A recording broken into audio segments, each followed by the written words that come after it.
I welcome you all with my love and blessings. Today, Nirahara Samyama, third level is starting. First day, I am also going to do Nirahara Samyama with you guys. I am continuing all my activities and routine. So this batch of Nirahara Samyama, third level, next 11 days, I will also be part of you guys. So, the Samyama, 15th day successfully.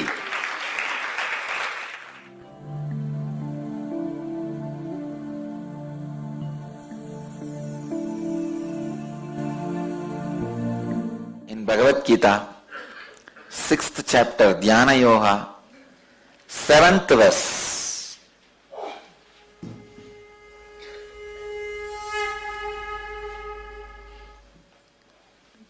Jitatmanah prashantasya paramatma samahitah sitoshna sukha dukkheshu tatha manapamanayoh. Jitatmana prashantasya paramatma samahitah Sitoshna sugadukhyeshu tatamanaapamanayoho. Translation: the one who has conquered the self, who has attained tranquility, the supreme is already reached.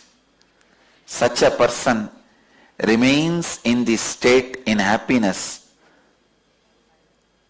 or distress, heat or cold, honor or dishonor.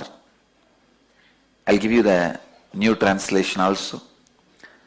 The one who has subdued his self made out of patterns, and is firmly established in the supreme state, remains centered, whether in a cold or warm atmosphere, whether he is in a pleasant or unpleasant situation, whether he receives respect or is dishonored. Understand? Bhagavan is giving you a powerful technique. He is using a beautiful word, Sitoshna Samadukkeshu. Sita and Ushna, warm or cold, attacks you from outside skin. Sugha or Dukkha attacks you from inside skin. Understand? When you are feeling warm or cold, just sit and see what is happening outside your skin all over the body.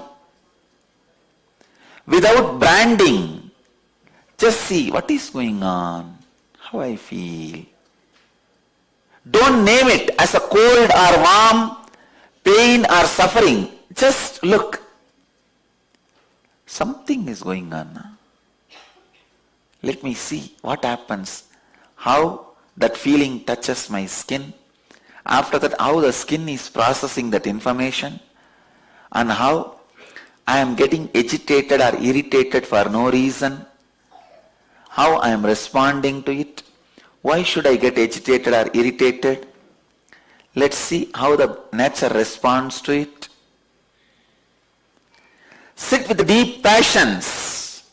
All you guys are now in Kodaikanal.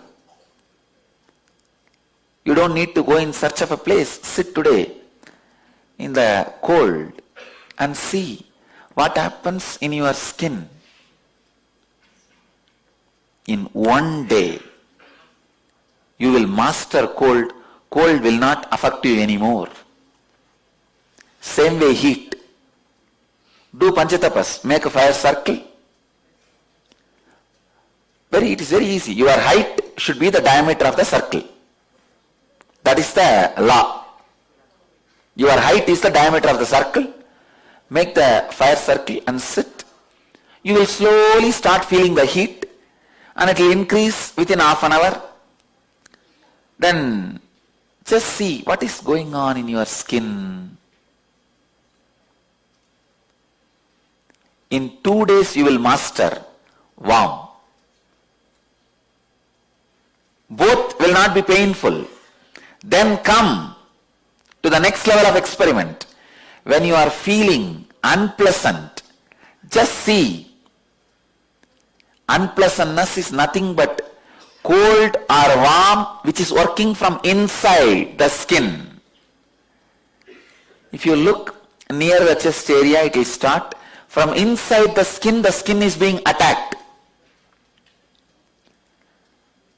Warm and cold, heat and cold attacks you from outside skin. Pleasantness or unpleasantness attacks you from inside the skin. Sit with that.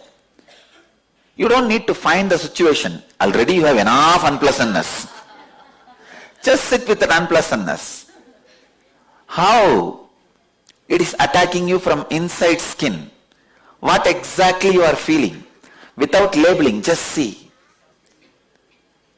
In 2 days, you will realize there is no such thing as unpleasantness other than your own decision to be in unpleasantness. Same way pleasantness. When you are in joy, happy, just sit and watch. What is this?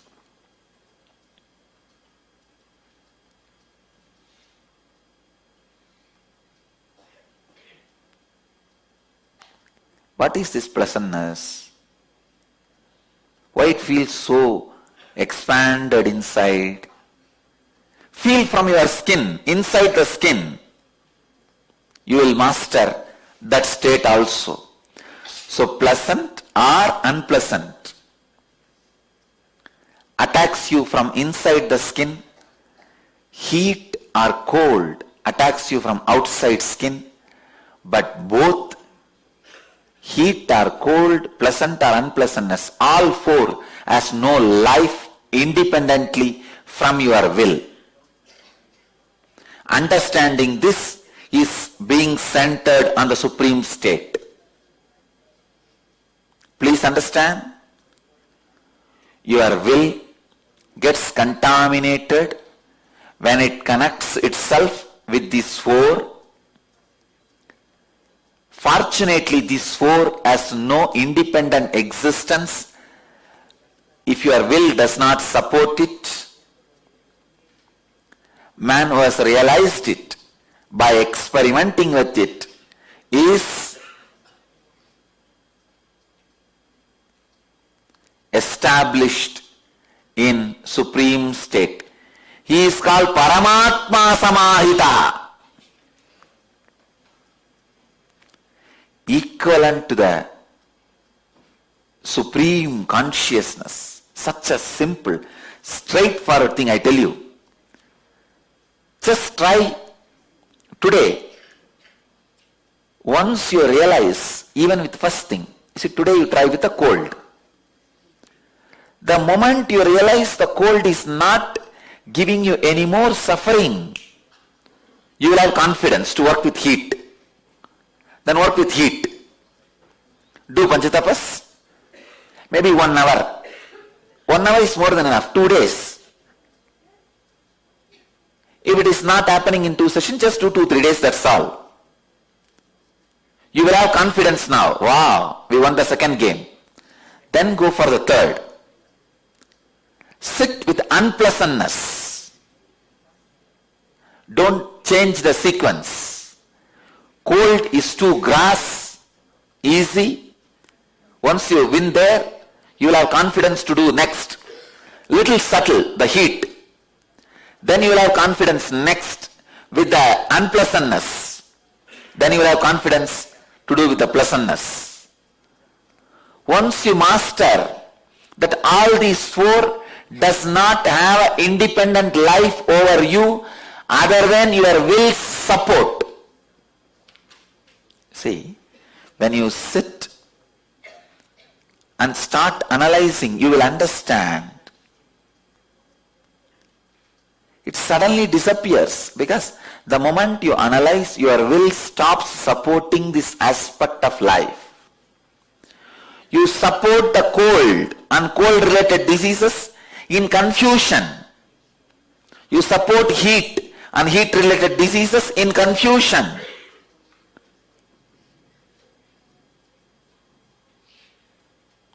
You support unpleasantness and unpleasantness-related diseases in confusion.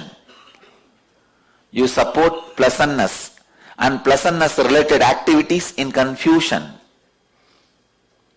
So when you sit and see what is really happening, with a passiveness and passions, suddenly you realize, without your will, all four does not have independent life. Shadow does not have independent life without the existence of light and object. It is the mixture of light and object creates shadow. The sufferings of cold, heat, sufferings of pleasantness, unpleasantness, everything happens by the mixture of your will and confusion. If the light is switched off, no shadow. If the object is removed, no shadow. If the confusion is removed or if the will is removed, there is no agitation or disturbance by cold, warm, pleasant, unpleasantness. I tell you, man is a fool, asking for cold when it is hot, asking for hot when it is cold, always asking what is not. Try this four process. In such a simple way, you can be centered on what Bhagavan calls Paramatma Samahitaha. Centered on pure unclutching. See, this is what is the purpose of mystery school. Mystery school is a place where all these mystery dimensions are revealed. I tell you guys, I tell you all our devotees, all our disciples, especially who feel part of the Sangha. See, 10 years before, we are not responsible because we did not have wealth. But in last 10 years, devotees have poured so much of money on us. Now we have wealth, we have infrastructure. Now we are responsible, making all these samyamas, spiritual truths available to the world. If you are wearing this mala and feel you are part of the Sangha, you are responsible for making all this knowledge available to the world.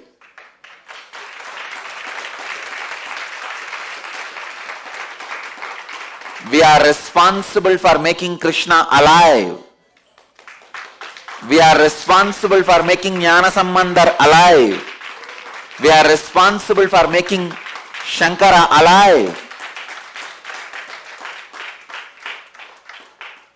Because we have properties given to us by devotees all over the world. Center of the head of each center, ashram, should study today my discourse thoroughly. You yourself should practice. See, it is not a big thing. To practice on the cold, have a air cooler in a high speed or sit near the AC. Try. And same way on the heat, next day try sitting with a heater.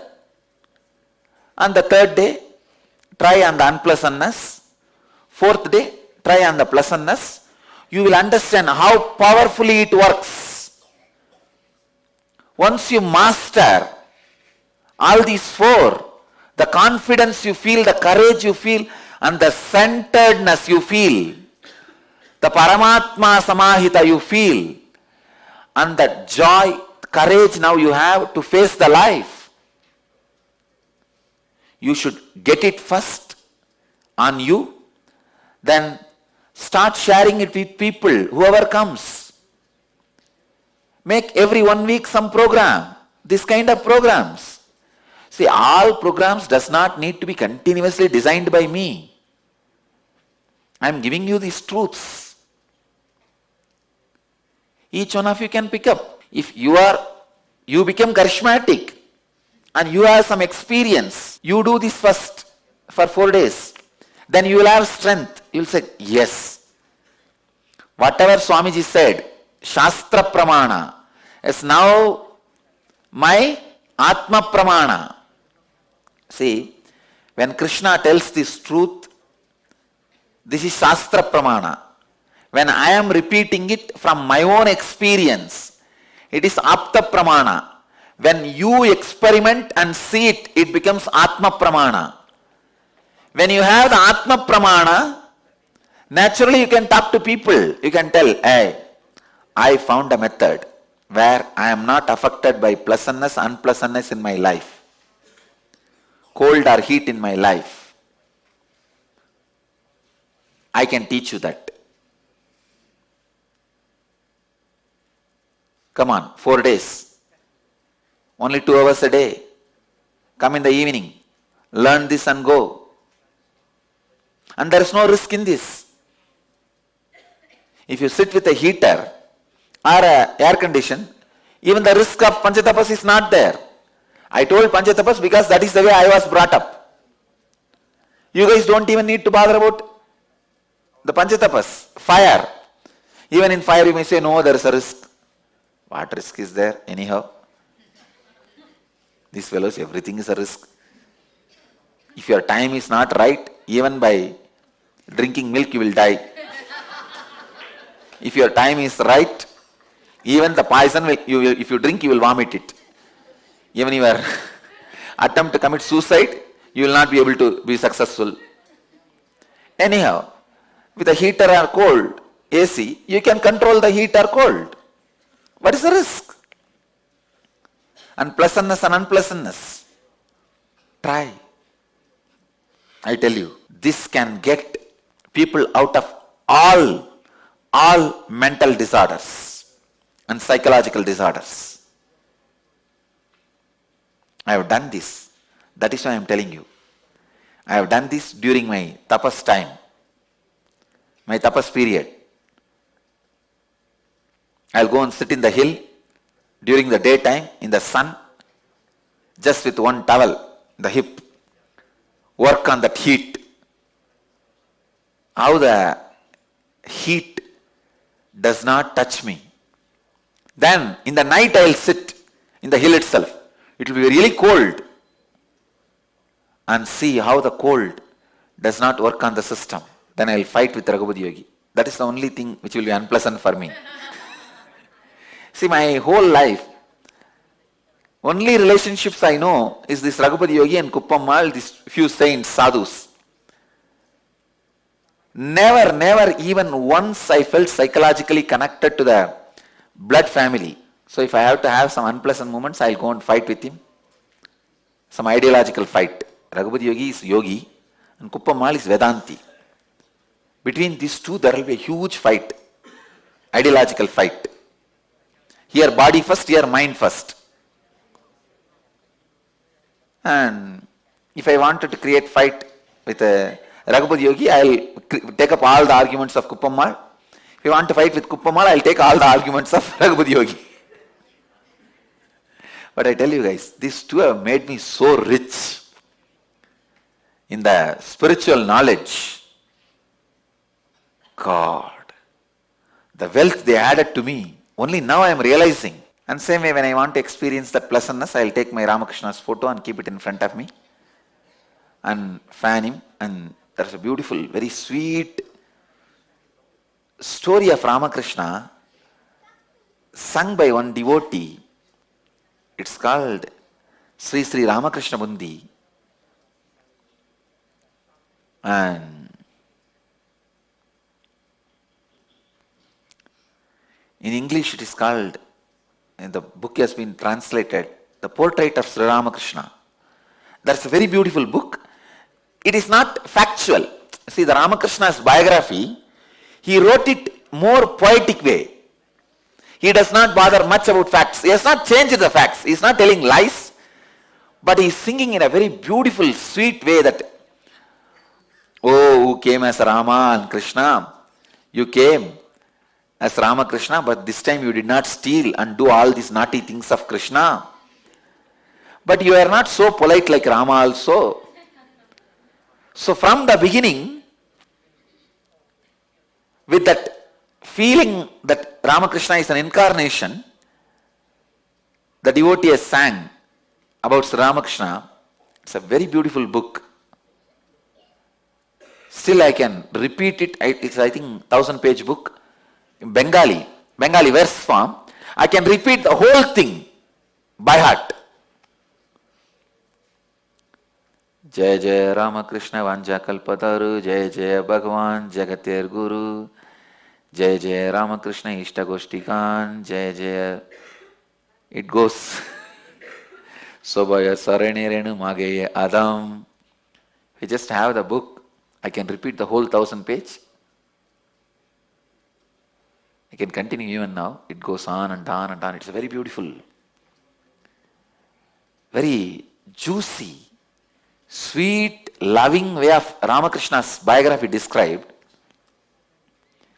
That's one of the best thing with which I experienced highest pleasantness. I'll have a small Singhasan and Ramakrishna's photo, and I have a small fan. Fanning him, I'll sit and sing these whole verses. And I have this book in the hand. Whole day I'll be sitting and there's a tune to chant that. I'll sit and chant. One great elderly sadhu in Ramakrishna Mission, his name is Nandanandaji. He used to, I have seen him sitting and singing this verse with the tears in joy. And I picked up the habit from him only. I'll sit every day with him. He suffered with little deafness. So I served him, taking him to the doctor and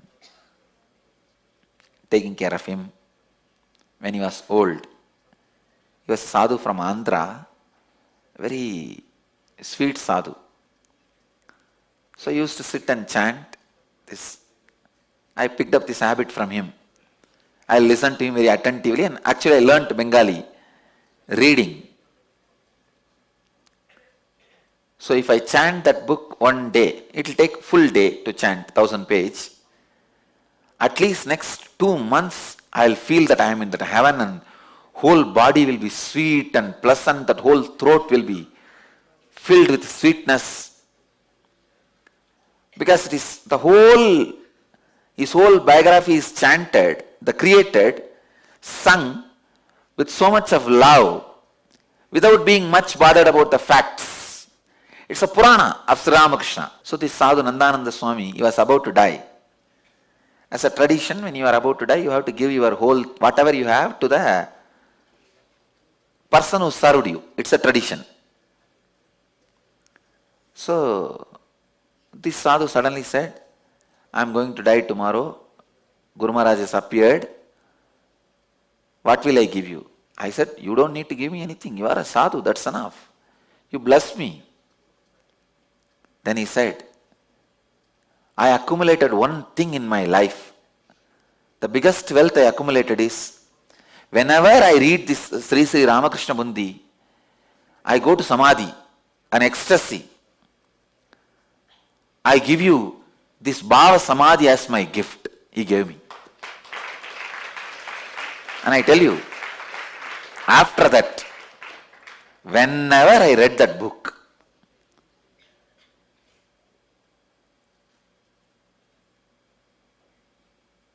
God, and that sweetness, it's as if his 60, 70 years of tapas has entered into me. If you read some book 60, 70 years and be in the ecstasy, that whole bhava, the depth of the bhava, that whole depth of emotion has entered into my system, I could feel that same emotion just by his blessing. He said, I give you this gift of Bhava Samadhi. You take it. Because now it won't be useful anymore for me. See, once you leave the body, even your Bhava Samadhi will not stay with you. Only the Nirvikalpa Samadhis will stay with you.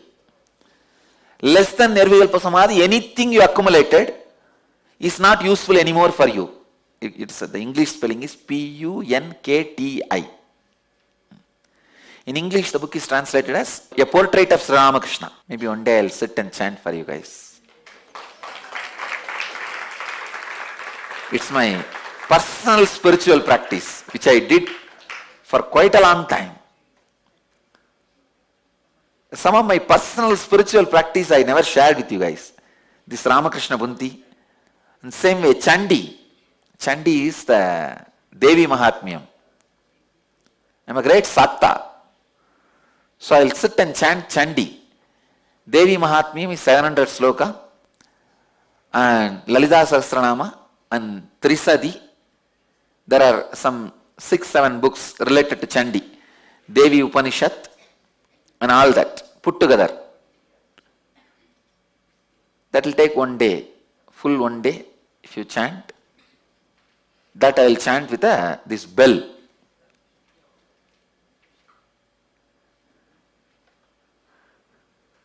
The same book in Bengali.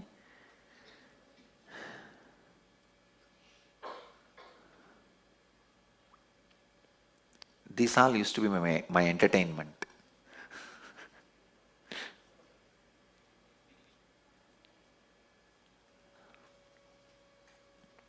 Anyhow,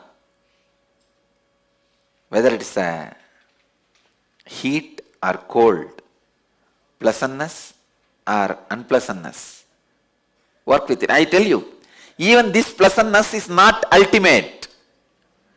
Understand that. What I received from that Swami Nandanandji is not ultimate. He himself can't take it when he is dying. That is why he gave it to me. Only unclutching, Nirvikalpa Samadhi will come with you eternally. But unfortunately, when you are training yourself, when you are practicing, you can't be all the time in Nirvikalpa Samadhi, unclutching. So all this Bhava Samadhi helps you to raise yourself to that level. Be in Nirvikalpa Samadhi or be in Bhava Samadhi with a person who is in Nirvikalpa Samadhi. That's all. Be unclutched or be clutched to a person who is in unclutching state. That's all. Being unclutched is Nirvikalpa Samadhi. If you are clutched to a person, being who is unclutched is Bhava Samadhi. In the beginning, Bhava Samadhi helps. Now I can remember all the verses. It's coming up. Yes, the same book. Sri Ramakrishna Munti. You guys can see this exact book. Just see whether if it is in Bengali, download. I'll read. If you have interest and intensity, you will find time for everything. Try all these 4. First, I wanted all our center heads, you guys try. Of course, I'm not telling devotees not to try. If all of you try, mainly the center heads, when you try, you will have the confidence and make a beautiful program and start teaching. Everyone can start doing this. For these things, you don't need very organized setup. Start reaching out even in these small ways. Helping people. I really wanted this kind, hundreds of samyamas should be developed and made available from our campus. It should become a pilgrimage center for the people who want to study mysticism.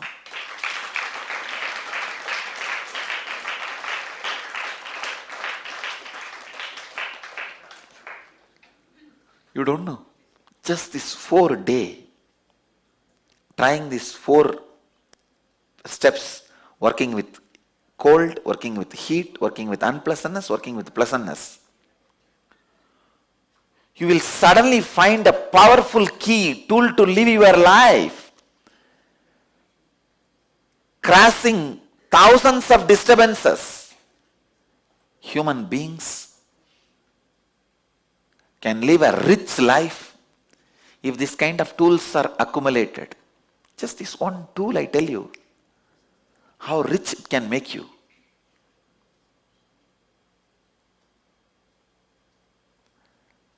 Richness is always depending on the zeros. It is not always based on the zeros. It is based on your ability to face life. Richness cannot be always measured based on the comforts of life. It is measured based on the ability to confront the life. It is not just comfort, it is ability to confront also. These are all the tools with which you will be able to confront the life. I know many guys sitting on billions of dollars, even a small, very small, they are shaken completely. Ability to confront life, live the life.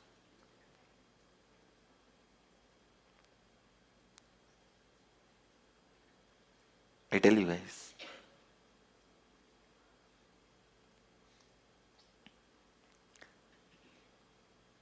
all our devotees should have mastered at least like this 5-6 samyamas. Different 5-6 samyamas. That makes you man. That makes you a being. Mastering at least few samyamas gives you the courage to live, confidence to live.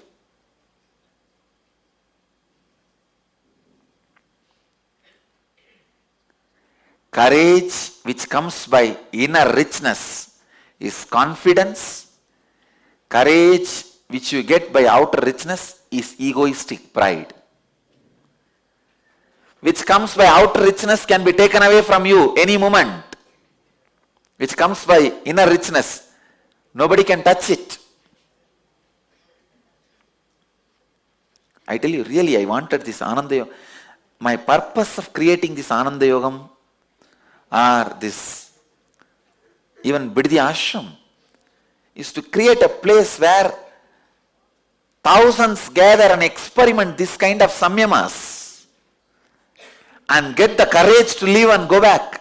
I tell you, I really wanted. This is my vision. Why I wanted all these, so many temples and ashrams all around the world.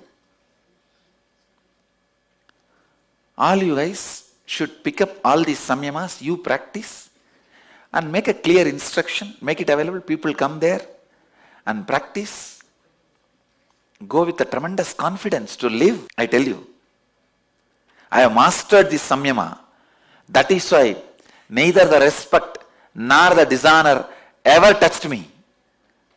Otherwise, I tell you really, anybody else who has been abused so much, they would have become mad. They would have become mad. They would not feel like showing their face outside. Shame and guilt. With that, they would have died. They would have started believing that what others are saying may be true. I tell you, when so many millions tell, when so many people abuse you, you yourself slowly start getting believed. What about others? Even you start believing. If you are established in the state of a leader, even if somebody tries to remove the status, even that effort makes you really as a greater leader. It only adds more and more glory to you. I tell you, one of the main reasons for my success, standing throughout these scandals and rumors, is this samyama. This samyama, which I did from the young age, working with the heat and cold and unpleasantness and pleasantness. I tell you, Heat and cold hits you from outside the skin. Pleasantness and unpleasantness hits you from the inside the skin. But all four of them do not have life without your will supporting them. Is the essence. The one who has subdued his self,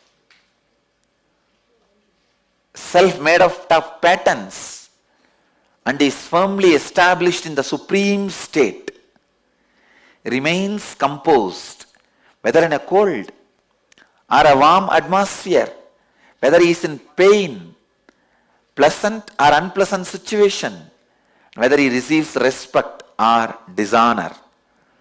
Tata manopamanayoho. See, when you master the Sita, Ushna, Sukha, Dukkha, the Mana, Apamana does not touch you. You master it. I tell you, not for pride, I am the living example that Mana, Apamana did not touch me. Otherwise, one side, millions put flower garlands and worship. The other side, rowdies put chapel garlands and burn the effigies.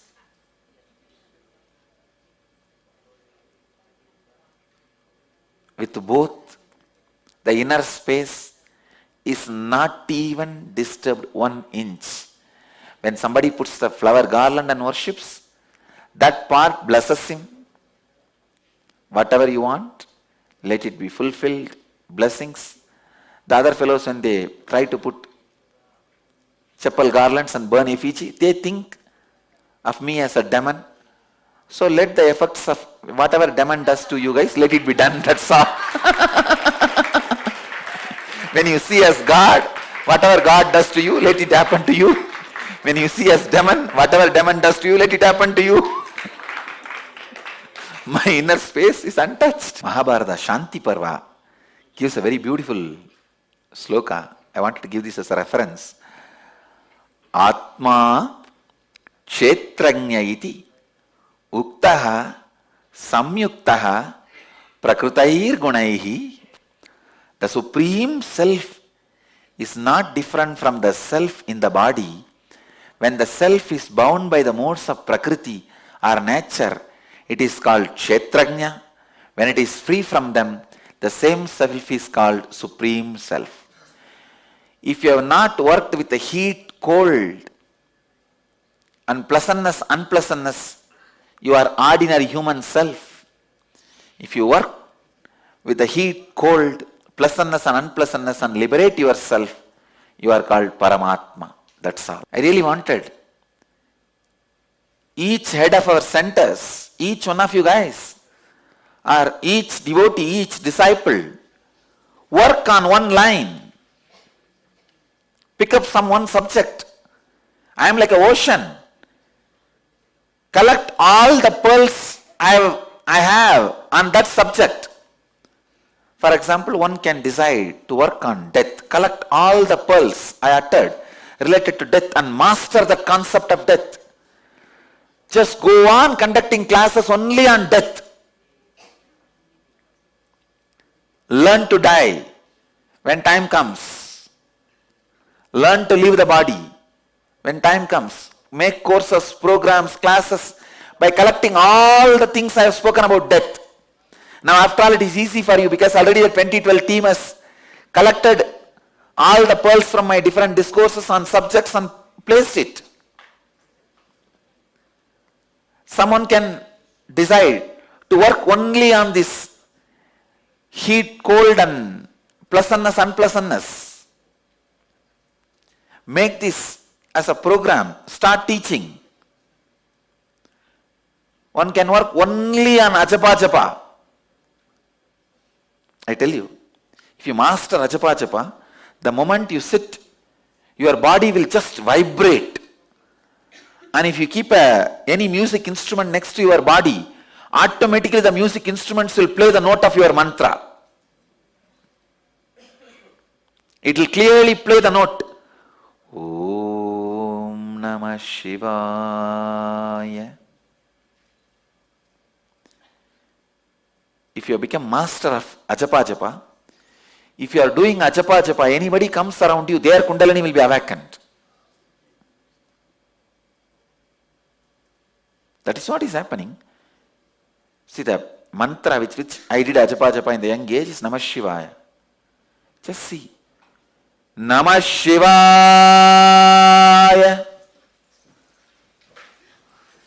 I'm not doing any magic.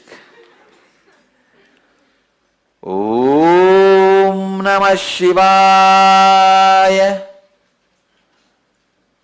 Om Namah Shivaya. Actually, whole day we don't need any meditation, satsang, nothing.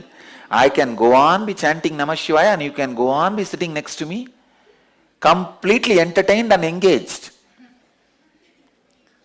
Neither I need any other entertainment, nor you need any other entertainment. Means that mantra has become ajapa japa. So pick up someone mantra, work only on ajapa japa, extreme. And anybody comes to you for healing or any counseling, just sit next to them and do ajapa japa, you will see that their kundalini is awakened. Master some one subject. I wanted all our disciples to be master of some one thing.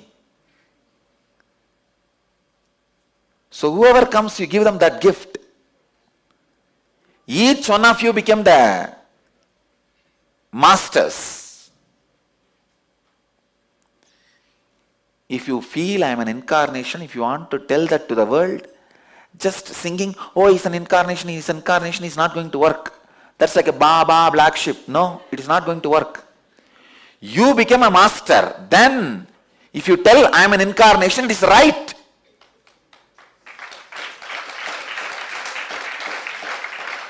If you become a healer and you say, my Swamiji is an enlightened being, that is okay. Only when you become a master and tell, my Swami is an incarnation, it's right. Otherwise, having a small thatched hut and calling it as a Taj Sheraton, Hotel Lee Meridian. No. I am an incarnation only if I create thousands of masters. Each one of these great truths create. I wanted each one of your hearts to become mystery school. Your houses to become my extended campuses. Anybody who has at least mastered these 3-4 samyamas and able to teach this to people, you naturally become a master. And the place where you are living, just adopt 2-3 things like whoever comes, share food.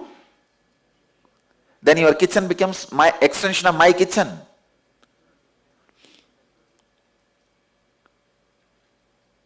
Have the ambience where people can come and practice these meditations and go at least one room.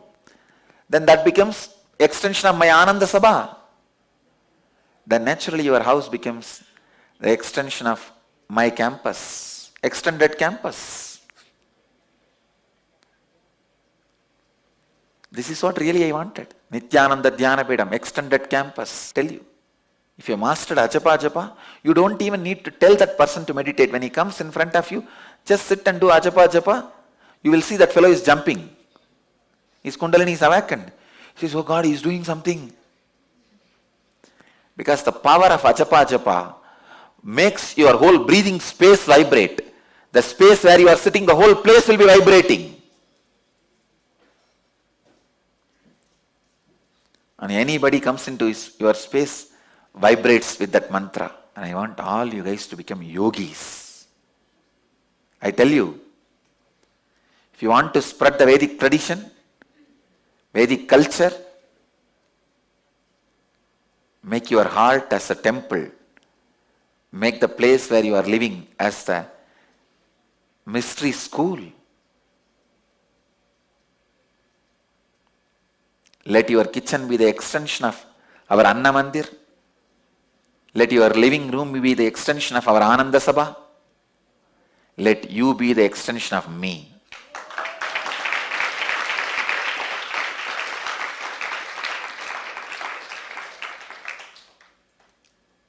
There are so many people who have all these facilities, all our temples, ashrams.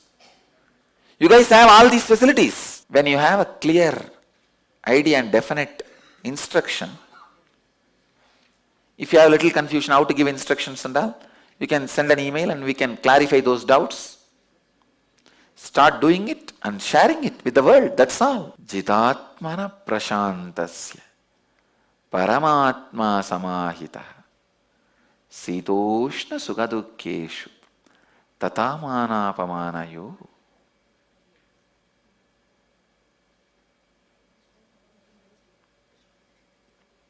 I'll continue on this verse tomorrow.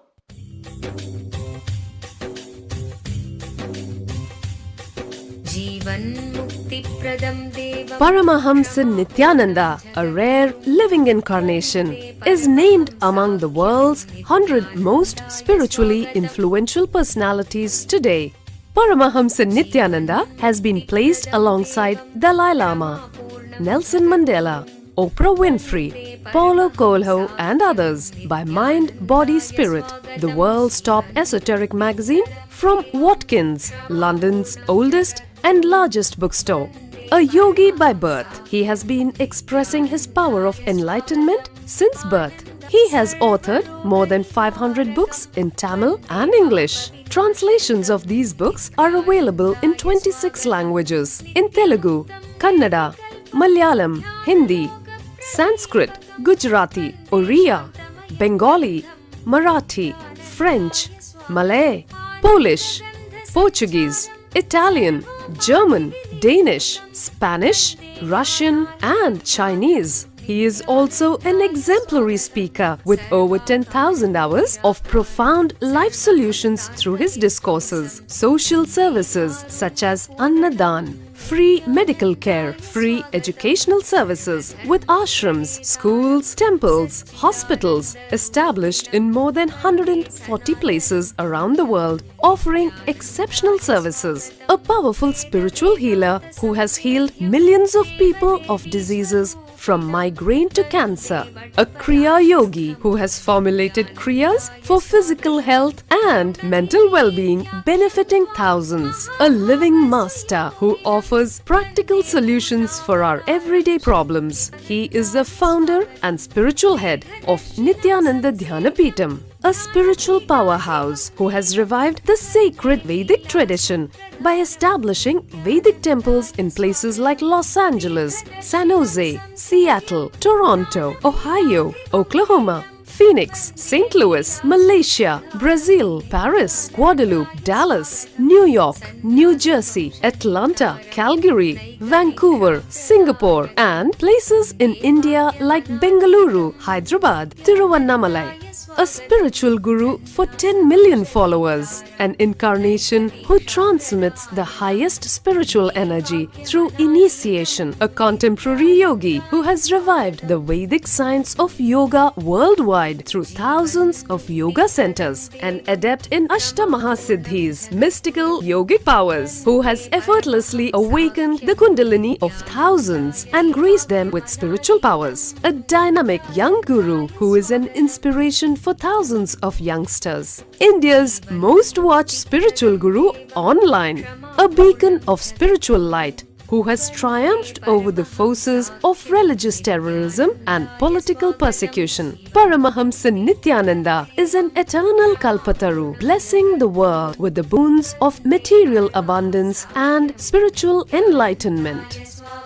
He is the 293rd Pontiff of the world's most ancient Hindu organization, Madurai Adinam. Nithyanandaya swagatam Anandanubhavaswadam Sarvaroga nivarakam Vande papa vinashaktam Nithyanandaya swagatam Nityamuktam nirvikalpam Dhyanaloka pradipakam Vande shantamayam bandham Nithyanandaya swagatam Anandagandha sancharam Sarvopadhi vinirmuktam Vande jnanalayam natham Nithyanandaya swagatam.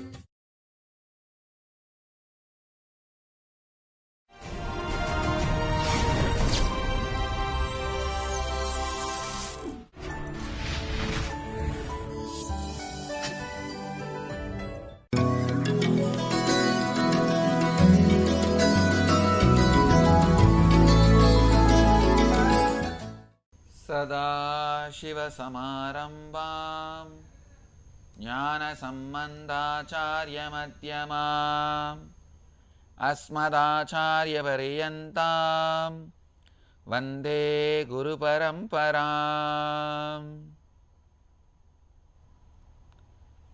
I welcome you all with my love and respects. Today in Bhagavad Gita, 5th chapter, Sannyasa Yoga, 25th verse. लभन्ते ब्रह्मनिर्वाणम् ऋषयः क्षीणकल्मषाः छिन्नद्वैधायतात्मानः सर्वभूतहिते रताः.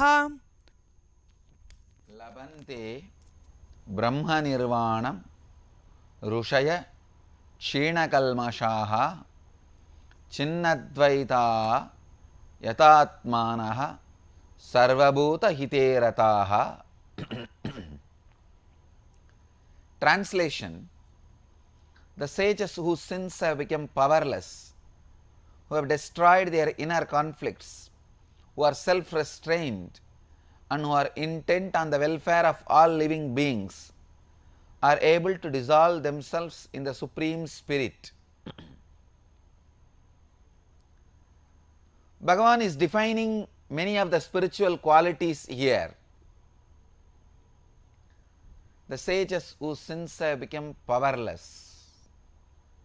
Please understand this word.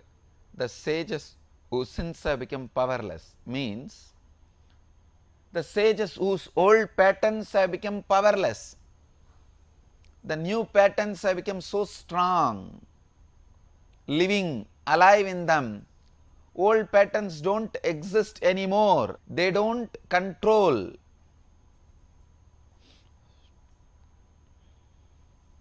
Your day-to-day activities anymore.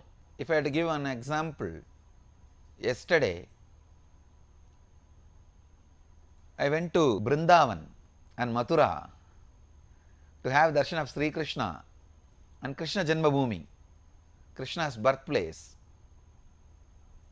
See, a person like me who is filled in that experience of Advaita and Shiva, I could see for half an hour Shiva was not there at all in me. It was only purely Krishna. Of course, ultimately Shiva and Krishna is one and the same.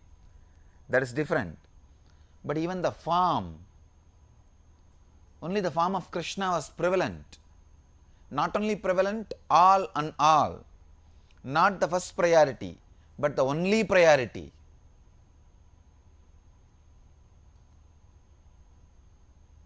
When I settled, means after I returned to Delhi, I was thinking, oh God, see the power of that place.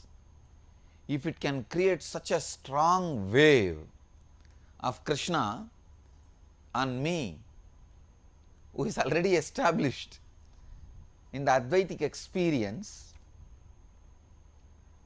Advaitic experience is the most strongest spiritual experience. Even on that space, if Krishna can create such an impact, ordinary minds which has committed some sin, small mistakes, God, that is nothing. Sins are smaller level experience compared to the Advaitic experience. The depth of Advaitic experience is millions times more stronger than your experience as human being. See, your experience as human being forms the basis for committing any sin. If an Advaitic experience can be filled by Krishna, he can fill any ordinary human experience. He can wash away any sins, any ordinary identities you carry, which is root cause of sins. I tell you, sometime when the wave of bhakti happens on you, when the wave of understanding happens on you, when the wave of bliss happens on you, many of the old sin patterns are not only forgotten, they just disappear. So sages who have allowed their sin patterns, old patterns, becomes powerless, who have destroyed their inner conflicts, whose inner conflicts have disappeared, destroyed, who are self-restrained,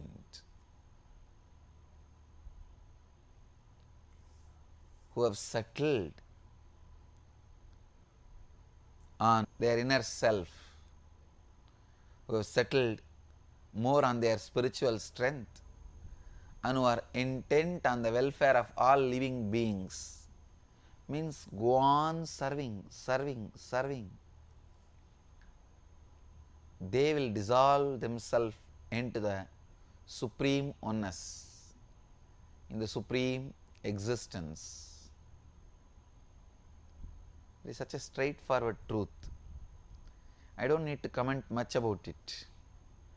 I can tell you the truth as it is. The sages whose sins have become powerless, who have destroyed their inner conflicts, who are self-restrained and who are intent on the welfare of all living beings, are able to dissolve themselves in the Supreme Spirit. Try to make your old patterns powerless, sin patterns powerless. Now I can say, this kind of a spiritual tsunami has happened to all the people who came to Kailash Yatra. All of them who came to Kailash Yatra, I could see such a strong spiritual tsunami happened in them. They are all filled. Old patterns have become useless. To make old patterns useless only, all the spiritual pilgrimages are done. All the spiritual yatras are taken up. Unique spiritual practices are done, like this Nirahara Samyama. All these are mainly to aim at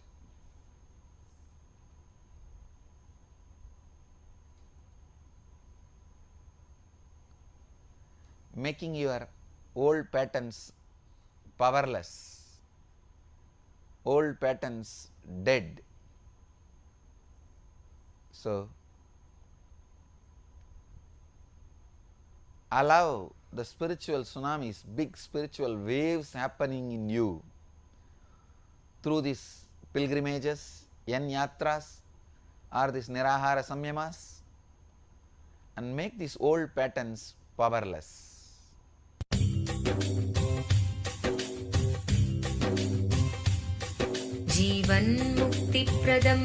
Paramahamsa Nithyananda, a rare living incarnation, is named among the world's 100 most spiritually influential personalities today. Paramahamsa Nithyananda has been placed alongside Dalai Lama, Nelson Mandela, Oprah Winfrey, Paulo Coelho and others by Mind, Body, Spirit, the world's top esoteric magazine from Watkins, London's oldest and largest bookstore. A yogi by birth, he has been expressing his power of enlightenment since birth.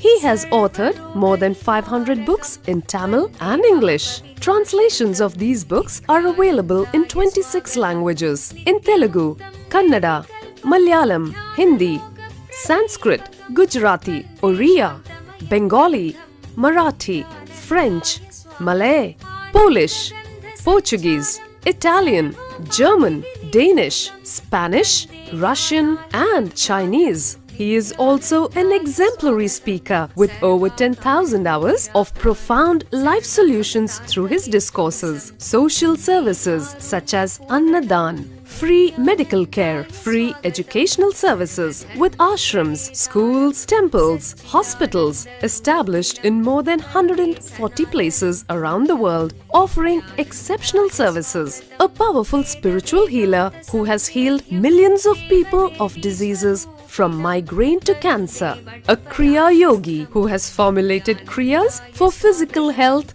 and mental well-being, benefiting thousands. A living master who offers practical solutions for our everyday problems. He is the founder and spiritual head of Nithyananda Dhyanapeetham, a spiritual powerhouse who has revived the sacred Vedic tradition by establishing Vedic temples in places like Los Angeles, San Jose, Seattle, Toronto, Ohio, Oklahoma, Phoenix, St. Louis, Malaysia, Brazil, Paris, Guadeloupe, Dallas, New York, New Jersey, Atlanta, Calgary, Vancouver, Singapore, and places in India like Bengaluru, Hyderabad, Tiruvannamalai.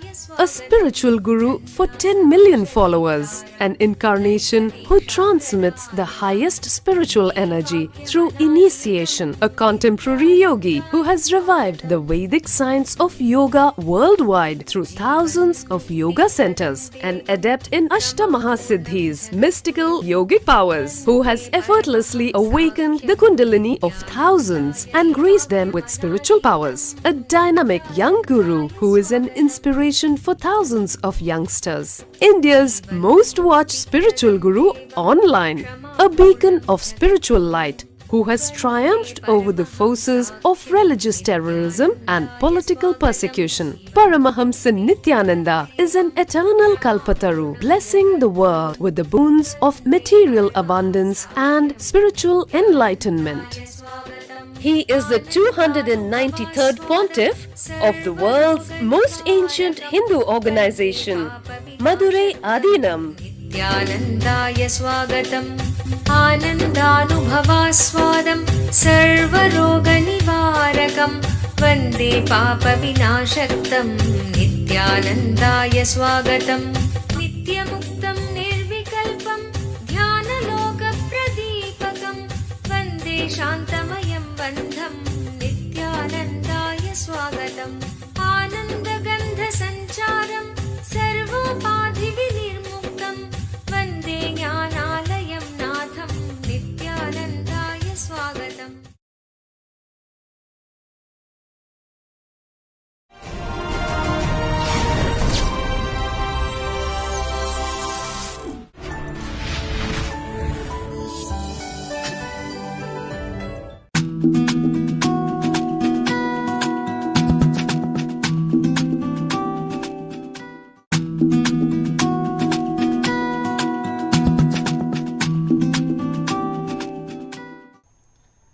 I welcome you all with my love and respects. Today I will continue on the Bhagavad Gita, 5th chapter, Sannyasa Yoga, 24th verse. योऽन्तः सुकोऽन्तरारामः ततान्तर्ज्योतिरेव यः स योगी ब्रह्मनिर्वाणम् ब्रह्मभूतोऽधिगच्छति. यः अन्तः सुखः अन्तरारामः तत अंतर्ज्योतिः रेवयः सयोगी ब्रह्म निर्वाणं ब्रह्मभूतः अधिगच्छति. I have spelled out every word separately so that even with a little Sanskrit knowledge you can understand directly without translation. But I will give you the translation also. The one who is happy within, rejoicing within himself, and who is illumined is the contemplative saint who is absorbed in the Supreme and has reached the state of oneness with the ultimate. Bhagavan is emphasizing rejoicing within with a beautiful word, yaha antaha sukaha, yonta sukaha.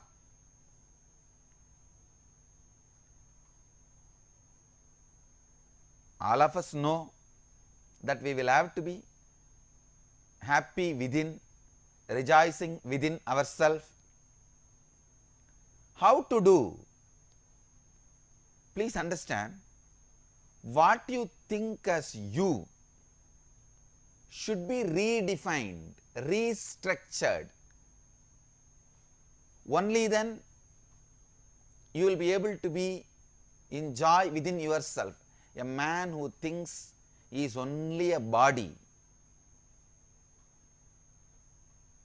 cannot just be happy within himself with some few ideas. No. He cannot be happy with himself just with remembrance of some higher ideas.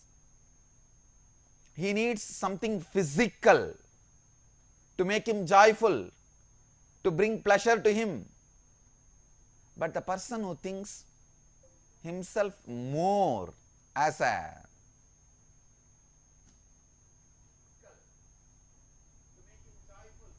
mind, person who thinks more himself as a ideas, he will be satisfied within himself just with few higher ideas. Please understand, you have a different planes: physical plane, mental plane, emotional plane and spiritual plane. More part of your time and life is spent in physical plane. If more part of you is centered on physical plane, naturally you need physical things to keep yourself in joy, in good mood, entertaining. If you are more in the mental plane, more mental things will keep you in joy.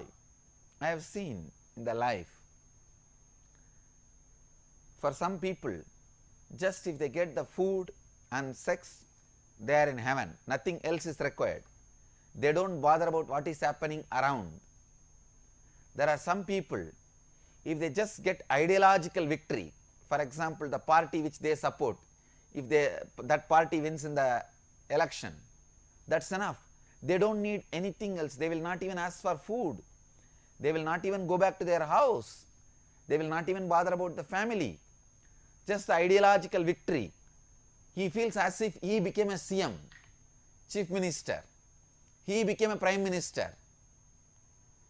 Just that victory is happy, is content. There are some people who are completely centered on emotion. Just a remembrance of their beloved. If they are devoted to God or devoted to a guru, just the remembrance, they feel happy within. So understand which part of you has grown more strong. That part makes the decision.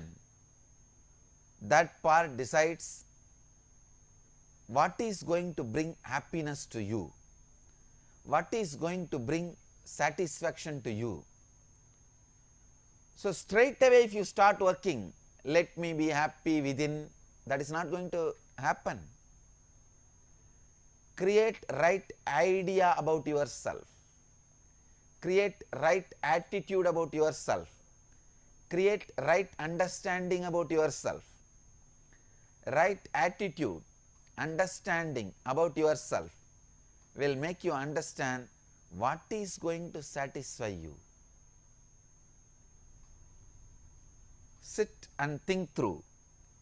I can even make a questionnaire and give you. Based on your inclinations, what makes you excited? Whether thinking about something or enjoying something or doing something, sit and do soul searching. When you start doing the soul searching, you will know most of your energy is based on physical plane, mental plane, emotional plane or spiritual plane. Based on the plane in which you are established, you can understand and realize how is the satisfaction going to be. Are you going to be happy? Are you going to be satisfied? Are you going to be settled? Are you going to be happy from within? That will be decided only based on the idea, personality you carry about yourself. So, raise yourself to the more and more subtle and subtle levels. Again and again and again, idea about you should be altered in you, raised to the subtle levels. Only when you raise yourself to the subtle levels, you will learn the art of being happy within yourself. I will further answer your questions to throw more insight on these great and deeper truths.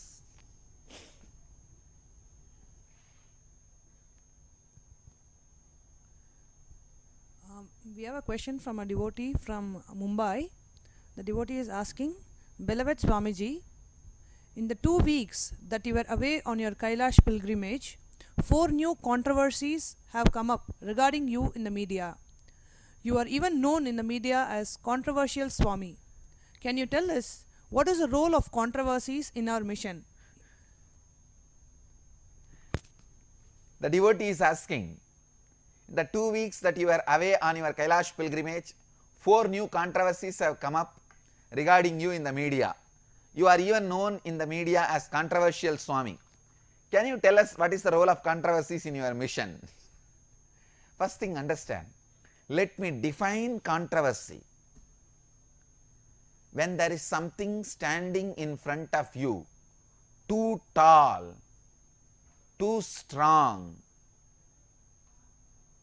which you can't neglect and which you don't want to accept, you call that as controversy. It is too strong in front of you, reminding you some ideology, some truth which you don't want to accept, you don't want to listen. Now, how to escape from it? How to avoid it? So, put a label, controversy. Who creates the controversy?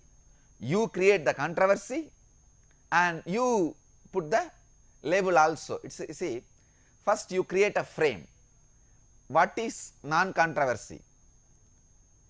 And you yourself try to put that object into the frame. And then you yourself create the idea controversy and you go on spreading it. See, it is a British method.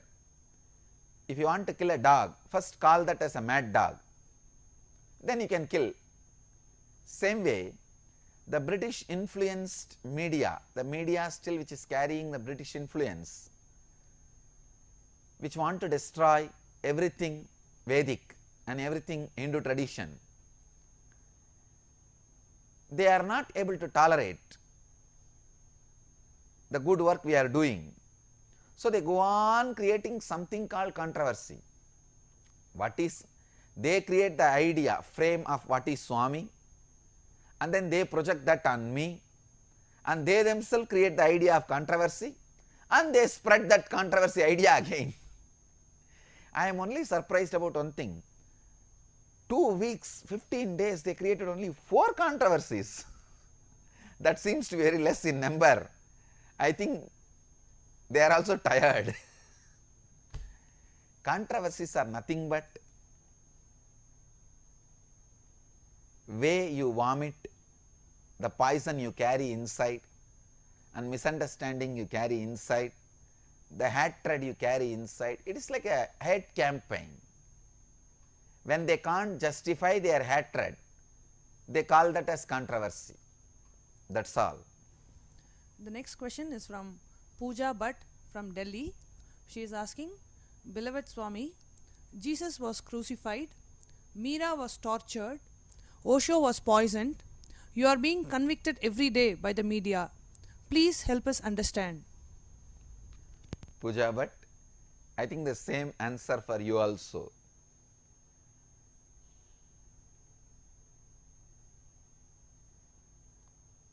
Many socially responsible media which does not want to look into the reality goes on spreading lies. One big problem is it is an unequal war. See, if I don't respond to them, they go on write what they want. If I respond to them, they become more angry and write what they want. So there is no way, whether you respond or not, they are going to do what they are going to do. Nobody even asked the arguments of Jesus. Before even listening to his arguments, he was convicted. Nobody listened to the Mira's side of story. Before that itself, the tortures and punishments were given. Nobody even heard Osho's side of story. He was poisoned. So nobody is ready to listen my side of the story. This is the usual drama, always happens when there is some extraordinary intelligence expresses through human body. This time, I request all our devotees to be very careful that we all stand together strongly so that we don't see the end. What has happened to Osho, Mira and Jesus? We will see the end which has happened to Rama and Krishna. We will win the game this time. This time we will not lose the game. We will win the game. It is usual, the unconscious mass, the unconscious socially irresponsible media always attacks without understanding. When they don't understand anything, when there is something new, the resistance is the first response they create. So we are also going through that first response, but let us stand strong with the tremendous passions, face it, and we will win the game. We are winning the game already. We are winning the game. Don't worry, understand, this resistance was there in all of you in the beginning. It is like a journey. Whoever has crossed that resistance off, become devotee. Whoever has crossed that resistance completely, become disciple. Whoever has not crossed that resistance are still standing outside as media. That's all. Understand? It is like a standing in queue. People who are in the queue ahead are disciples. People who are in the queue in the middle are devotees. People who are in the queue in the last are media. That's all. So today's disciple was yesterday's media. Today's media will be tomorrow's disciple.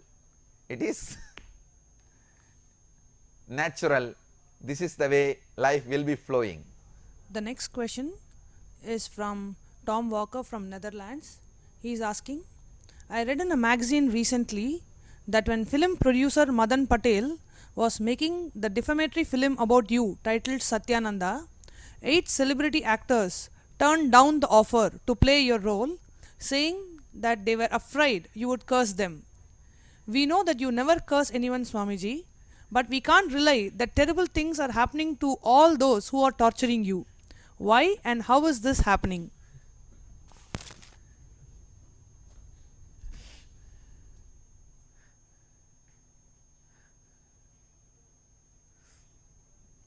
It's a very funny question. The questioner is asking, I read in a magazine recently that when a film producer Madan Patel was making the defamatory film about you titled Satyananda, 8 celebrity actors turned down the offer to play your role, saying that they were afraid you would curse them. We know that you never curse anyone, Swamiji, but we can't deny that terrible things are happening to all those who are torturing you. Why and how is this happening? Please understand, One thing I want to make it very clear once more, I never curse anybody. But cosmos does not leave. The universe never leaves the people who try to torture or disturb enlightened beings, because enlightened beings are the ultimate fruit and flower of the universal tree. Universe struggles so much for one enlightened being to flower or fructify. So universe, God never tolerates if there is some danger or disturbance, torture is done to his odd yearned enlightened masters. Please understand, enlightened beings does not happen just like a breeze or an accident. Even breeze does not happen just like a breeze. Even behind breeze there is so much of hard work. So behind every enlightened being, cosmos has put so much of hard work, picking up the right body, right mind, right training and ripening and becoming enlightened one. To bring an enlightened being to planet Earth, it takes so much for the universe, for the cosmos, for the God consciousness, for the divine energy. It does not want to keep quiet when they are disturbed. It does not want to keep quiet if they are unnecessarily tortured. That is why when somebody tries to torture the enlightened beings, karma goes back to them. Strong bad karmas happen to them. They suffer immediately. I wanted to remind this beautiful story from Bhagavatam. Bhagavatam says,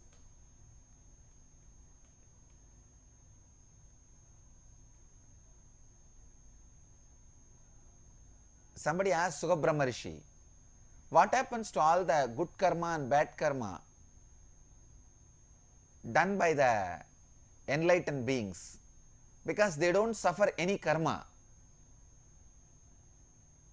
What is happening to the result of good and bad work is done by the enlightened beings. Bhagavatam says very clearly, enlightened masters do not do anything bad, they do only good. But anybody tries to harm enlightened beings, they receive tremendous bad karma. I will give you one example. See, for example, I heal people. When I heal, when they get healed, they are so happy and they are grateful. That happiness comes as a good karma to me. But the disease I remove from the body, their body, that bad karma remains. I neither enjoy their gratitude, good karma, nor suffer their bad karma, the disease, bad karma. Then where it goes? All the people who support my mission, devoted, all of them receive these good karmas. All the people who abuse, attack, try to torture, they receive the bad karma. And I have healed too many people, too many lakhs of people. I have lot of good karma and lot of bad karma. That is why people who support receive lot of good things. People who try to abuse, torture, receive lot of bad karma. Understand, in both sides I have too much of stock. Whoever wants whatever, they take it. It is up to them, not related to me. I don't interfere at all in the scene. It is they who decide. So Bhagavatam is very clear when it says people who try to abuse and torture the enlightened beings receive those bad karmas, they are right. In my case, I am seeing in front of the eyes many fellows who try to torture and abuse us, receiving bad karmas and suffering.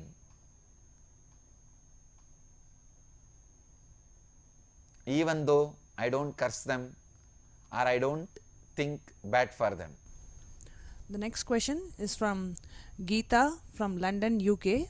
She is asking Swamiji, Indian dances have become very popular in UK, and UK schools have weekly 2-hour classes where students can opt for sports or Indian dances.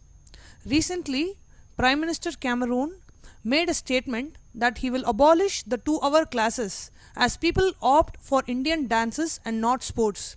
He says this is a waste and doesn't help develop any skills. Swamiji, is UK Prime Minister's comment correct? Please tell us about the significance of Indian dances. I wanted to send this message directly to the UK Prime Minister Cameron. Please understand, if people are enjoying, then really they must be having some inner satisfaction. Please understand, Indian dance comes directly from the meditative state. Indian dance is used to induce meditative space, benefits of meditation into people who can't just sit quietly, close their eyes and try to practice meditation. If you feel meditation is too difficult for you, sitting quiet and with closed eyes, try Indian dancing for 1 hour. Automatically your body and mind will fall into the meditative state, and all the good benefits of meditation will happen in you. So Indian dance comes out of meditation and takes you to meditation. The UK Prime Minister need to understand, because it takes people to the meditative mood, people opt for the Indian dance. Say, I am not against the sports. I request UK Prime Minister to allot 2 more hours for sports. But do not cancel, do not abolish the 2 hours of Indian dance classes, because people are getting the benefit of meditation through movement. Meditation through sound is Indian music. Meditation through movement is Indian dance. Everything from the Vedic tradition, from India, is from meditation. Preparing your body for meditation is yoga. Preparing the food for your meditative mood is Indian cooking. Preparing your place of living for meditation is Indian architecture. I tell you, everything, whether it is architecture, cooking, music, dance, everything Indian is from meditation for meditation. So I request UK Prime Minister, please understand, all the school kids in your country are enjoying, receiving the benefits of meditation through the Indian dance. Please do not abolish. Their intelligence is growing, their physical strength is growing, their flexibility is growing.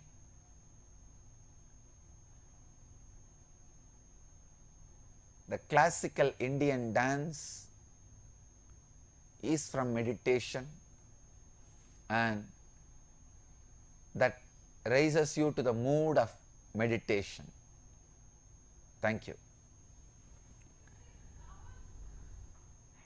So, with this, I will conclude today's morning satsang.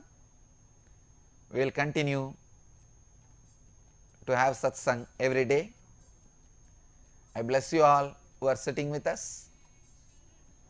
around the world at this moment, 856 places through Nithyananda TV, 19 places two-way video conferencing having Nayana Diksha, in 213 cities in 24 countries around the world.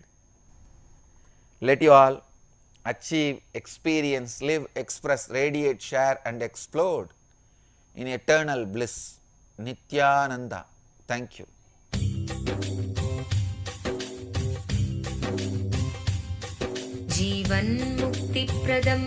Paramahamsa Nithyananda, a rare living incarnation, is named among the world's 100 most spiritually influential personalities today. Paramahamsa Nithyananda has been placed alongside Dalai Lama, Nelson Mandela, Oprah Winfrey, Paulo Coelho and others by Mind, Body, Spirit, the world's top esoteric magazine from Watkins, London's oldest and largest bookstore. A yogi by birth, he has been expressing his power of enlightenment since birth. He has authored more than 500 books in Tamil and English. Translations of these books are available in 26 languages in Telugu, Kannada, Malayalam, Hindi, Sanskrit, Gujarati, Oriya, Bengali, Marathi, French, Malay, Polish, Portuguese, Italian, German, Danish, Spanish, Russian and Chinese. He is also an exemplary speaker with over 10,000 hours of profound life solutions through his discourses. Social services such as Annadan, free medical care, free educational services with ashrams, schools, temples, hospitals established in more than 140 places around the world, offering exceptional services. A powerful spiritual healer who has healed millions of people of diseases from migraine to cancer. A Kriya Yogi who has formulated Kriyas for physical health and mental well-being, benefiting thousands. A living master who offers practical solutions for our everyday problems. He is the founder and spiritual head of Nithyananda Dhyanapeetham, a spiritual powerhouse who has revived the sacred Vedic tradition by establishing Vedic temples in places like Los Angeles, San Jose, Seattle, Toronto, Ohio, Oklahoma, Phoenix, St. Louis, Malaysia, Brazil, Paris, Guadeloupe, Dallas, New York, New Jersey, Atlanta, Calgary, Vancouver, Singapore, and places in India like Bengaluru, Hyderabad, Tiruvannamalai. A spiritual guru for 10 million followers, an incarnation who transmits the highest spiritual energy through initiation, a contemporary yogi who has revived the Vedic science of yoga worldwide through thousands of yoga centers, an adept in Ashtamahasiddhis, mystical yogic powers, who has effortlessly awakened the Kundalini of thousands and graced them with spiritual powers, a dynamic young guru who is an inspiration for thousands of youngsters, India's most watched spiritual guru online, a beacon of spiritual light who has triumphed over the forces of religious terrorism and political persecution. Paramahamsa Nithyananda is an eternal Kalpataru, blessing the world with the boons of material abundance and spiritual enlightenment. He is the 293rd pontiff of the world's most ancient Hindu organization, Madurai Adinam. Nithyanandaya swagatam, anandanubhavaswadam, sarvaroga nivarakam, vande papa vinashaktam.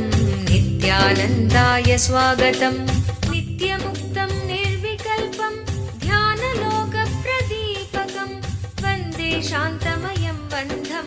Nithyanandaya swagatam, anandagandha sancharam, sarvopadhi vinirmuktam, vande jnanalayam natham. Nithyanandaya swagatam.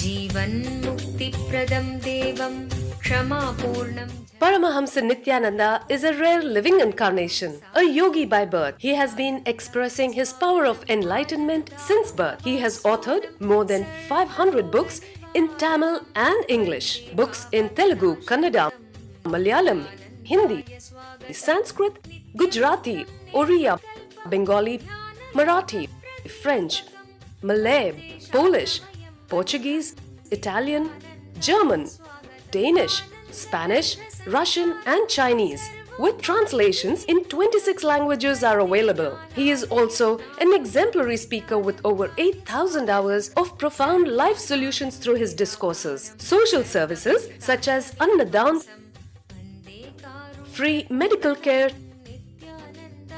free educational services, ashrams, schools, temples, hospitals, established in more than 140 places around the world, offer exceptional services. A powerful spiritual healer who has healed millions of people of diseases from migraine to cancer. A Kriya Yogi who has formulated Kriyas for physical health and mental well-being, benefiting thousands. A living master who offers practical solutions for our everyday problems. Having meditation centers in 151 countries including Bidadi, Thiruvannamalai, Rajapalyam, Salem, Hyderabad, Varanasi, Los Angeles, Ohio, Seattle, San Jose and Phoenix. He is the founder and spiritual head of Nithyananda Dhyanapitham, a spiritual guru for 10 million followers, an incarnation who transmits the highest spiritual energy through initiation. A contemporary yogi who has revived the Vedic science of yoga worldwide through thousands of yoga centers. Adept in Ashtamahasiddhis, mystical yogic powers, he has effortlessly awakened the Kundalini of thousands, gracing them with spiritual powers. A spiritual powerhouse who has revived the sacred Vedic tradition by establishing Vedic temples worldwide in places like Los Angeles, San Jose, Seattle, Toronto, Ohio, Oklahoma, Phoenix, St. Louis, Malaysia, Brazil, Paris, Guadeloupe, Dallas, New York, New Jersey, Atlanta, Calgary, Vancouver, Singapore, and places like Bangalore, Hyderabad, and Thiruvannamalai in India.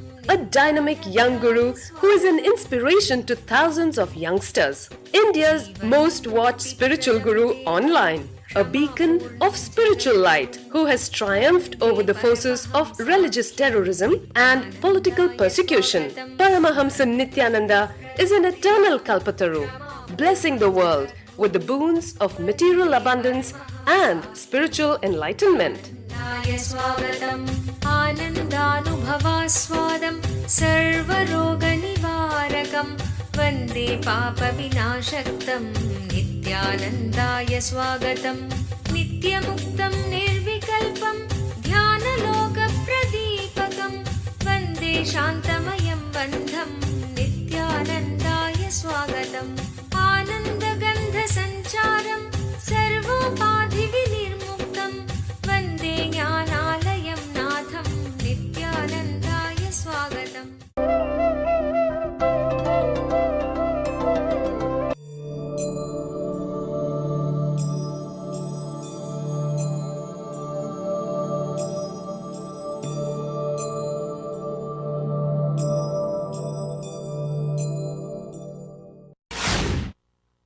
There is so much to tell about.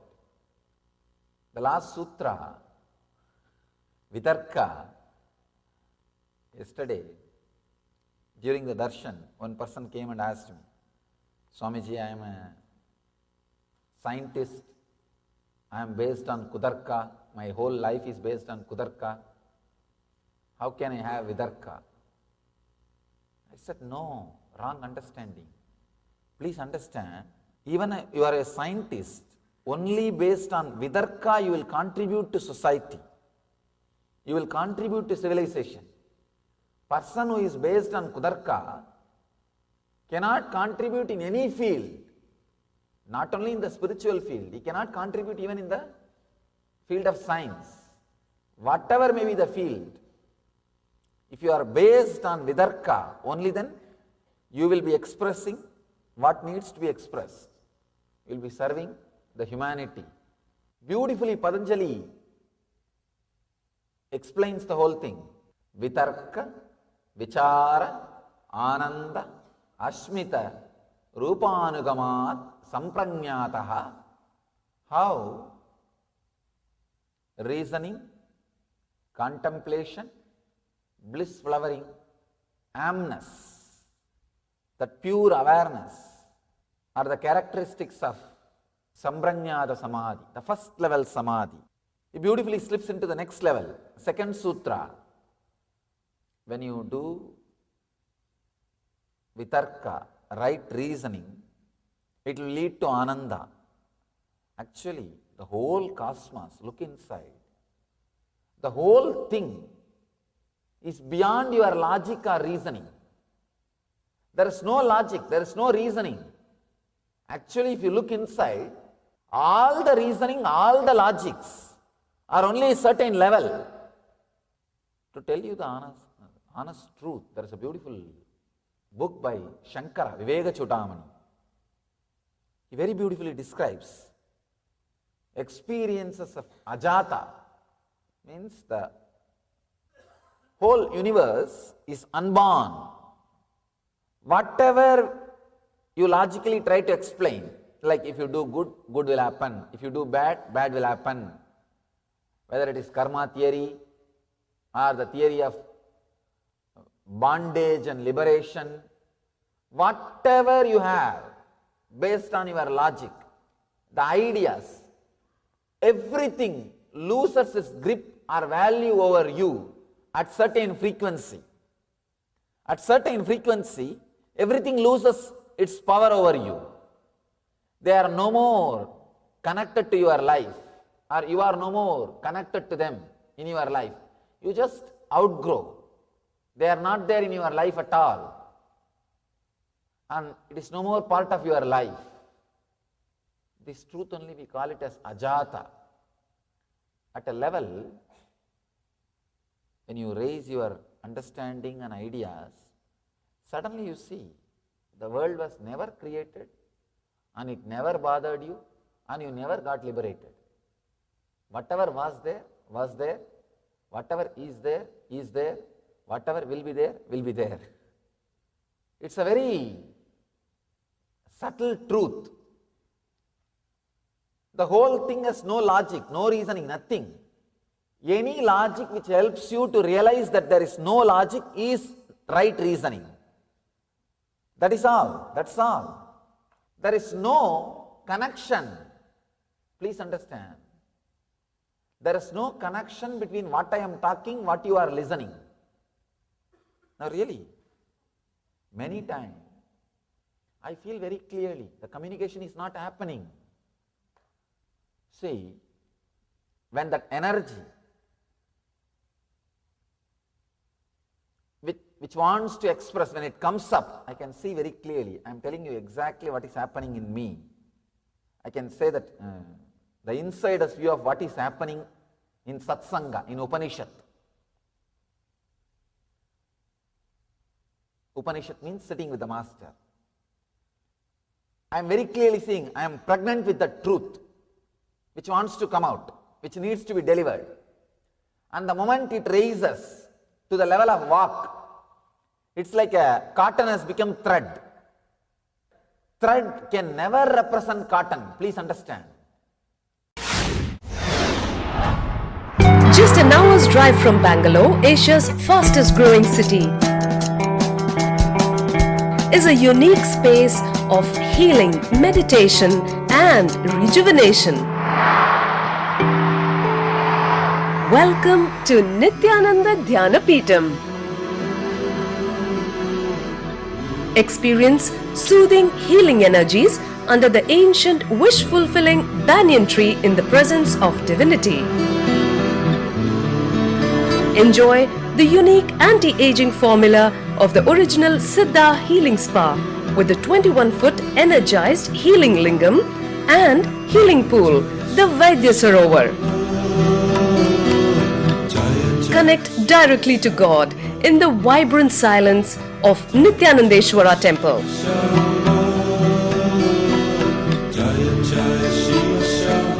Savor the delicious sattvic food served free at all times.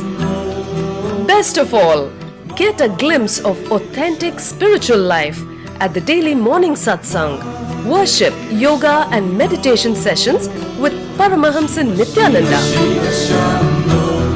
Rediscover yourself at Nithyananda Dhyanapitham, the ultimate spiritual lifestyle destination.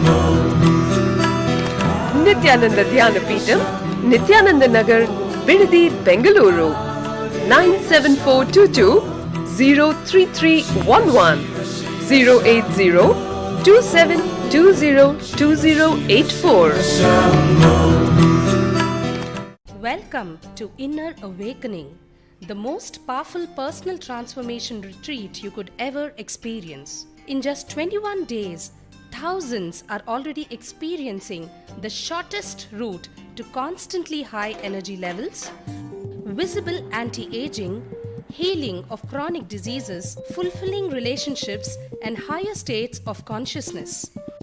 What is the secret behind this transformation?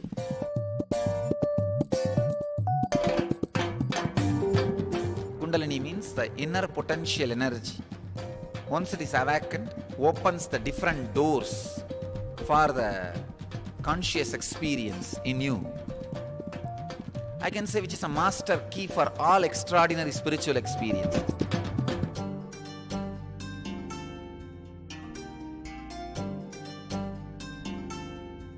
This extraordinary program is conducted personally by Paramahamsa Nithyananda in the vibrant atmosphere of Nithyananda Dhyanapitham Ashram.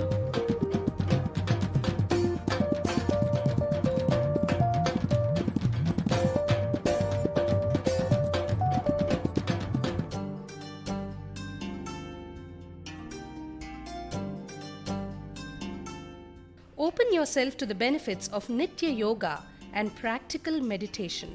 Experience physical and mental healing. Discover simple ways to handle life with success. Above all, enjoy individual darshan and blessings from Paramahamsa Nithyananda every day. Take 21 days for yourself and carry home the transformation of a lifetime.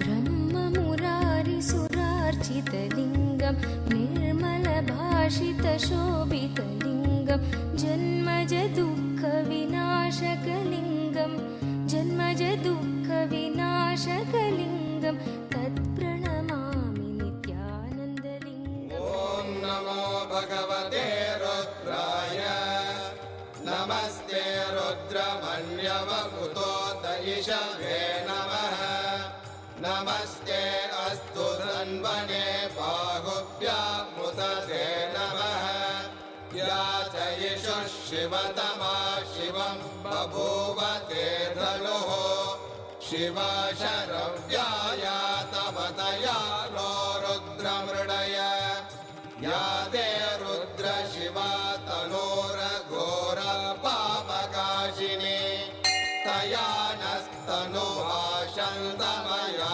गिरिशन्ताभिजागशीः या विशृङ्गिरिशन्तहस्ते विभष्ट्यस्तवे शिवाङ्गिरित्रतां गुरुमाहिगुं सेः पुरुषं जगत् शिवेन वचसा त्वा गिरिशाच्छा वदामसि यथा नः सर्वमिज्जगदयक्ष्मगुं सुमना असत् अद्य वोचदधिभक्ता प्रथमो दैव्योऽभिषगे अहेहश्च सर्वान् जम्बयन् सर्वाश्च यादुत्राण्यः असौ यस्ताम्रो अरुणपुत भव भृस्सु मङ्गलः ये चेमागुं रुद्रा अमितो दिक्षु श्रुता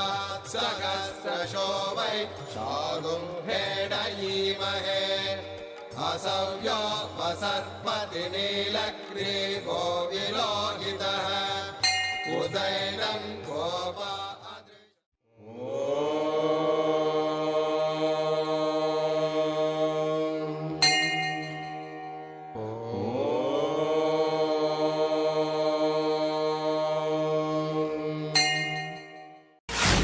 A canal can never represent ocean. You may say logically, no, canal is also water, ocean is also water. What? Many canals put together is ocean. Can you say? No. It can never be. So when the cotton is converted into thread, when it comes out, I can see very clearly it is not representing what it is supposed to represent. And when it lands on you, you are like a dye factory. You have big colored bottle, colored box.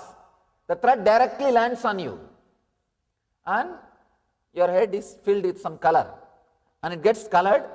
By the time you catch the thread and try to understand what I gave you, it's a colored thread.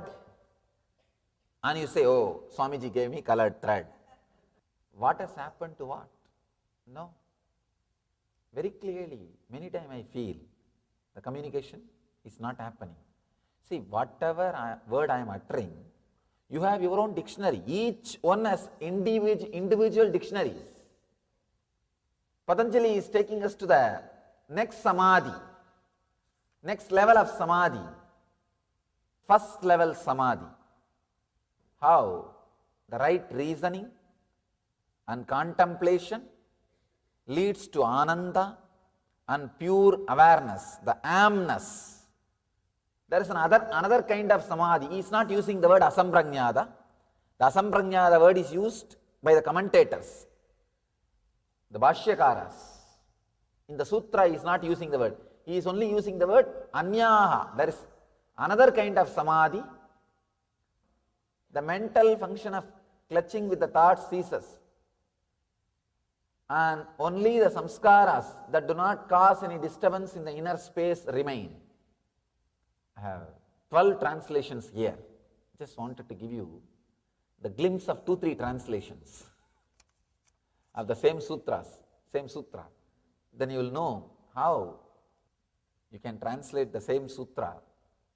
I can say each translator looks at the sutra from a different angle. Swami Vivekananda translates, there is another samadhi which is attained by the constant practice of the cessation of all mental activity, and in which the chitta retains only the unmanifested impressions. This is one translation. And Sachidananda, Swami Sachidananda's translation, he translates, by the firmly convinced practice of complete cessation of the mental modifications, the impressions only remain. This is the other samadhi. Now let's understand. Virama pratyaya abhyasa purvaha samskara sesha anyaha. The other kind of samadhi, the mental function of clutching with the thoughts ceases, and only the samskaras that do not cause any disturbance in the inner space remain. Just 3 important truths, 3 important clicks. This whole thing can be understood. First thing, having thoughts is not thinking. Please understand this first click. Having thoughts is not thinking. You may be having thoughts, that does not mean you are thinking. This is the first truth. Many times you can see in India, we have something called annachatras. Many villages, especially the temple-based communities, will have that annachatra. Anybody can come, they can eat and stay as long as they want, can leave when they want. There is no attendance, there is no record, there is no nothing. Registration happens. Anybody can come, stay as long as they want, and leave when they want, when they don't want. Just like Annachatrams only, our mind. Any thought can come, stay as long as they want, and can leave when it doesn't want. There is no reason. There is no reason. And sometimes suddenly you become aware something is going on in you, and you start suffering or enjoying for the thought which was there in front of you at that moment. Please understand. When you become aware of you, at that moment what is in front of you, you respond to that. That's all. You respond to that. If that was a joyful thought, you think, oh, I am joyful, I am keeping healthy, everything is going well. When you become aware of you, when that amness is experienced by you, if there is a painful, depressive, suffering thought, you say, no, I am suffering, I am in depression. You blame. Otherwise, there is no such thing logically that you are suffering or you are in joy, nothing. Just you become aware in the wrong moment about you, that's all. क्या आप स्वयं एक अवतार पुरुष से अपने जीवन में दिव्य मार्गदर्शन चाहते हैं? प्रस्तुत करते हैं अवतार पुरुष से वार्ता।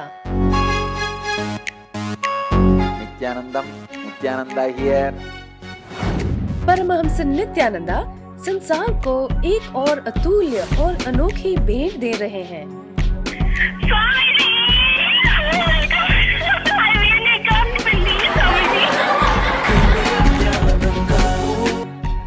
You got practically everything and too much for a phone call. अब वो लाइव किसी के भी प्रश्नों का उत्तर स्वयं देंगे। That's great. Now you ask anything you want in your life. Ask me any boon you want. 8 से प्रारंभ। कुछ सौभाग्यशाली लोग जो 08027279999 पर फोन करेंगे, वो स्वयं स्वामी जी से बात कर सकते हैं। लाइव देखें NTV पर ntv.nithyananda.org। Welcome to Inner Awakening, the most powerful personal transformation retreat you could ever experience. In just 21 days, thousands are already experiencing the shortest route to constantly high energy levels, visible anti-aging, healing of chronic diseases, fulfilling relationships, and higher states of consciousness. What is the secret behind this transformation?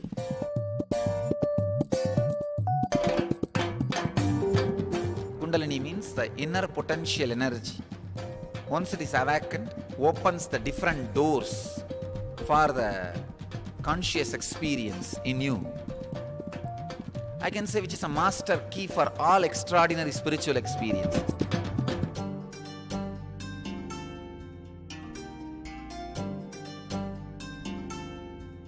This extraordinary program is conducted personally by Paramahamsa Nithyananda in the vibrant atmosphere of Nithyananda Dhyanapitham Ashram.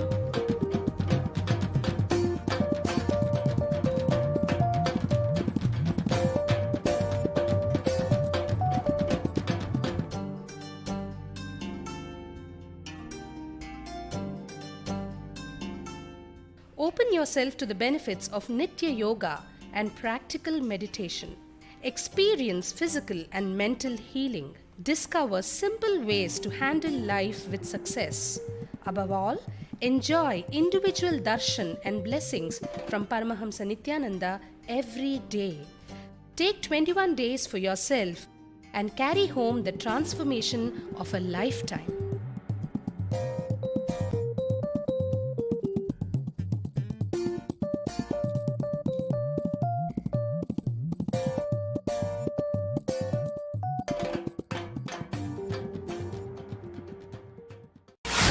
Nothing else. Having thoughts is not thinking. First click, first truth. Second truth, please understand, second important truth. Mind is not a thing, it is an action. Patanjali gives this sutra, this concept, this truth in the first sutra itself. Please understand, mind is not a thing, it is an action. For example, you are walking. If you don't want to walk, what will you do? Just sit. You are talking. If you don't want to talk, what will you do? Just be silent. Same way, you are minding. If you don't want to mind, just stop. That's all. It is your very action. If you look inside, you can see very clearly your very action. You are doing it. Now, if you want, you can think. You are thinking. If you think, you don't want to think, just relax. People come and tell me, no, Swamiji, even if I want to relax, the thoughts are coming. How can it come unless you think? Come on, tell me. How can the words be created unless you create it? Fortunately, only you can be inside your body. And you can't say somebody else is sitting inside your body. And you can't say somebody else is thinking. It's not possible. Only you are thinking. Understand? The moment thoughts comes, be very clear, you decided to think. You decided to jump out of the decision which you made of stop thinking.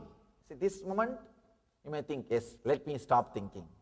After a few moments, you may have the guts, confidence, courage. No, let me think. And you start thinking. If you look inside, you will see you are responsible for the action of thinking happening inside you. Maybe one part of you, there's a beautiful story in Mundakopanishad. Very beautiful, very powerful story. There was a beautiful golden bird sitting at the top of a tree, top branch. Small bird was there, the lower branch.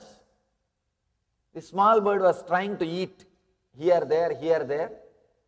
When it eats sweet fruits, it just enjoys and gets the courage, starts jumping to the other branch and starts eating.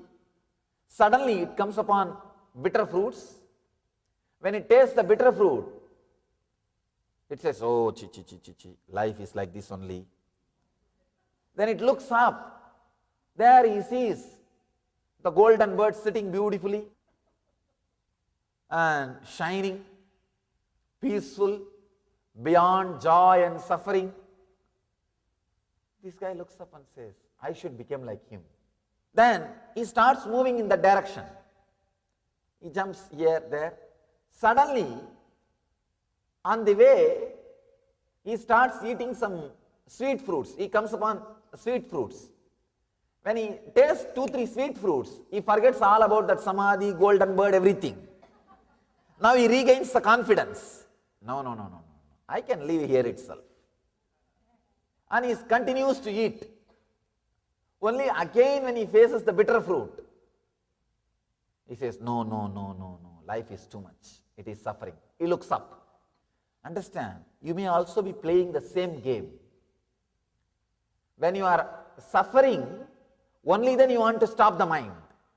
Then after a few minutes, when you stop the mind, when you just be silent for a few seconds, even that few seconds gives you the courage.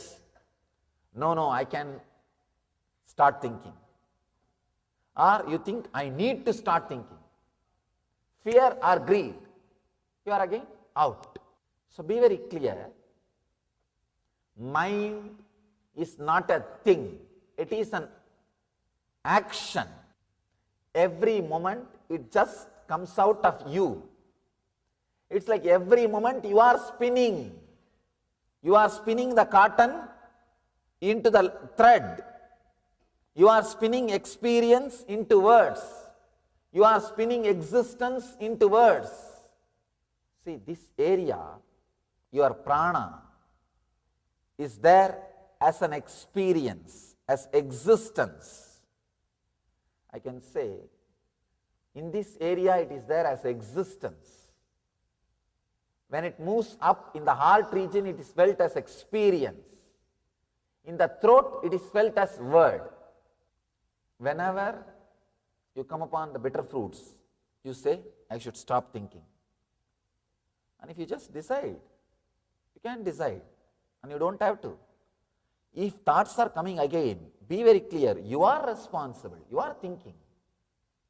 So coming upon, see, understand, this click, it is you who is thinking.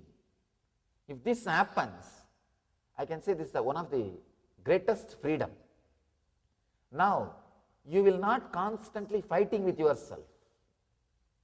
You will not constantly disrespecting yourself. You will not be constantly saying, I tried my best, it is not working out, I tried my best, it is not working out. That is the worst enemy, worst thing can happen to a seeker. Patanjali beautifully describes. Be very clear. If you can stop, you are able to stop. If you can't stop, be very clear. You are not able to stop. You are thinking. It's not that you are not able to stop. You want to think, you are thinking. At least gain that confidence. Truth gives you confidence. Truth gives you confidence. Standing with the truth, with the honest thing. Discover the power of Kundalini Awakening at Kalpataru, a unique full-day transformational program blessed personally by rare living incarnation Paramahamsa Nithyananda. What is Kundalini? Kundalini is the tremendous potential energy hidden inside every individual, which can be awakened through initiation by an enlightened master. Once awakened, Kundalini has the power to transform every area of your life and bring you health, wealth, success, joyful relationships, and spiritual enlightenment. Harness the power of meditation and initiation.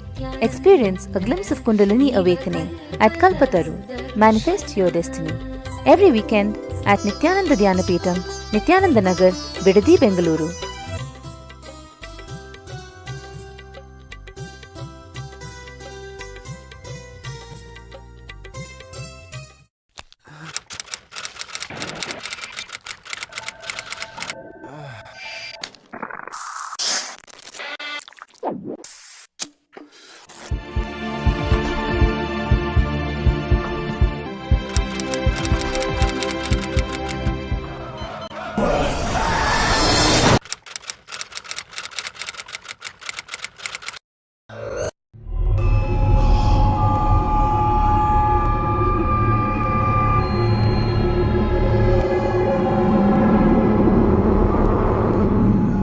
I know the modern day youth is really suffering.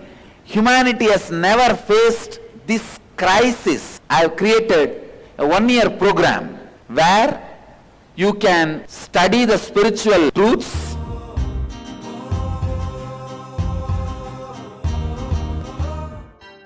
Nitya Yoga practices to create healthy body, spiritual discourses to develop mental health, meditations that help balance emotions, kriyas to break mental patterns that create suffering, opportunity to express leadership qualities, techniques that improve creative skills.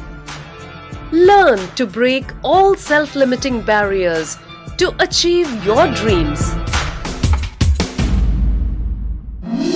Ananda Yogam.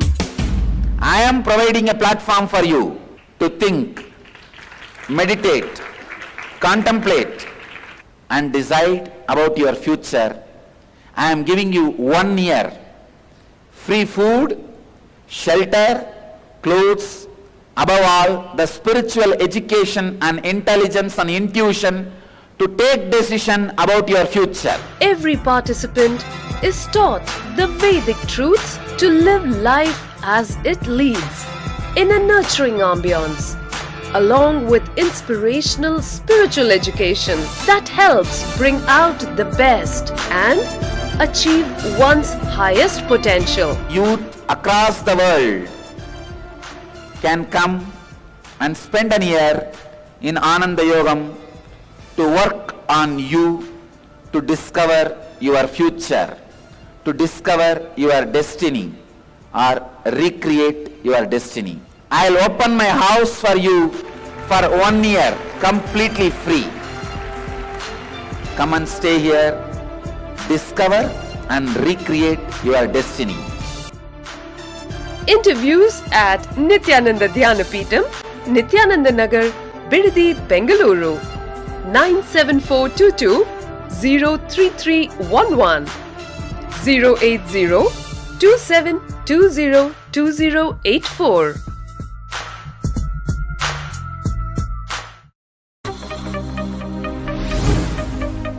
Discover the secrets of health and wealth in one package.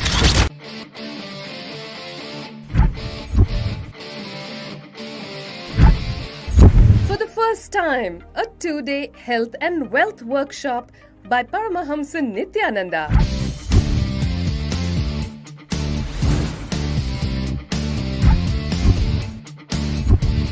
% healing for a range of ailments. Wipe out illness from body, mind and being.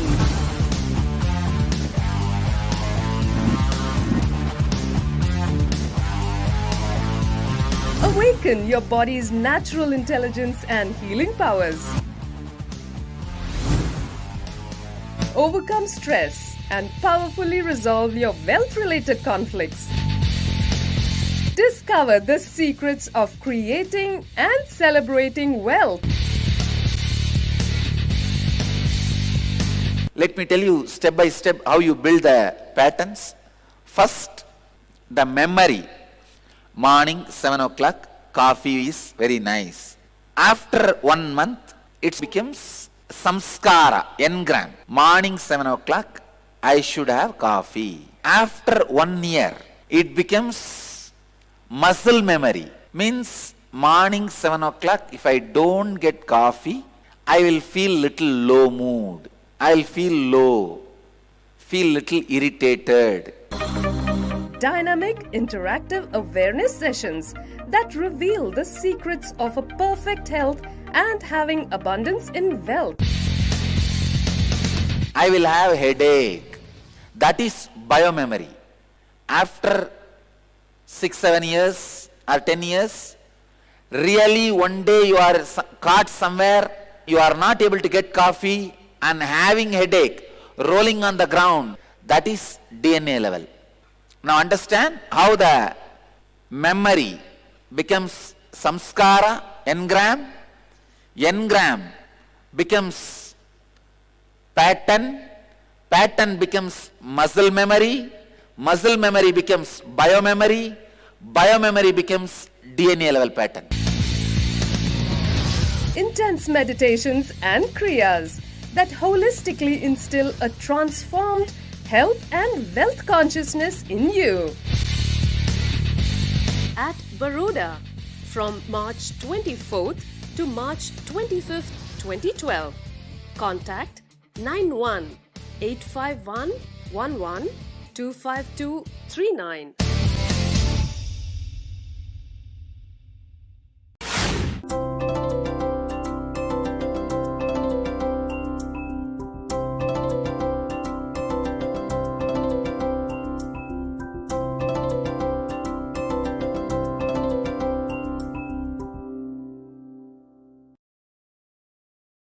Dal, oil, all this. Like a general store. Anyhow, I did not have any problem. But all of them had a problem. They all know I am a little crazy. But they did not expect I will go to this extreme. And the first shop itself they caught hold of me. What for you came? I said, don't ask all that. I am a sadhu now. I am asking you for bhiksha. Will you give or not? You tell, I am going for the next shop. Don't disturb my business. If somebody comes and sits in your shop and goes on poking at you, your business will be disturbed. And don't disturb my business. Then finally, my grandfather's shop, he caught hold of me and said, how much you need to stop this begging?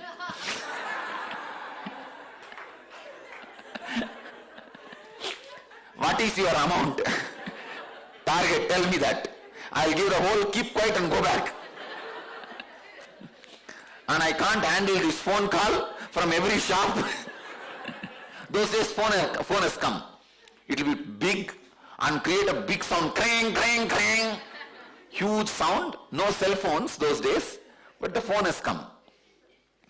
I cannot handle this phone call those days. Only 4 numbers those days.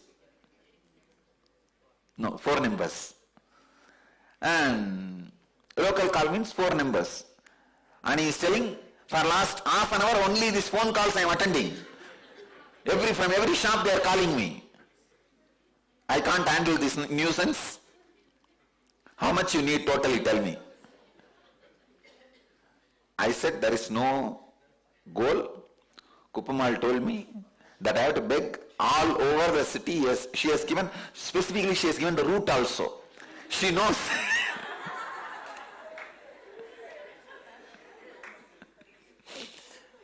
And I did not have any problem. Finally, he said, talking to you is no use. I will call that old lady and talk to her directly. Raghupati Yogi is very close with my grandfather. So immediately he sent a person to get Raghupati Yogi. Kuppamal can't move freely here and there. But Raghupati Yogi was very healthy till the death. So he sent a person to bring Raghupati Yogi so that I can be advised, I will stop this. But before he could come, I left. And I went round. There was a shop. My classmate, it is her father's shop, a girl, my classmate. So I am going and standing there. She was also sitting in the shop. And she said, you have gone completely crazy. You became mad. And now you are begging also. I told you so many times not to go to that lady, means Kuppamal.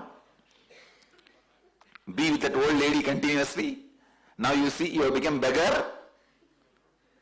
I tell you, I could see very clearly the body which is standing and begging is different. I am different.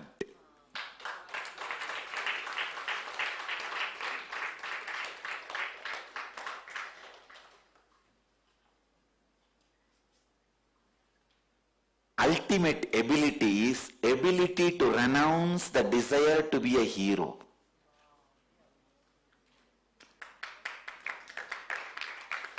Ability to renounce the identity. I tell you, it is that training which protected or still protects, saves me during this whole identity crisis. See, the attack on me was not defamation. It was literally creating identity crisis. Please understand. Defamation is different. Trying to create identity crisis is different. Attack on me from 2010 is not just defamation. Trying to create identity crisis. Trying to completely confuse people about who am I, who I am. And they tried their best even to confuse me. See, if constantly 3 years somebody tells you you are a cheat, you are cheat, you may start thinking, am I really cheating? You may start thinking when you sit in the morning Pada Puja, people are worshipping me. Am I really cheat? Not once I doubted me.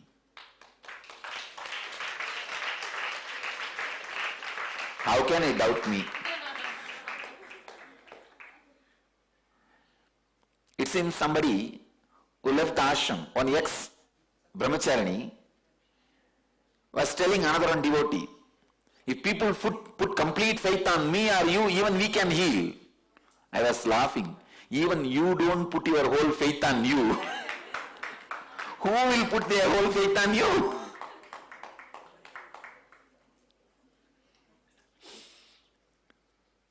People don't need to put their whole faith on you for you to heal them.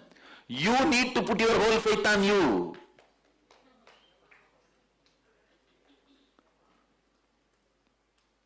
Not a moment I had a doubt. Understand? It is very easy to live even if the whole world doubts you. It is impossible to live even if you doubt yourself for a moment. You can't live if you doubt yourself. After all this, I have not doubted myself for a moment because I have experienced myself. I have seen the beautiful side of me, the graceful side of me. When I saw the graceful side of me, I just fell in love with myself.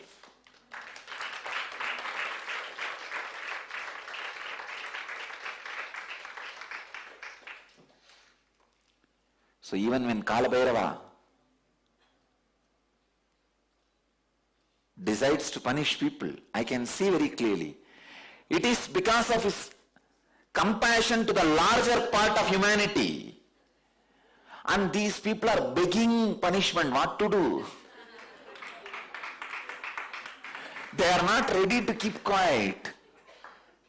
I have seen the most graceful side of me.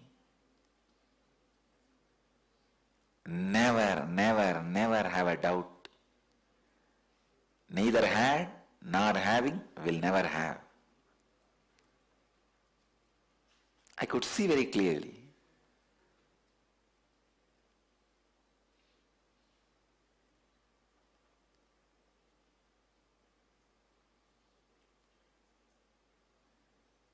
Even though I will not go to the school regularly, I had a very good friendship and respect from all my classmates, batchmates, with everybody.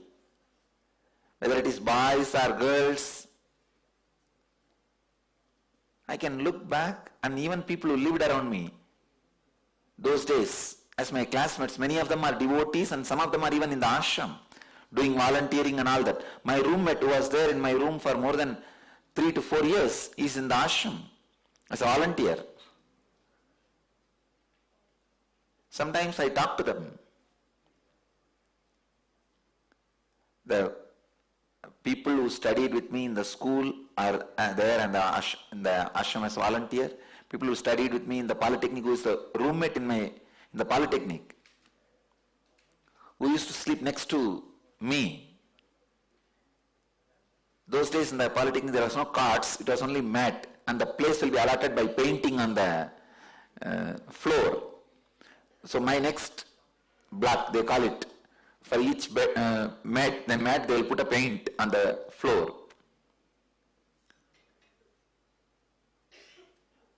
And they will put number also, 16, 15, 17, 18. My next number guy, he is in the ashram as a volunteer. And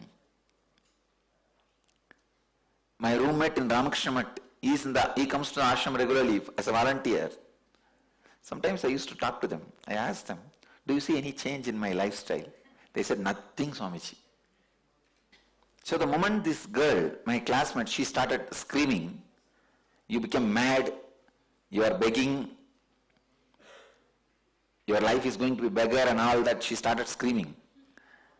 Then her father got angry with her.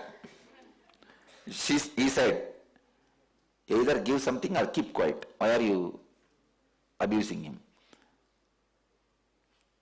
The father started telling, maybe he's doing it for some spiritual reason, because in South India it is very well known. You go to beg for 3 Saturday and whatever comes, take it to the Tirupati, go by walk to Tirupati and offer it in the undi. It's a tradition. So he was telling, maybe he's begging for the Venkateshwara. How do you know? It's a tradition. Even now they do. That, especially this month only it starts. This is the month. 3 Saturday they will go to house and beg. Whatever comes, with that they will carry the whole thing. Maybe rice or money, silver, gold, whatever people give, they will carry the whole thing. They will go by walk to Tirumala and offer it in the hundi.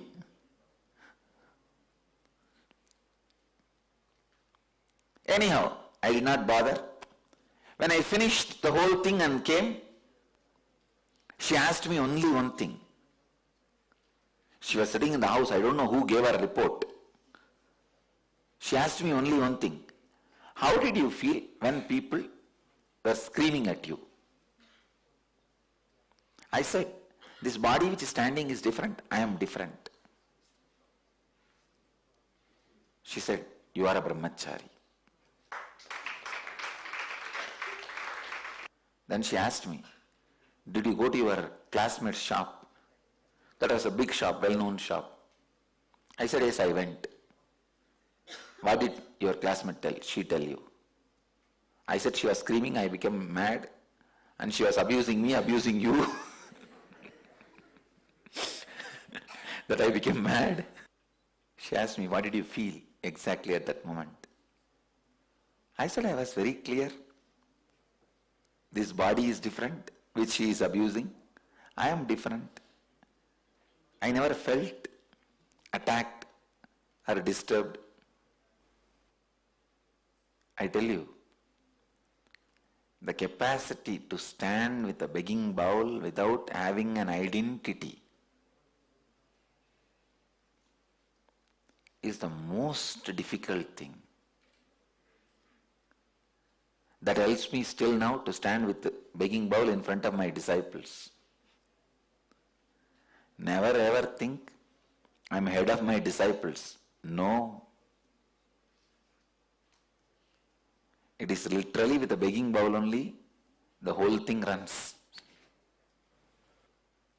Only one difference is, nowadays I beg to drop their identity into my pot,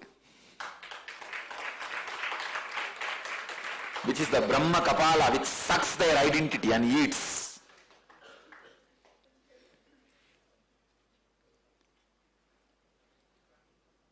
Few days before, I was telling you one important thing. The ability to give up anything. And today I tell you, you are a sadhu only if you are able to touch anybody's feet, whoever you feel is your enemy. I have seen sadhus giving up multi-crore properties in their hometown, leaving everything and going to Himalayas. And there they will fight a small place where they sit and beg or eat their food in the ashram or bandara or in the temple. Now I know one fellow is from Coimbatore Counter community. He left a property, big property near a place called Sulur. He is a sadhu now in Rishikesh. There is a Kartikeya ashram there, which is in the name of Subramanya. He left crores of property here and went away there to become a sadhu. There I saw him fighting for the place in the bandara. I laughed. I tell you, when I made a statement, all my sadhus, all my ashramites should practice this habit of non-possessiveness. Anything is around me belongs to whole world. Anybody wants, they can take it. Same way, a sadhu, all my ashramites, please understand, this is the instruction to all the devotees, viewers, visitors.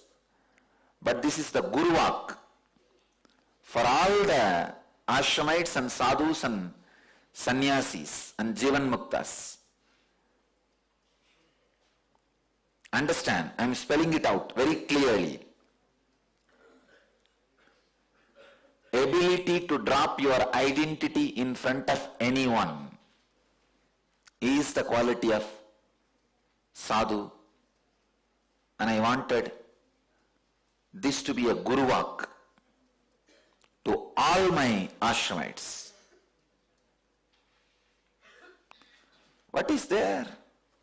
You think all the abuse I am going through, I am worthy of it? It is excess being done on me. But that is the way life is. That is the way humanity is.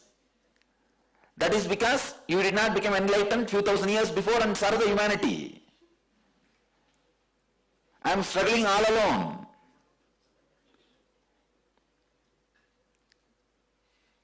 See, lakhs of people died in Hiroshima and Nagasaki. All the people who are dead, are they worthy of the death? Now hundreds, I don't know, hundreds, maybe 50, 60 people, I think, died in Sivarasi. Do you know the funny thing? It's of course not funny thing, terrible thing. In that whole group of people who are dead, I think 56 or 58, I don't know the exact number. Only one person was working in that firecracker industry. All the fellows who were working in the industry were saved. The fellows who came to watch and rescue, 57 people who came to watch and rescue were dead. When they saw the name list, only one person who was actually working was dead. If they listened to the police and everybody is flooded, see, all the workers are flooded. They all have saved themselves. One big group came there. The police has said, you don't go for rescuing people. We will go. You don't know, don't do. But curiosity, India, it's a religion. If few people are standing and seeing, you have to put your nose to find out what is going on inside. Now people are telling me, we are not able to reach out to people, teach meditation, nothing. Go to any big park on the main street, 4 or 5 of you stand round and watch inside. Let one fellow be doing inside one kriya or meditation, Nithyananda. In 5 minutes there will be traffic jam in that road. The whole crowd will be standing around you and watching inside, what is he doing? Now I tell you, see, make one person to sit and do Guru Puja, and 5, 6 of you just stand around. You should stand around such a way from distance they should not be able to see what is going on inside. Only when they come near and put their head, they should be able to see what is going on inside. Stand like that. It's a powerful technique. You try. All you need is 5 people. 1 to do Guru Puja, 4 to hide and stand. In 10 minutes you will see the whole street traffic jam, the whole crowd will be standing and watching what is he doing. Till the end of Guru Puja, he should not open his mouth to answer any question. And I tell you, not a single fellow will leave.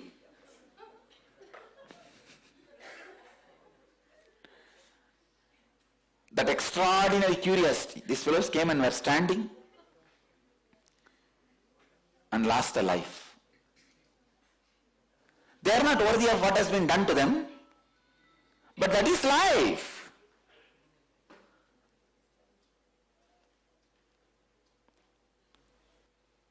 Standing up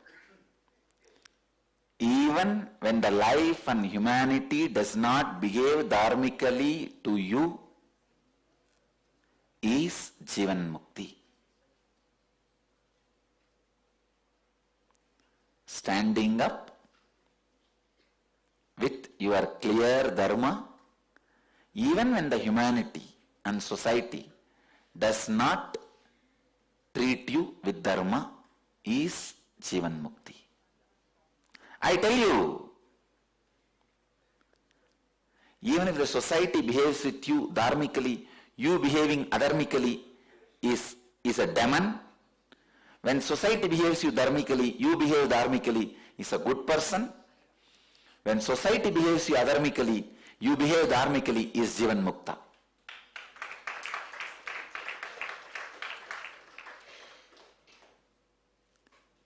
Even if the people around you, when they don't behave dharmically, stand up on your dharma. That is what is subduing the identity.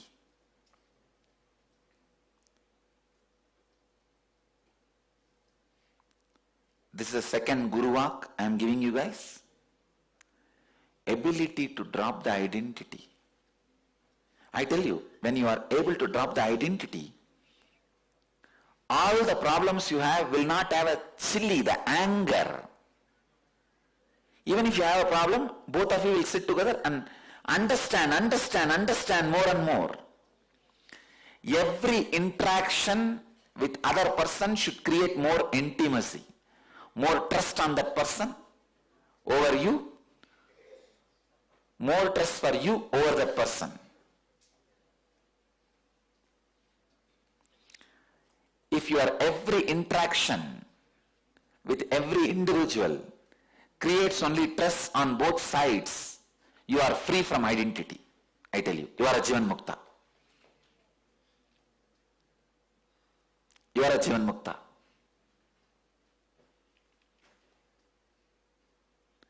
The ability to drop the identity is Jivan Mukti. I tell you one more secret. As long as you have certain identity, you will always feel society is adharmic towards you. It is a basic secret. Your logic is with pus. It sees only from your side, never from the other side.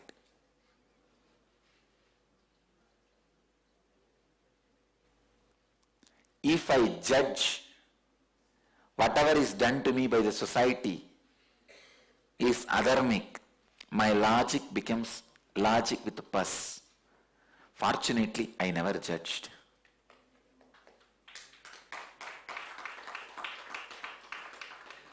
Society is not a group of people. Please understand, society is the other person. It is not collective. Even a single person is society. Whom you hate, whom you think you can't work with, whom you think is worst person you have seen in your life is society for you. I tell you, if you have somebody as your enemy and feel this fellow's patterns, he cannot come out and he will suffer, he has to be given suffering, when you feel, understand, now God is sending you the diagnosis. Exactly you have the same problem. He is giving you the possibility to diagnose you. Most fortunate human being is a human being who does not suspect himself, who does not doubt himself, who is able to put completely his faith wholly on himself. You putting your whole faith on you does not happen by you convincing you, but it happens only by you dropping your identity by you. Go round. Whoever you think as your enemy, again and again sit with them and express your opinions towards what you carry towards them, and let them express what they carry towards you. One more funny thing you will realize, whom you think as the important enemy in your life may not be thinking you as the important enemy in his life. I have seen love is always a triangular affair on the planet Earth. Hatred is always quadrangular affair on the planet Earth. Understand? If you are loving somebody, that person is loving somebody else. If you are hating somebody as an enemy, that person is hating somebody else. It is never a straight line. It's a law. One point is loving the other point means be very clear. The other point is loving the other point, not this point. The other point which he is in love, see, A is in love with B. B will never be in love with A. It will be only in love with C. C may be in love with A.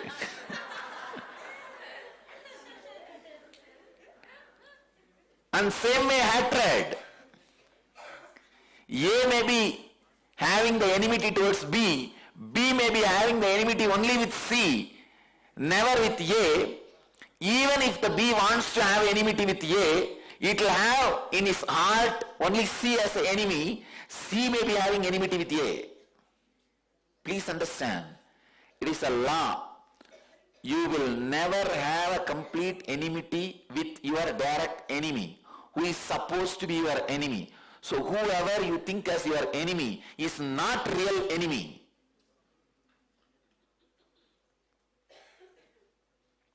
It's a law. These are all sarvabhaumya, universal laws.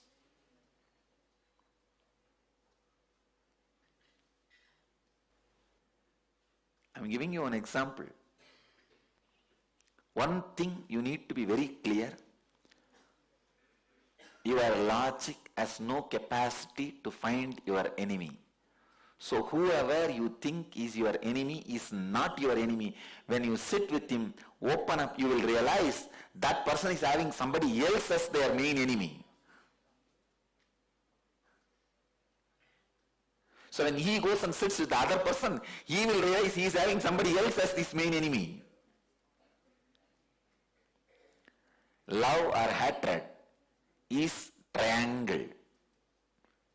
In the planet Earth, neither love nor hatred is straight line. Only when you become nobody, you become center of millions of people's love. And same way, millions of people's hatred. But you neither love them back nor hate them back. You are just a black hole sucking the whole thing, where they disappear. I tell you, whether by love or by hate, if you come near me, you are gone.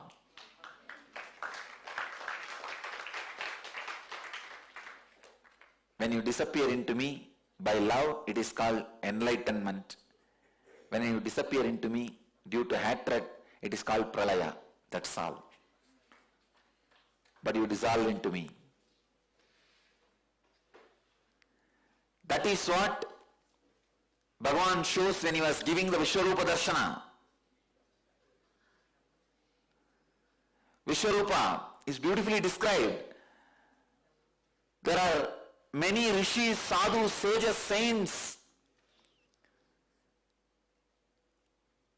in the parts of Krishna's Vishwarupa, and millions of demons, devils, Gauravas, Rakshasas being chewed by the Krishna's mouth, disappearing into the fire which is coming out of Krishna's mouth. It means what? Both are disappearing into him. Ability to give up the identity, subduing the identity. Even in the worldly life, even if you say, practically I have to see, I am talking to you, understanding all the practicalities. Please understand, whoever is listening to me, to all of you I am telling you very clearly, I know all the situations you would have gone through, going through, will go through. With that authority I am telling you, this truth which I am uttering is the truth for all of you at all times to be practiced, to be lived. not to be compromised at any time, what you call as practical situations. What Swamiji said is right, but in this situation, even if he was here, he wouldn't have behaved like that. He wouldn't have given up his identity. I know. Go to hell.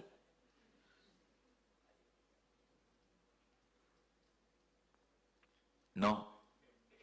I am telling you, in all possible situations, this is the truth. Ability to let go the identity makes you the hero whose identity can never be destroyed. I want those heroes around me. They are Jivan Muktas. I tell you, your identity costs you only your life, nothing else. If I am supporting your ego and identity, you are doomed. If I am not touching your ego and identity, you are in waiting list. If I am hitting at it straight, you are blessed. Unfortunately, for many people, many times I support.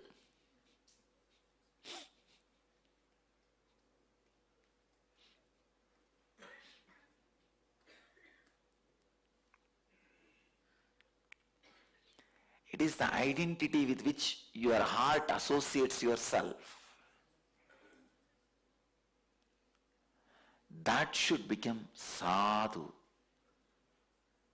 chilliless, angerless, violentless. Then you will become the center of creativity. You will express so much of the leadership quality, ability to inspire. Ability to inspire is nothing but ability to inspire yourself. Early morning, 6 o'clock, if you are able to inspire yourself to get you out of your bed and go to Akada and do the yoga, you will have the ability to inspire others. That's all.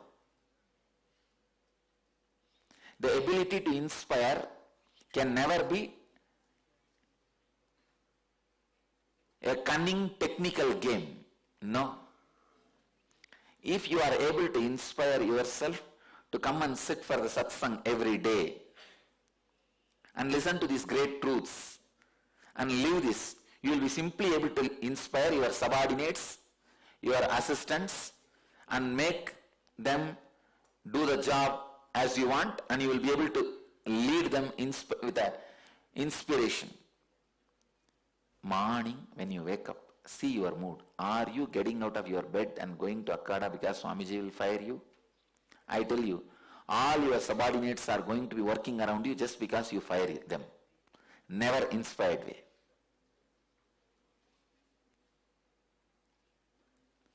If you don't know the right words to inspire you, you will not know the right words to inspire others. There are many, I don't get their darshan at all in the morning. Understand? If you are able to inspire yourself to drop the identity, you will be able to inspire everyone to drop the identity. I tell you, in the love, you are hitting the wrong wall. In the hatred, you are hitting the wrong wall. In the love, you are in love with somebody and you constantly go towards that person. And suddenly you will realize that person is going towards somebody else.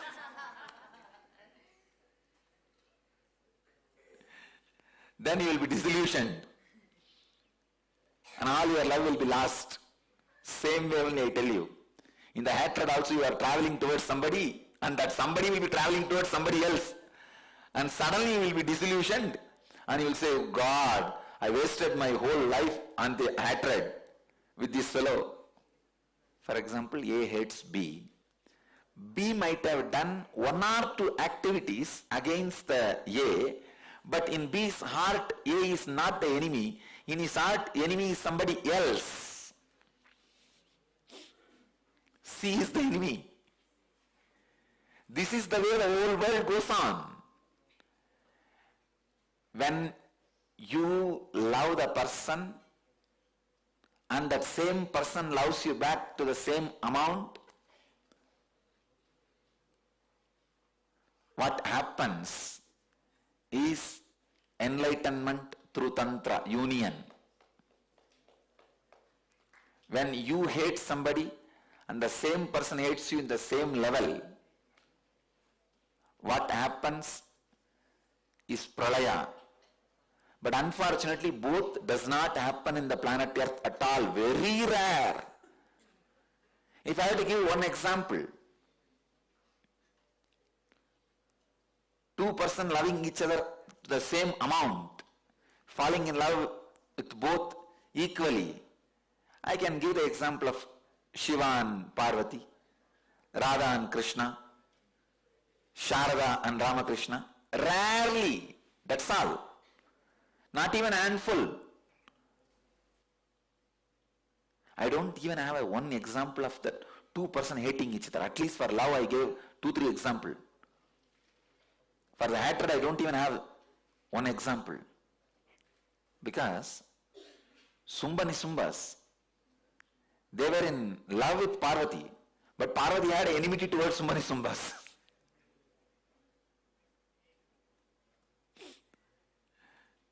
In turn, Tarakasura had enmity with Parvati. Parvati did not have enmity with Tarakasura. I tell you, whoever you think as your worst enemy are not your enemies. Who thinks you as the worst enemy will never be felt by you as the worst enemy. Because the enemy or the friend is based on your perception, which is itself is unstable. You are constantly building multi-story towers on the earth, which is going through earthquakes. It's a technical term. Tectonic plates. You are building skyscrapers on tectonic plates.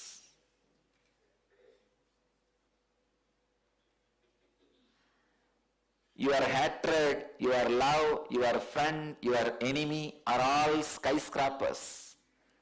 But you are installing it on tectonic plates. Bhagavan is very clear. Subdue your identity. It's time. But I have not completed this verse. I will continue. I only spoke on one word. Please understand. I only spoke on one word. Yogi Yunjita Sadatam. That's all.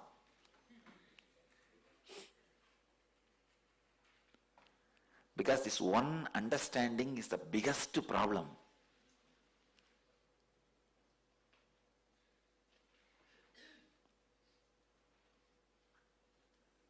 Your whole life is wasted on just protecting the identity which is going to ditch you end of the day. End of the life.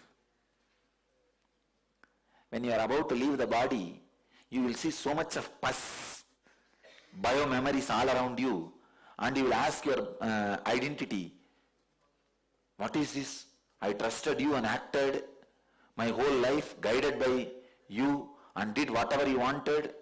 Now you are showing this is what is my bio-memory. He will just raise his hand and put his hands up and say, I don't know. Hey, what do you mean you don't know? Answer me. When you catch his collar, you will understand only cloth is that the person has disappeared already. He is a ghost. He might be feasting with your enemy and saying, see, secretly I have done the job you wanted to do. People who realize the conspiracies done against them by their identity are Jivan Muktas. But you go around and dig out and find out, even if it is not there, you imagine that So many fellows are doing conspiracy against you, but you never suspect the conspiracy is getting done by your own identity against you. Blessed are those who understand the conspiracy is done against them by their identity. Cursed are those who never doubt the conspiracy is done to them, done against them by their own identity. If you are able to beg food and your needs from the people, you grow as a sadhu.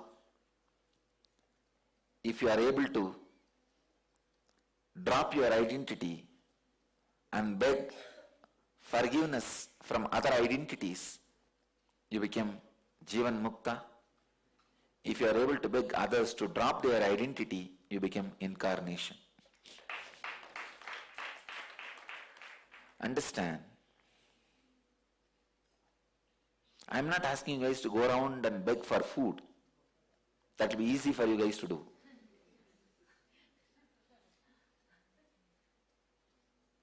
That will not have much impact. But if you can go around and beg for the forgiveness what other identities think as the hurt by you. Please understand, what you think as the hurt you caused to others is not the real hurt. What they think, because many times what you think as the hurt you caused may not be hurt for them. What they think as the hurt is the real hurt you caused to them.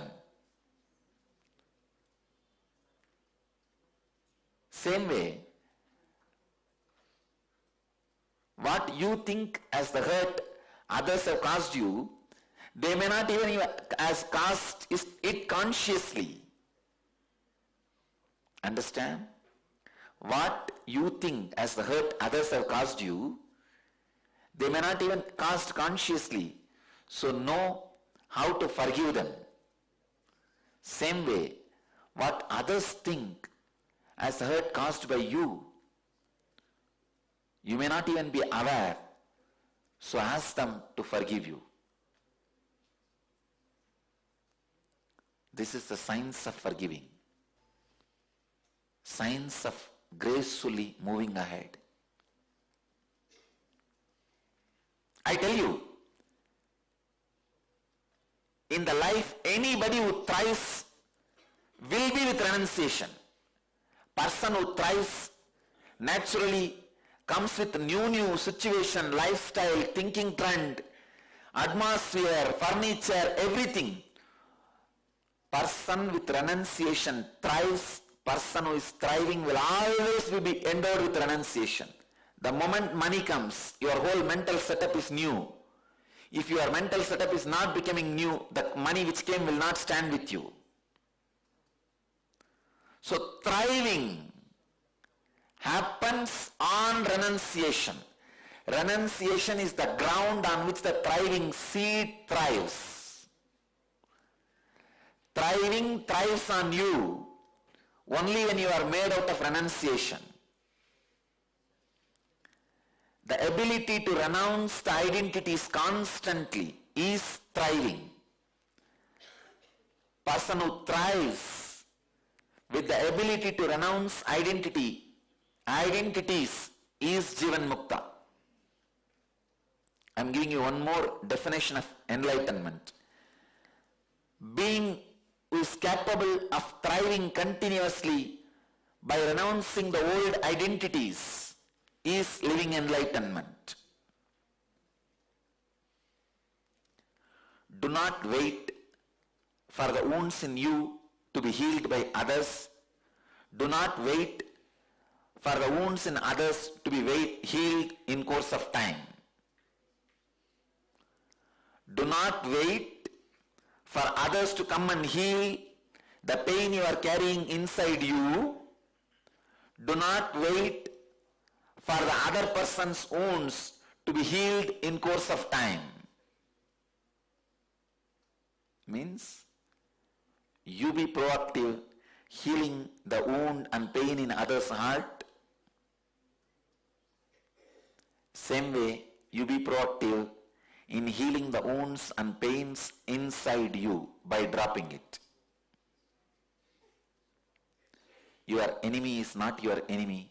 Your friend is not your friend, whom you are hating for ages and years might be doing good to you, whom you are loving and having friendship for ages, maybe in love with somebody else.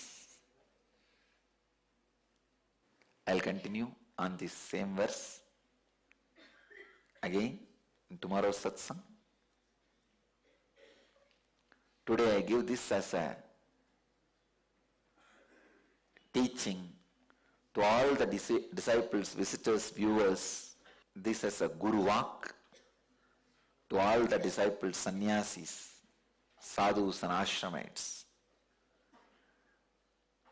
So all the ashramites, sannyasis, sadhus, before you come tomorrow to the morning satsang, take at least 10 effort to heal whom you think as your top 10 enemies and discover the truth. Your top 10 are having somebody else as their top 10. Your top number 1 may not be having you as the number 1 in his hit list. He may be having you only as a number 8 or 9 in his hit list.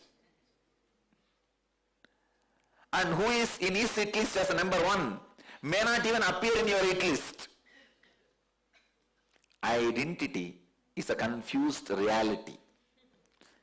When the love and hatred falls into the confusion of triangle, what you call that whole as is identity. When I said as, I meant 2 S.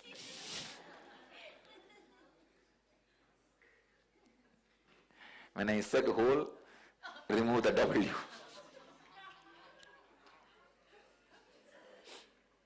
That is what we call identity.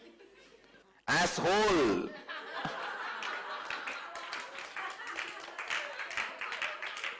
I want you to understand, without S and W, is identity. No, nobody will forget.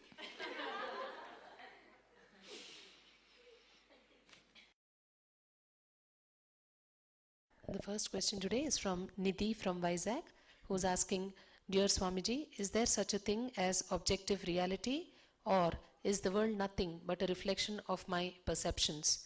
Can you also give me some signs to distinguish between reality and fantasy? Nidhi, first thing you need to know, whatever you understand as reality, the dimensions like a size, shape, quality, your association of good and bad with it, all that, even one quality does not exist in objective reality. Please understand. If you think this is wall, this is not wall. Whatever you understand, why this wall, what this wall does, how it looks, what it is, who built, is it good for me, bad for me, all concepts you have about the wall is not there actually on the wall.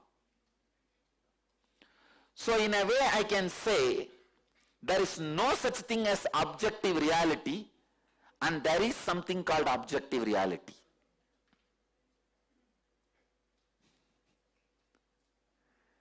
There is no such thing as objective reality is also true. There is objective reality is also true. Understand? I tell you there is no such thing as objective reality because anything you see, you perceive, does not exist as you perceive. And I tell you there is objective reality. Why you know? Because you may be liberated from this wall, but the other person who is not liberated will continue to see this wall as objective reality. Because of that, I tell objective reality exists. But I tell you, for you, objective reality does not exist. So, the right truth, objective reality does not exist for you, but the objective reality exists for the objects you see in objective reality. But as the objective reality does not exist for you itself, how can the objects you see in the objective reality can be objective reality for you? As the objective reality perceived by you itself is not reality, how can the objective reality perceived by the objects which you perceive in the objective reality can be objective reality for you?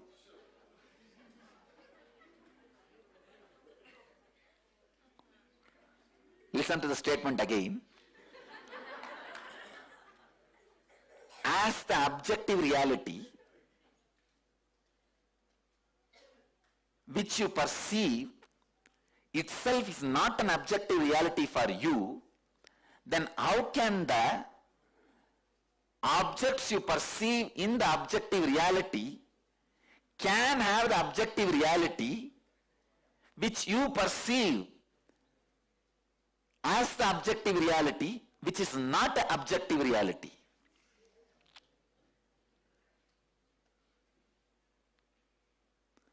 So, what you know as reality is nothing but the perversion of your fantasy. What you know as fantasy is nothing but the perversion of your reality. When you go beyond what you know as reality and fantasy, you see N reality, which is N reality.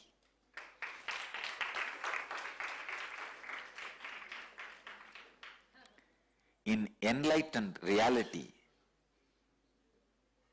there is no space for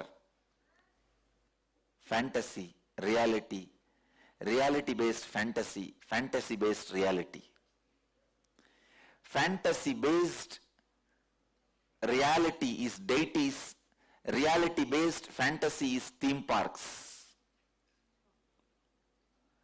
Reality-based reality is enlightened reality, fantasy-based fantasy is your dreams. The reality-based reality awakens in you when you understand neither reality-based fantasies and fantasy-based realities and reality does not lead you to reality. The reality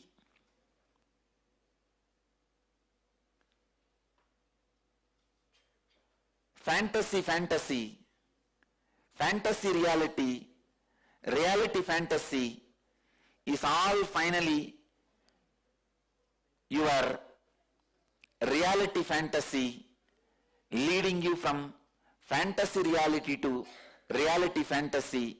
Finally, only when you drop everything, the reality expresses itself beyond reality. Let you all achieve, experience, live and express, radiate, share and explode in eternal bliss. Nithyananda. Thank you.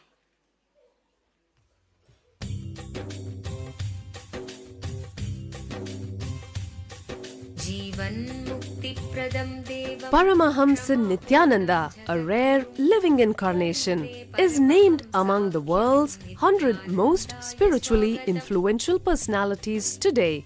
Paramahamsa Nithyananda has been placed alongside Dalai Lama, Nelson Mandela, Oprah Winfrey, Paulo Coelho and others by Mind, Body, Spirit, the world's top esoteric magazine from Watkins, London's oldest and largest bookstore. A yogi by birth, he has been expressing his power of enlightenment since birth. He has authored more than 500 books in Tamil and English. Translations of these books are available in 26 languages in Telugu, Kannada, Malayalam, Hindi, Sanskrit, Gujarati, Oriya, Bengali, Marathi, French, Malay, Polish, Portuguese, Italian, German, Danish, Spanish, Russian and Chinese. He is also an exemplary speaker with over 10,000 hours of profound life solutions through his discourses. Social services such as Annadan, free medical care, free educational services with ashrams, schools, temples, hospitals established in more than 140 places around the world, offering exceptional services. A powerful spiritual healer who has healed millions of people of diseases from migraine to cancer.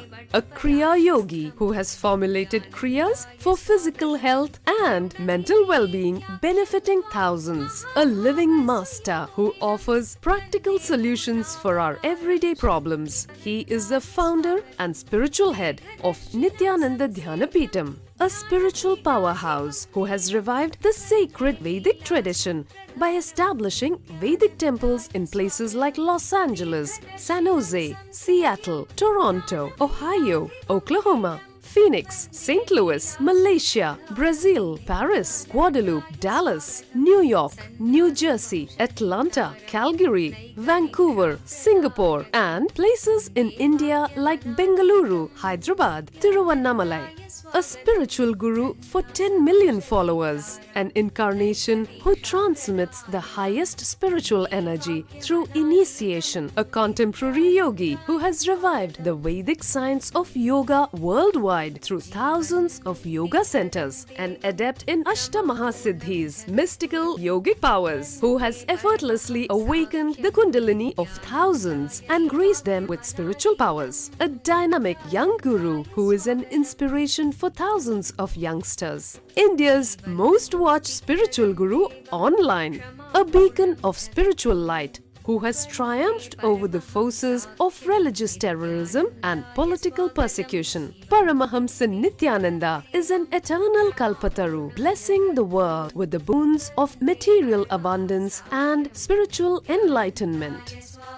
He is the 293rd pontiff of the world's most ancient Hindu organization, Madurai Adinam. Nithyanandaya swagatam Anandanubhavaswadam Sarvaroganivarakam Vande Papa Vinashaktam Nithyanandaya swagatam Nityamuktam Nirvikalpam Dhyanaloka Pradipakam Vande Shantamayam Bandham Nithyanandaya swagatam Anandagandha Sancharam Sarvopadhi Vinirmuktam Vande Jnanalayam Natham Nithyanandaya swagatam.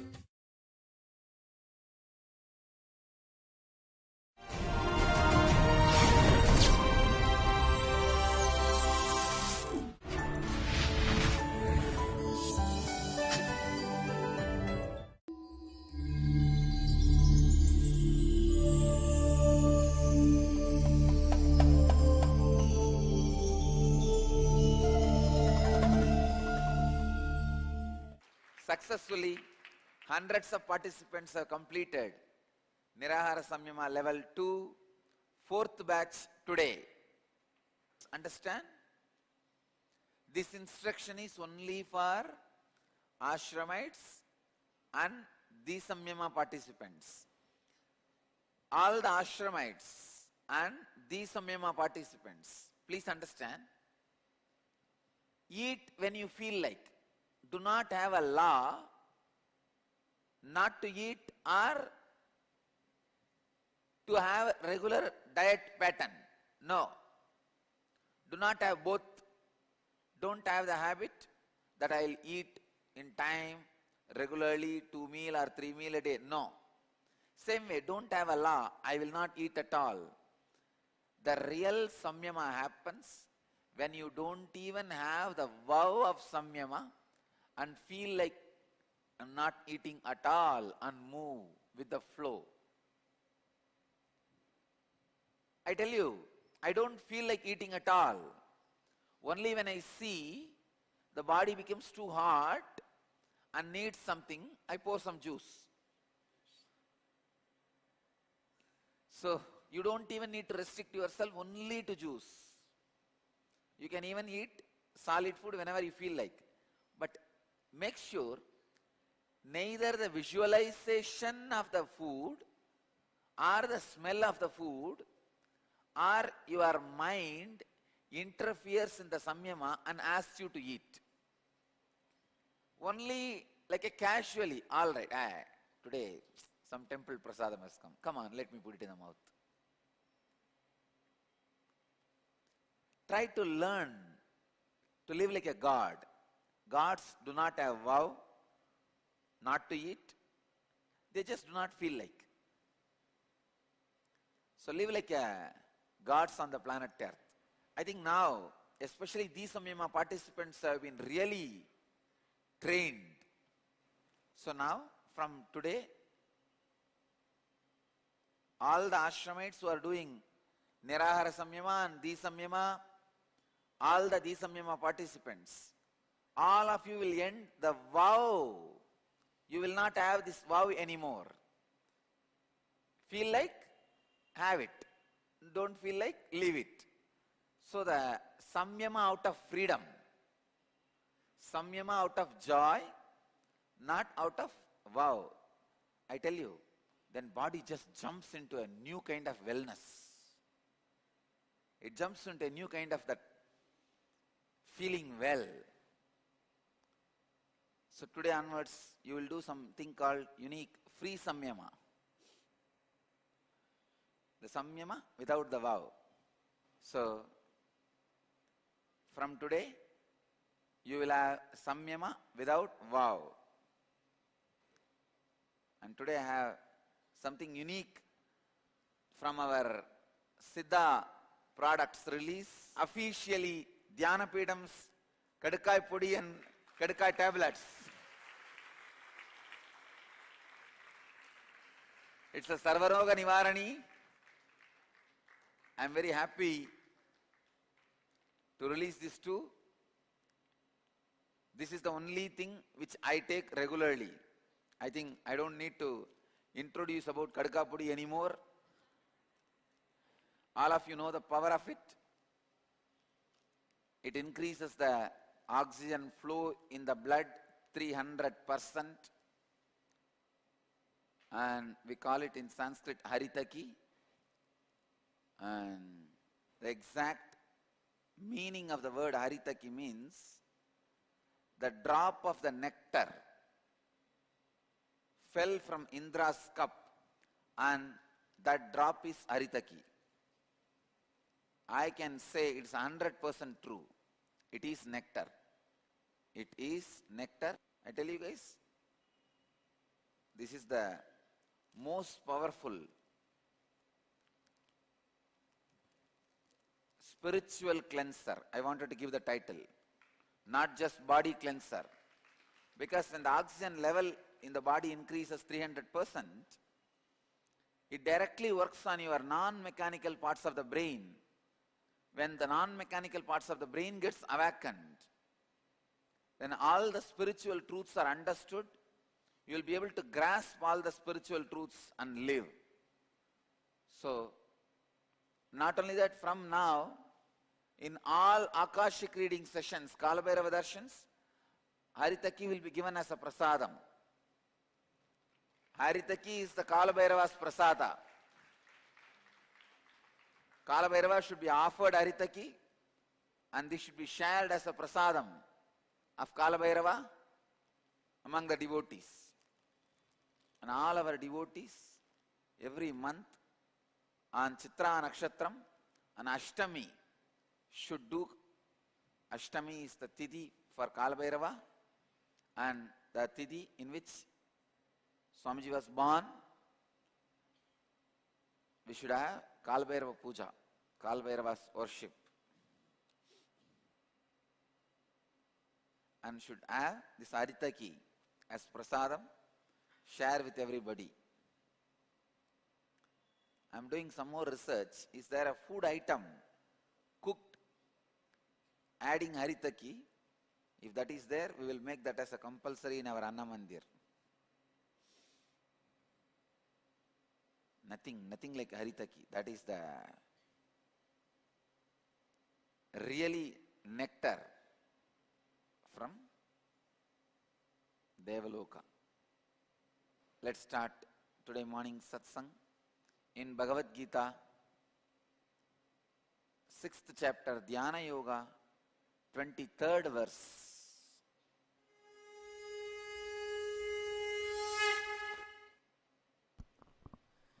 तं विद्या दुःखसंयोग वियोगं योगसंज्ञितं स निश्चयेन योक्तव्यः योगो निर्विण्णचेतसा Tam vidya dukkha samyoga viyogam yoga sanyitam sanischayena yoktavyaha yogaha anirvinna chetasa. The translation: understand that separation from being absorbed with suffering is termed as feeling connection, and this has to be practiced with a conviction, with an insight that does not pull you down. Understand? Do not deviate from your spiritual practice. Let me give you the sacred secrets Bhagavan Sri Krishna reveals from this verse. First, separating yourself from the suffering is sadhana. Second, the separation happens only when you have the feeling connection towards something which never brings suffering to you. What we call in Sanskrit bhakti, feeling connection. Third, do not deviate from that bhakti and feeling connection, otherwise you will be pulled down. These three basic secrets, sacred secrets, is revealed by Bhagavan in this verse. Tam vidya dukkha samyogaha viyogam yoga sanchitam sanischayena yoktavyaha yogaha anirvinna chetasaha. Actually, this is the right message from Bhagavan for all the NSP participants, because today is the 4th day. The program will end. From tomorrow, whether you are going to meditate or not, who knows? Whether you are going to continue your spiritual practice or not, who knows? So this is the farewell message from Bhagavan. Let you not disconnect yourself from the sacred spiritual practices, sadhana. Let the sadhana not be the choice. Let sadhana be the survival need. Do not break the regular spiritual practice of unclutching yourself from suffering. Please understand. One of the biggest mistake many of the devotees do is they think, oh, why unnecessarily sit and unclutch? I'll just remember Swamiji and he's there all the time in my heart. But if you don't do sadhana, even your feeling connection with me, the bhakti towards me will naturally be destroyed. It is only by sadhana the feeling connection is strengthened and you grow. I tell you, if you stop the habit of unclutching from the suffering without doing the regular practice, then the layers and layers of the suffering increases. Suddenly one day you are completely disconnected and you are not able to relate with the master at all.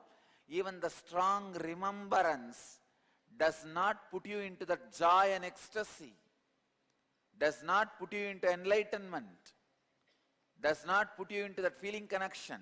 Then you see, I think I lost my spiritual strength and life, and you succumb.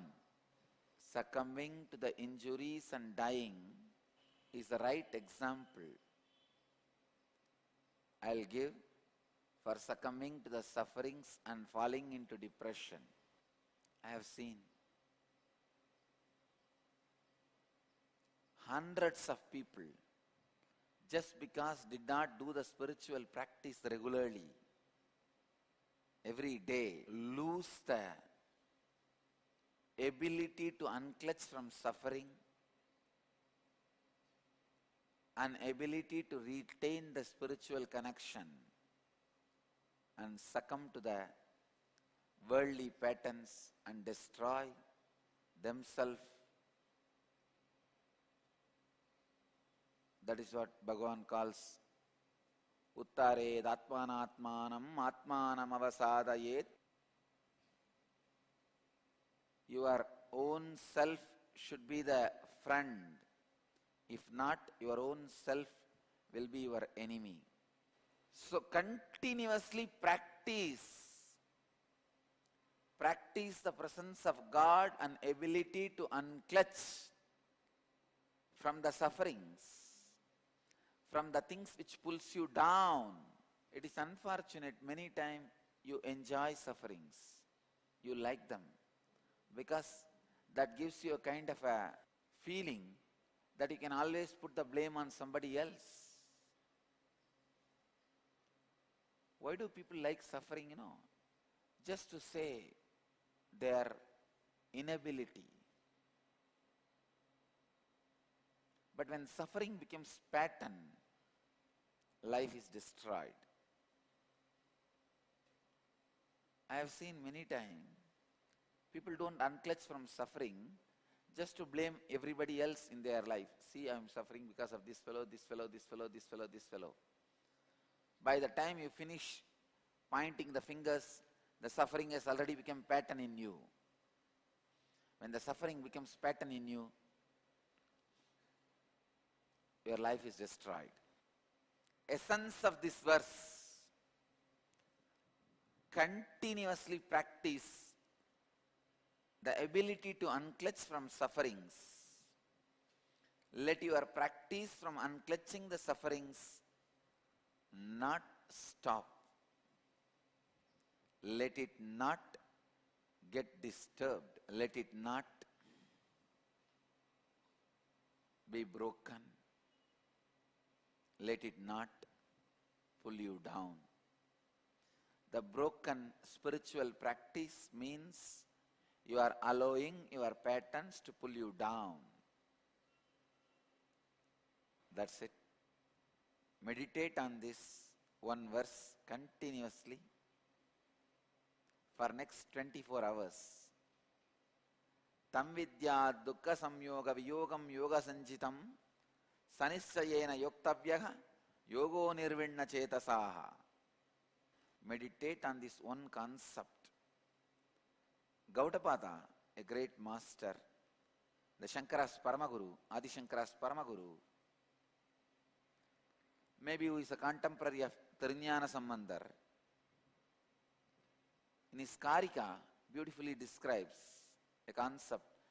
Just as the ocean can be emptied with the help of the tip of the blade, which can hold just a drop, so also can the control of the mind be brought about by absence of depression. Utsheka udader yatvat kushagre naika binduna manaso nigrahastatvat bhavet apariketataha. Gaudapada very beautifully says, by the practice anything is possible. You can even empty the ocean with the kusa grass, a small grass, with a continuous effort for years. Same way, even if that can be possible, why not conquering the mind by the absence of depression? It is possible.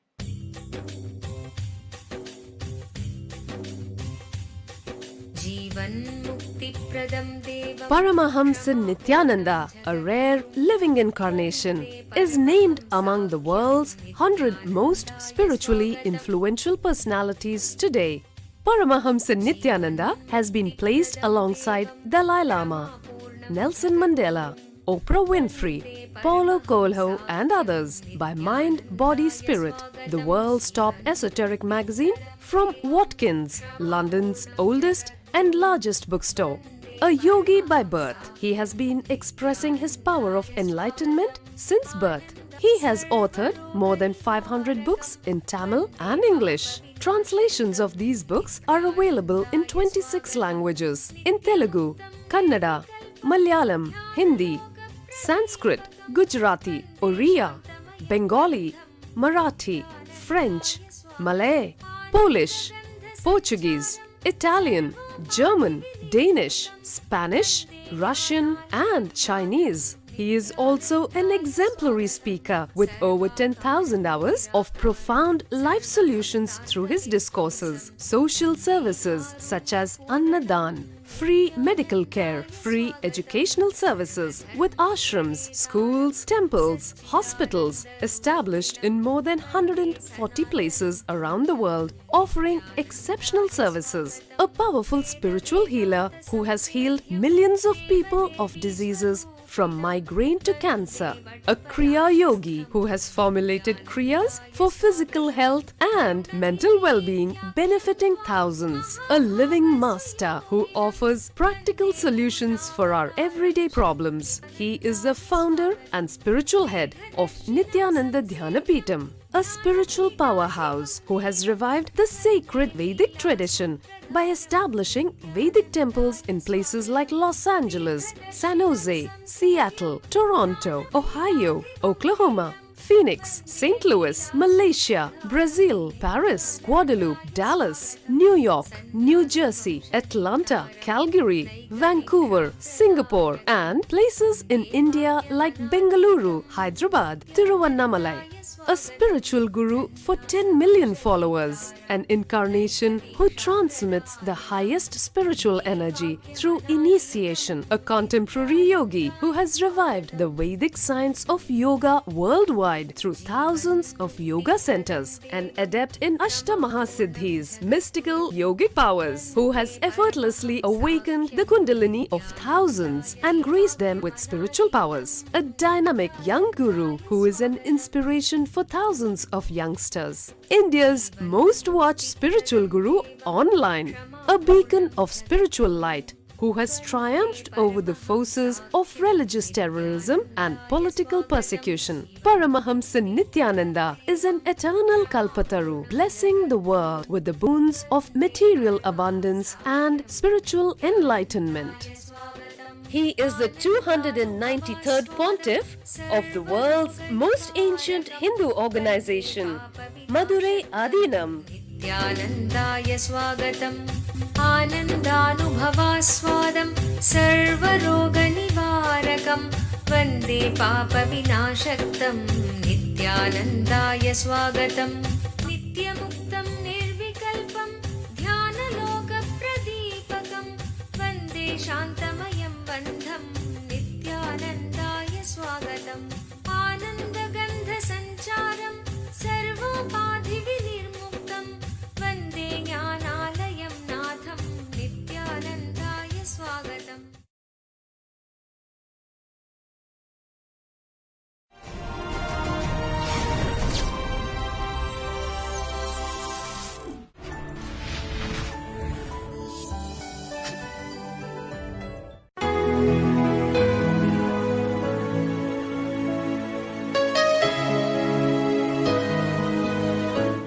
Sixth chapter, Dhyana Yoga, 8th verse.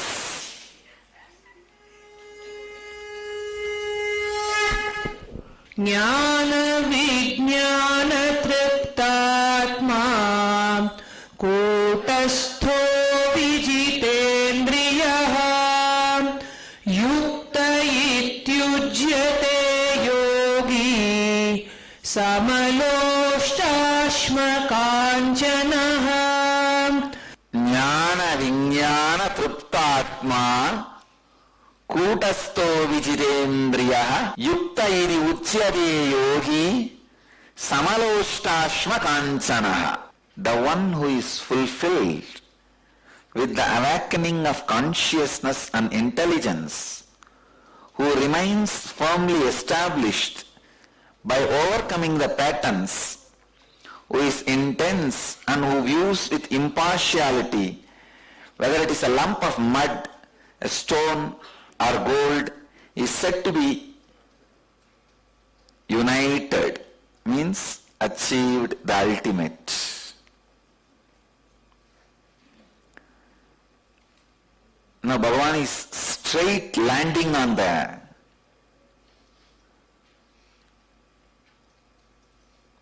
root patterns of the mind. Understand? Let me repeat the sacred secrets in this verse. One who is fulfilled with the awakening of conscious and intelligence, who remains firmly established by overcoming all the patterns, who is intense and who views with impartiality whether it is lump of mud, a stone or gold. Bhagavan is hitting at the root of ignorance. Please understand. What is really taking us away from being centered on contentment? What is it? It takes your contentment away. The idea of money. You feel somebody has more than you. So only when you have more and more, you will be able to do what you want. Only that leads to contentment. That is the idea of money. What is idea of money? Who makes gold valuable? Who makes dollar currency valuable? Again, it is the law established. Please understand. It is not always greed. You can say maybe gold people have started becoming greedy because of that color and shining and all that. What about currency? Why people become greedy? Because of the law established, the fear created, the commonly accepted.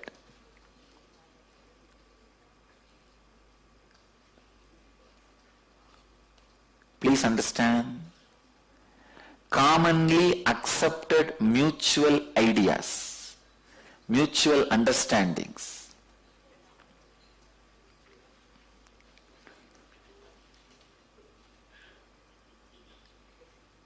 In the beginning, when everybody wants gold, then king would have made a rule.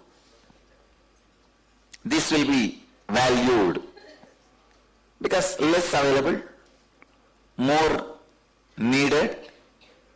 Then the laws evolved. The value, weight, sharing, giving, taking, holding. Then when the stealing has started, laws to punish the people who steal, everything has started evolving. Even now, what keeps the dollar's value? If you are not ready to do your trades on dollar, there is every possibility you will be attacked later on. Please understand how the value of the currencies are added or reduced. How much is needed in the world? I have to talk, revealing the deeper secrets of the human mind, how the human mind functions.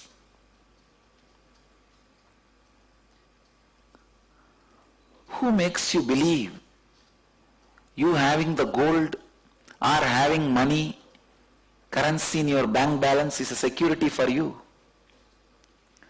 The laws created. Why those laws stand alive? The fear created. How the whole fear and the law is sustained. Again, based on the demand and supply.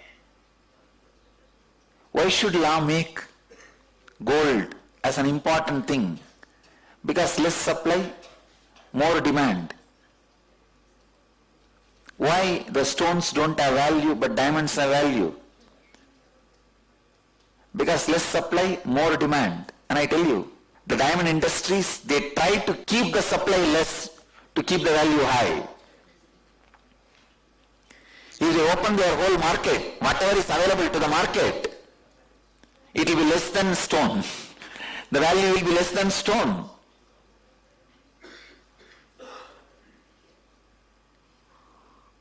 What is the difference between a stone and diamond? Only one difference. Less supply, more demand. Otherwise there are more shining stones than diamond. It is not just shining, makes it valuable. It is the collective unconscious decisions which are made and continuously being maintained. If you just remove few people who are maintaining this collective unconscious understandings from the top, the whole thing will collapse, tumble down.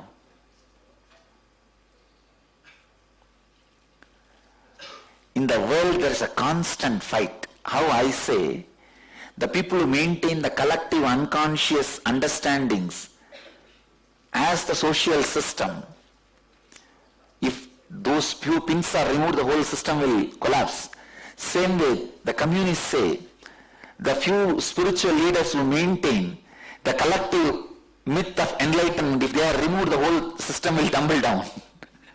I look at their system as a myth, and they look at my system as myth. But whose system makes people's life more blissful? Whose system makes people's life more conscious? Whose system makes people's life more celebrating?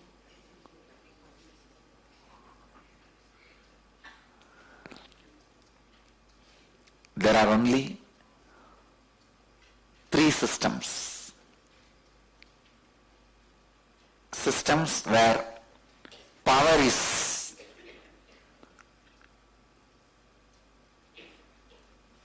made to be believed by mass as important. System where money is made to be believed as important. System where enlightenment is made to be believed as important. I wanted you to know, please understand, power is fear-based system, money is greed-based system, enlightenment is freedom-based system. And people who are not ready to bother or get into any of these 3 systems are the Shudras. There are only 3 systems.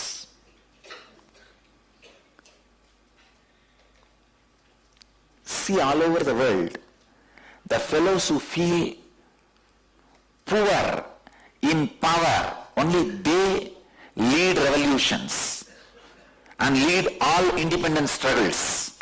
What is independence? Come on, let us be open. Today I am going to pull down all the economical, political structures. I am going to expose the hypocrisy. Unless you understand the truths properly, neither the corruption will be avoided, nor the political murders will be avoided. Understand, the world is suffering with these 2 major diseases. Corruption. When I say corruption, I not only mean this 2G scam and this Colgate scam and all that.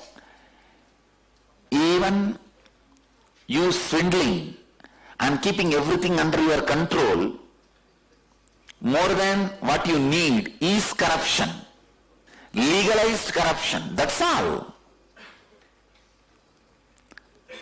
Aparigraha, when you accumulate more than what you need or what you can enjoy, it is corruption. I am not against one country or one government or one currency. I am making all of you, I wanted all of you to think through Why? Why this whole power-centered and money-centered system? When you think why, if you understand, you will be free from it. Your consciousness will not suffer anymore from it. You will not judge yourself based on the money you have or the power you have. One of the biggest crime you do to yourself, Atmahatya dosha. There's a beautiful word. The sin you incur by the suicide is called Atmahatya dosha. It is not just the suicide means killing your body. Even if you have the wrong self-identity, even if you destroy your identity by the wrong concepts, you are doing Atmahatya. When you measure yourself through the eyes of the power-based systems, money-based understandings, I tell you, you are doing Atmahatya dosha. People come and tell me, I am such a good person, why I am poor, but all bad people are rich. Already did abuse of your being. You have committed the Atmahatya dosha by measuring yourself based on the money angle, based on the collective misunderstanding based on money. You already underestimated you. You have done the Atmahatya. You are a sinner. You have to suffer, no other way. Stop measuring. I tell you, only when you understand this too, the power-based system and money-based system. Who is the world's richest man? What do you mean by the world's richest man? Just because some few hundred people have agreed to have many zeros in his bank balance in that bank where he is having the account, you call him world's richest man? Who is president? Who is prime minister? Who is the head of the state? Who is the head of the country?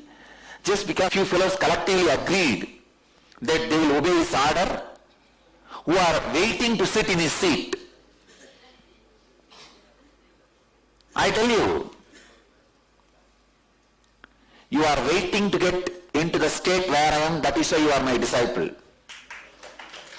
One good thing, please understand, all the ministers are waiting to sit in the PM seat, that is why they are ministers in his cabinet. All the followers of each party is waiting to become leader of that party, that is why they are followers. All the poor fellows are waiting to become rich fellows, that is why they are working for the rich fellow. You are waiting to achieve my state, that is why you are my disciple, my follower. One good thing, in my case, even if you achieve my state, I don't lose my state. If a minister reaches and becomes a prime minister will lose his post.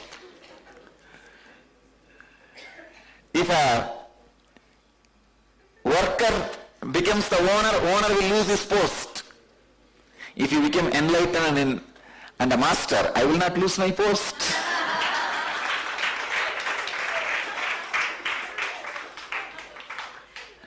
That is why I am saying the only possibility for coexistence without violence is freedom-based thinking.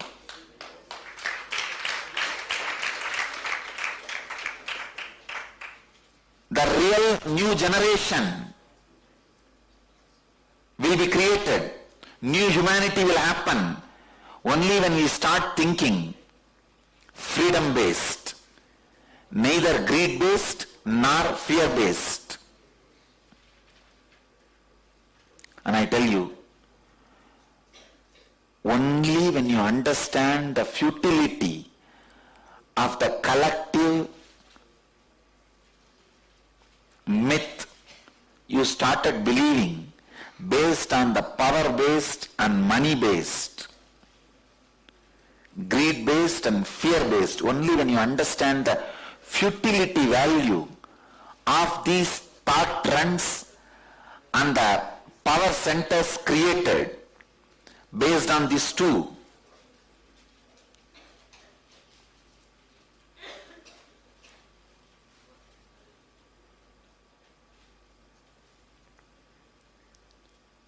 A real sannyasi can be created.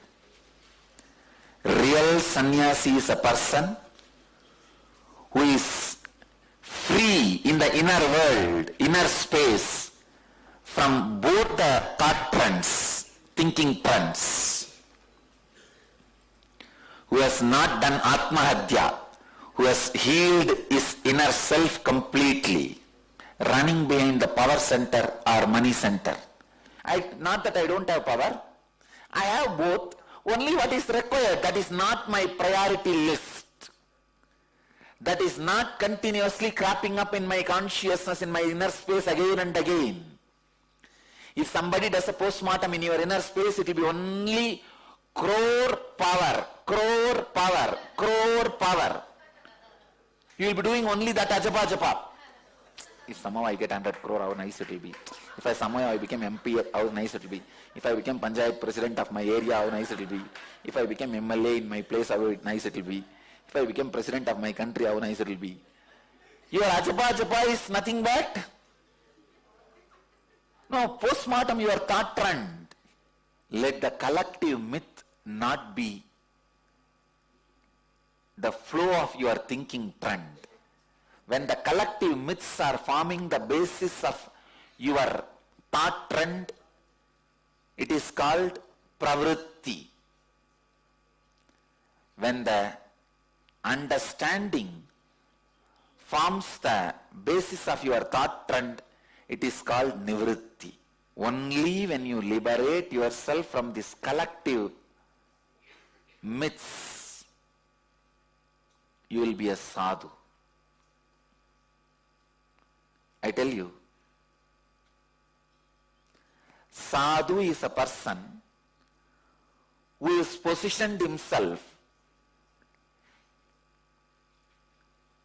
which can neither be taken away by somebody replacing him in that place, achieving his state, nor by somebody trying to vacate him from that place. Understand? Sadhu is a person who has positioned himself where he cannot be replaced by somebody achieving the same state in which he is, or by somebody trying to snatch something away from him, or snatch himself away from his position. I will not lose my state by neither you achieving my state nor me being put in prison. Nobody can take this away from me. That is why I am sadhu. I wanted millions of sadhus, billions of sadhus. That is the only way to create peaceful planet Earth and save the future of humanity.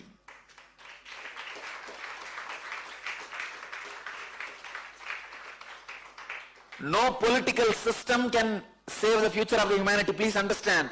Democracy, autocracy, communism, any political thought trend, I tell you, no political thought trend can save the humanity, because in every political thought trend, there is a hierarchy. Not only hierarchy, if somebody comes to your place, you are replaced. So naturally there is a competition, jealousy. When there is a competition and jealousy, how do you think it will create peace for the world? Same way money. Neither economical revolution nor political revolution can lead to the peaceful planet Earth, saving the planet Earth.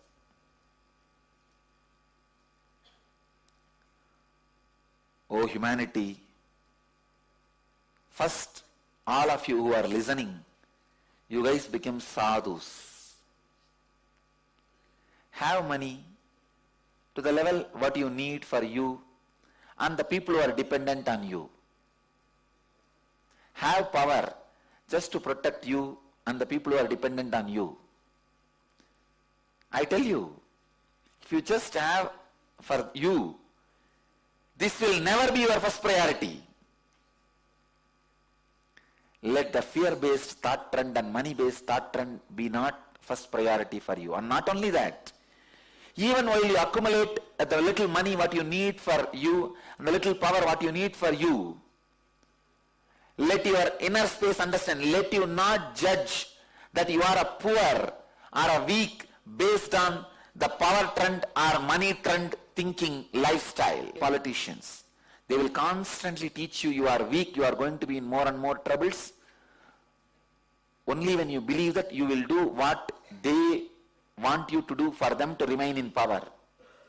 Only when you feel you are weak, you need a support, you need affiliation, you will join some political party and put posters and flags and everything for him to remain as a leader. I am busting the collective myth. Even while you are accumulating, you don't need to swallow the thought trend.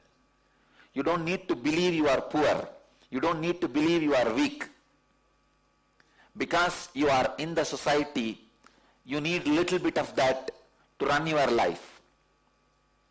Stop with that and let your thought trend, thinking trend be freedom based.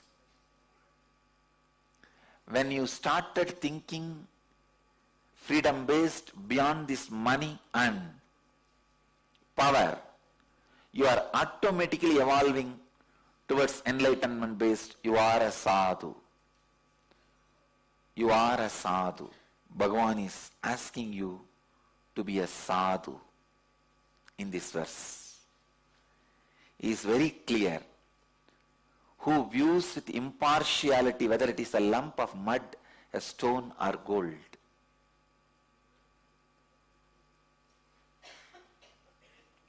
How will you start viewing? Only when you are out of the thought trend. When you stand in front of yourself for judging yourself, understand? Nobody else is going to judge you actually. Only your own higher self is going to judge you. When you stand in front of your higher self, you will stand tall.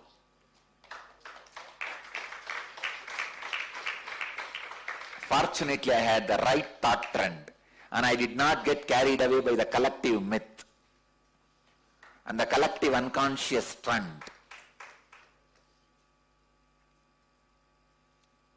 I tell you guys, the moment your thought trend has started working freedom based, you are a sadhu, unexploitable. Only when we create at least few crore sadhus, unexploitable. When I say sadhu, I don't even mean you need to give up your life and family and all that. That is why I am making my statements very clear. If you are a head of a family, have money for your old age retirement and for the people who are dependent on you. I tell you, in this modern age, you will finish this work within few years.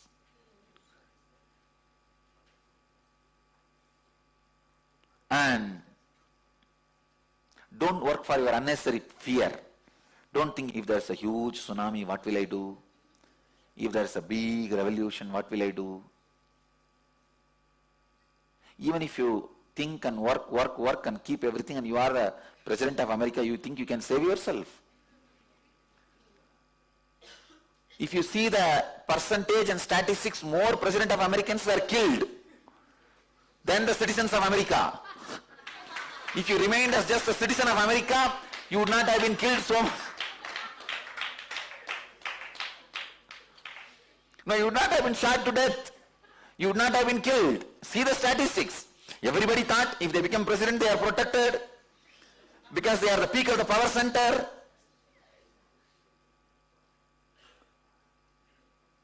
But if you see the statistics, more statesmen, presidents, prime ministers were only killed. If you see the percentage, how many common men, how many are killed? How many statesmen, how many are killed?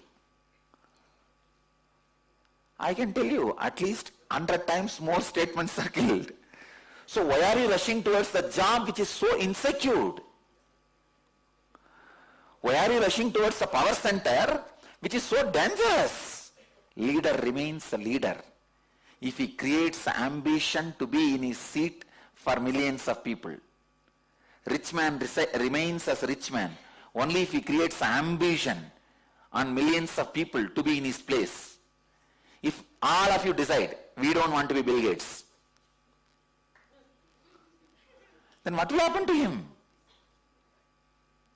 If all of you decide, we don't want to be president or prime minister, then what will happen to the whole political party? If all of you decide, we don't want to be enlightened being, I have no problem. I will remain in my state. Even if there is nobody is here, I will sit and sing my song to the parrot which comes once in a while here, to the crow which comes once in a while here, to the trees outside.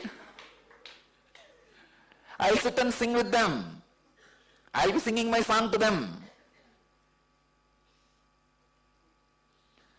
And if all of you achieve my state, I am not going to lose my state. That is why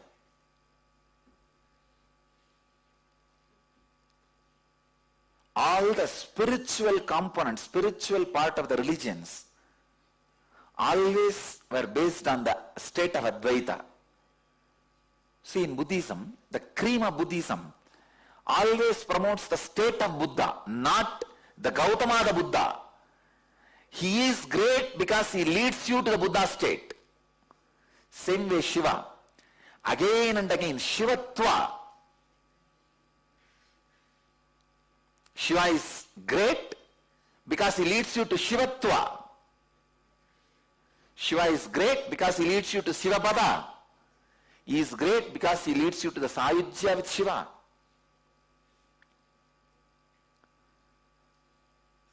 There are only two religions. One religion which teaches even God is a stepping stone to enlightenment. There is one religion, even enlightenment is stepping stone to God. The prayer-based religions always teach even enlightenment is stepping stone to God. Even if you become enlightened, you will be his dasa. You will be serving him.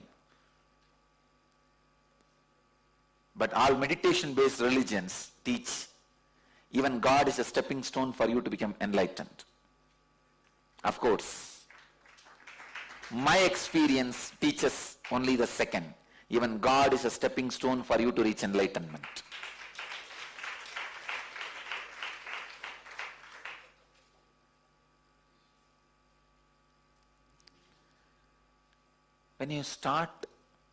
When your thinking trend starts with this freedom-based, free from the collective myths, collective beliefs, common beliefs, collective understandings, your thinking trend is called nivritti. The moment your thinking trend starts in nivritti, you are a sadhu. I sincerely request all my followers to take a vow. You will remain as sadhu and you will go on inspiring people to be sadhus. Understand? You remain as sadhu, go on inspiring people to remain as sadhus. Have money to manage your needs. Have power to protect yourself. After that, put all your energy and everything to remain as sadhu, to create more and more sadhus. Only by creating more and more sadhus, we are going to save the planet Earth. Understand? If you are living with the power-based thought trend or money-based thought trend, I tell you, really I tell you, You are lying to yourself. Lying to yourself is the worst punishment. Don't lie to your mirror, your reflection. I have a story for you guys. There was a magic mirror which would kill you if you lie to it. One day, a brunette was doing her makeup and said to herself, I think I am the smartest woman ever. She immediately dropped dead. The next day, a redhead was doing her hair and said to herself, I think I am the prettiest woman alive. She immediately dropped dead. The third day, a blonde was flossing her teeth. She stopped and said to herself, I think, and she dropped dead.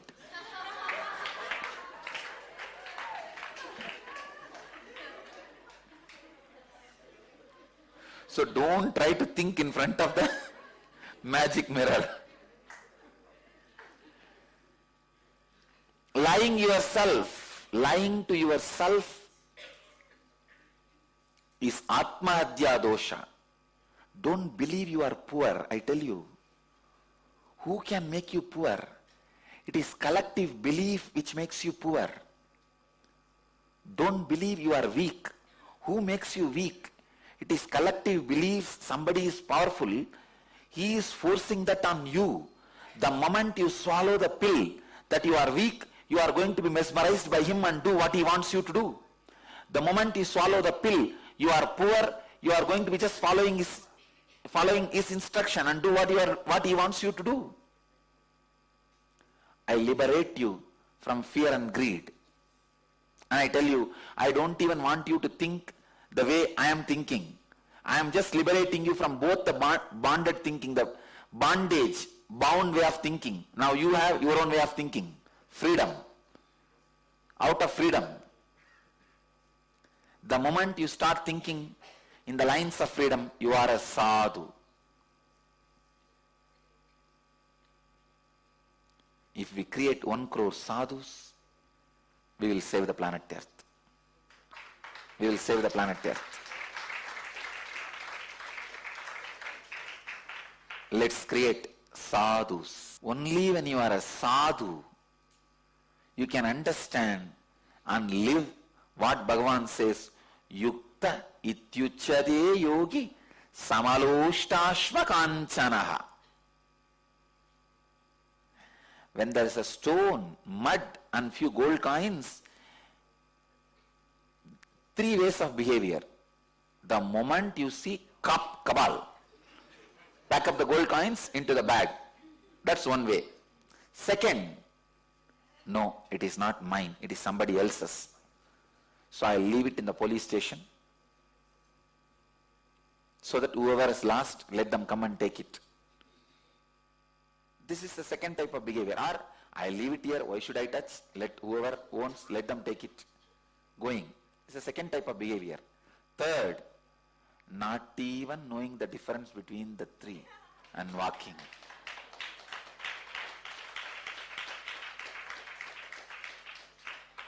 If you are behaving first, you are fully drunk, addicted to the alcohol of common beliefs of greed system. If you are second, you stopped drinking, but still you are not completely out of the sober mood you had due to your earlier drinking. You can save you, but still you believe that system. Still, a little bit of the poisoning is remaining in your body from the common beliefs of the society. And if you are not even bothered, you just walk. You are completely de-addicted from the alcohol of common belief of greed-based thinking system, power-based thinking system.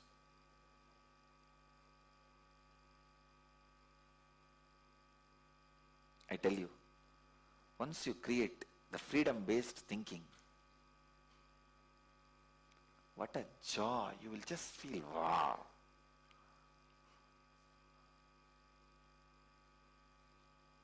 You will literally live as a god on the planet Earth. Don't be richest man on the planet Earth. They are not settled in their life. Don't be the most powerful man on the planet Earth. They are not settled in their life.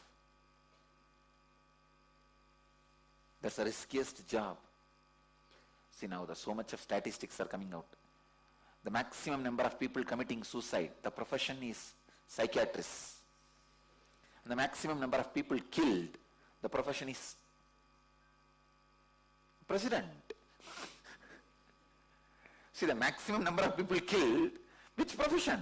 The president, statesman of the countries. That is the profession where maximum number of people are killed. Then why do you want to run into that profession? Understand? Jnana Vijnana Triptatma, in whom the consciousness means the jnana, Vijnana means making the conscious into the practical lifestyle, intelligence. Jnana is awakening of consciousness. Vijnana is making the consciousness into the practical lifestyle. One example I will give you. Understanding. Now whatever I said today, wow, freedom-based thinking. That is jnana. Making it as a lifestyle. You make enough for your family and you, and have enough power for self-defense. From that, without bothering, living the life of sadhu and creating more and more sadhus. When you make this as a lifestyle, it is vijnana. Jnana Vijnana Triptatma, in whom the jnana and vijnana is awakened and living firmly established in tripti, in the contentment and joy. I tell you, I work so much. I inspire people to work so much. But not a moment I moved out of my contentment. Triptatma. What a beautiful word.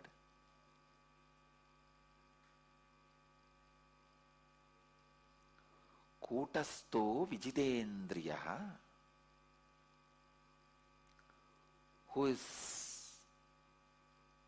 established firm in the state beyond the patterns.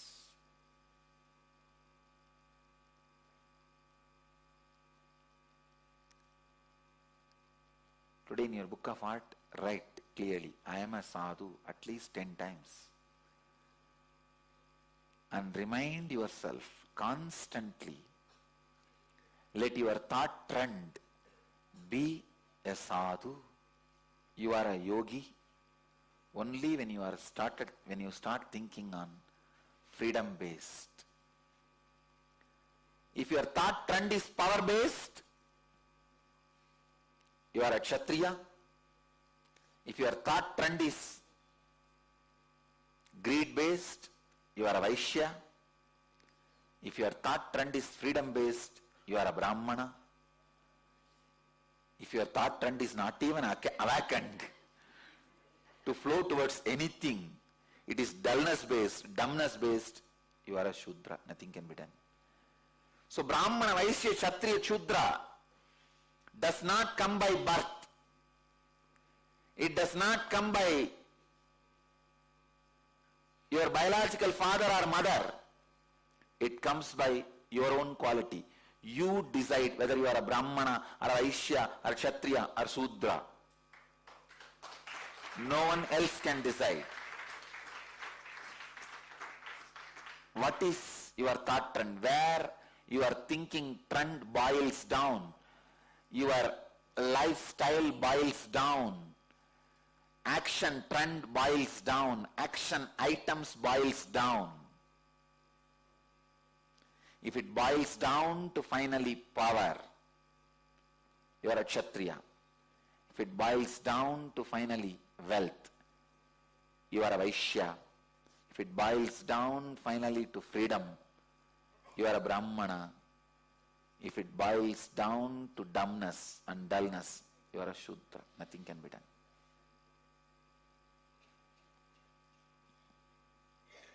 It is not dependent on your birth, father, mother. It is dependent on your thought trend, from whom you picked up thoughts, how you think and live.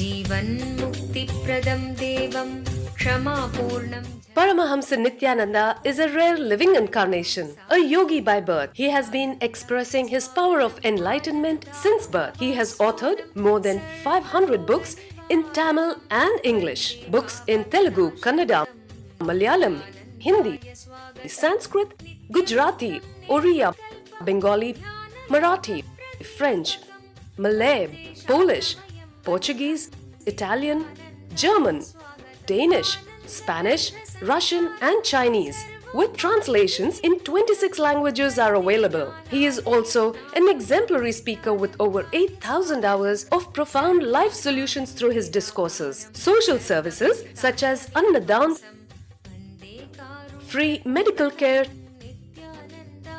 free educational services, ashrams, schools, temples, hospitals established in more than 140 places around the world offer exceptional services. A powerful spiritual healer who has healed millions of people of diseases from migraine to cancer. A Kriya Yogi who has formulated Kriyas for physical health and mental well-being, benefiting thousands. A living master who offers practical solutions for our everyday problems. Having meditation centers in 151 countries including Bidadi, Tiruvannamalai, Rajapalyam, Salem, Hyderabad, Varanasi, Los Angeles, Ohio, Seattle, San Jose and Phoenix. He is the founder and spiritual head of Nithyananda Dhyanapitham, a spiritual guru for 10 million followers, an incarnation who transmits the highest spiritual energy through initiation. A contemporary yogi who has revived the Vedic science of yoga worldwide through thousands of yoga centers. Adept in Ashtamahasiddhis, mystical yogic powers, he has effortlessly awakened the Kundalini of thousands, gracing them with spiritual powers. A spiritual powerhouse who has revived the sacred Vedic tradition by establishing Vedic temples worldwide in places like Los Angeles, San Jose, Seattle, Toronto, Ohio, Oklahoma, Phoenix, St. Louis, Malaysia, Brazil, Paris, Guadeloupe, Dallas, New York, New Jersey, Atlanta, Calgary, Vancouver, Singapore, and places like Bangalore, Hyderabad, and Tiruvannamalai in India. A dynamic young guru who is an inspiration to thousands of youngsters. India's most watched spiritual guru online. A beacon of spiritual light who has triumphed over the forces of religious terrorism and political persecution. Paramahamsa Nithyananda is an eternal Kalpataru, blessing the world with the boons of material abundance and spiritual enlightenment.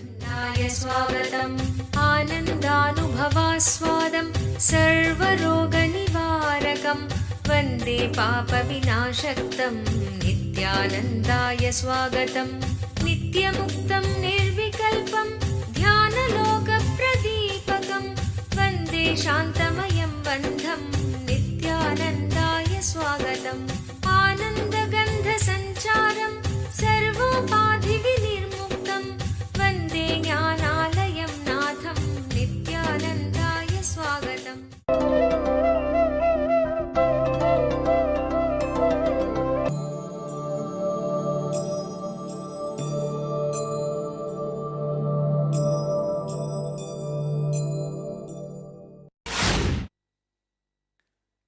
one who truly experiences the divine energy in my existence and execution.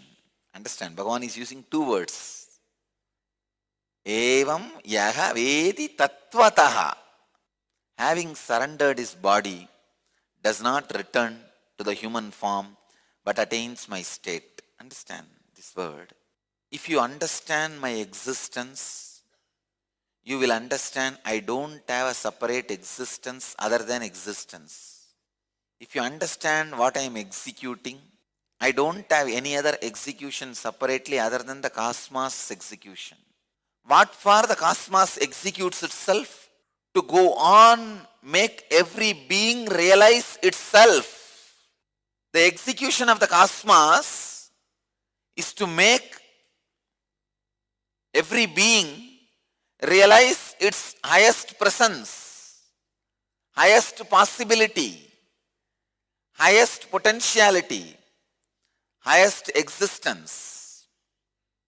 When you understand my existence, you will understand you are also existence. When you understand my execution, you will understand you are also executing the ultimate. The one who truly experiences the divine energy in my existence and execution, having surrendered his body, does not return to human form but attains my state. Now Bhagavan is giving the direct process for enlightenment. There are so many different methods for enlightenment, like Bhakti Yoga, Jnana Yoga, Karma Yoga.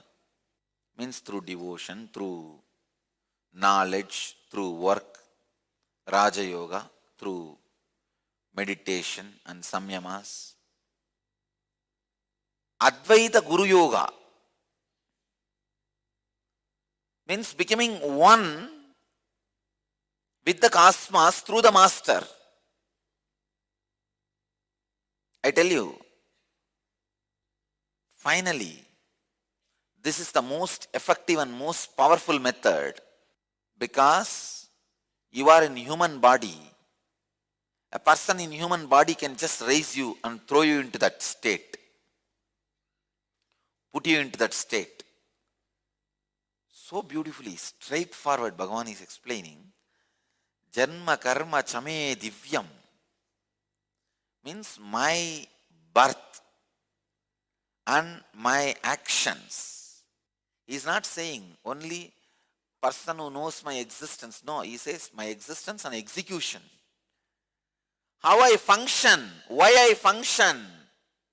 If you understand that, all your problems will be solved. Because then you will understand the secret of your janma, your birth. Bhagavan is using very beautifully. Janma karma chame divyam. Once you experience the divine existence and execution, having surrendered his body, does not return to the human form, but attains my state. One who truly experiences the divine energy in my existence and execution. Janma karma chame divyam. One who understands my existence. The sacred secret of my existence is, I am completely happy with the chaos which exists in me. I don't try to make it organized for making everything as I want. See, what is removing chaos in you? Trying to avoid whatever you call as pain and make everything as joy. That is what you are continuously doing.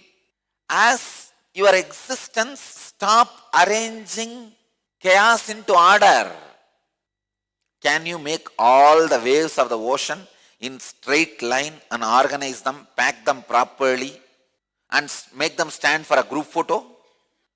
That is what you are trying to do in your mind, don't you see? Beauty of the ocean is disorganized, chaotic waves. Beauty of the existence is chaos. Beauty of the execution is perfection. Unfortunately, in your existence you bring perfection. In your execution you are chaos. This is the way ocean flows. This is the way ocean exists. In existence, be chaos as it is. In execution, be an order. The problem is you always do opposite. In execution, you are chaos. In existence, you try to be order. Secret of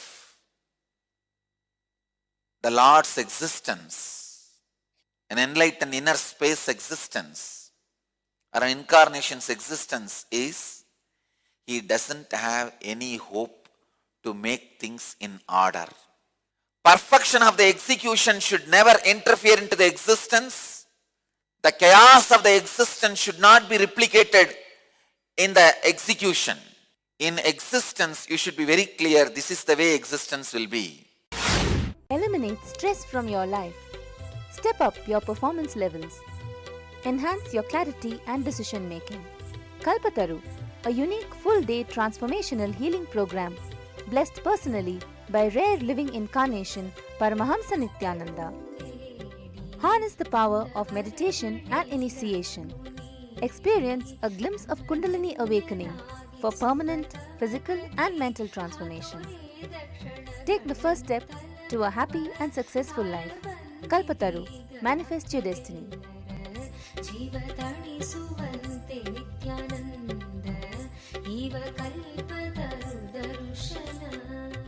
Every weekend at Nithyananda Dhyanapeetham, Nithyananda Nagar, Bidadi, Bengaluru.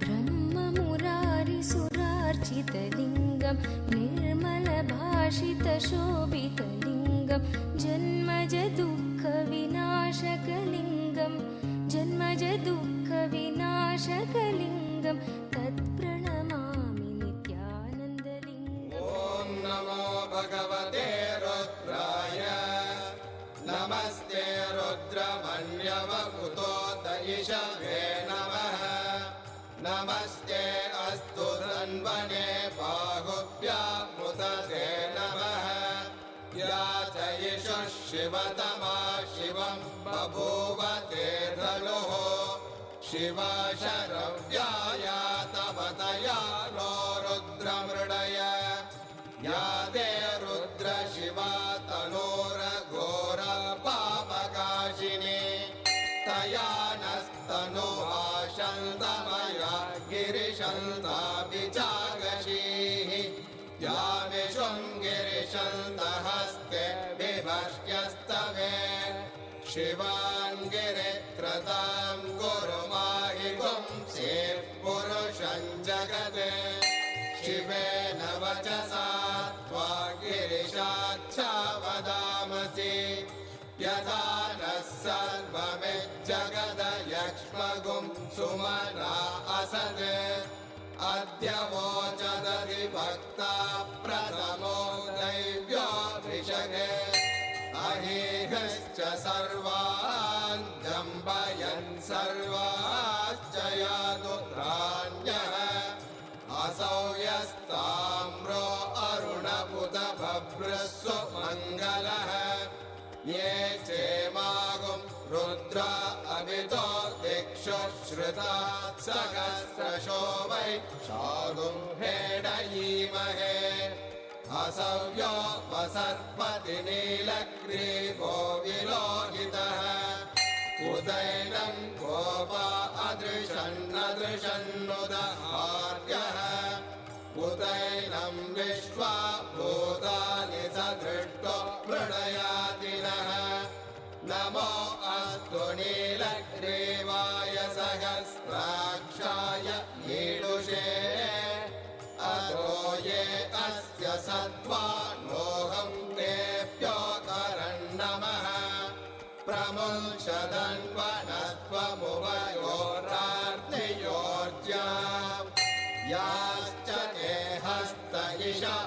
परात भगवो वप अवदत्यरनुस्त्वगुं सहस्राक्षशते शुदे निशीर्याणवागुं उत अनेशन्नस्येषव आपुरस्य निषङ्गतिः या ते हेतिर्मेडुष्टमहस्ते बभूव ते धनुः तयास्मान् विश्वतस्त्वमयक्ष्मया परिभुज नमस्ते अस्त्वायुधाय नातताय धृष्णवे उभाभ्यामुदते नमो बाहुभ्यां तव धन्वने परिते धन्वनो हेतिरस्मान् दृढक्तु विश्वतः अथो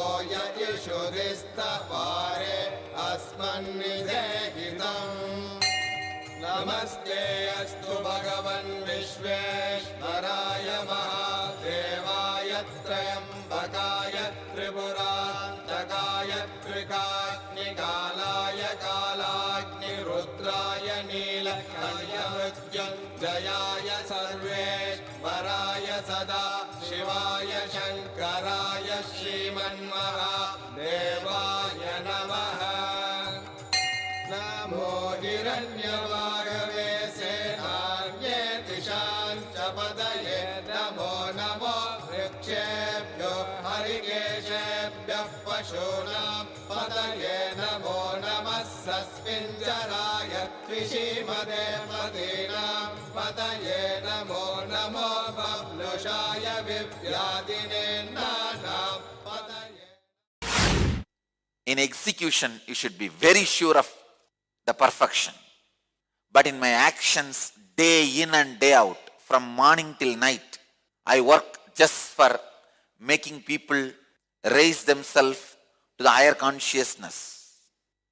You also realize your existence should be intense passions. This is the secret of the cosmic existence. All of you exist. I exist as my whole existence. You exist as part existence. You just pick up one part of you, which is very convenient, which you feel you can handle. Understand, your desire to be in order reduces your possibility. In the life, in the cosmos also, when you want, your mind should be standing always ready for group photo as you expect. You decide, let me have only this much of mind, that's enough. This much of thing as my possession, me and mine, that's enough. When you understand, even if you take only 1 unit of the cosmic bit, see, cosmos is billion unit. Even if you take 1 unit, that 1 unit is going to be of the same quality of the cosmos. It is going to be in chaos forever. It is not going to be in restful awareness. It is not going to be in order as you want. Once you understand that, you will say, oh God, then why should I be just limited to this small? Your desire to keep things in order reduces your possibility of the higher existence. If you decide, originally I have my ultimate existence. I am this universe, the stuff out of which my body is made. Out of the same stuff only this moon, sun, all the planets are made. The stuff out of which my prana, my breathing is happening. That is the stuff out of which the whole air element is made. The stuff with which my digestion is happening. That is the same element which is burning the sun. I am the universe. But you feel, if I feel like that, I won't be able to keep things under my order. Then you reduce yourself and bring yourself to just 6 feet. Hey, let me be perfect in these 6 feet first. When you dig, then you will understand you can't make just your one nail perfect. When you understand you can't make even one nail perfect as you want, you will realize, oh God, then why should I nail myself to just to this body? Come on, better let me have the over complete existence itself. Please understand, every time you choose to reduce your existence for the sake of perfection and control, once you understand it is going to be in chaos, even in the reduced version, then you will naturally decide, come on, let me be the existence itself then. This is the secret of existence. Only when I realized, even the small, narrow mind which I have, which does not have any other expectation except enlightenment, even that mind, I won't be able to keep it as I want. The moment I realize that, I have decided, then why to have this small mind, throw it away, and I reclaimed my whole. When you realize chaos is the quality, chaos is the base material out of which everything is made, you will not reduce yourself to the small existence, you will just expand you to the original existence, the ultimate. Second, Bhagavan is saying, karma, my execution. But when it comes to my execution, I will so sincerely sit on the beach, try to align every wave from morning till night. All my eternal satsang, effort, everything is towards the perfection. See, if I have to put in one word, feel globally, work locally. Essence of Janma Karma Chame Divyam. When you feel yourself, just feel you are the whole. When you work, be precise, intense, perfect. I tell you, the man who feels globally, who feels himself as a whole, will pour so much energy into his body, through his body. Whatever he does will be so perfect. That is what Bhagavan is very clearly saying.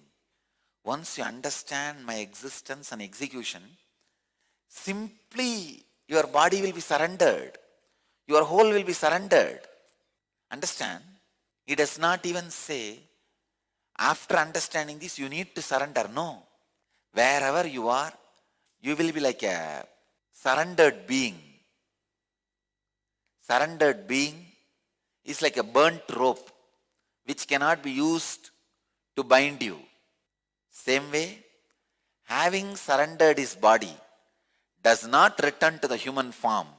You don't return to the human form at all. You don't take one more janma.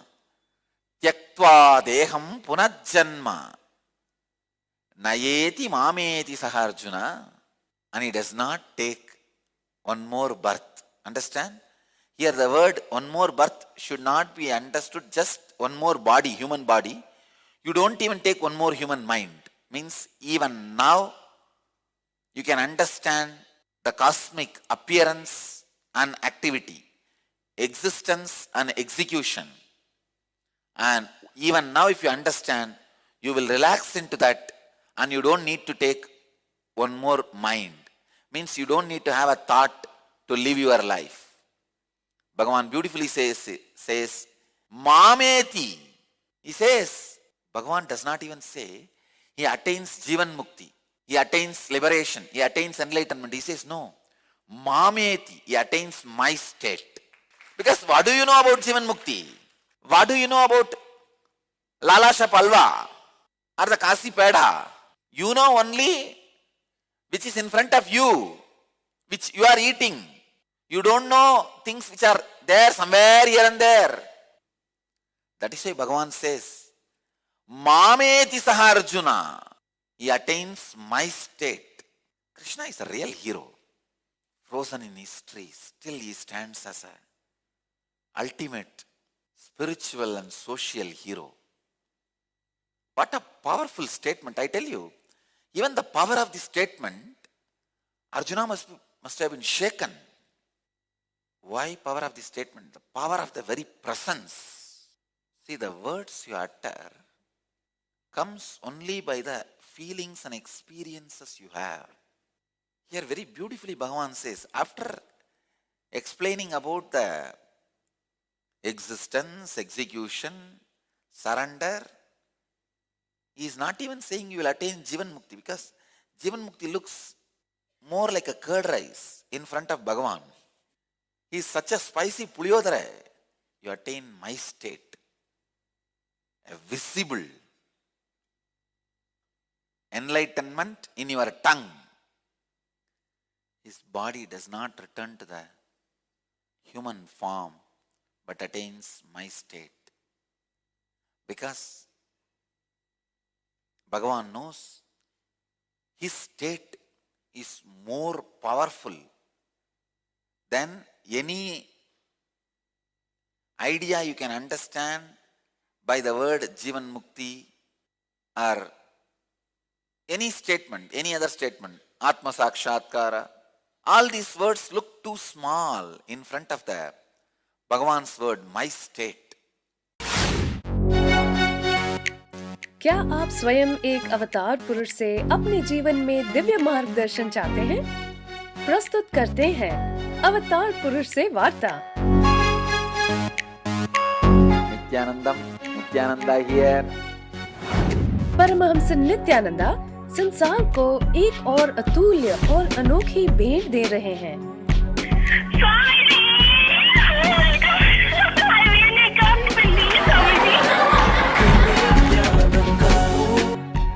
You got practically everything and too much for a phone call.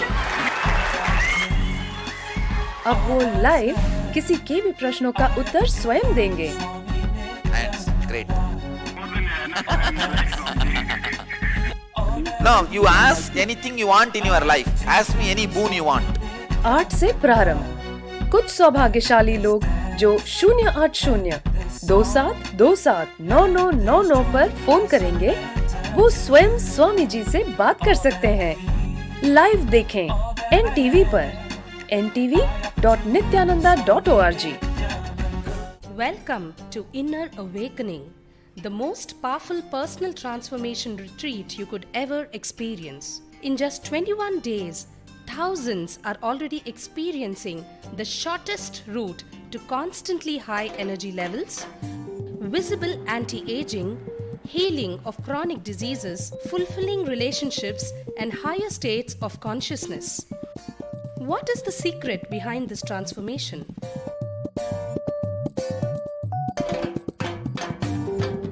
Kundalini means the inner potential energy. Once it is awakened, opens the different doors for the conscious experience in you. I can say which is a master key for all extraordinary spiritual experiences.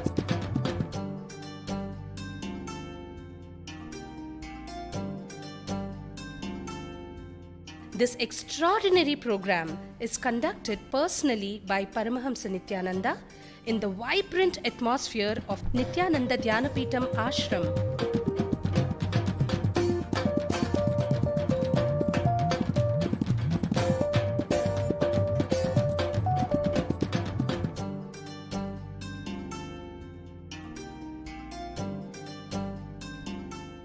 Open yourself to the benefits of Nitya Yoga and practical meditation.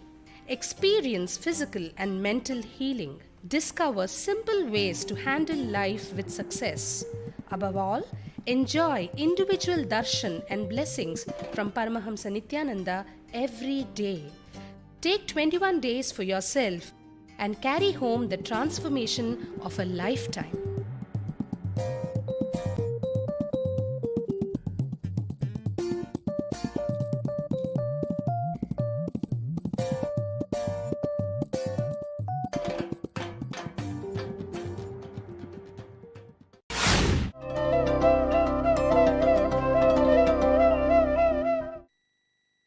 In every one of you,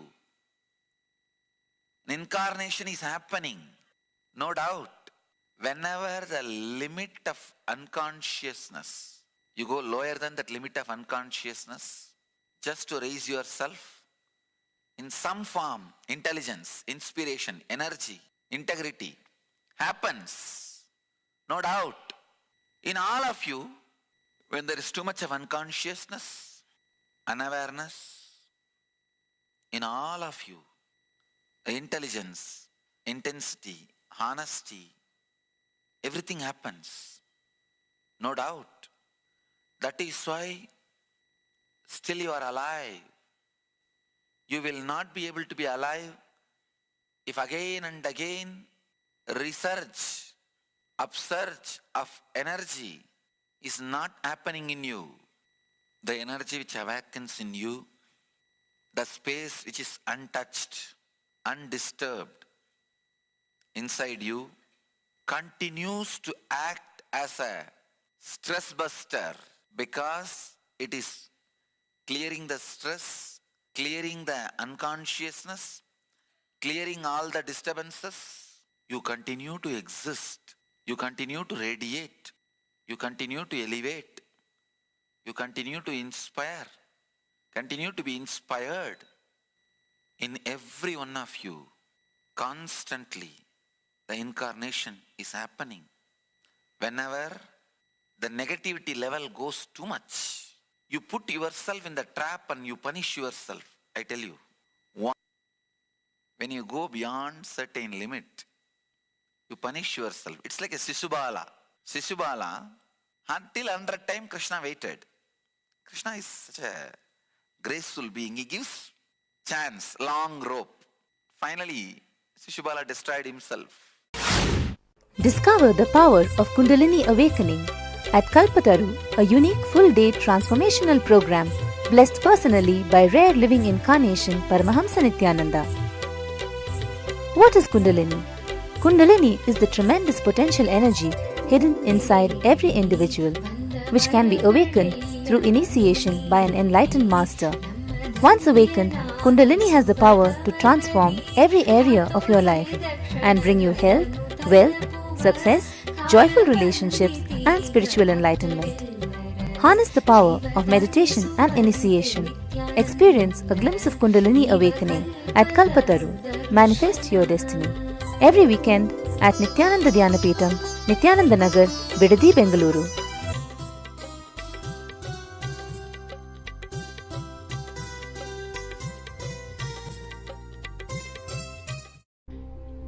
The Ingenious Program, a field of all possibilities. The children in the Ingenious Program are directly under the guidance of enlightened Master Paramahamsa Nithyananda. Nithyananda is an incarnation and exudes the knowledge of conflict-free living. He states that enlightenment is our birthright. What an incredible gift for your child, a once-in-a-lifetime privilege to live and thrive in the energy field of all possibilities and give enlightenment to your child. Where every child can become a genius. Learning can unveil the genius in every child, provided it stimulates higher-order thinking skills, positive self-esteem, teamwork, and an internal locus of control. Research has proven that holistic teaching methodologies paired with meditation stimulate whole brain functioning and result in self-directed, spontaneous, and creative lifelong learners. An enriched environment. When young children have an enriched environment conducive to early learning in life, they have higher IQ, cognitive intelligence, EQ, social emotional intelligence, and SQ, spiritual intelligence. These early experiences are critical for the development of the child.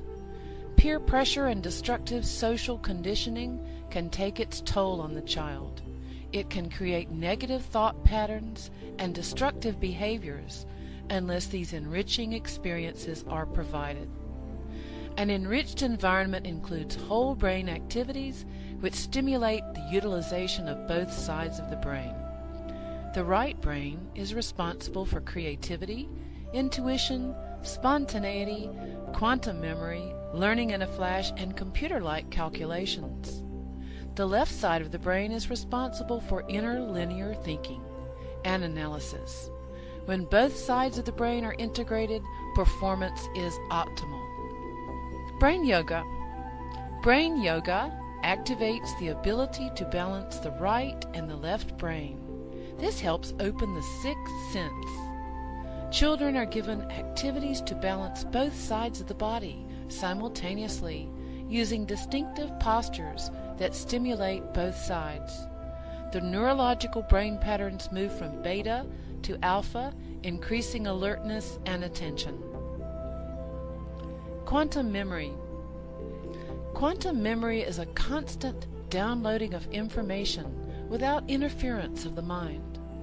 Observation skills are directly related to memory skills.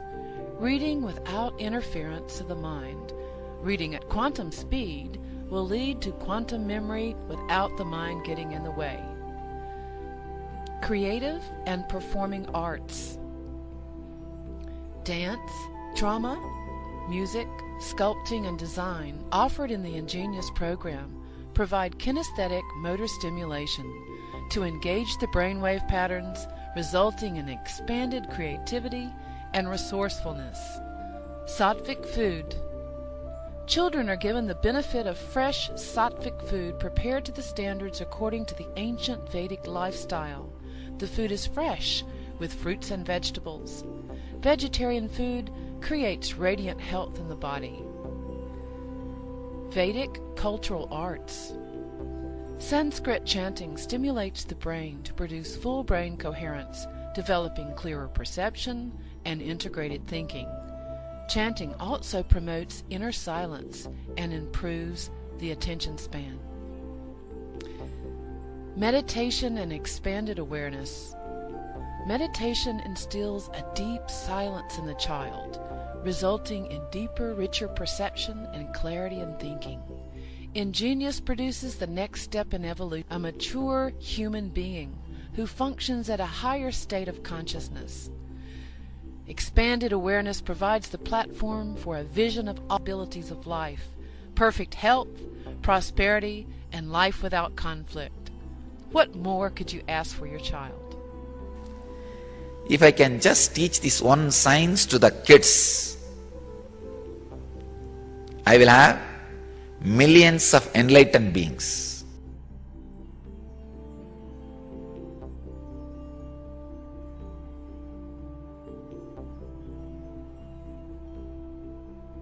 Welcome to Inner Awakening, the most powerful personal transformation retreat you could ever experience. In just 21 days, thousands are already experiencing the shortest route to constantly high energy levels, visible anti-aging, healing of chronic diseases, fulfilling relationships, and higher states of consciousness.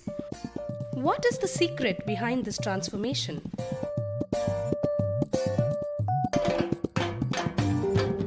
Kundalini means the inner potential energy. Once it is awakened, opens the different doors for the conscious experience in you. I can say which is a master key for all extraordinary spiritual experiences.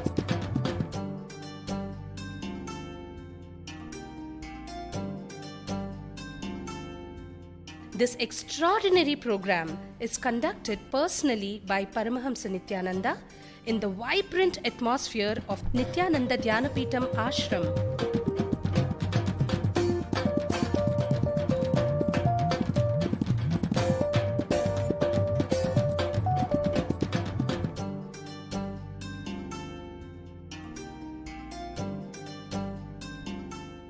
Open yourself to the benefits of Nitya Yoga and practical meditation. Experience physical and mental healing. Discover simple ways to handle life with success. Above all, enjoy individual darshan and blessings from Paramahamsa Nithyananda every day. Take 21 days for yourself and carry home the transformation of a lifetime.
सदाशिवसमारम्भां ज्ञानसम्बन्धाचार्यमध्यमाम् अस्मदाचार्यपर्यन्तां वन्दे गुरुपरम्पराम्. I welcome you all with my love and respects. I welcome all the devotees, disciples, samajis, satsangis sitting with us around the world at this moment in 722 places through Nithyananda TV, 17 places two-way video conferencing, having Nayana Diksha in 200 cities and 21 countries around the world. Let's enter into today's satsang. In Bhagavad Gita, 5th chapter, Sannyasa Yoga, 5th verse. यत्साङ्ख्यैः प्राप्यते स्थानं तद्योगैरपि गम्यते एकं साङ्ख्यं च योगं च यः पश्यति स पश्यति.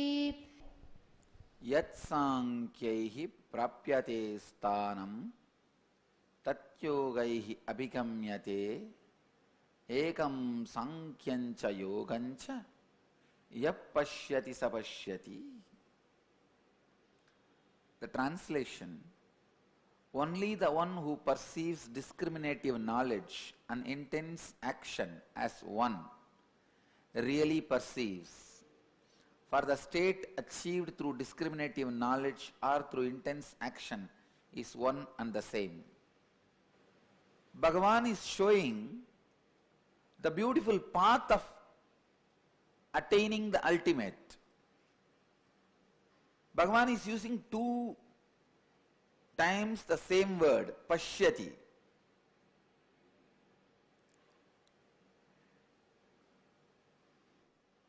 Yatsankhyaih prapyate sthanam tatyogaih abhigamyate ekam sankhyancha yogancha yapashyati sapashyati.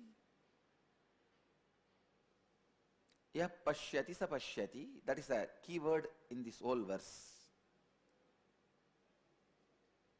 Who perceives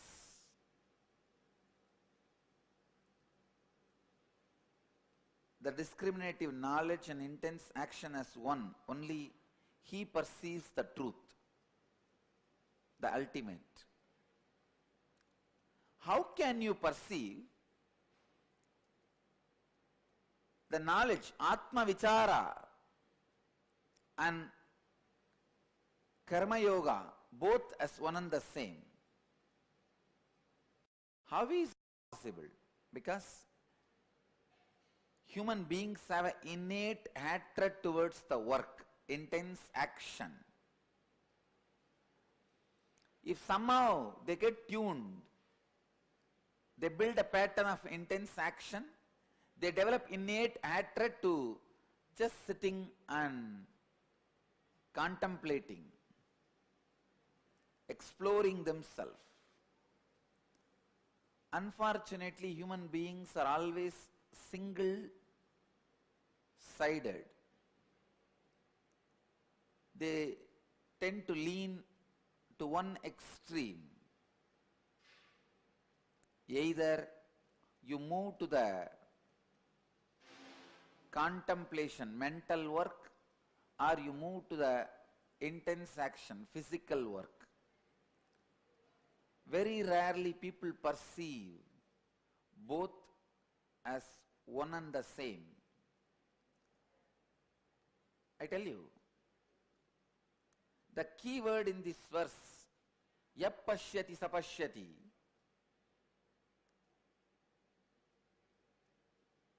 I can give you one key to understand the discriminative knowledge and intense action is one and the same. The bridging point is exploring your possibility is samyama.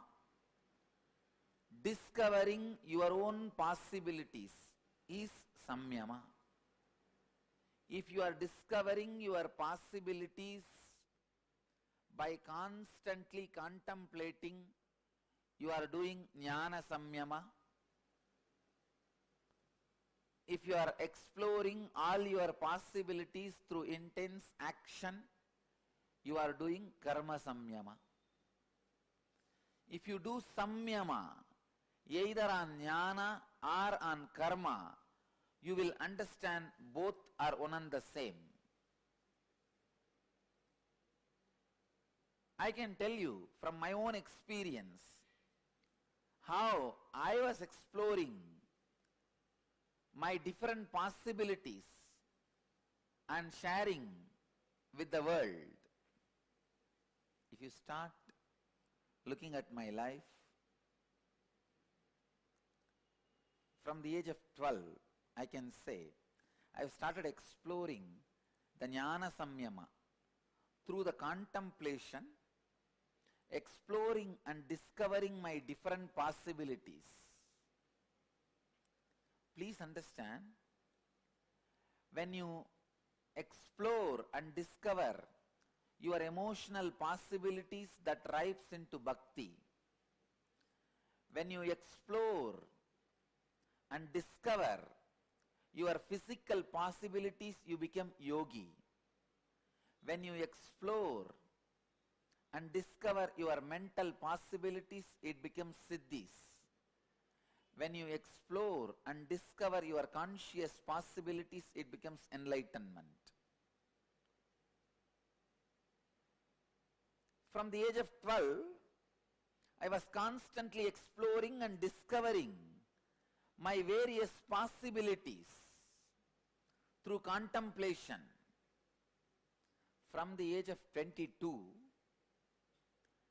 I am exploring and discovering my various possibilities through intense action.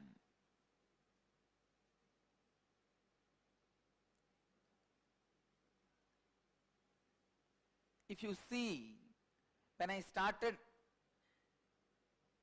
my public life, my activities, I was not even able to speak English fluently, more than 2 sentences. I started my public life in 2003. I can't speak. And at the most I can sit for 2-3 hours and take some classes or do some healing. Then I'll lie down. My body was not capable of continuously working. But I could see very clearly when I started exploring and discovering my capabilities, my possibilities. Now, so many extraordinary truths gets directly downloaded into the system without even my effort and comes out.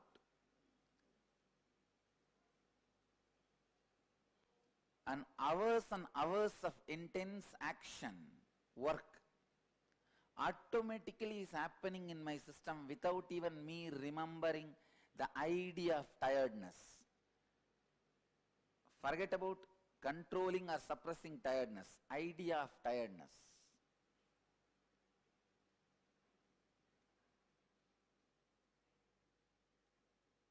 The possibilities. When you explore the possibilities and discover, I tell you, exploring the possibilities and discovering the possibilities suddenly makes the zigzag puzzle of life fall in proper way. Maya reveals her true form. The delusion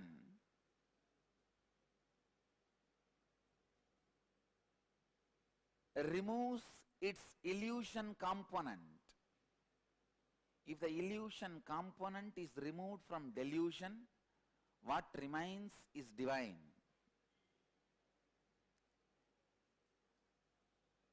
It is the illusion component in delusion constantly keeps you deluded. In Vedanta they have a beautiful simile, Rajju Sarba Nyaya. The rope is mistaken as a snake. It is the illusion of the snake keeps the delusion of fear and makes you do the action of running away or trying to kill the rope. You are running away or trying to kill, both are foolish,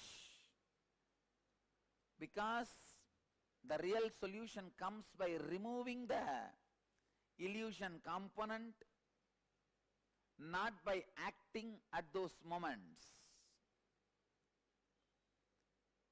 Most of the time, any action you do, you are in trouble, because the illusion component need to be removed from the delusion. Exploring and discovering your various possibilities takes away the illusion component from the cosmic delusion itself.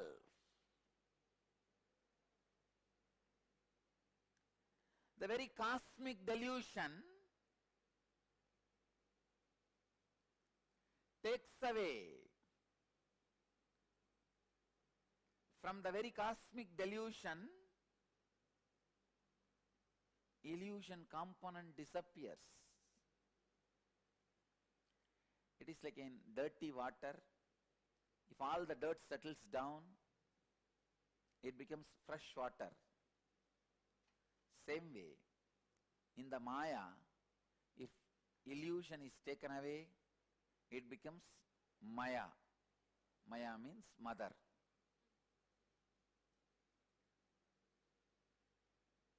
When the akara of illusion is added, Maya becomes Maya. When the akara of illusion is removed, Maya becomes Maya.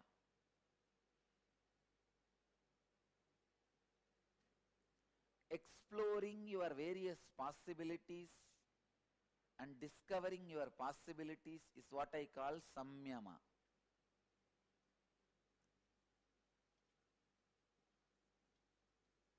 Somebody was asking me yesterday,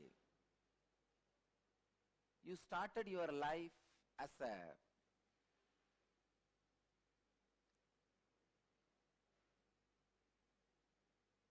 teacher, teaching life solutions, spirituality. How did you become suddenly a great yogi who can initiate people into Kundalini, who can give different experiences, express miracles? Please understand, I wanted to share an important truth now with all of you. When I started my public life, when I started sharing my possibilities with the world, even I did not know so many extraordinary things are going to express through me. Even I did not know the possibilities of me. I only know one thing, whatever I am starting now is auspicious, it will do good to others and to me. I should go on sharing. It is like when the water was slowly getting removed from the well, even well did not know huge Ganga is going to come out of that well. Huge river is going to come out of that well. Even the well did not suspect or expect the river of Ganga is going to come out of it. Well only knows one thing, now whatever is coming out is good for himself and for others. So it went on giving. It went on exploring and discovering the possibilities and sharing. I tell you all, please take this as my key initiation, the master initiation. Even if you understood 10 concepts, 10 truths from me, immediately decide to become LBP Acharya, LBP teacher. Start reaching out. Start teaching to people. In the beginning, maybe the stream which is coming out of you is very small. But go on sharing. I tell you, in few days, you will discover many of your possibilities. You will explore and discover many of your possibilities.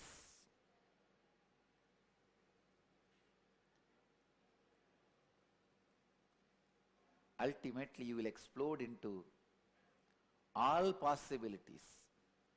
Ananta Kalyana Gunas. Ananta means countless. Kalyana Guna means auspicious qualities. Go on inspiring people. Go on sharing. When you share more and more, you discover your possibilities. All my Dhyanapitas and temples are reminder to all of you for exploring and discovering your possibilities. All my Dhyanapitas are the memorial built to remind the human beings to explore and discover their possibilities. Every temple, every meditation hall, every Dhyanapitam, every school, every institution I am creating is to remind human beings to explore and discover all possibilities. Explore and discover your physical possibilities, that is yoga. Explore and discover your emotional possibilities, that is bhakti. Explore and discover your mental possibilities, that is siddhi. Explore and discover your conscious possibilities, that is mukti.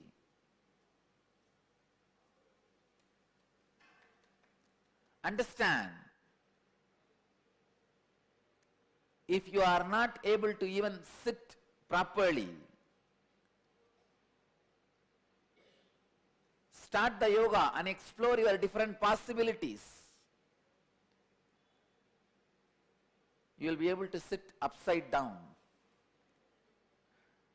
When you reach the possibility, you reach yoga. Not just sitting upside down, all your possibilities. Same way, if you are frozen in your emotions, if you become island, constantly suffering, suffocating yourself and others, understand, when it comes to emotions, if you are putting yourself in prison, you are going to put everybody into prison. Emotion is multi-reflecting mirror. In body, if you put yourself in prison, you are not going to put everybody else in prison. But in emotion, if you are going to put yourself in prison, you are going to torture everybody and put everybody into prison.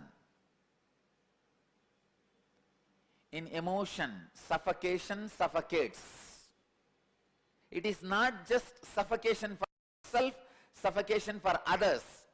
If others around you are feeling suffocated, please be very clear, you are in suffocation.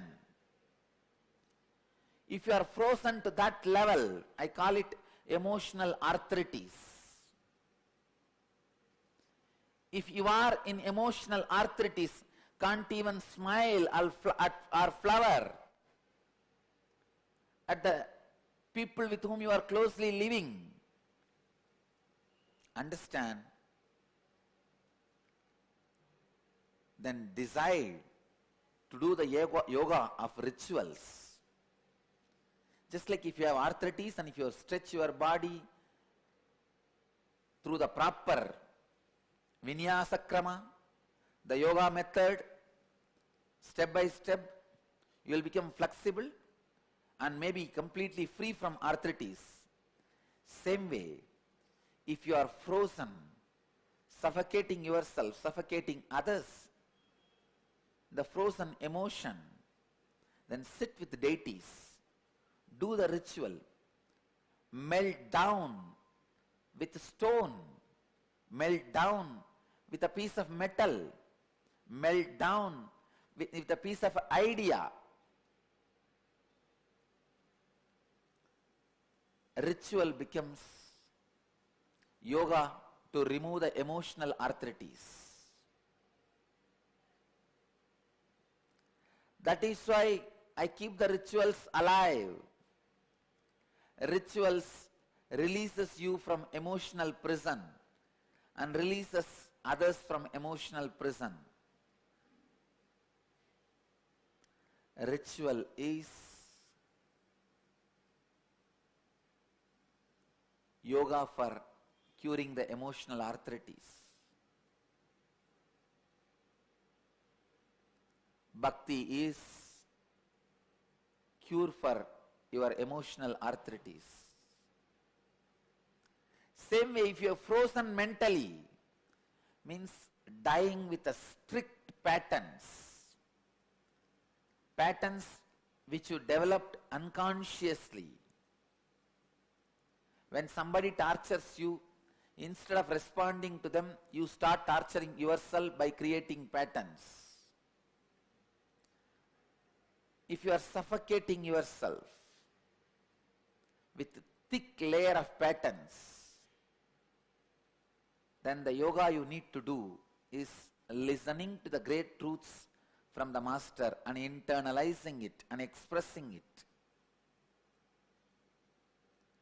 When you listen to the greater truths, higher truths, internalize and share it with others, you become truth grinding machine. Truth grinding machine not only grinds the truth, grinds and destroys all the patterns. I tell you, every moment I sat with Yogi Ram Surat Kumar, the great yogi, every moment I can see very clearly he was a truth grinding machine. He was grinding all the great spiritual truths in his system. Every word he uttered was the Guru Prasada, the gift from the great yogi, and every word I received from him, every Guru Prasada I received from him has removed my own sufferings, my own delusion, my own illusion. I tell you, Ram Surat Kumar is the right example of how a truth grinder behaves. See, I had the proximity of many great sadhus, babas, yogis, incarnations, but for this example, I can remember only Yogi Ram Surat Kumar. Because every time I had the possibility of being at his feet, he will be grinding some great truth in himself.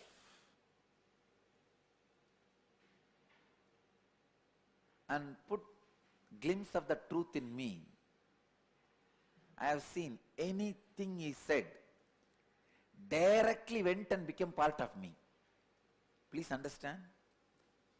Unfortunately, I had a love-hate relationship with Raghupati Yogi, Yogananda Puri, because he used to bend my body, torture my body,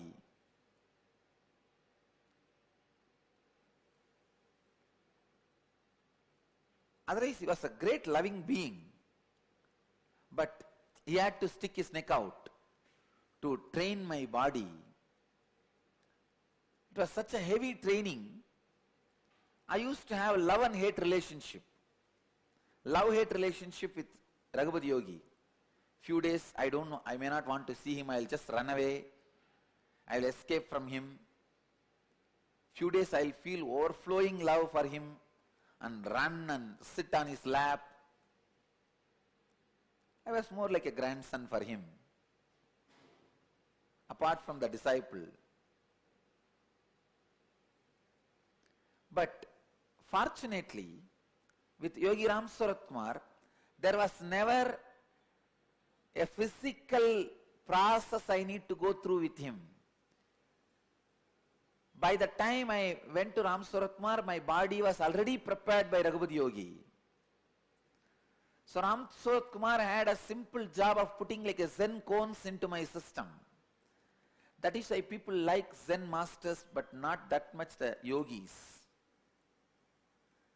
I know, even in the West, people like Zen masters more, but not Hindu yogis that much, because yogis make you do things, ask you do it. But with Zen tradition, nothing to be done. Just be. But I tell you, unless you finish the yoga part, Zen will not make direct sense to you. It was because of Yogi Yogananda Puri, I was able to receive Yogi Ram Surat Kumar directly. Every word he uttered simply made realization into me. I neither had contemplation nor had Darka Vidarka or Kudarka with Ram Surat Kumar. Anything he says, done, over, that's all. Any word he utters, just realization in me, that's all. When he puts one single word into me, I can see thousands of patterns getting completely bombarded. He will finish off thousands of patterns in one word. I have seen. The great yogi, truth grinder, pattern breaker.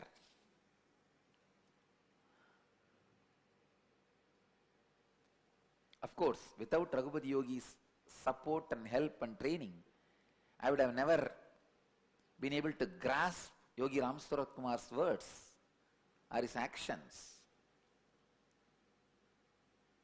I tell you, receiving the greatest truths and bombarding the thick layers of patterns you built is exploring your mental possibilities. I tell you, if you add the truth and break the pattern, your very ego pattern will become self-confidence pattern. Your very fear will become precautious pattern. The fear pattern will become precautiousness. Ego pattern will become self-confidence.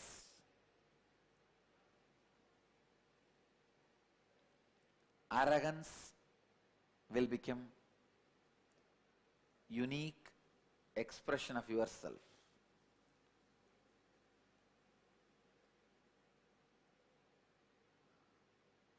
Your own patterns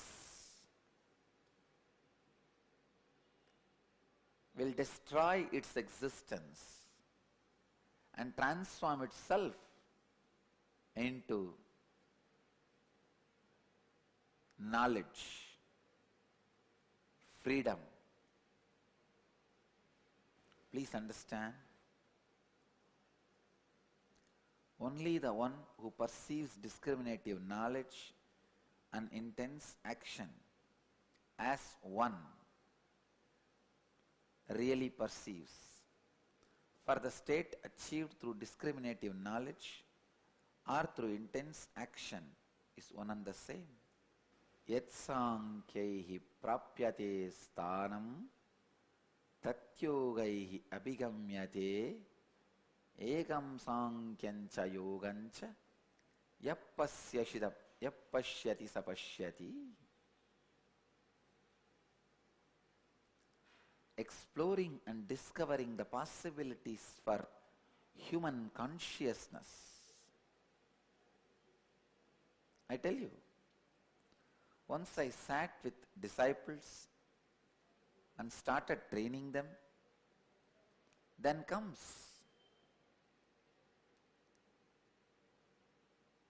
even to me the higher knowledge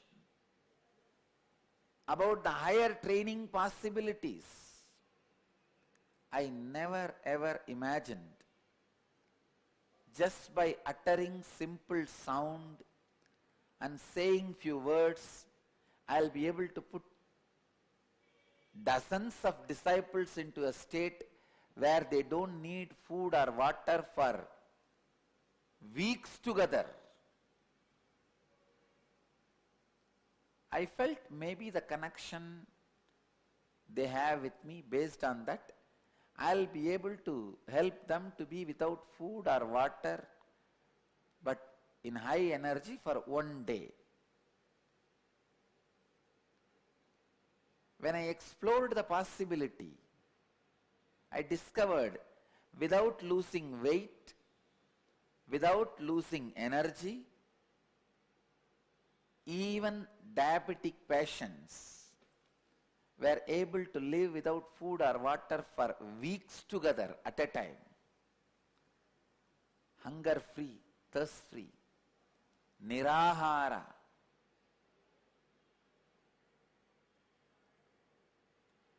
I tell you,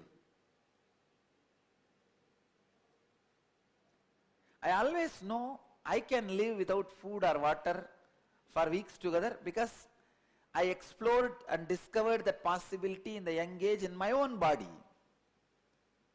But I never ever felt I'll be able to transmit that possibility into others in such a simple way, in such a casual way, in such a beautiful way, without any effort from the side of the disciples, just by participation. Now I think we are relaxed and society is allowing us to settle down with our space. Thanks to Karnataka government for removing all the seals and handing over our Bidadi ashram back to us completely.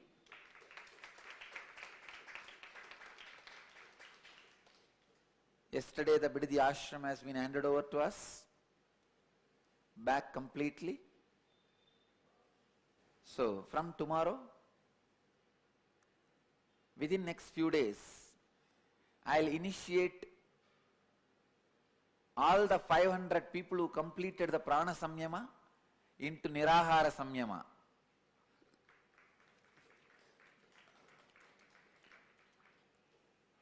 First I'll initiate 48 hours,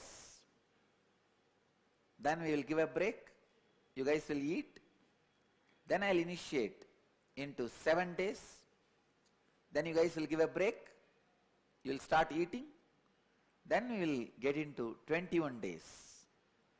I feel in the 500, at least 400 will be able to complete all the 3 levels of Samyama, Nirahara Samyama, very successfully. But I want all of you to understand, this Nirahara Samyama is not aiming at saving the food or food expense. It is aiming at breaking even the basic patterns with which your body and mind is bound. Food is always associated with love. Food is always associated with body. Food is always associated with your emotions. That is why whenever you want to share your love or emotions, you share food. Whether you share your happy emotions or sadness, you share food. In India, even in death houses, there will be feast.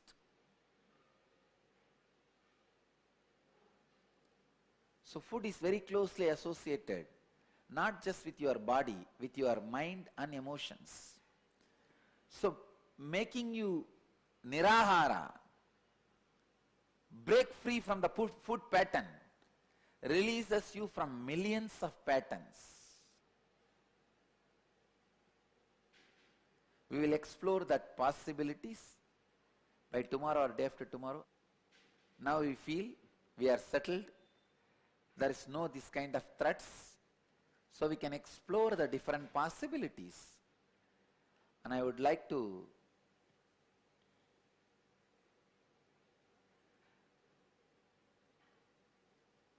share this Nirahara Samyama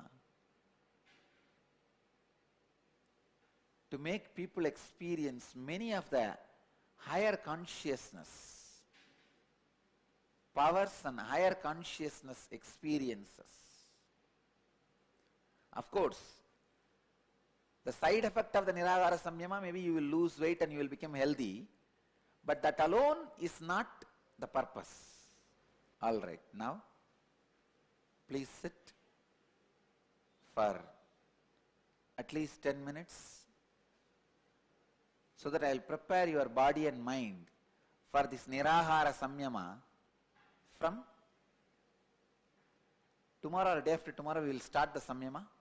But I also wanted all of you to know, whoever is doing the Nirahara Samyama should come on two-way from the day I start, day after tomorrow onwards. I need to see all of you. You need to see me, I need to see you. Only then the initiation of the Samyama is possible, and every day during the Samyama, at least once, means during the satsang, whether in the morning satsang or in the evening satsang, at least one satsang, you have to see me and I have to see you, means in two-way video conferencing. So, tomorrow or day after tomorrow we will start the Samyama. I tell you, this will be the world's largest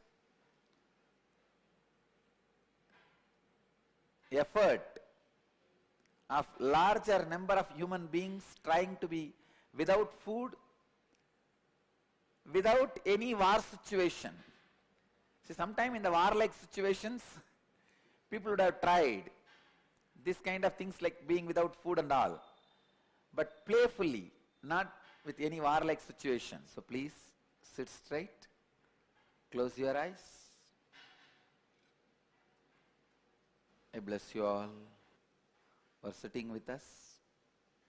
Around the world at this moment, 1,114 places through Nithyananda TV, 17 places two-way video conferencing, having Nayana Diksha, in 274 cities in 24 countries around the world. Your minutes of meditation. To enter into minuteforpeace.org website is 90 minutes. Let you all achieve, experience, live, express, radiate, share, explode into eternal bliss. Nithyananda. Thank you.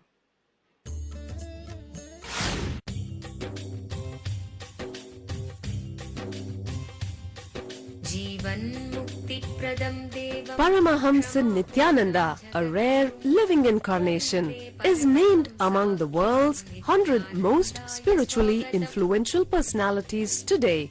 Paramahamsa Nithyananda has been placed alongside Dalai Lama, Nelson Mandela, Oprah Winfrey, Paulo Coelho and others by Mind, Body, Spirit, the world's top esoteric magazine from Watkins, London's oldest and largest bookstore. A yogi by birth, he has been expressing his power of enlightenment since birth. He has authored more than 500 books in Tamil and English. Translations of these books are available in 26 languages in Telugu, Kannada, Malayalam, Hindi, Sanskrit, Gujarati, Oriya, Bengali, Marathi, French, Malay, Polish, Portuguese, Italian, German, Danish, Spanish, Russian and Chinese. He is also an exemplary speaker with over 10,000 hours of profound life solutions through his discourses. Social services such as Annadan, free medical care, free educational services with ashrams, schools, temples, hospitals established in more than 140 places around the world, offering exceptional services. A powerful spiritual healer who has healed millions of people of diseases from migraine to cancer. A Kriya Yogi who has formulated Kriyas for physical health and mental well-being, benefiting thousands. A living master who offers practical solutions for our everyday problems. He is the founder and spiritual head of Nithyananda Dhyanapeetham, a spiritual powerhouse who has revived the sacred Vedic tradition by establishing Vedic temples in places like Los Angeles, San Jose, Seattle, Toronto, Ohio, Oklahoma, Phoenix, St. Louis, Malaysia, Brazil, Paris, Guadeloupe, Dallas, New York, New Jersey, Atlanta, Calgary, Vancouver, Singapore, and places in India like Bengaluru, Hyderabad, Tiruvannamalai.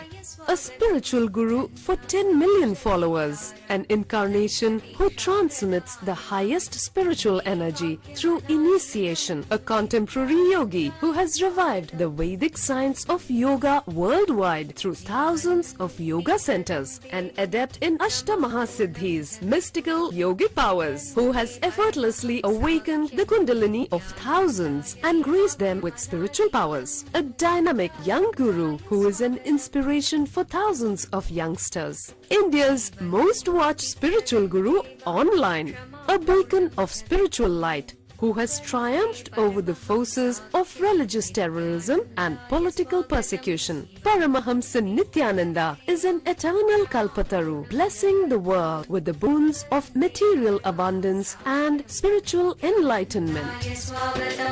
आनन्दानुभवास्वादं सर्वरोगनिवारकं वन्दे पापविनाशक्तं नित्यानन्दाय स्वागतं नित्यमुक्तं निर्विकल्पं ध्यानलोकप्रदीपकं वन्दे शान्तमयं बन्धं नित्यानन्दाय स्वागतम् आनन्दगन्धसञ्चारं सर्वोपाधिविनिर्मुक्तं वन्दे ज्ञानालयं नाथं नित्यानन्दाय स्वागतम्. Let you all achieve, experience, live, express, radiate, share and explode in eternal bliss. Nithyananda. Nithyananda Dhyanapeetham, Nithyananda Nagar off Mysore Road, Bidadi, Bangalore 562109. Contact 09742203311. www.nithyananda.org. www.youtube.com/lifeblissfoundation.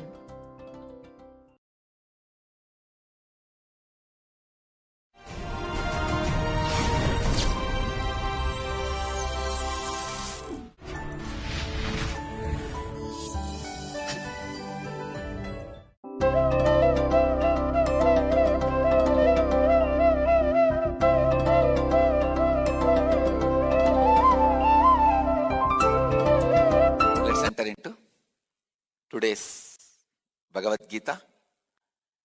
In Bhagavad Gita, 4th chapter, Jnana Karma Sannyasa Yoga, 7th verse.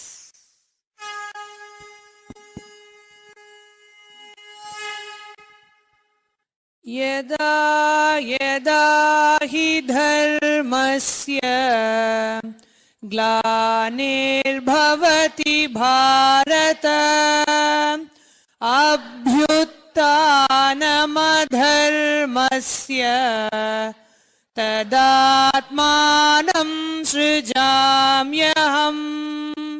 Yada yada hi dharmasya glanihi bhavati bharata. As I said the other day, around 108 different translations or interpretation, understandings of the sutras landed on me. I wanted to define these technical terms in this verse clearly. Main technical terms in this verse is dharma, adharma, srujamyaham. Keeping yourself open for all the possibilities is dharma. Please understand. Keeping yourself open for all possibilities, whether the wealth or health or enlightenment, fortune, all the auspicious things in the life, keeping your possibility open, keeping the being open for any of this. Sometimes I have seen people losing just because they are not open, just because of their narrow ideas. Sometimes even if they understand, they cannot put their foot down immediately. The decision making, they may need to encounter the life, few people. So you seal the possibility. Let me define, please understand this word once more. Keeping all the possibility open. That's the first thing. Second,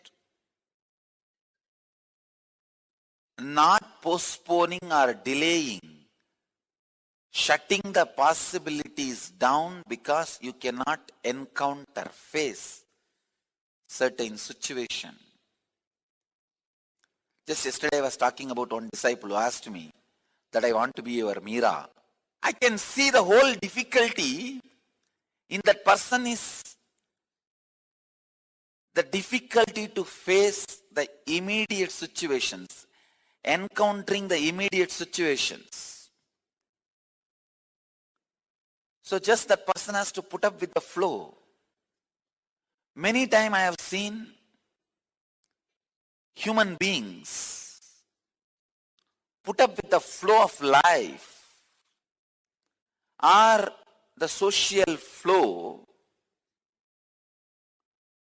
because they do not keep themselves open to the possibility, or they are afraid to face, encounter the life situation immediately if they keep themselves open. I can give you 101 example. Health, wealth, transformation. Keeping the belief, trust that possibility is there is dharma, flow of life. Unfortunately, by and by you start believing the possibility itself does not exist. Believing possibility for further progress does not exist is defined as Rahu in astrology. Whenever your muscles have lost the faith, it cannot recover from the disease, it is Rahu.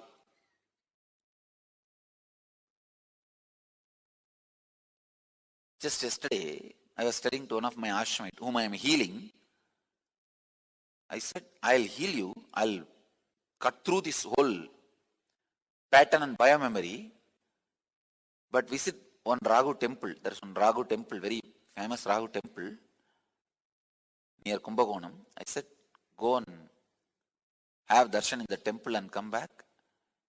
Because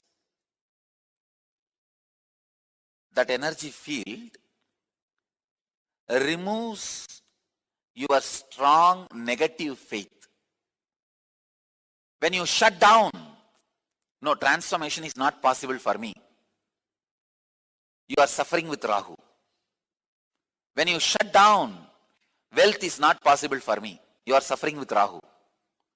When you shut down, health is not possible for me, you are suffering with Rahu.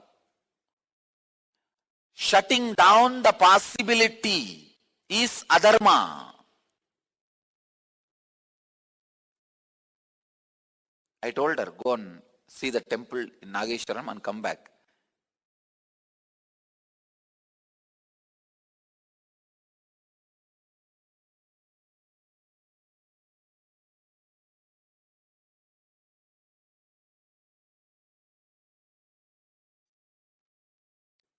Whenever you shut the possibility, you suffer with Rahu. Suffering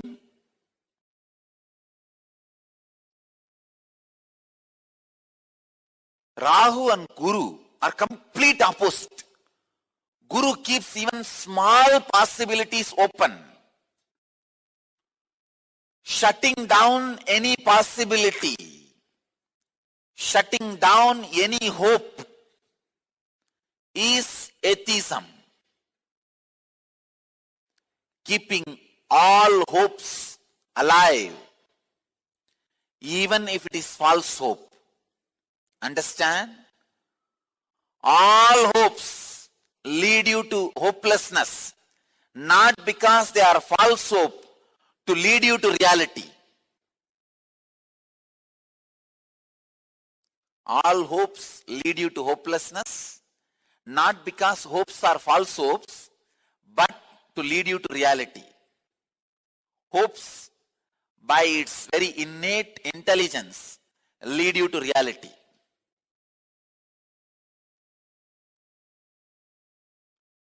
So keep all the hopes alive. Keep all the possibilities alive. See, every worship, everything is a possibility. Krishna says very beautifully. Even though there are some people who worship things which is not described in Agama, don't disturb their trust or faith. We believe and we live. We be, live. We believe and we live, we be. We be, we live, we believe. Vedic tradition.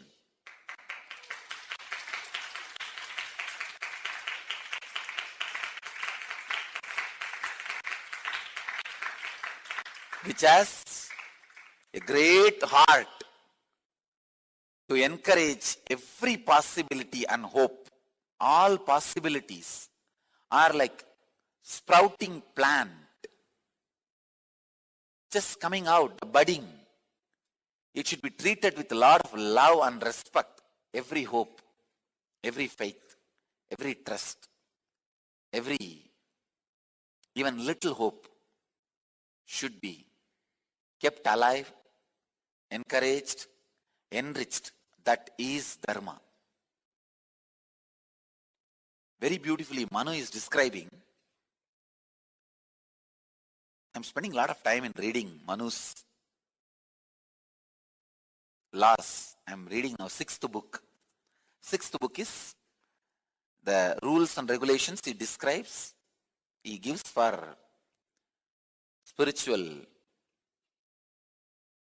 people, ascetics, monks, sadhus, paramahamsas. I'm going through so beautifully. He has kept the possibility for updating alive.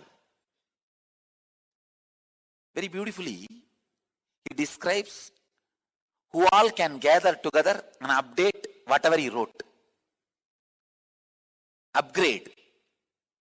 Very beautifully describes. Very honest way of keeping the rules alive. If I can create at least 10,000 people of Kashmiri Pandits' DNA structure and at least 100 people of the Manu's caliber, the Sampradaya which I create will live forever, will never die.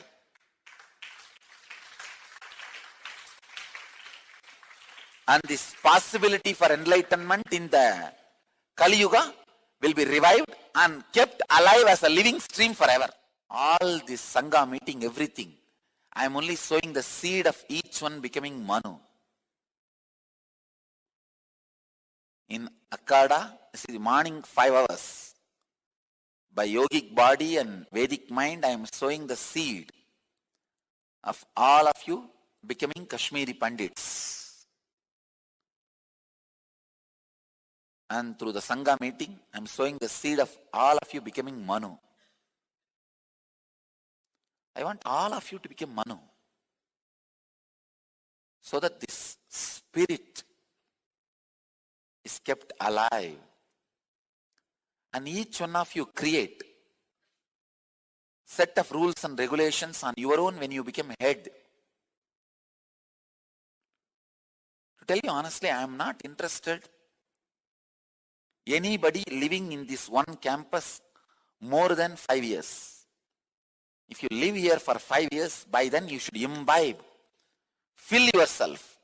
Your mental setup should be settled in the Dharma. Means all the decisions you make should be from the transformed understanding. Then you should be staying in different places and creating a beautiful communities around you. Carrying this Ananda Gandha means bliss flavor.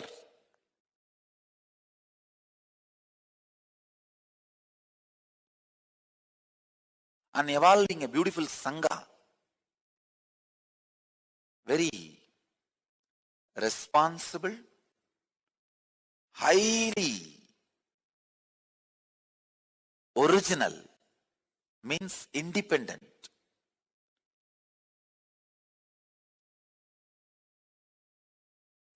Just yesterday I called the structuring people and described just 2-3 things.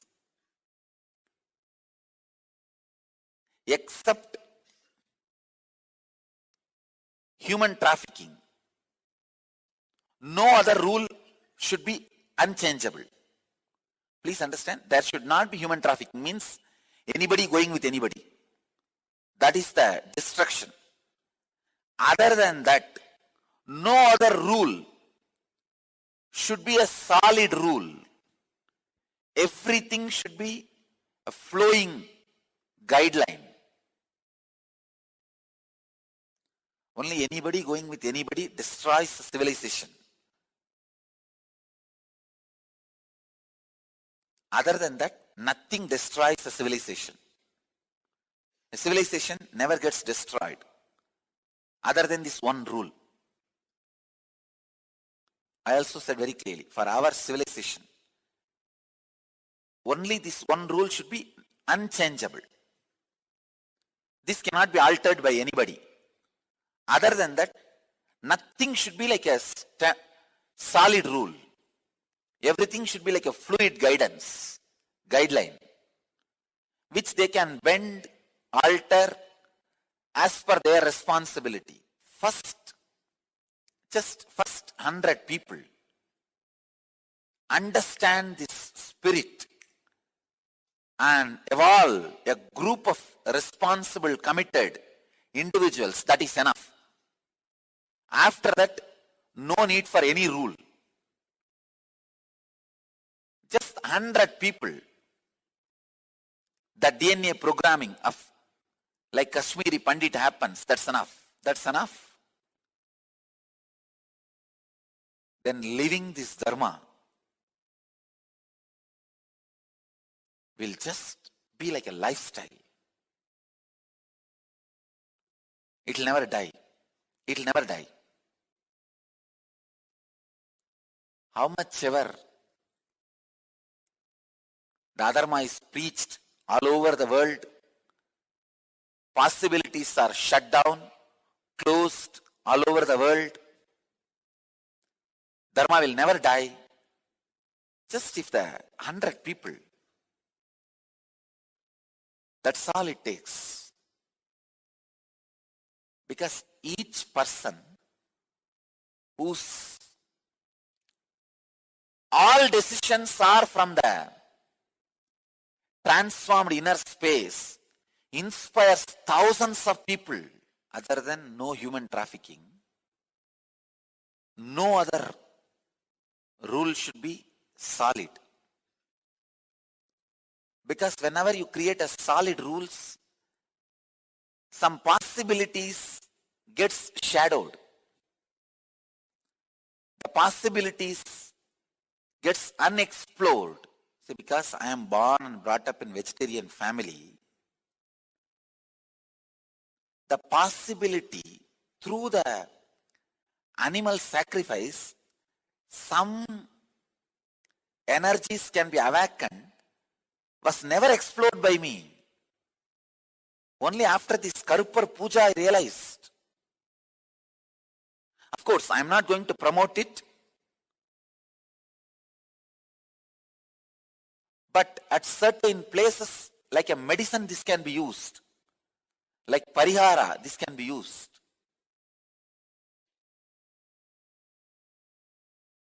I am neither going to promote it, nor going to make a rigid rule banning the animal sacrifice. I am just going to leave the possibility open. I am telling you, by the rigid rules, the many possibilities getting explored gets stopped, banned. Whenever the possibilities are shut down, hopes are reduced, I happen to open and fill everybody with all hopes, awaken all the possibilities and all the hopes.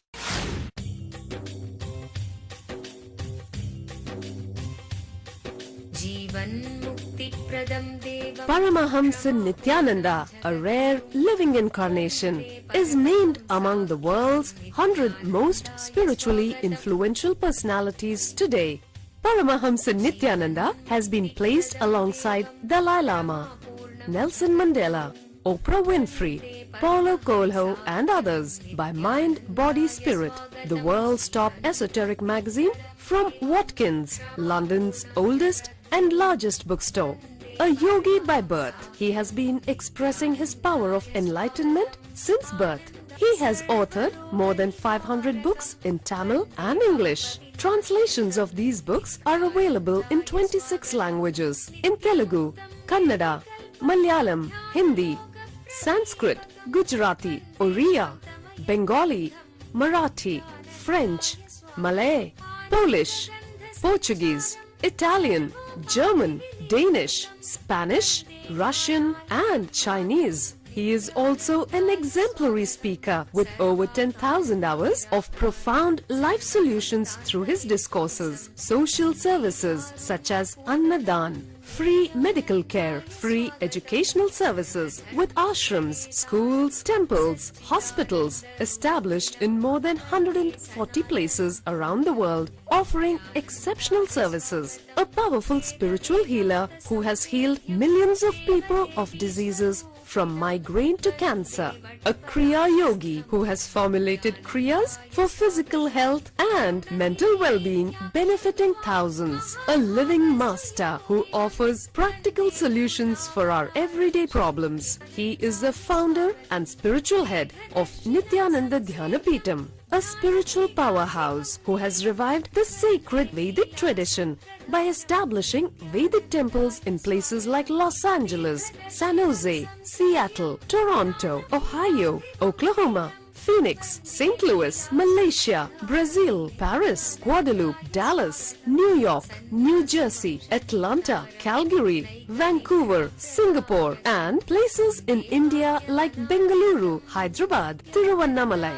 a spiritual guru for 10 million followers, an incarnation who transmits the highest spiritual energy through initiation, a contemporary yogi who has revived the Vedic science of yoga worldwide through thousands of yoga centers, an adept in Ashtamahasiddhis, mystical yogic powers, who has effortlessly awakened the Kundalini of thousands and graced them with spiritual powers, a dynamic young guru who is an inspiration for thousands of youngsters, India's most watched spiritual guru online, a beacon of spiritual light who has triumphed over the forces of religious terrorism and political persecution. Paramahamsa Nithyananda is an eternal Kalpataru, blessing the world with the boons of material abundance and spiritual enlightenment. स्वागतम् आनन्दानुभवास्वादं सर्वरोगनिवारकं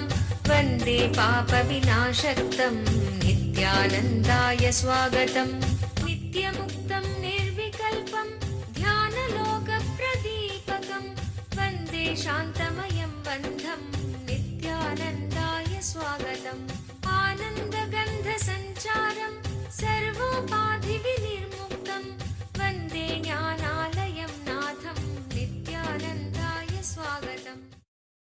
Let you all achieve, experience, live, express, radiate, share and explode in eternal bliss.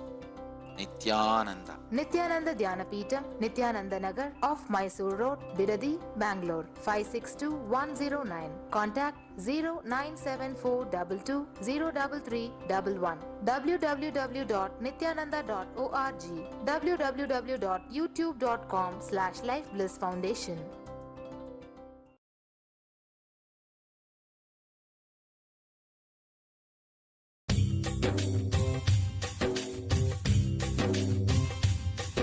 जीवन्मुक्तिप्रदं देवं क्षमापूर्णं.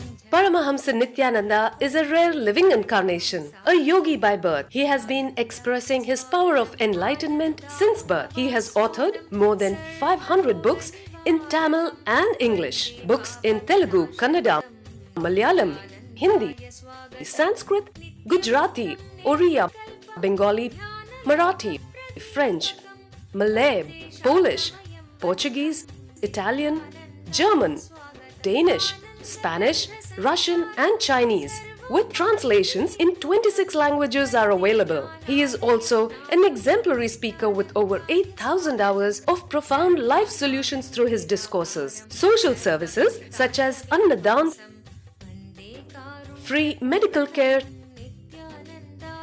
free educational services, ashrams, schools, temples, hospitals established in more than 140 places around the world offer exceptional services. A powerful spiritual healer who has healed millions of people of diseases from migraine to cancer.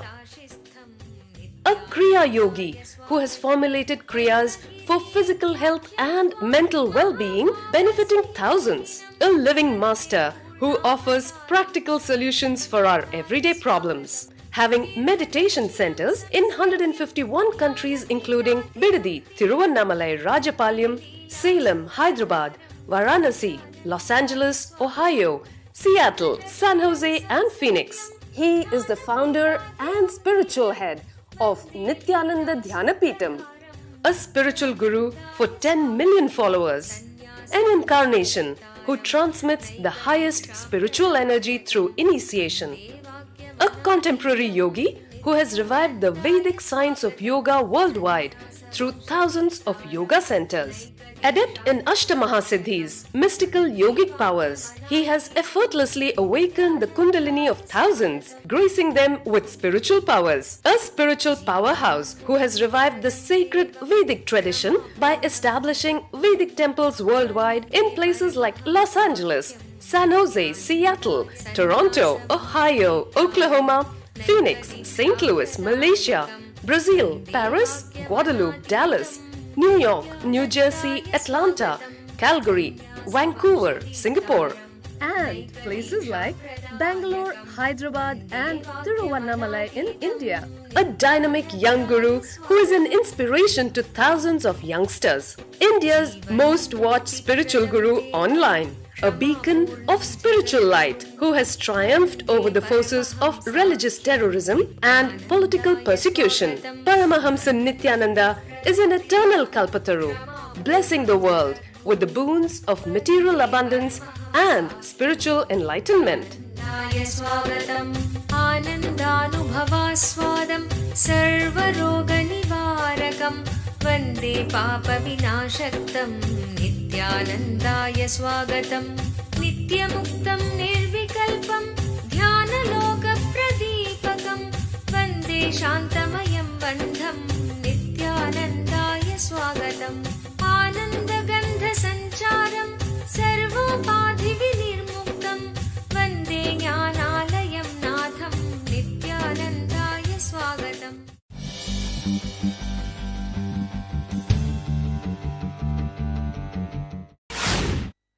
Let me read the question.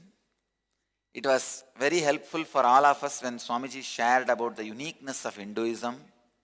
Similarly, can you also share a few words about your unique contributions to the spiritual consciousness of the world? I'll try to share basic few important contributions. See, if I have to answer your question completely, I myself, the unique contribution I have added to the Hinduism. Understand? The way I am dressing, the way the jewels I am wearing, everything is my contribution to Hinduism. I can say my first unique contribution to Hinduism is making the highest Vedantic experience as practicable yogic process. All yogic traditions stopped at a level where it never becomes Vedantic ultimate experience. All ultimate Vedantic experiences were having a gap between the practicable technique and the experience. There was no technique or a method to achieve the Nirvikalpa Samadhi. Till Savikalpa Samadhi there was a technique. Means merging into a form or a name. Taking a quantum jump and practice from the beginning, which is based on the pure Advaitic experience and leading to Advaitic experience, which is in practice like yoga, but in ultimate experience as Vedanta. I have connected the gap between yoga and Vedanta, made ultimate Vedantic experience as practicable yogic technique. I can say, time will remember me for this just one contribution. You do not know the power and methodology and the unique way the unclutching technique was revealed. Many techniques starts very practical way, practicable way, like remembering a name or form and all that, but never ends in ultimate Vedantic experience, Advaitic experience. Stops in Savikalpa Samadhi. You will be merging with that one form or one name, Rama or Krishna or Shiva or Devi or whatever. And all Vedantic experiences like Aham Brahmasmi, Tattvamasi, those experiences have no start. All techniques and process and methods which has a start does not reach to that experience. My unique contribution to the Vedic tradition is unclutching. Starts with Advaitic understanding, leads you into the Advaitic depth, gives you finally the Advaitic enlightenment, making a beautiful, usable, motorable bridge between yoga and Vedanta is my unique contribution. My unique contribution to the spiritual consciousness of the world. First, making the ultimate Vedantic experience possible, offering a technique which starts with Advaita. It does not say, starts with repeating Shiva, Shiva, then move to Shivoham. No. It starts the moment you are initiated. You are an Advaiti. You are a Vedanti. Grows in Vedanta and merges into the ultimate Vedantic experience. Making yoga into a practicable ultimate enlightenment science. The problem is, if you all are already exposed to the traditional Hinduism, then came to me after enough suffering and seeking and searching, then you will understand my unique contribution. But many of you guys are fortunately or unfortunately started understanding spirituality after listening to me. So that is the reason you don't understand my unique contribution. Tradition says, Sastra Jala Maharanya, in the forest of the dense, dark forest of the knowledge, if you are tortured, wandered in that forest for a long time, and then somebody gives you the shelter and takes care of you, then you will understand his unique contribution. Unfortunately, most of you guys directly heard me and connected. That is the reason you don't understand my unique contribution. First thing is, just an hour's drive from Bangalore, Asia's fastest growing city, is a unique space of healing, meditation and rejuvenation. Welcome to Nithyananda Dhyanapitham. Experience soothing healing energies under the ancient wish-fulfilling banyan tree in the presence of divinity. Enjoy the unique anti-aging formula of the original Siddha Healing Spa with the 21-foot energized healing lingam and healing pool, the Vaidya Sarovar. Connect directly to God in the vibrant silence of Nithyanandeshwara temple.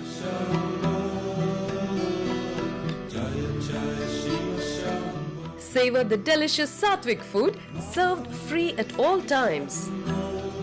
Best of all, get a glimpse of authentic spiritual life at the daily morning satsang, worship, yoga and meditation sessions with Paramahamsa Nithyananda.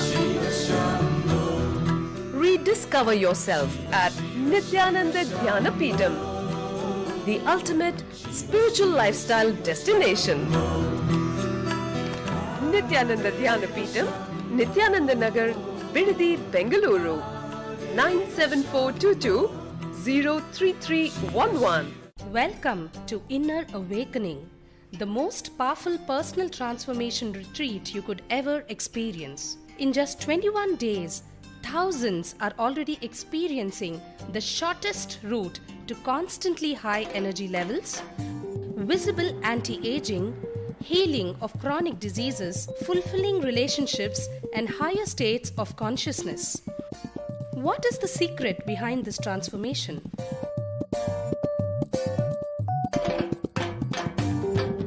Kundalini means the inner potential energy. Once it is awakened, opens the different doors for the conscious experience in you. I can say which is a master key for all extraordinary spiritual experiences.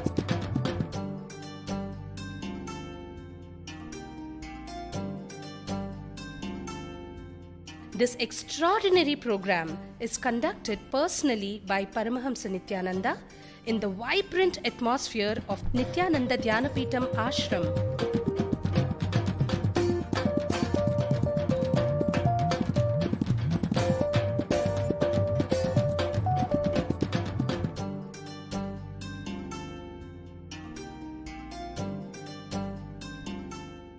Open yourself to the benefits of Nitya Yoga and practical meditation. Experience physical and mental healing. Discover simple ways to handle life with success. Above all, enjoy individual darshan and blessings from Paramahamsa Nithyananda every day. Take 21 days for yourself and carry home the transformation of a lifetime.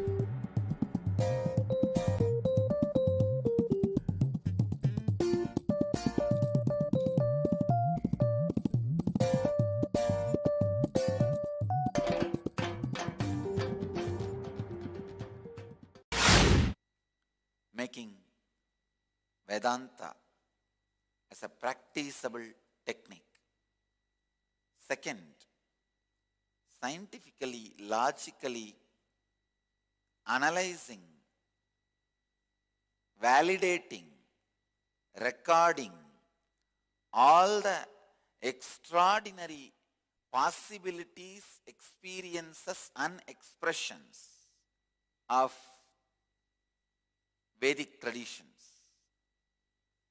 Scientifically and logically validating, recording, preserving all the extraordinary experiences and expressions of Vedic tradition. Please understand, always this orthodox people never bend themselves for any scientific validation. All the New Age gurus who are ready for scientific validation do not have stuff. My unique contribution is bringing that ultimate experience to the humbleness of scientific validation. With that ultimate, I am ready to humbly submit myself and all my processes and techniques for scientific validation, research and analysis. This is also one of our unique contributions.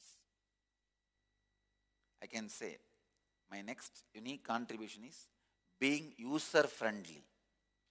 Please understand, all my kriyas, meditation techniques, process, everything is built with a material called user-friendly. Nothing is impractical. Even if I am teaching you impractical, I make it practical.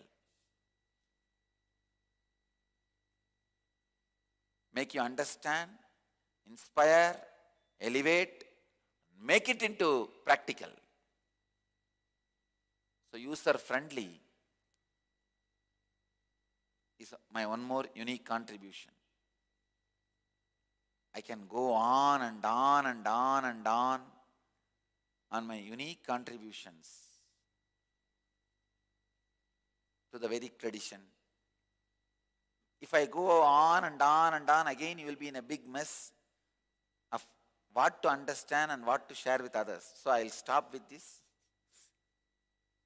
My unique contribution is first, making the ultimate Vedanta into a practicable yogic technique.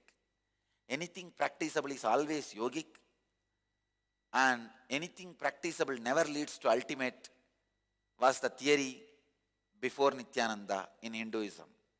I challenge, there is no Hindu literature, there is no Vedic literature which makes Vedanta into a practicable technique.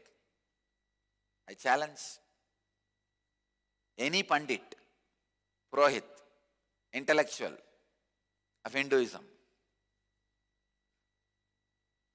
Of course, I have all my respects for Vedic tradition and Vedamata, but many fellows who think they are the representatives of Vedic Mata and Vedic tradition, I challenge them. Show me a single reference where the pure Advaitic technique, the moment it starts, it is Advaitic. When it is traveling, it is Advaitic, and it ends as Advaita. No. Advaitic experience is almost like a having a baby where you conceive and allow it to grow step by step, step by step, step by step. Finally, it comes out. I made the whole system very simple, like test tube baby. Removed. My unique contribution is making Advaita into a practicable yogic process. Be ready and working to validate, analyze, research, logically and scientifically all the spiritual experiences and extraordinary expressions like techniques, methods, everything. And third, being user-friendly. Trying to make everything into user-friendly. Fourth, this is one of the unique contribution to the Hinduism, I should say, connecting the lowest initial level concepts of Hinduism directly to the highest experience of Vedanta. Pouring a small little bit of water on Shivalinga or putting a bale on a Shivalinga, bale leaf on Shivalinga, a initial level process which a villager starts. Even a villager after takes bath gets a pot full of water, pours on the Shivalinga which is on the banks of the river. Connecting this to the ultimate Vedantic enlightenment experience without leaving any part of Vedic tradition, including all spectrum of Vedic tradition, making it as one living organism. Unfortunately, no guru was able to do. Either they are stuck with catering to C group, people who are only in the sense level, deity and puja, worship, homa, that's it. Or some are stuck just with the yogis, the B group. Do some kriya, technique, process, method, teaching. Or A group, giving directly the enlightenment experience. There was no guru who is able to play in all these three spectrums. Dhyana, our mission's unique contribution is able to play in all these three spectrums. Eliminate stress from your life. Step up your performance levels. Enhance your clarity and decision making. Kalpataru, a unique full-day transformational healing program blessed personally by rare living incarnation Paramahamsa Nithyananda. Harness the power of meditation and initiation. Experience a glimpse of Kundalini awakening for permanent physical and mental transformation. Take the first step to a happy and successful life. Kalpataru, manifest your destiny.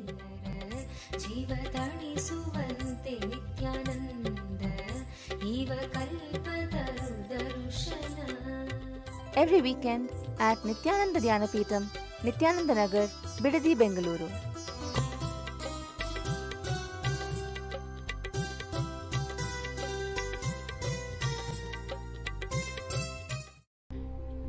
The Ingenious Program, a field of all possibilities. The children in the Ingenious Program are directly under the guidance of enlightened Master Paramahamsa Nithyananda. Nithyananda is an incarnation and exudes the knowledge of conflict-free living. He states that enlightenment is our birthright. What an incredible gift for your child, a once-in-a-lifetime privilege to live and thrive in the energy field of all possibilities and give enlightenment to your child. Where every child can become a genius.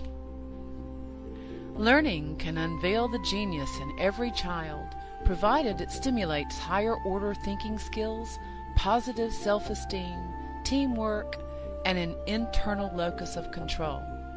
Research has proven that holistic teaching methodologies paired with meditation stimulate whole brain functioning and result in self-directed, spontaneous, and creative lifelong learners. An enriched environment. When young children have an enriched environment conducive to early learning in life, they have higher IQ, cognitive intelligence, EQ, social emotional intelligence, and SQ, spiritual intelligence. These early experiences are critical for the development of the child. Peer pressure and destructive social conditioning can take its toll on the child. It can create negative thought patterns and destructive behaviors unless these enriching experiences are provided. An enriched environment includes whole brain activities which stimulate the utilization of both sides of the brain. The right brain is responsible for creativity, intuition, spontaneity, quantum memory, learning in a flash, and computer-like calculations. The left side of the brain is responsible for inner linear thinking and analysis. When both sides of the brain are integrated, performance is optimal. Brain yoga. Brain yoga activates the ability to balance the right and the left brain. This helps open the sixth sense. Children are given activities to balance both sides of the body simultaneously, using distinctive postures that stimulate both sides. The neurological brain patterns move from beta to alpha, increasing alertness and attention. Quantum memory. Quantum memory is a constant downloading of information without interference of the mind. Observation skills are directly related to memory skills. Reading without interference of the mind, reading at quantum speed, will lead to quantum memory without the mind getting in the way. Creative and performing arts. Dance, drama, music, sculpting, and design offered in the Ingenious program provide kinesthetic motor stimulation to engage the brainwave patterns, resulting in expanded creativity and resourcefulness. Sattvic food. Children are given the benefit of fresh sattvic food prepared to the standards according to the ancient Vedic lifestyle. The food is fresh, with fruits and vegetables. Vegetarian food creates radiant health in the body. Vedic cultural arts. Sanskrit chanting stimulates the brain to produce full brain coherence, developing clearer perception and integrated thinking. Chanting also promotes inner silence and improves the attention span. Meditation and expanded awareness. Meditation instills a deep silence in the child, resulting in deeper, richer perception and clarity in thinking. Ingenious produces the next step in evolution, a mature human being who functions at a higher state of consciousness. Expanded awareness provides the platform for a vision of all abilities of life, perfect health, prosperity, and life without conflict. What more could you ask for your child? If I can just teach this one science to the kids, I will have millions of enlightened beings.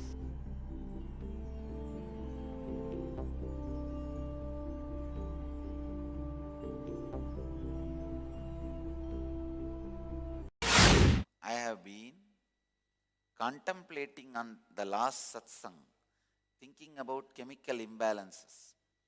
Just being aware and realizing the chemical imbalance in the body for your actions can avoid the mistakes you have made in the past, and to realize you have a chemical imbalance can avoid your actions. How simple is this? Please understand. Just being aware and realizing the chemical imbalance in the body for your actions will completely avoid you even doing the actions. There are thousands of actions you'll just drop. As I said, you will lose interest in so-called pleasure. All the so-called interest in the pleasure will be lost when the so-called interest in the actions are lost. You will not be doing again and again the same act knowing it is going to put you in trouble. As yesterday I was telling, the same brinjal story. You will not be doing the same actions. You will not be caught in the same pattern. Just realizing the chemical imbalance is responsible for the actions. Many of your actions disappear. You do not enter into it at all. You will be responsible. Expand. You are saying, just realizing this imbalance will take you beyond your actions? Or is it just being aware of this imbalance takes you beyond your actions? Beyond what you feel in the action. It takes you beyond action itself. Not just what you feel in the action. Beyond action itself. Do you know you are from Las Vegas? I am not saying be a lotus leaf which is in the water and water cannot touch it. Water cannot stay on it. No. I am saying even the action will disappear. How is this imbalance make you not responsible for your actions? We are responsible for the actions we do. How is this imbalance make you not responsible for your actions? We are responsible for the actions that we do. As I said, when you understand the chemical imbalance behind every action, the very action disappears. And whatever you perform, you become responsible for it. You become very responsible and conscious, aware. It is not done out of pattern. It is not done out of suffering. It is not done out of being caught. It is done out of freedom and responsibility. Never brings suffering as a side effect to it. This, only when you get in, you will be able to understand. Till then you will have a doubt, how is it possible? Get in, Diana, you will understand.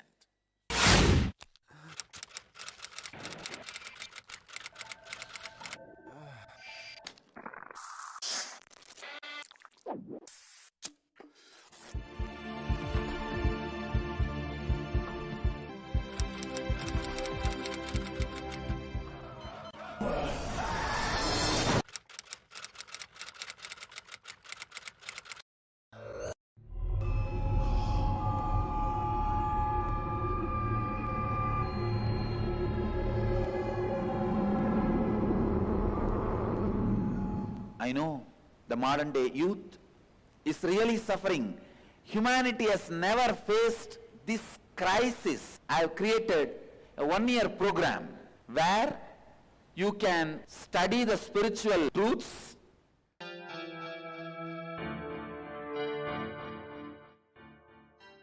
Nitya Yoga practices to create healthy body, spiritual discourses to develop mental health, meditations that help balance emotions, kriyas to break mental patterns that create suffering, opportunity to express leadership qualities, techniques that improve creative skills. Learn to break all self-limiting barriers to achieve your dreams. Ananda Yogam. I am providing a platform for you to think, meditate, contemplate and decide about your future. I am giving you 1 year free food, shelter, clothes, above all the spiritual education and intelligence and intuition to take decision about your future. Every participant is taught the Vedic truths to live life as it leads in a nurturing ambience, along with inspirational spiritual education that helps bring out the best and achieve one's highest potential. Youth across the world can come and spend an year in Ananda Yogam to work on you, to discover your future, to discover your destiny or recreate your destiny. I'll open my house for you for 1 year, completely free. Come and stay here, discover and recreate your destiny. Interviews at Nithyananda Dhyanapitham, Nithyananda Nagar, Bidadi, Bengaluru, 97422 03311.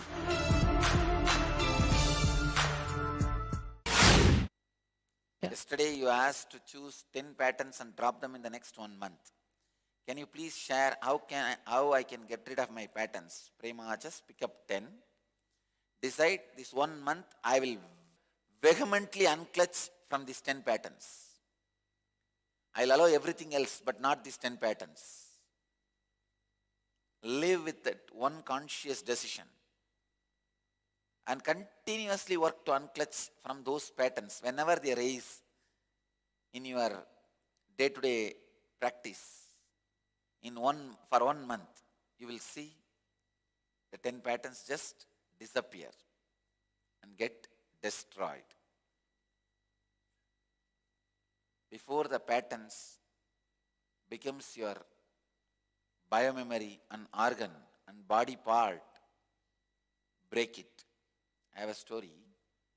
One patient was entering the hospital. In the flower beds, 2 white-coated doctors are searching for something. Patient asked, "Sir, did you lose something? Have you lost anything? What are you searching?" Doctors, both of them replied, No, we are going to do heart transplant surgery for income tax officer. We are searching for a suitable stone. So before the patterns become organ in your body, better unclutch. How patterns can become organ? You can see.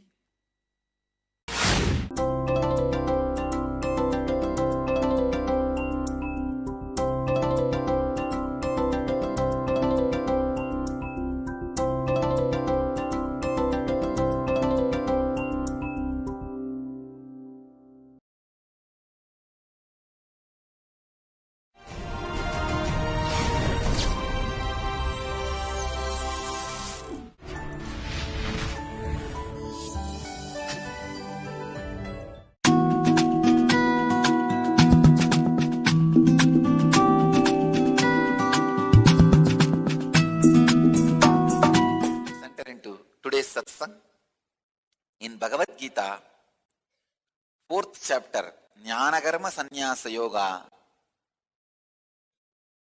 3rd verse.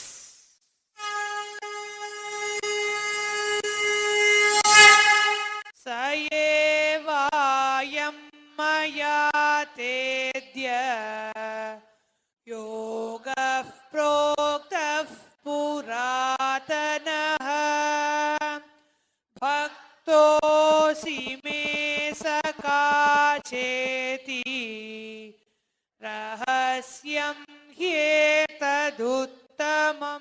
Translation: that ancient science of intense action, which is the most elevated mystical doctrine, has been prescribed to you now because you are my loyal companion. The third biggest problem a disciple faces. See, first he questions the master.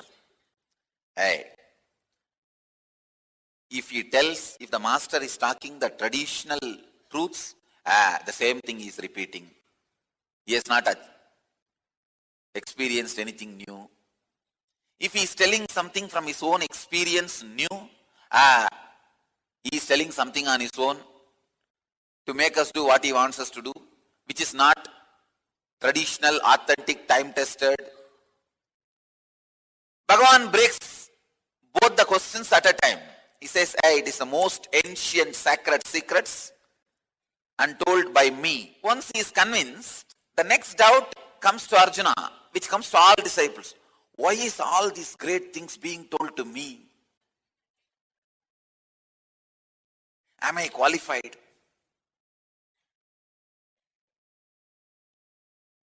I have seen so many fellows running away with the name, I am not fit, I am not qualified. Some run away feeling, for my caliber I am not given the status and respect. Some run away, I am not fit, but both are same. Both will always be together. Both mental setup is one and the same. Sayevayam mayatedya yogaha proktaha puratanaha bhaktaha asime sakacha iti rahasyam hi etat uttamam. The Arjuna's doubt, why is all these great things be told to me? Bhagavan is clearing that doubt. Hey, I am telling all these great things not to exploit you. That's a big doubt. Oh, maybe he is telling all these things to brainwash me. Not to brainwash you, but to wash your brain. Brainwashing is different, washing your brain is different. I don't do brainwashing. I just wash your brain. So this fellow gets into the doubt. Maybe he's trying to brainwash me. For that, Bhagavan is answering, hey, this ancient science of intense action, which is the most elevated mystical doctrine, has been prescribed to you now because you are my loyal companion. Very beautifully Bhagavan says, Bhaktaha asi me saka cha iti. Best thing can happen to you is when Bhagavan says, you are my royal companion. Loyal companion. Please understand. Bhaktaha and saka. When he is using both the word, you are a loyal companion and royal companion. I tell you. That's the greatest thing can happen to you. It's like all of you know the Prime Minister, but whether he knows you or not is the main thing. You always say, he's my friend, he's my friend. But whether Prime Minister says you are his friend, that is where the whole thing boils down. Yesterday, somebody was asking me, how much I have grown spiritually, tell me. I tell you, the scale to measure your spiritual growth is the honest feeling Master has about you. That's all. Understand? The honest feeling. See, if you pull out my archives and pull out your file, which I have inside, what is the conclusion of that file? That is your spiritual growth. That is your growth in life.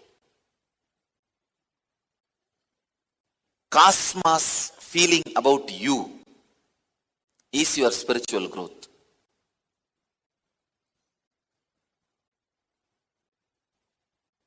The ultimate blessing is Bhagavan saying, Bhaktaha asime saka chayiti. You are my devotee and companion. God. Even after this word, if this idiot is not breaking and falling at the feet of Krishna and just picking up the Gandiva and sending the arrow to kill Bhishma and Drona and all these fellows, I tell you, immediately he needs a Sangha meeting. Bhagavan is saying, you are my loyal companion. You can give life for this one word. Forget about one life. You can give life for this one word. And still this fellow is sitting and asking doubts. Bhagavan saying, you are my loyal companion. What more is required? Bhaktaha asime sakachayiti. Even the word loyal companion is too small word. He is saying devotee companion. Bhaktaha asime sakachayiti. Let me give you word by word meaning. Sayeva ayam mayate adya. He says, you are my devotee and also friend. Bhaktaha, devotee, asi, you are, me, my, saka, friend, cha, also.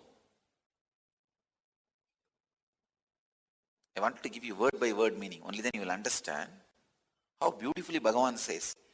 He says, you are my devotee and companion. That is the reason I am giving you this most mysterious, sacred, secret. Uttamam Ragasyam. He says, supreme secret. Sacred secret. Ragasyam hi etat uttamam.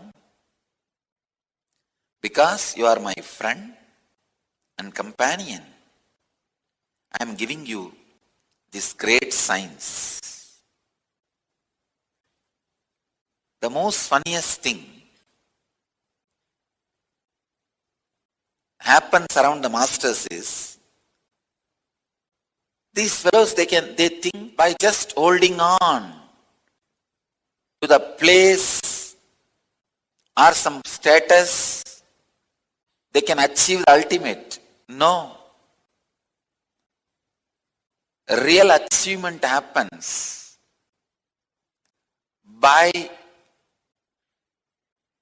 the understanding or the conclusion master carries about you. I tell you, you can give up anything to rewrite that, create that properly and rewrite that properly. That is why I always tell people, with master, before committing, think again and again. Because nothing else matters in the planet Earth.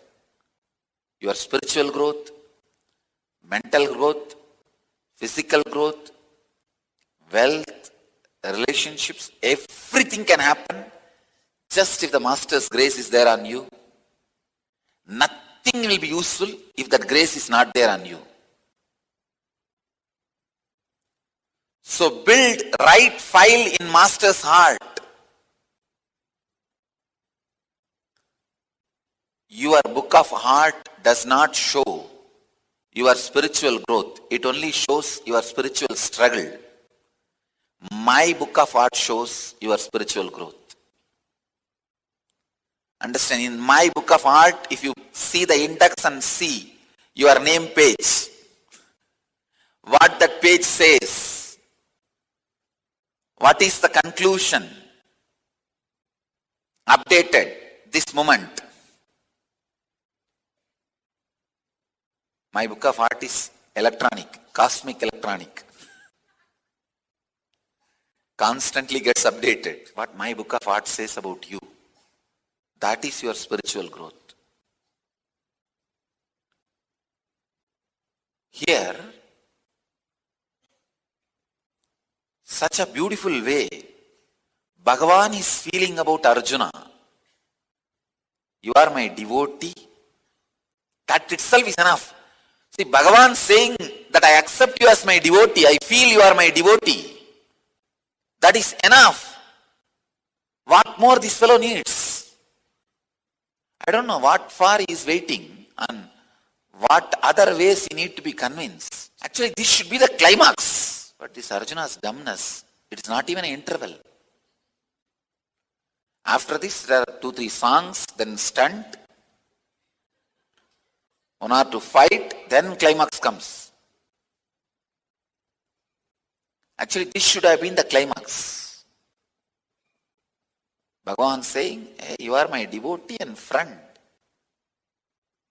Saka, he says friend. That's the most sweet space. The relationship. so explicitly, clearly described by Bhagavan, after that,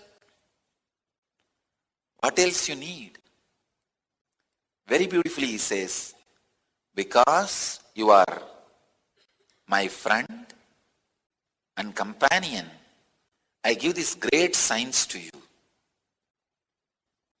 These great signs, ancient signs of intense action, I am giving it to you. I tell you, if I feel you are honestly committed to me, you will listen to me. If I trust you will listen to me, I will prescribe the same thing to you. Bhagavan says, he trusts Arjuna. You are my devotee and companion. That is why I am sharing this most sacred secret with you. Ragasyam hi etat uttamam. Ragasyam hi etat uttamam. I can say this whole verse is with a lot of emotion. This cannot be interpreted intellectually. The meaning, Bhagavan says, come on. You are my friend and companion, devotee. That's why I am giving these signs to you. No. The context needs to be understood. Bhagavan is not giving this great Gita to Bhima. Bhima may not even need. Just one instruction from Krishna is enough. Yudhishthira is not giving it to great Dharmaraja Yudhishthira. I tell you, too much of morality, you can't receive the ultimate science. For the ultimate science, you need certain kind of a closeness where you step outside morality, where morality is not the frame with which you relate to the master. Of course, it's very sensitive, subtle subject where you need to understand it very intelligently. Otherwise, the whole thing can become one more scandal. Yudhishthira relates with Krishna with a clear moral frame. Oh, uncle. And always Yudhishthira will get up when Krishna comes. It was completely different relationship. But Arjuna's is more romantic relationship. Krishna and Arjuna, it was more romantic. Otherwise, will a friend ask, it will be nice if I can have the physical pleasure of your body also. Maybe this fellow thought, what is this? So many women are falling for him. There must be something. Anyhow, the relationship between Krishna and Arjuna, you need to understand the whole context. Only then you will catch this whole. It is such a sweet intimacy where the boundaries of social morality, social lines are not the priorities. Of course, Arjuna never disrespected Krishna, but the social morality, social lines were not restrictions. They are not priorities. The closeness and the intimacy has become such, the social boundaries have become dull. They become dim. There's such strong connection. See, Sakadeva was a disciple of Krishna. Sakadeva learned many of the Shastras from Krishna. He's a disciple. Nagula is a great devotee. But none of them received this Bhagavad Gita because none of them had friendliness where Bhagavan can speak the truth as it is. Bhagavan is very beautifully saying, you are my devotee and friend. Because you are my devotee and friend, I am teaching you this supreme secret, Rahasyam hi edat uttamam. Most sacred secret, I tell you. The essence of this verse is, evolve yourself, where Master says, he really trusts you. He feels you are his devotee. He feels you are his companion. The most loyal companion. Nothing else matters in the life. If your master can say, you are his friend and companion. Gurupataka sloka very beautifully describes worthlessness of everything when you don't fall at the feet of the master, and you will have everything when you are at the feet of the master. The context in which these words are uttered, that makes the meaning for this whole verse. Bhagavan says, because you are my devotee and loyal friend, I am telling you the most sacred secrets, the ultimate truth, the ultimate secret to raise your life to my level. See, it's like if I had a son or a daughter to whom I want to give the best of my life, what I'll give, I'm giving the same thing to Gurukul kids. To our Gurukul kids. The reason is because I trust them. They will receive. They will imbibe. When I was reading their vision statement, I really felt jealous and I want to join the Gurukul. Bhagavan is saying, I have this trust on you. That is why I am teaching you the supreme sacred secret. So the essence of this verse is, prepare yourself and make yourself worthy of Master's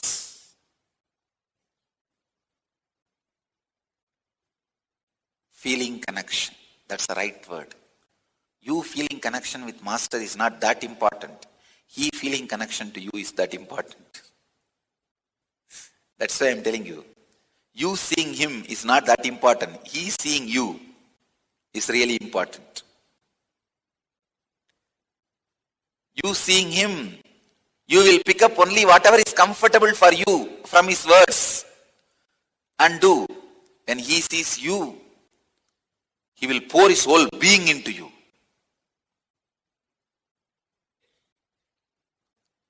Rahasyam hi edat uttamam. Bhagavan says the ultimate sacred secret, ultimate mystery,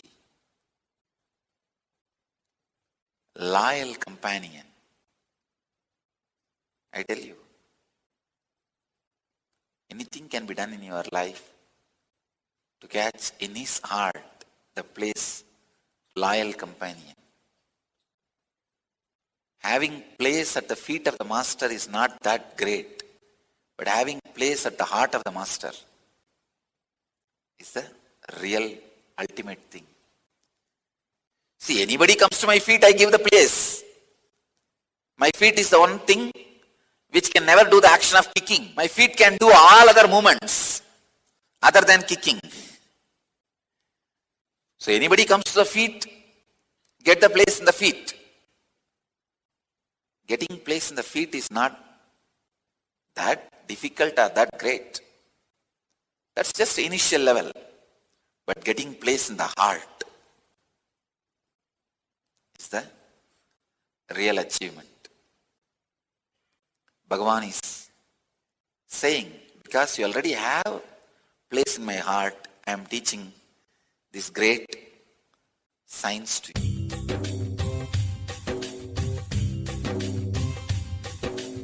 जीवन्मुक्तिप्रदं देवम् Paramahamsa Nithyananda, a rare living incarnation, is named among the world's 100 most spiritually influential personalities today.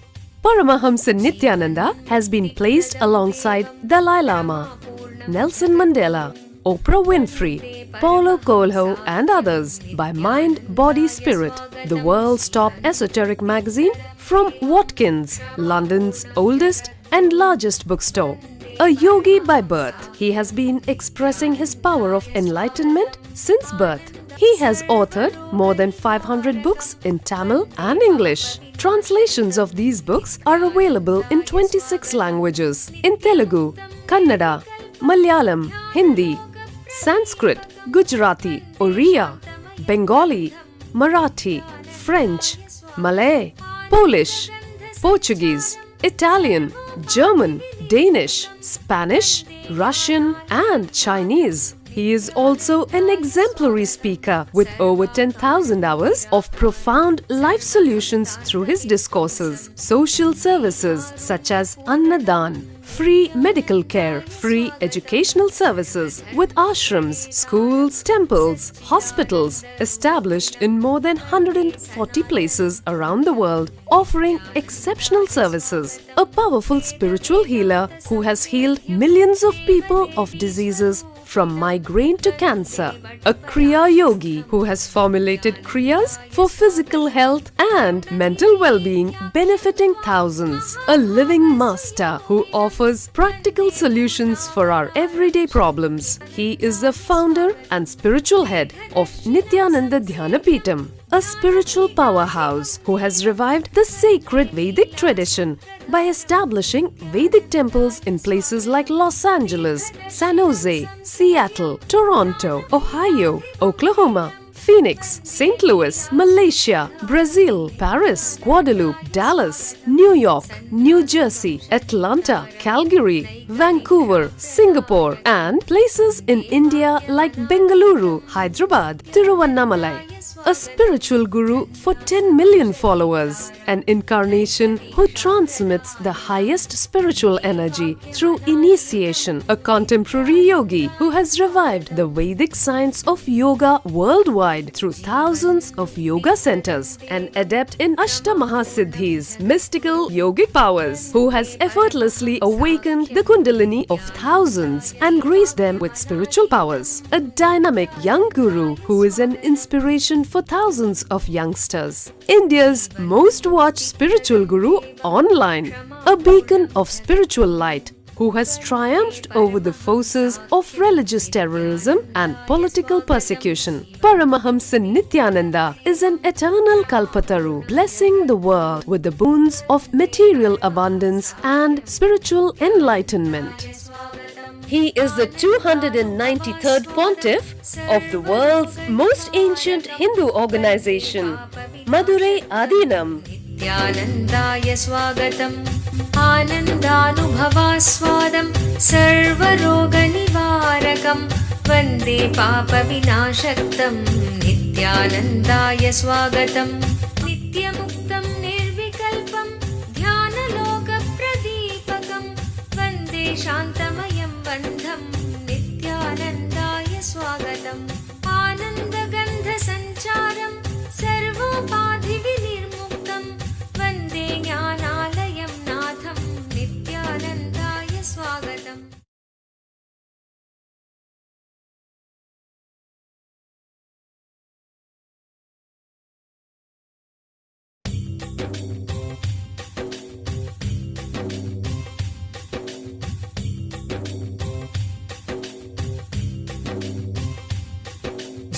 जीवन्मुक्तिप्रदं देवं क्षमापूर्णं जगद्गुरुं वन्दे परमहंसाख्यं नित्यानन्दाय स्वागतं जीवन्मुक्तिप्रदं देवं क्षमापूर्णं जगद्गुरुं वन्दे परमहंसाख्यं नित्यानन्दाय स्वागतम् आनन्दानुभवास्वादं सर्वरोगनिवारकं वन्दे पापविनाशक्तं नित्यानन्दाय स्वागतम् आनन्दानुभवास्वादं सर्वरोगनिवारकं वन्दे पापविनाशकं नित्यानन्दाय स्वागतं नित्यमुक्तं निर्विकल्पं ध्यानलोकप्रदीपकम्. ಪರಮಹಂಸ ನಿತ್ಯಾನಂದರು ನಮ್ಮ ಯುಗದ ಒಬ್ಬ ಅಭೂತಪೂರ್ವ ಆಧ್ಯಾತ್ಮಿಕ ಶಕ್ತಿ, ಅಂತಾರಾಷ್ಟ್ರೀಯ ಆಧ್ಯಾತ್ಮಿಕ ಸಮಾಜದ ಆಂದೋಲನದ ಸಂಸ್ಥಾಪಕರು, ಆಧುನಿಕ ವೈದಿಕ ನವೋದಯದ ಪ್ರಥಮ ಅನ್ವೇಷಕ, ಪವಿತ್ರ ಊರಾದ ತಿರುವಣ್ಣಾಮಲೈನಲ್ಲಿ ಜನ್ಮ ತಾಳಿದ ಒಬ್ಬ ಯೋಗಿ, ಕೆಚ್ಚೆದೆಯ ಆಧ್ಯಾತ್ಮಿಕ ಸಂಶೋಧಕ, ದೈವ ಶಕ್ತಿಯ ಮಾರ್ಗದರ್ಶಕ ಜ್ಯೋತಿ. ಪರಮಹಂಸ ನಿತ್ಯಾನಂದರು ಇಂದು ಪ್ರಾಚೀನ ರಹಸ್ಯಾರ್ಥ ಯೋಗ ವಿಜ್ಞಾನದ ಪಥದಲ್ಲಿರುವ ಲಕ್ಷಾಂತರ ನಿಪುಣರಿಗೆ ಸ್ಫೂರ್ತಿದಾಯಕರಾಗಿದ್ದಾರೆ.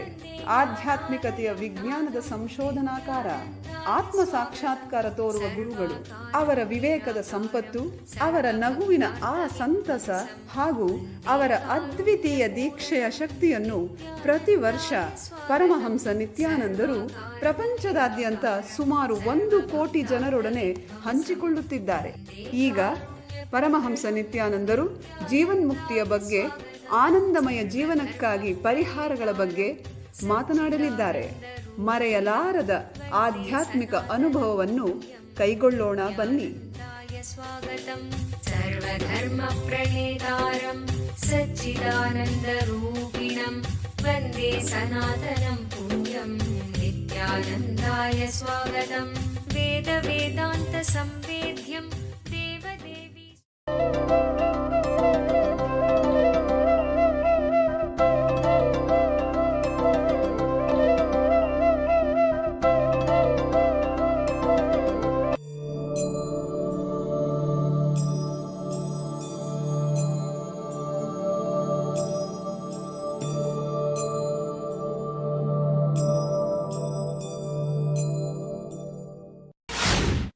ಪರಿತ್ರಾಣಾಯ ಸಾಧೂನಾಂ ವಿನಾಶಾಯ ಚ ದುಷ್ಕೃತಾಂ ಧರ್ಮ ಸಂಸ್ಥಾಪನಾರ್ಥಾಯ ಸಂಭವಾಮಿ ಯುಗೆ ಯುಗೆ.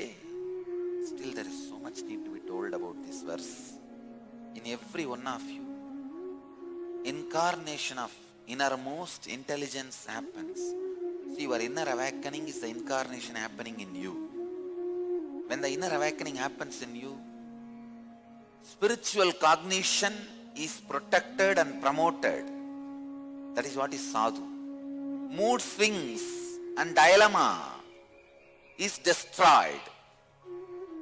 Mood swings and dilemma is destroyed. That is the dushkritam. Spiritual cognition is protected and encouraged. Mood swing and dilemma is destroyed. Dharma samsthapanarthaya means establishment of the body language of the living enlightenment. That is what is exactly meaning of the dharma. When the Jivan Mukti, living enlightenment, is expressed physically, whatever that body does is dharma. The living enlightenment is expressed physically in you. That is the dharma samsthapanartham. Sambhavami yuge yuge. Age after age, incarnation happens in you. This sutra will match for the individual you and for the cosmos you. Both. Sadhunam, the quality of spiritual cognition. I tell you, the greatest wealth in the life is spiritual cognition. When you are cornered, when you are in crisis, when you are suffering, don't think money is security. Spiritual cognition is security. Making decisions out of spiritual understanding is the ultimate security. Don't try to go and catch money thinking that is security. Try to catch the spiritual cognition. Means taking decision out of spiritual understanding. If you are not able to make any decision, suffering is too much, at least surrender to the spiritual understanding. When you are cornered, when you are in crisis, when you feel nothing else is there in the life, all major things are taken away. If you run and hide yourself into the spiritual cognition, you are a Brahmana. If you run and hide and try to find security in money, you are a Vaishya. If you run and hide and try to find security in power, You are a Kshatriya.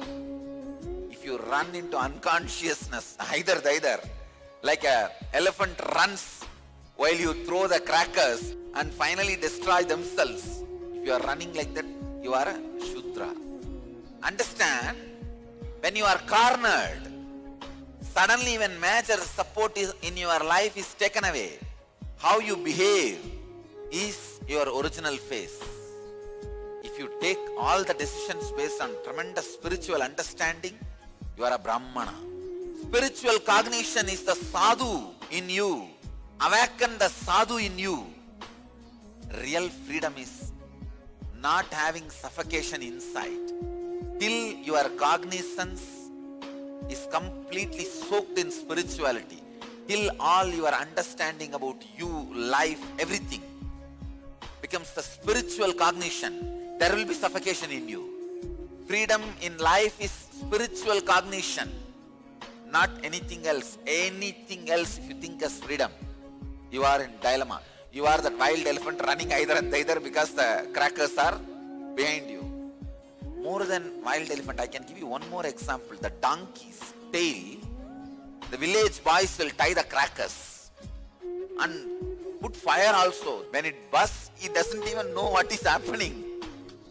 I tell you, ignorance is 1,000 mala tied in your tail. You don't even know. Ignorance is 1,000 mala firework tied in your tail. Taking spiritual decisions, taking spiritual cognizance, I tell you, is the ultimate wealth you can accumulate. Spiritual freedom is the ultimate wealth, ultimate understanding. Other than that, anything you call it as wealth destroys your life. I am trying to define and create spiritual freedom in every human being.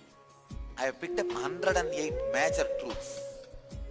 If you understand this 108 and start making all the decisions based on any one or few of these truths in your life, you have a spiritual cognition. Once that 108 concepts are over, more precisely I can explain to all of you what is spiritual cognition, what is living enlightenment. It's nothing but having the spiritual understanding, making all your decisions based on the spiritual understanding. That is the sadhu. See, when you make any decision, it should be just liberating you from your suffocation and your suffocation from you. Your suffocation also suffers by you. Understand? It is not that your suffocation enjoys you. It's both of you holding on to each other. Your suffocation tortures you, you torture your suffocation. Sadhu means not getting tortured and not torturing others. Neither you torture others, nor others torture you. Paritranaya sadhuna. Protection of the integrated and honest ones always need to be protected, promoted, projected. There is so much to tell about this one verse. The spiritual cognition in you is sadhu. Confusion and dilemma and suffocation is dushkrita. Dharma samsthapanartha means establishing yourself in the body language of living enlightenment. ಕಲ್ಪತರು ಕಾರ್ಯಕ್ರಮದಲ್ಲಿ ಕುಂಡಲಿನಿ ಜಾಗೃತಿಯ ಶಕ್ತಿಯನ್ನು ಕಂಡುಕೊಳ್ಳಿ. ಕುಂಡಲಿನಿ ಎಂದರೇನು? ಪ್ರತಿಯೊಬ್ಬ ಮನುಷ್ಯನಲ್ಲೂ ಸುಪ್ತವಾಗಿ ಅಡಗಿರುವ ಅಸಾಧಾರಣ ಸಾಮರ್ಥ್ಯವೇ ಕುಂಡಲಿನಿ ಶಕ್ತಿ. ಒಬ್ಬ ಜ್ಞಾನ ಗುರುಗಳ ದೀಕ್ಷೆಯಿಂದ ಈ ಕುಂಡಲಿನಿ ಶಕ್ತಿಯನ್ನು ಜಾಗೃತಗೊಳಿಸಬಹುದು. ಒಮ್ಮೆ ಕುಂಡಲಿನಿ ಶಕ್ತಿ ಜಾಗೃತಗೊಂಡರೆ ನಿಮ್ಮ ಜೀವನದ ಪ್ರತಿ ಕ್ಷೇತ್ರಗಳಲ್ಲೂ ಪರಿವರ್ತನೆ ತರುವ ಶಕ್ತಿ ಅದಕ್ಕಿದೆ. ಹಾಗೂ ಅದು ನಿಮಗೆ ಆರೋಗ್ಯ, ಸಂಪತ್ತು, ಯಶಸ್ಸು, ಸಂತೋಷಭರಿತ ಸಂಬಂಧಗಳು ಮತ್ತು ಆಧ್ಯಾತ್ಮಿಕ ಜ್ಞಾನೋದಯವನ್ನು ತಂದುಕೊಡುತ್ತದೆ. ಧ್ಯಾನ ಹಾಗೂ ದೀಕ್ಷೆಗಳ ಶಕ್ತಿಯ ಬಳಕೆಯನ್ನು ಕಂಡುಕೊಳ್ಳಿ. ಕುಂಡಲಿನಿ ಜಾಗೃತಿಯ ಒಂದು ಇಣುಕು ನೋಟವನ್ನು ಕಲ್ಪತರು ಕಾರ್ಯಕ್ರಮದಲ್ಲಿ ಅನುಭವಿಸಿ. ನಿಮ್ಮ ಭವಿಷ್ಯವನ್ನು ರೂಪಿಸಿಕೊಳ್ಳಿ. ಪ್ರತಿ ವಾರಾಂತ್ಯದಲ್ಲಿ ಸ್ಥಳ ನಿತ್ಯಾನಂದ ಧ್ಯಾನಪೀಠ, ನಿತ್ಯಾನಂದ ನಗರ, Bidadi, Bengaluru.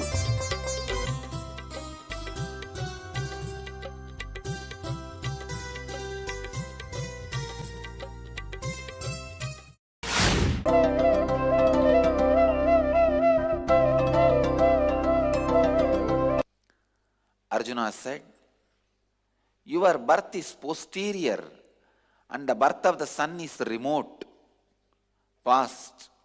How do I comprehend that the science of intense action was uttered by you in the beginning? Now, the greatness of Krishna is he is going to answer this question. But of course, Krishna's greatness lies in that. Arjuna is asking, I used to think in those days kings also used to be introduced to the mysteries of life. Especially to be an archer, you need to know the knowledge of past life. Archery is not just the art related to the outer goal alone. See, if you are a master archer, your inner space will be so fine-tuned and sharpened. Any mysteries of life, the moment you concentrate, you will understand it. Arjuna is a great archer. I don't know how he managed this dumbness and archery together. There is a very beautiful Bodhidharma Sutra, and his follower, Bodhidharma's followers, Saraha, one lady enlightened master who was supposed to be highly awakened soul, in her songs she writes very beautifully. She's a Buddhist tantric, Tibetan Buddhist tantric. When you send the arrow, not only that the understanding of that goal gets engraved in your system, that ability to understand the goal itself gets engraved in your system. See, if you have to attack a point, a goal, you need to understand what is the distance, where it is exactly. From long distance, your inner space need to come to many conclusions. What is the distance, height, length, and the speed with which you need to send the arrow to attack that point? So many extrasensory alignments need to happen for archery. That is why the Saraha describes, when you practice archery, it is not just the outer world extrasensory perceptions are awakened. That awakened extrasensory perceptions are used in the inner world also. The very understanding to perceive the goals is achieved. See, for example, for you to eat, so many things need to be coordinated. The distance between your mouth and the hand, and the angle in which your hand has to travel to put the food in the mouth, otherwise you may put it in the nose or in your eyes. The angle in which your hand needs to travel to reach the mouth very smoothly. So many understanding need to happen in you. After all, the hand and mouth both are inside you.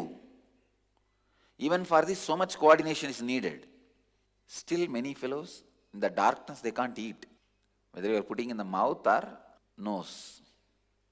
Even this eating which is between your own body, your hand, your mouth, even this needs so much of coordination. Sending the arrow somewhere and attacking needs a lot of coordination. Your extrasensory perception, your seventh sense need to be awakened.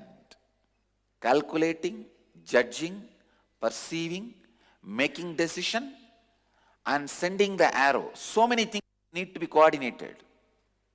Archery is one of the art where any idea you will be able to grasp once you master archery. Because the concentrated mind is required to be a successful archer. That intense concentrated mind, will be straightaway useful in understanding the great truths of life, getting enlightened. And I want all of you to know, in all the post-Pandya spiritual traditions, archery was used.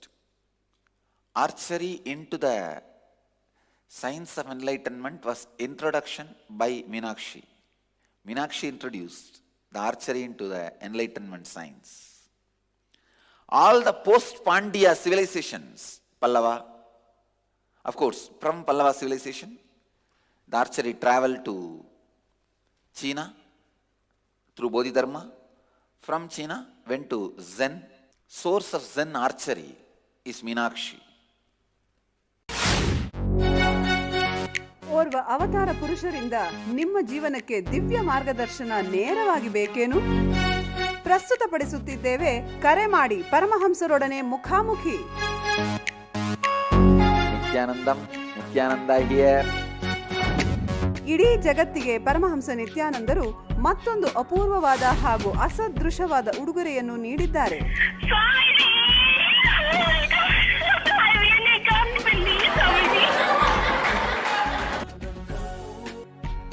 You got practically everything and too much for a phone call. ಪ್ರತಿದಿನ ಬೆಳಿಗ್ಗೆ ನಡೆಯುವ ಸತ್ಸಂಗದ ಸಮಯದಲ್ಲಿ ನಿಮ್ಮ ಎಲ್ಲಾ ಪ್ರಶ್ನೆಗಳಿಗೂ ನೇರವಾಗಿ ಉತ್ತರ ನೀಡಲು ಅವರು ಲಭ್ಯವಿರುವರು. No, you ask anything you want in your life. Ask me any boon you want. ಬೆಳಿಗ್ಗೆ 8 ಗಂಟೆಯ ನಂತರ +918027279999ಗೆ ಕರೆ ಮಾಡಿ ಸ್ವಾಮೀಜಿಯವರೊಂದಿಗೆ ಮಾತನಾಡುವ ಅದೃಷ್ಟ ನಿಮ್ಮದಾಗಿಸಿಕೊಳ್ಳಿ. ಹಾಗೂ ntv.nithyananda.orgಯಲ್ಲಿ ಇದರ ನೇರ ಪ್ರಸಾರವನ್ನು ವೀಕ್ಷಿಸಿ. ಕಲ್ಪತರು ನಿಮ್ಮ ಜೀವನದಿಂದ ಒತ್ತಡವನ್ನು ತೆಗೆದುಹಾಕುತ್ತದೆ. ನಿಮ್ಮ ಕೆಲಸದ ಗುಣಮಟ್ಟವನ್ನು ಹೆಚ್ಚಿಸಿಕೊಳ್ಳಿ. ನಿಮ್ಮಲ್ಲಿ ಸ್ಪಷ್ಟತೆಯ ಹಾಗೂ ನಿರ್ಧಾರ ಮಾಡುವ ಗುಣಮಟ್ಟವನ್ನು ವೃದ್ಧಿಸಿಕೊಳ್ಳಿ. ಕಲ್ಪತರು ಅಪರೂಪ ಅವತಾರ ಪುರುಷರಾದ ಪರಮಹಂಸ ನಿತ್ಯಾನಂದರಿಂದ ವೈಯಕ್ತಿಕವಾಗಿ ಆಶೀರ್ವದಿಸಲ್ಪಟ್ಟ ಒಂದು ದಿನದ ಪರಿವರ್ತನಕಾರಿ ಹಾಗೂ ಉಪಶಮನಕಾರಕವಾದ ಒಂದು ಅನನ್ಯ ಕಾರ್ಯಕ್ರಮ. ಧ್ಯಾನ ಹಾಗೂ ದೀಕ್ಷೆಗಳ ಶಕ್ತಿಯ ಬಳಕೆಯನ್ನು ಕಂಡುಕೊಳ್ಳಿ. ಕುಂಡಲಿನಿ ಜಾಗೃತಗೊಳ್ಳುವಿಕೆಯ ಒಂದು ಇಣುಕು ನೋಟದಿಂದ ಶಾಶ್ವತವಾದ ದೈಹಿಕ ಹಾಗೂ ಮಾನಸಿಕ ಪರಿವರ್ತನೆಯನ್ನು ಅನುಭವಿಸಿ ಉಲ್ಲಾಸಭರಿತ ಮತ್ತು ಯಶಸ್ಸಿನ ಜೀವನದತ್ತ ಮೊದಲ ಹೆಜ್ಜೆಯನ್ನು ತೆಗೆದುಕೊಳ್ಳಿ. ಕಲ್ಪತರು ನಿಮ್ಮ ಭವಿಷ್ಯವನ್ನು ರೂಪಿಸಿಕೊಳ್ಳಿ. ಪ್ರತಿ ವಾರಾಂತ್ಯದಲ್ಲಿ ನಿತ್ಯಾನಂದ ಧ್ಯಾನಪೀಠ, ನಿತ್ಯಾನಂದ ನಗರ, ಬಿಡದಿ, ಬೆಂಗಳೂರು. ಕರೆ ಮಾಡಿ 8277490093 974222033311 www.nithyananda.orgಗೆ ಭೇಟಿ ನೀಡಿ.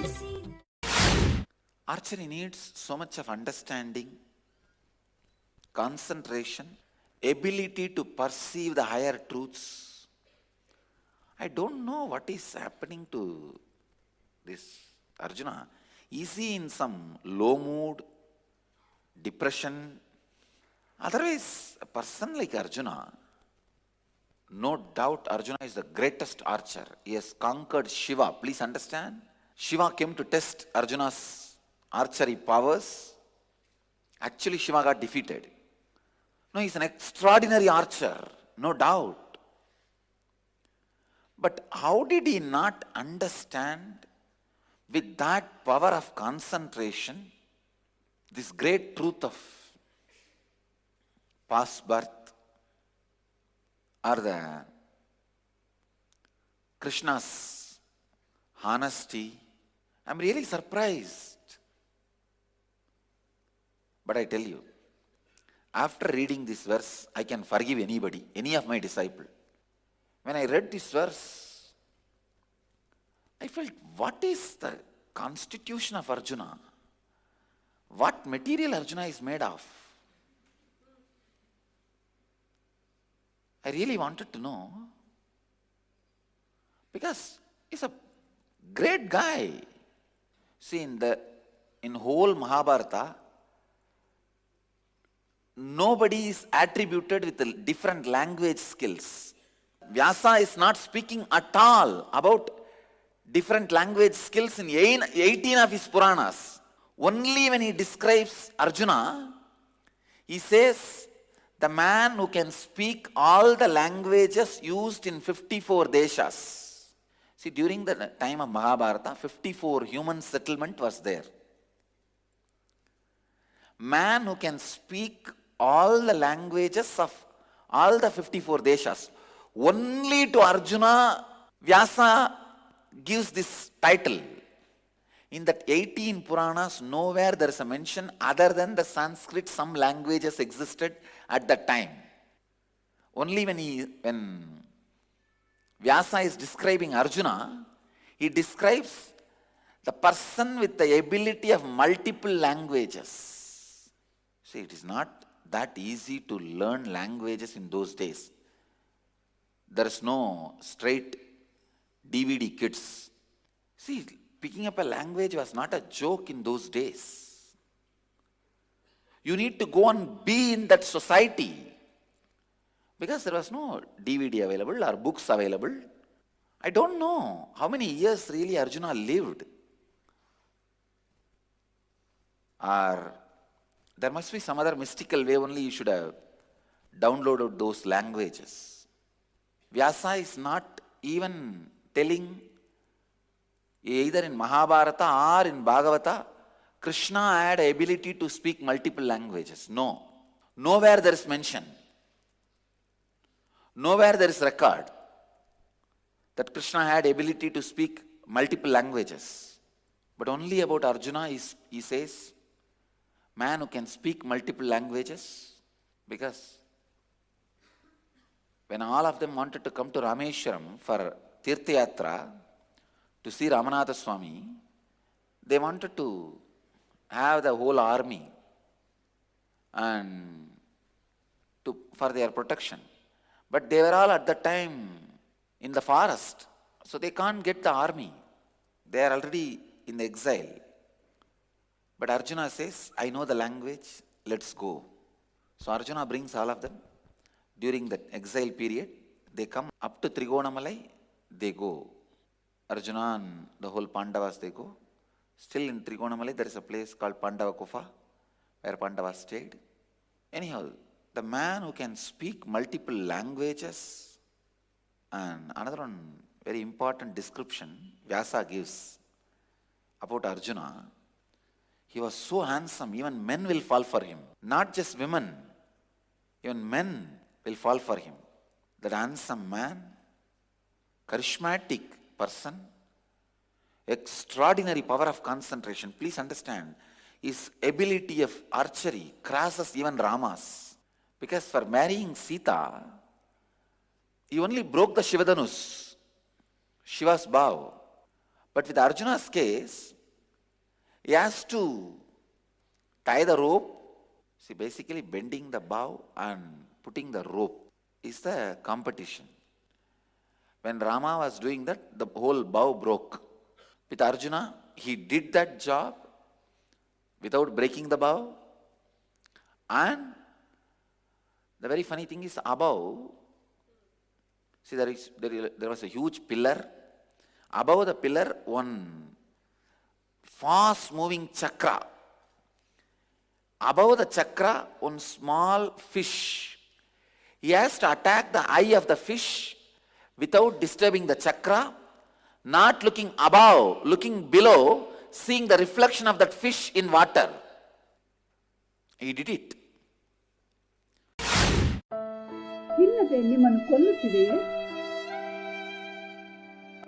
ಭವಿಷ್ಯವನ್ನು ಎದುರಿಸಲು ನಿಮಗೆ ಭಯವಾಗುತ್ತಿದೆಯೇ? ನಿಮ್ಮ ಹಿಂದಿನ ನೆನಪುಗಳು ನಿಮ್ಮನ್ನು ಕಾಡುತ್ತಿವೆಯೇ?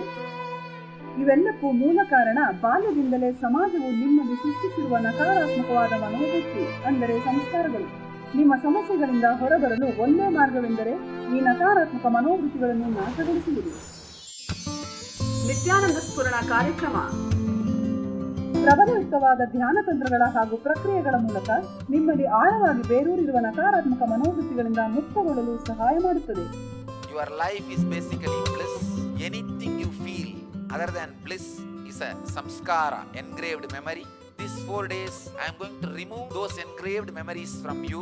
ಮಗುವಾಗಿದ್ದಾಗ ನೀವು ಅನುಭವಿಸಿದ ಆ ನಿರ್ಮಲವಾದ ಮುಗ್ಧತೆಯ ಆನಂದವನ್ನು ಮತ್ತೆ ಕಂಡುಕೊಳ್ಳಲು ಒಂದು ಮಹತ್ತರವಾದ ಅವಕಾಶ. ದಿನಾಂಕ ಮಾರ್ಚ್ 1ರಿಂದ 4, 2012. ಸ್ಥಳ ನಿತ್ಯಾನಂದ ಧ್ಯಾನಪೀಠ, ನಿತ್ಯಾನಂದಪುರಿ, ನಿತ್ಯಾನಂದ ನಗರ, ಮೈಸೂರು ರಸ್ತೆ, ಬಿಡದಿ, ಬೆಂಗಳೂರು. ದೂರವಾಣಿ ಸಂಖ್ಯೆ 1800-425-22333, 0974-220-3311.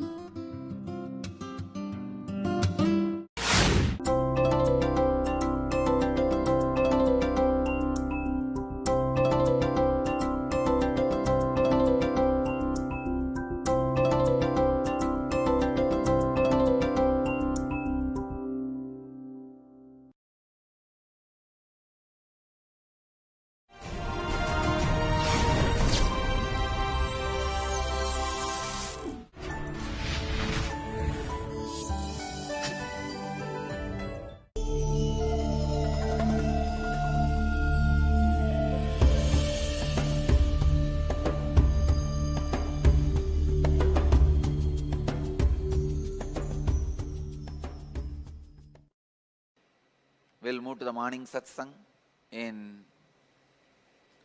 Bhagavad Gita, 6th chapter, Dhyana Yoga, 22nd verse.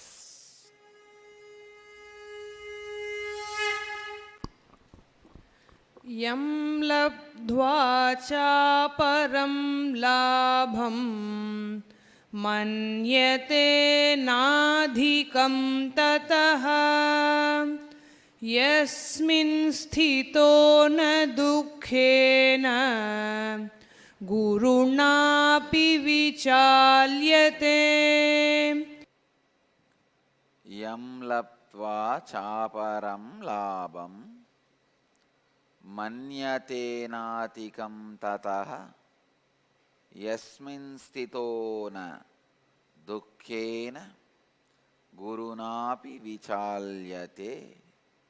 Translation: having obtained which one does not esteem any other acquisition as something more, and being established in which one is not shaken by even the most grievous suffering.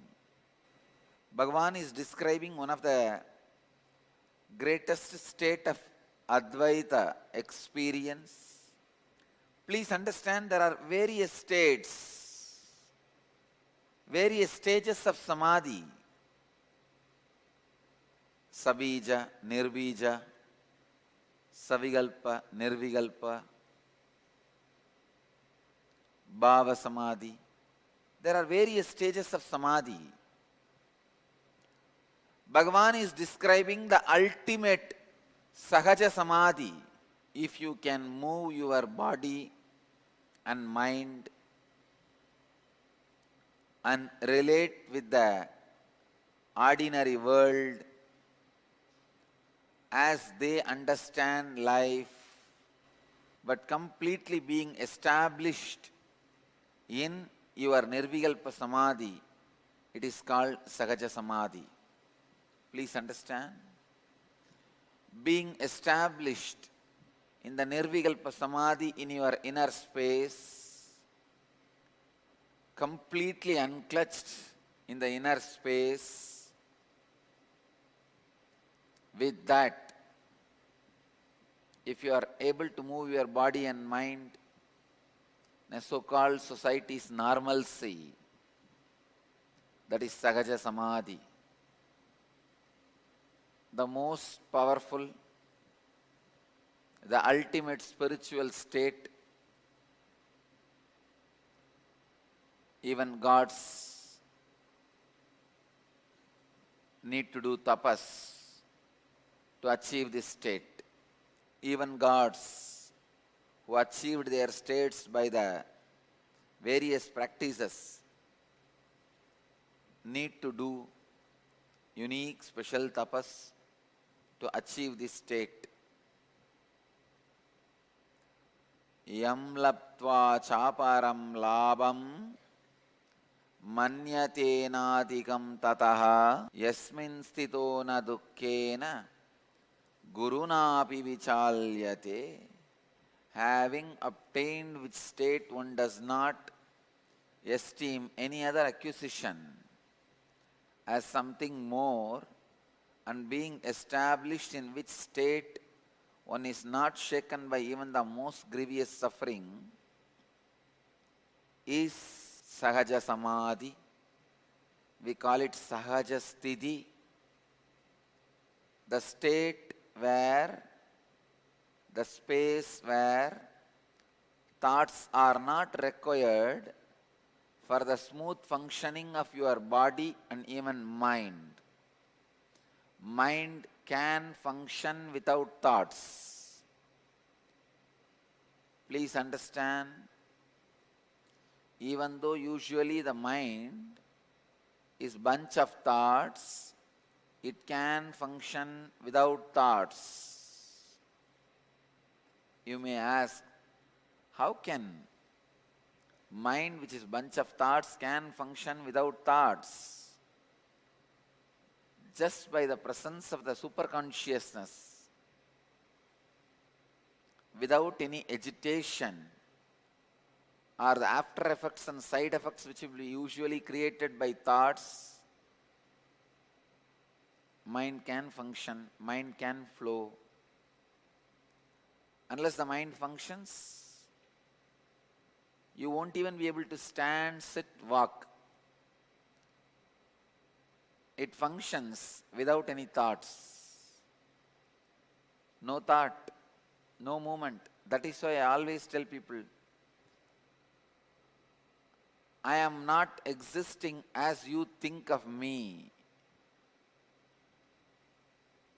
Same way, after I leave the body, I am not going to be absent as you think of the absence. Understand? An enlightened master, a person who is established in Sahaja Samadhi, he will not be present as you understand presence.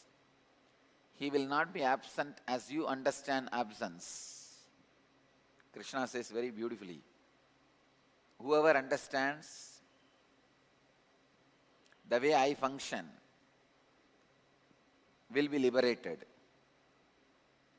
Understand? He says, if you understand how I am functioning, you will be liberated. How funny it is. You may think, how will I be liberated if I know how Krishna is functioning? You will understand your mind is also functioning in the same way, and just your ignorance creates complication. You will just unclutch that very moment. Wow, this is what?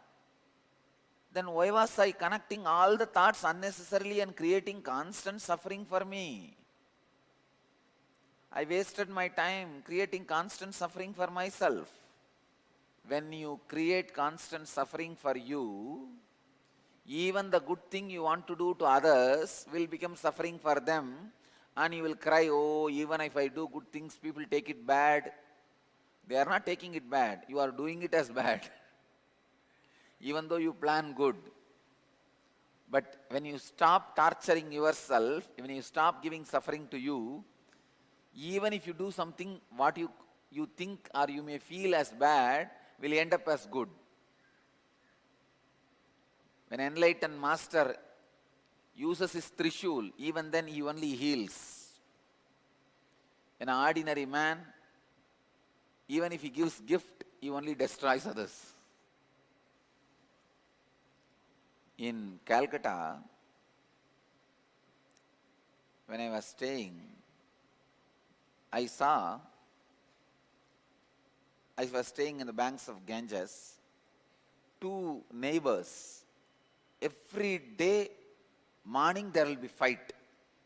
They will scream in that village Bengali. Scream means really scream. But I saw one fellow every day, evening, he will give sweets to that daughter of the neighbor. She's a small child. Morning, both fathers fight. Evening, this fellow gives sweet to the daughter. Every day, full pot rasagulla he will give. I asked him, how come you love her so much, but with this father you have fight? And it's not some real fight. very frivolous things. This fellow says, no, I hate that fellow and the daughter both. I give lot of sweet because daughter won't be able to eat everything, and that fellow is diabetic. He will eat. He is such a miser. He will not throw the sweet out. He will eat and get more sick. Understand? And it really happened. That fellow is such a miser. He can't throw the sweet out. The daughter can eat only one. It's almost 30-40 rasagulla. And this fellow religiously will eat and fall sick in once in a week. But that does not stop him eating. So even by giving sweet, you can kill people.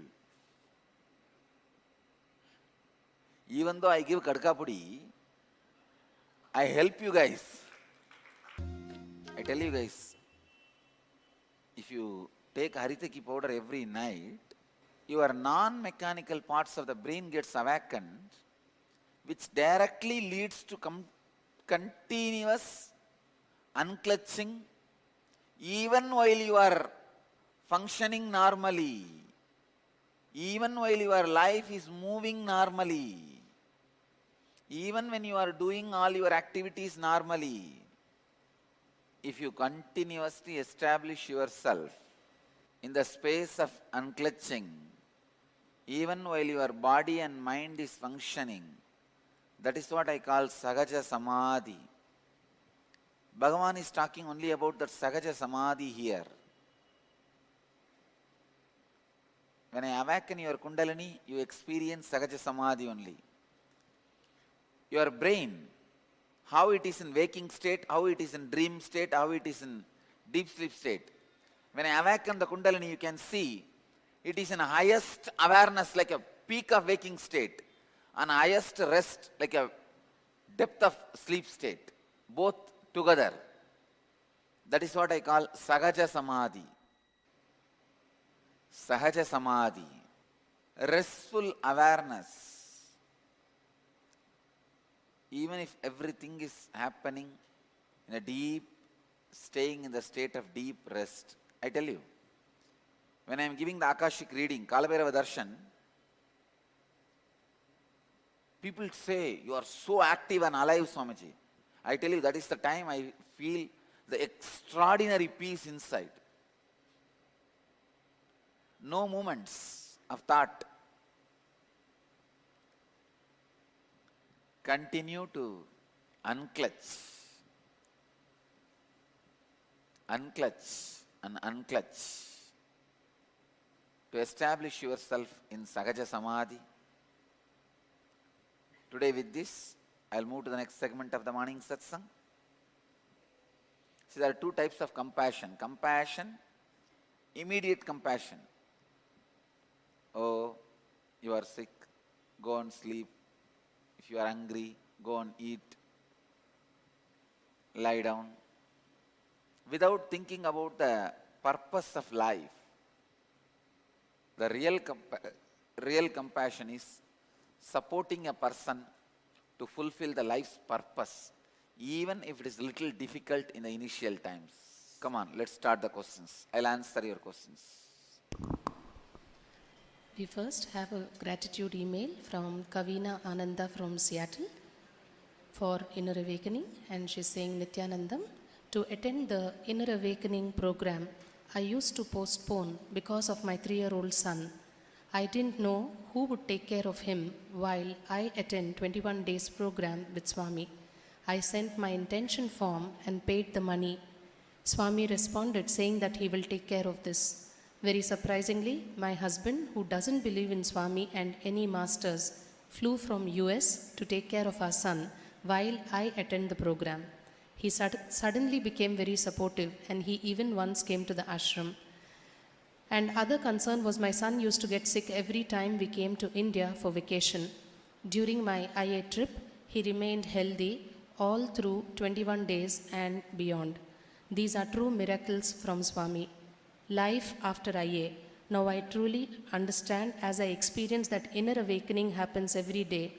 every second. It is not just 21 days. I can see that Swamiji is part of me and I have a direct connection to him. Whatever I think, he touches those topics in satsang. If I have any questions, he answers them immediately in the next day satsang. While I talk about Swami to my friends, I can see Swami talking through me and winning the arguments. I can feel his presence all the time in me. I can feel Swami's strong presence at home.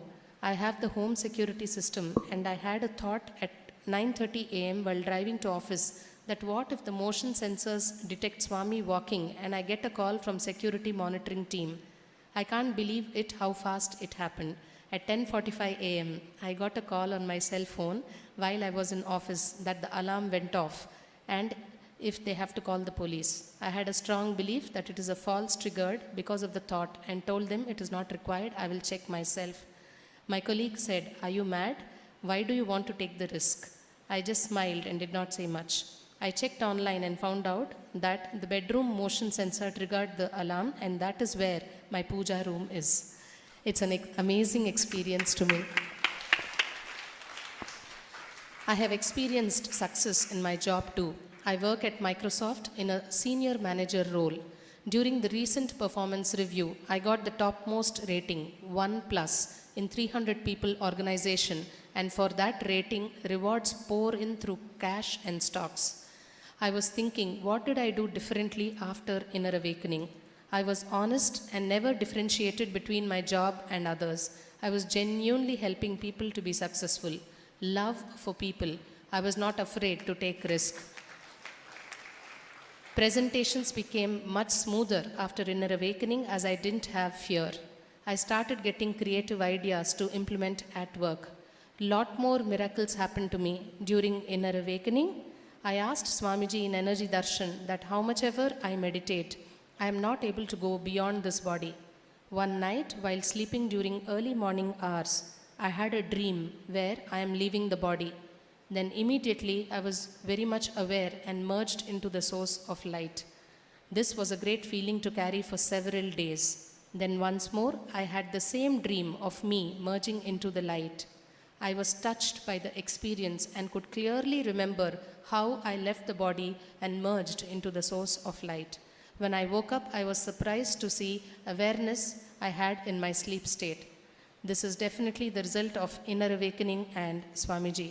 Several times I have felt the vibrations of Anandagandha chakra, and now I can always feel the vibrations in my body with lot of energy flowing and Kundalini awakening when I just sit. Never-ending miracles and bliss has taken over everything else in my life. I can see myself floating in the ocean of honey bliss. This is what is the effect of inner awakening. My deepest gratitude to Swami for showering both outer world and inner world success on me. Whatever I say in words here is very less. Everyone should experience it.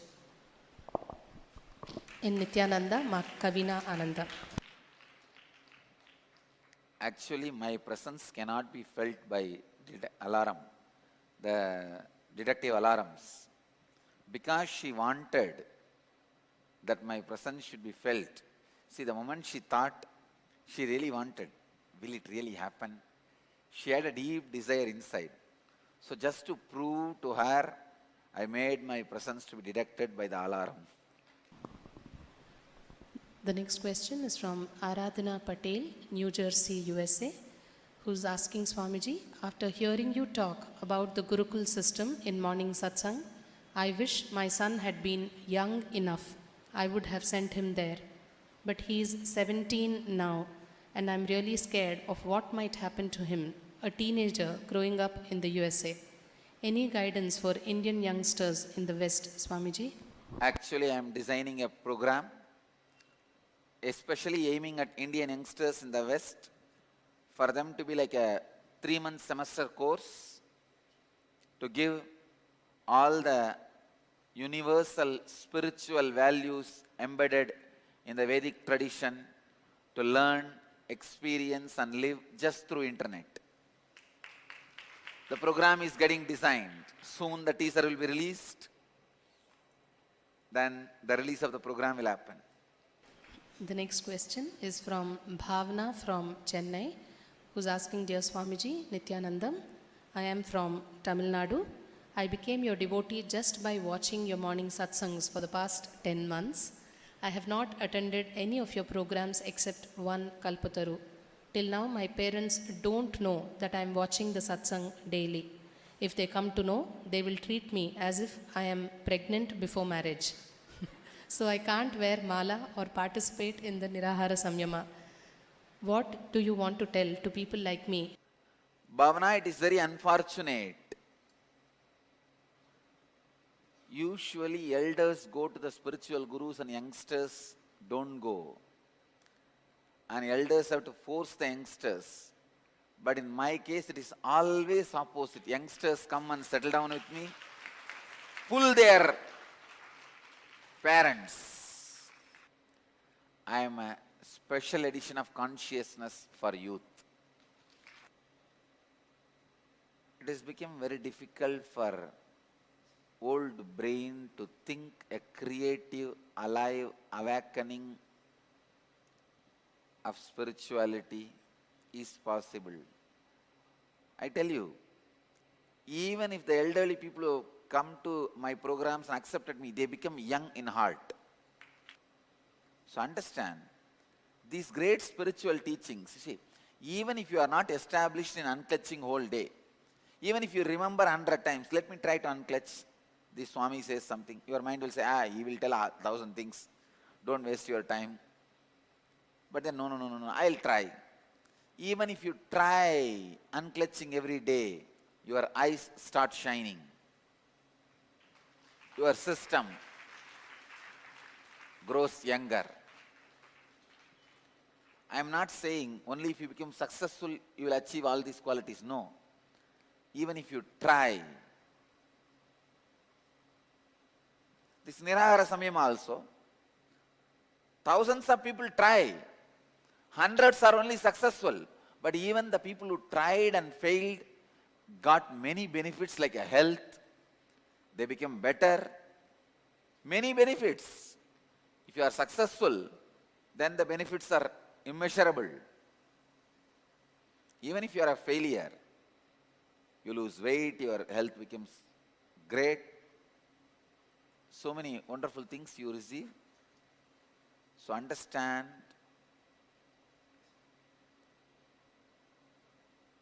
Krishna says in Gita, even if you practice these great truths little bit, he's not saying you have to do completely whatever I am saying. Even if you practice little bit, great good things will happen to you.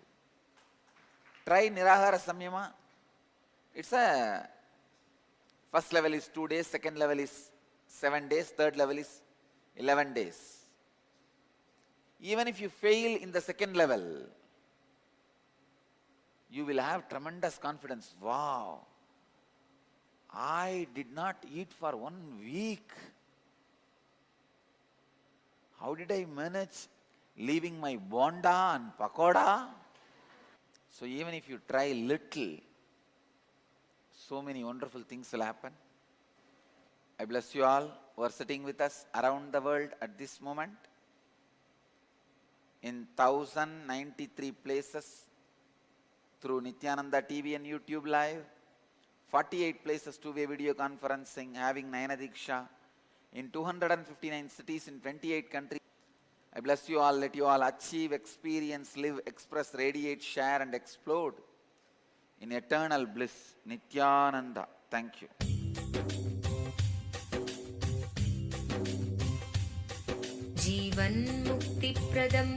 Paramahamsa Nithyananda, a rare living incarnation, is named among the world's 100 most spiritually influential personalities today. Paramahamsa Nithyananda has been placed alongside Dalai Lama, Nelson Mandela, Oprah Winfrey, Paulo Coelho and others by Mind, Body, Spirit, the world's top esoteric magazine from Watkins, London's oldest and largest bookstore. A yogi by birth, he has been expressing his power of enlightenment since birth. He has authored more than 500 books in Tamil and English. Translations of these books are available in 26 languages in Telugu, Kannada, Malayalam, Hindi, Sanskrit, Gujarati, Oriya, Bengali, Marathi, French, Malay, Polish, Portuguese, Italian, German, Danish, Spanish, Russian, and Chinese. He is also an exemplary speaker with over 10,000 hours of profound life solutions through his discourses. Social services such as Annadan, free medical care, free educational services with ashrams, schools, temples, hospitals established in more than 140 places around the world, offering exceptional services. A powerful spiritual healer who has healed millions of people of diseases from migraine to cancer. A Kriya Yogi who has formulated Kriyas for physical health and mental well-being, benefiting thousands. A living master who offers practical solutions for our everyday problems. He is the founder and spiritual head of Nithyananda Dhyanapeetham, a spiritual powerhouse who has revived the sacred Vedic tradition by establishing Vedic temples in places like Los Angeles, San Jose, Seattle, Toronto, Ohio, Oklahoma, Phoenix, St. Louis, Malaysia, Brazil, Paris, Guadeloupe, Dallas, New York, New Jersey, Atlanta, Calgary, Vancouver, Singapore, and places in India like Bengaluru, Hyderabad, Tiruvannamalai.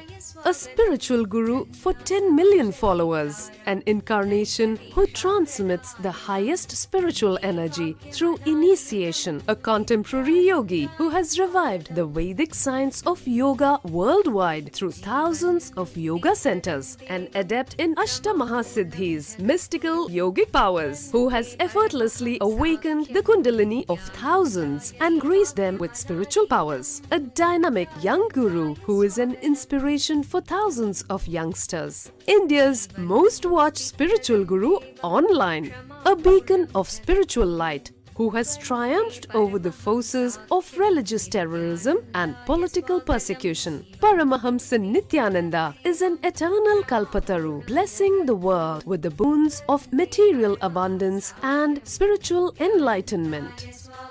He is the 293rd pontiff of the world's most ancient Hindu organization, Madurai Adinam. Nithyanandaya swagatam Anandanubhavaswadam Sarvaroganivarakam Vande Papa Vinashaktam Nithyanandaya swagatam Nityamuktam Nirvikalpam Dhyanaloka Pradipakam Vande Shantamayam Bandham Nithyanandaya swagatam Anandagandha Sancharam Sarvopadhi Vinirmuktam Vande Jnanalayam Natham Nithyanandaya swagatam.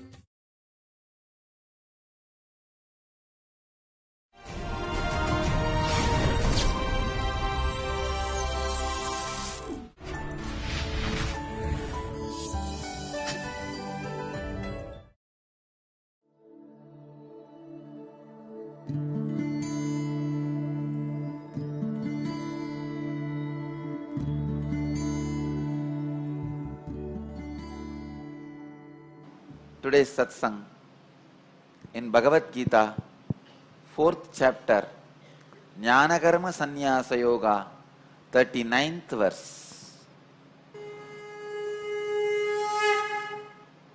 Shraddhavan labate jnanam tatpara samyatendriyah jnanam labdhva param shantim achirenadi Shraddhavan lapate jnanam tatparaha samyatendriyaha jnanam lapva param shantim achirenadi gacchati.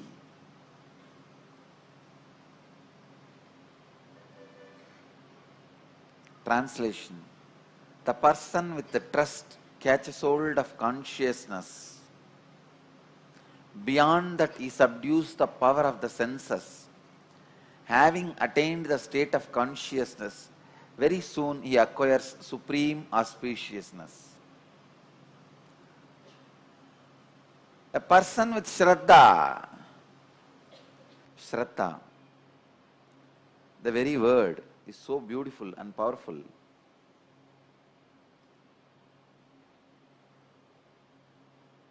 Courageous trust is what I call Shraddha. Unless the seed has the courage to be pressured by the sand and break open, it can never become tree. Same way, unless your nerves, your cognizing system, the system through which you take cognizance of life in your system, means through which you perceive, unless that goes through the supreme spiritual yearning pressure, the suffocation due to the insufficient feeling of your capacity to perceive. Please understand. The only difference between you and me is that I can perceive little more deep into time and space. You can comprehend using your mind maybe little bit from the past and little bit in the present and little bit in the future and little bit happening around you. I can perceive little more in the past, little more in the present, little more in the future, little more in the outer and inner space. That's it. So the yearning to perceive more, suffocation of lower level of perception,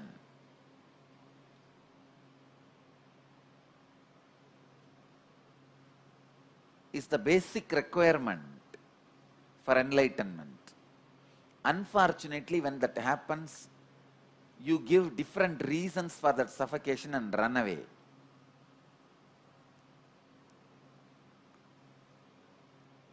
Actually, when somebody comes into the organization, when I awaken their Kundalini, the suffocation of insufficient perception only is awakened in them.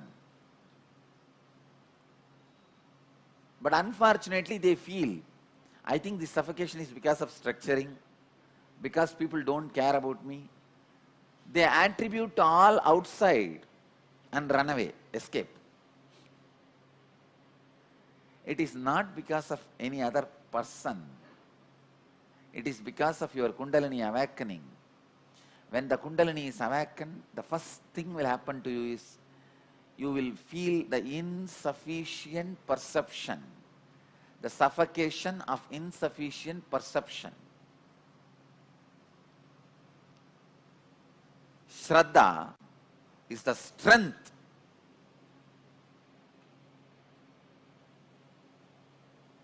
to face the insufficient suffocation and break it, make it into a complete perception. Your capability to perceive, your capability to expand. Bhagavan is hitting again and again on the same point, last 3 verses. You can see very clearly, last 3 verses he goes on talking about spontaneous readiness for intense action. Still that word is there in my tongue, like a hangover of the sweet. See, if you eat some sweet you really like, at least for next 10 minutes you will have the hangover in your tongue. That word is such a beautiful word. Spontaneous readiness for intense action. Still that word is there in my throat like a sweet. Now Bhagavan uses beautiful word, Shraddhavan lapate jnanam. These three words are used in Vedanta again and again in many places. These three words are popular words in Atma Bodha, in many of the Shankara literatures, and the latter Sureshwara's Vartikas and Bodhendra Saraswati's Tikas and many other post-Shankara Vedantic literatures talk about this word, Shraddhavan Lapate Jnanam. All you need is the courage to stand your own yearning, intense yearning. I tell you, seed has to feel the pressure. From outside, the pressure of sand, from inside, the pressure to become a tree. Only then it slowly opens up and becomes a tree. Same way, when somebody comes here to learn from me, to imbibe from me, the first thing I do, I try to expand their perception, their capability to look into past, present, future, outer space and inner space. Please understand, if somebody is screaming at you, if you start immediately hating the person, your perception is too small in the outer space. But if you can wait and look into his pattern, and the pattern from which he is shouting, and respond only to that pattern, and wait for him to get out of that pattern, you have more perception, expanded perception in the outer space. Same way in your inner world. If you just go behind your instinct, again, reduced perception, suffocating perception. Instead, you wait, watch how ball rolls inside your inner space, how you respond from your pattern, how you try to fulfill something which can never be fulfilled, how you try to run behind something which is never your prarabdha, again and again and again. Standing with a tremendous understanding. I can give you one powerful technique, simple technique to reduce the suffocation and the pressure you feel. Go around and start teaching, connecting with people. Then you will see, you will neither lose your yearning, Shraddha, nor go back to the granary to get fried.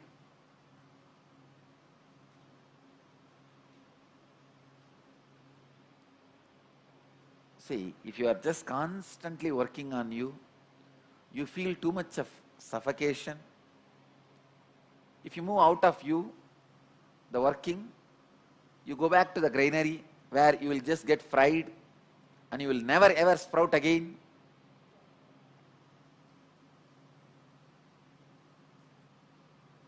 Instead, use teaching, relating with people, connecting with others as a method, process, technique to ease the suffocation, to ease the suffering. Shraddhavan lapate jnanam tatparas samyatendriyaha jnanam labdva param shantim achirenadi gacchati. The person with trust catches hold of the consciousness. Beyond that, he subdues the power of the senses, having attained the state of consciousness, very soon he acquires supreme auspiciousness. Enlightenment is literally the alchemy process. Sometimes people think it is option. I tell you, no. It is compulsion. Everybody who assumed the body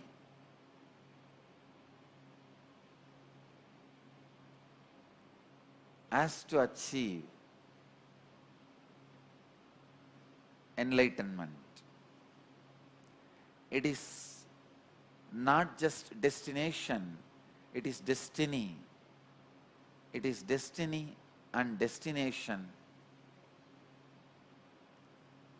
of every individual who assumed the body.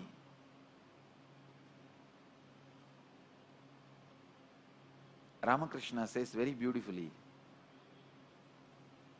even if you are far away from Ganga, you want to drink only Ganges water, and you are traveling towards it,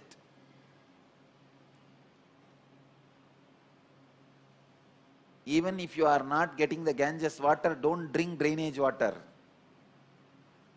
Proceed, progress in the path of getting the Ganges water. Even if you die in between, it's okay.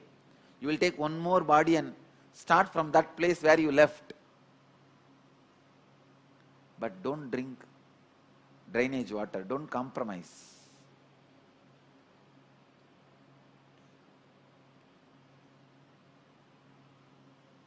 The sacred secret in this verse is exactly that. Shraddhavan lapate jnanam. Do not feel comfortable in the warmth of the frying pan. Even if it is heavy pressure under the sand, be there. You will open up and become a tree. Be there where the possibility for the higher opening is there. Don't be in a place, even if it is warm now, which will freeze all your possibility. Let me be rid of this now. Don't work with that idea. Shraddhavan lapate jnanam. I give you this 3 word. Shraddhavan lapate jnanam, also as one of the important quotation. Try to write these 3 words 11 times in your book of heart. Shraddhavan lapate jnanam, Shraddhavan lapate jnanam.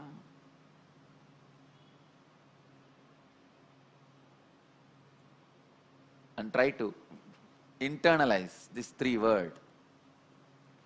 Shraddhavan lapate jnanam. Now, sit for few seconds and internalize this word Shraddhavan lapate jnanam.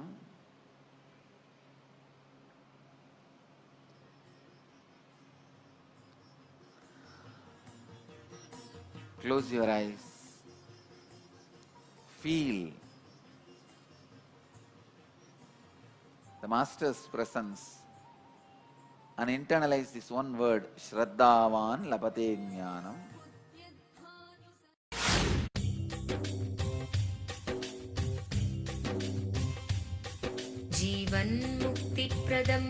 Paramahamsa Nithyananda, a rare living incarnation, is named among the world's 100 most spiritually influential personalities today.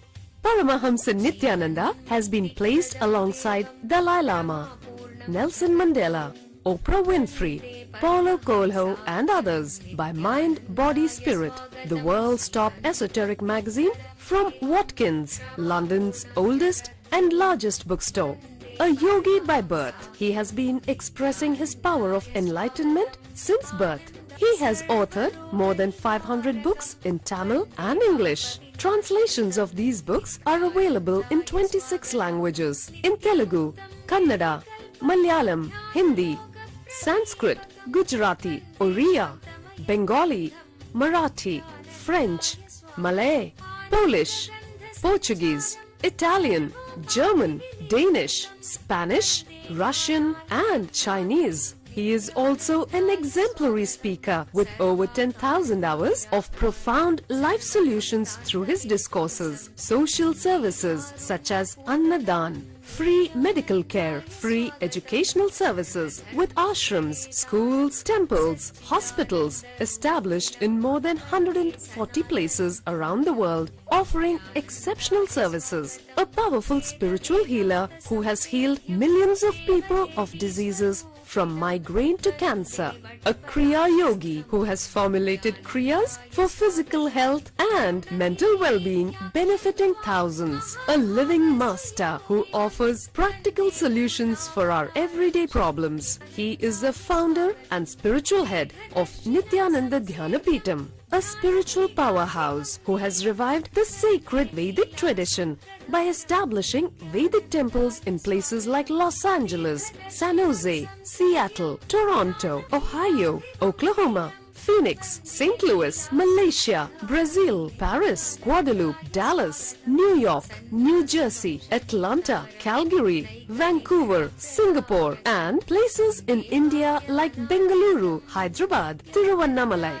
A spiritual guru for 10 million followers, an incarnation who transmits the highest spiritual energy through initiation, a contemporary yogi who has revived the Vedic science of yoga worldwide through thousands of yoga centers, an adept in Ashtamahasiddhis, mystical yogic powers, who has effortlessly awakened the Kundalini of thousands and graced them with spiritual powers, a dynamic young guru who is an inspiration for thousands of youngsters, India's most watched spiritual guru online, a beacon of spiritual light who has triumphed over the forces of religious terrorism and political persecution. Paramahamsa Nithyananda is an eternal Kalpataru, blessing the world with the boons of material abundance and spiritual enlightenment.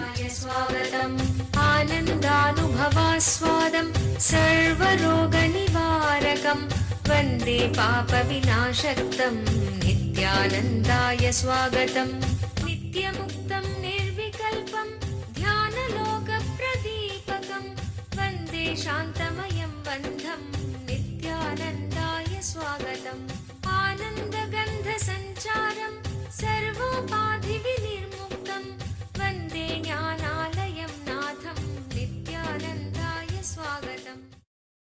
Let you all achieve, experience, live, express, radiate, share and explode in eternal bliss.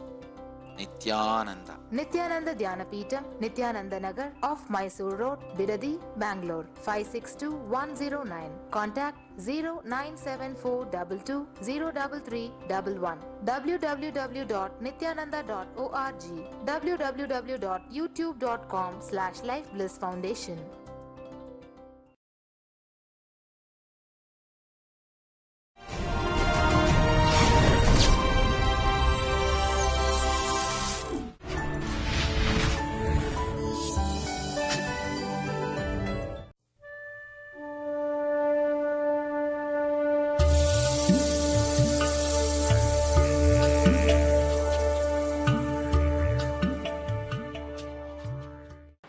I welcome you all with my love and respects.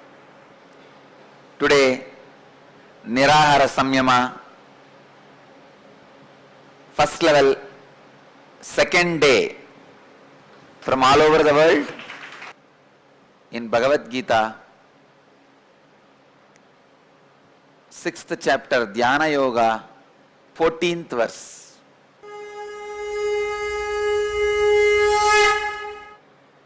प्रशान्तात्मा विगतभिः ब्रह्मचारिव्रते स्थितः मनः संयममच्चित्तः युक्त आसीत मत्परः.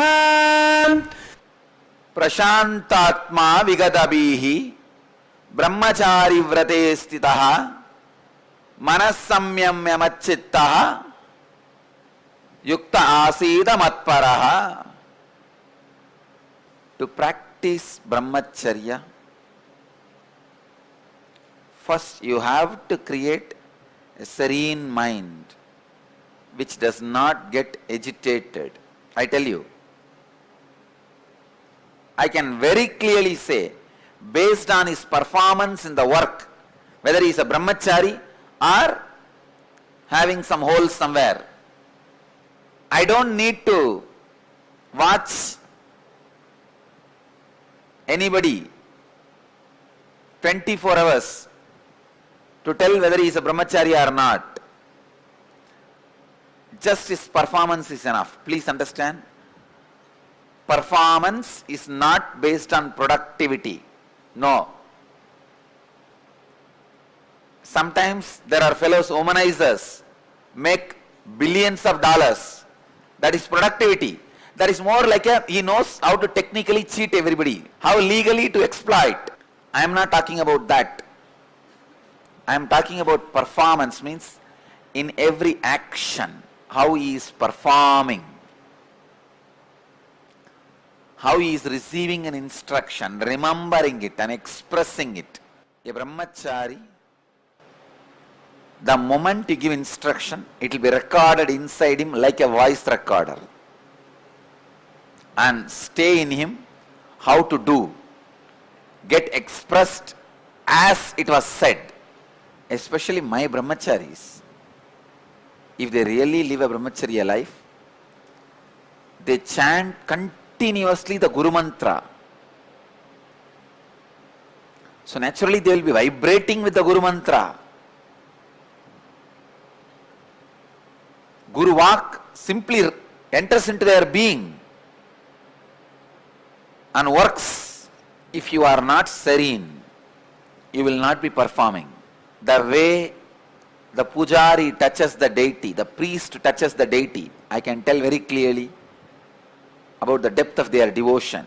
The way the centers keep my photograph, from that I can tell their depth of devotion and commitment. How you touch the deity decides whether you have devotion or not. How you perform every single act decides whether you are a brahmachari or not. The serenity is a basic requirement for brahmacharya. Brahmacharya should become your identity, not discipline. If you think brahmacharya as a discipline, you will be constantly suffering with it, struggling with it. It is your identity. The body which I am carrying will produce only the thoughts of liberation and enlightenment. It will live only a Jivan Mukta life. Body will not even produce any other chemical other than what is required for my life. From today, if you decide, I will be brahmachari, you need to understand this basic few rules. Only the thoughts which you entertain or allow creates hormones related to that emotion. I stopped allowing the thoughts of hunger. Now I am ready for medical test. Any chemicals creates hunger is not happening in my body. Last 2 days the idea of hunger has disappeared. Any emotion you entertain only creates that hormone inside your body. Decide from today,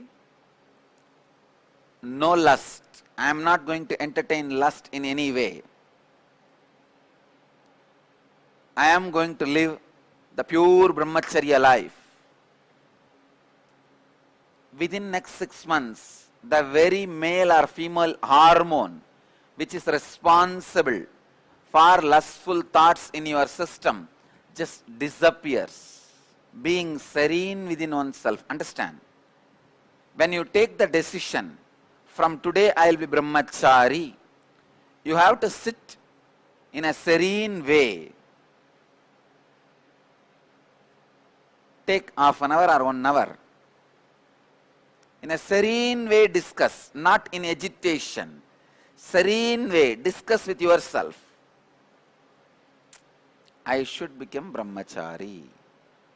Hey hands, are you ready to cooperate with me?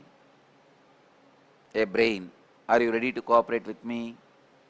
Hey my eyes, are you ready to cooperate with me?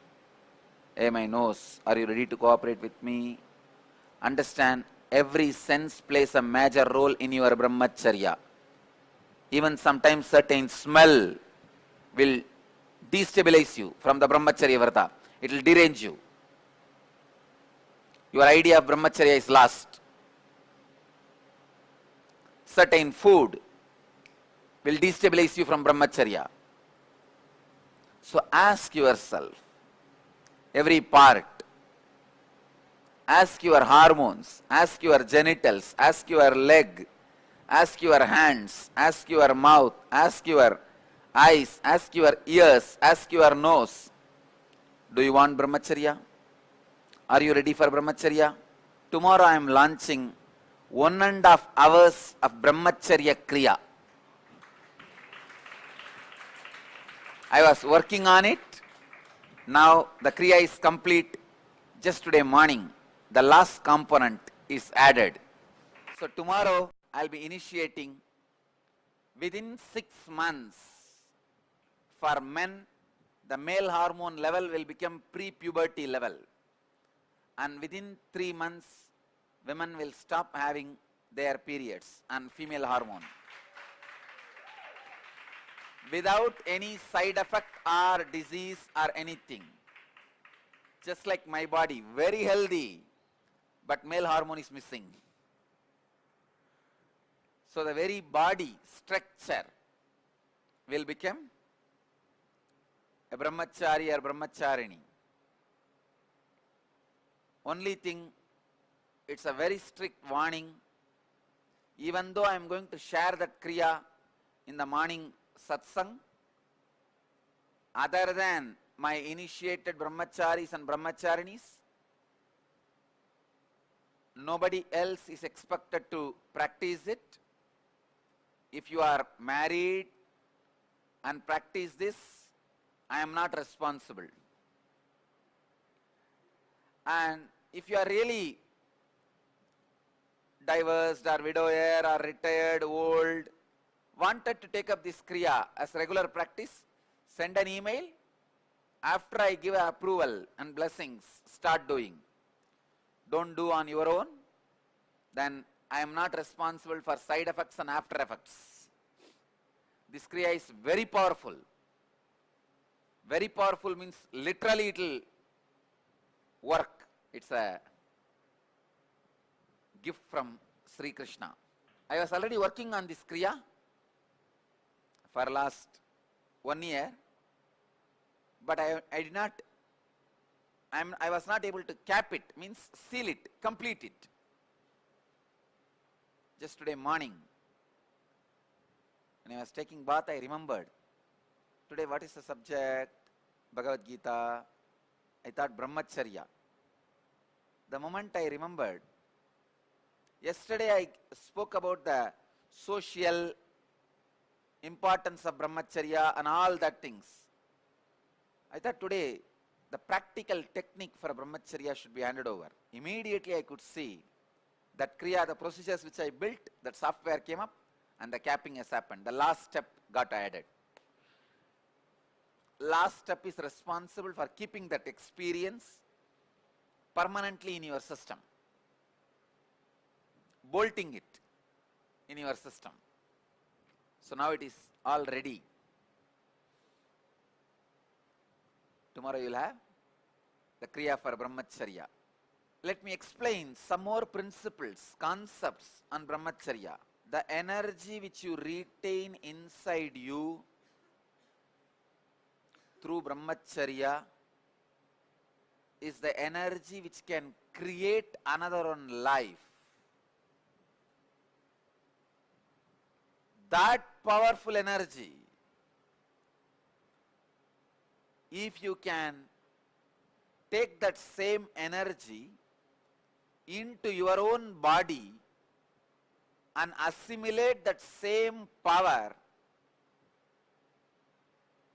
into your own energy centers, don't think the fluid, the semen, moves towards the chakras and reaches your Sahasrara. No. The energy which produces semen, the energy which produces the female egg, that if it starts moving higher from the Mooladhara to Swadhisthana, the fear of death is destroyed. You know you are living and going to live forever independent of this body. That is the first experience will happen if your complete Kundalini energy moves to your Swadhisthana.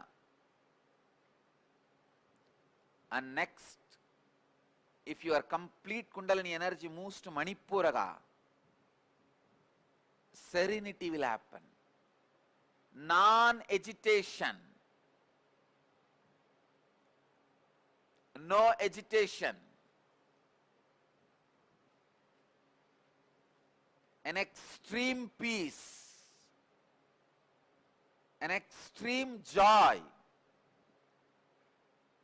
An extreme experience of serenity. Unshakable. Nothing can shake you. The serenity will not be moved by anything. Serenity becomes lifestyle. What Bhagavan says here, as being serene will happen in you.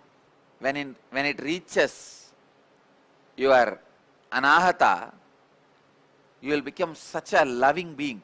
You will love and care for the whole world, whole universe. Heart becomes so sweet. Prashantatma vigatabihi.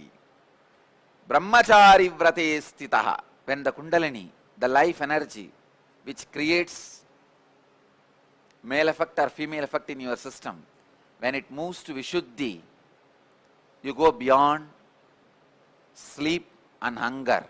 You just go beyond. The intense energy. All these Niraharis, hundreds of Niraharis whom I initiated, every day I am receiving emails. They are all saying, Swamiji, the hunger has disappeared, sleep has disappeared. Only few hours we are sleeping. Body is feeling so pleasant. Prashantatma vigatapi. You will just live like Shiva when it reaches the Agnya Chakra, when that life energy. You will have extraordinary clarity and vision, literally enlightenment. When it crosses your throat, it gives Vaksiddhi to you. In the Agnya, extraordinary vision and clarity about life. In the Sahasrara, crown, it becomes enlightenment. So this Kriya is expected to move the life energy from Mooladhara to Sahasrara for men within 6 months, for women within 3 months. For female body it is always easy. As the female hormone is more passive, which is not active, for female body it is very easy to experience brahmacharya. For male body it will take 6 months of continuous practice. For female body 3 months of continuous practice. Takes 1.5 hours. So from tomorrow, the first program, course of brahmacharya starts in Nithyananda Sampradaya. Anybody wears the kavi should start this practice,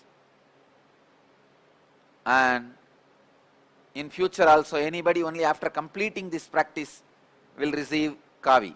This has to be done very sincerely. This 1.5 hours of kriya, this will transform your very body. The whole body and mind will be transformed. Thousands and thousands of stories, thousands and thousands of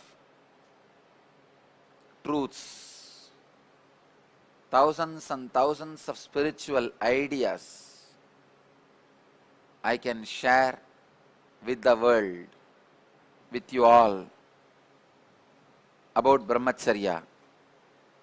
But I wanted to share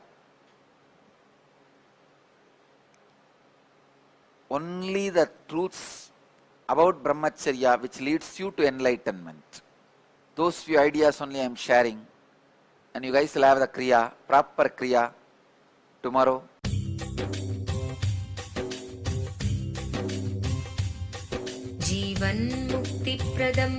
Paramahamsa Nithyananda, a rare living incarnation, is named among the world's 100 most spiritually influential personalities today.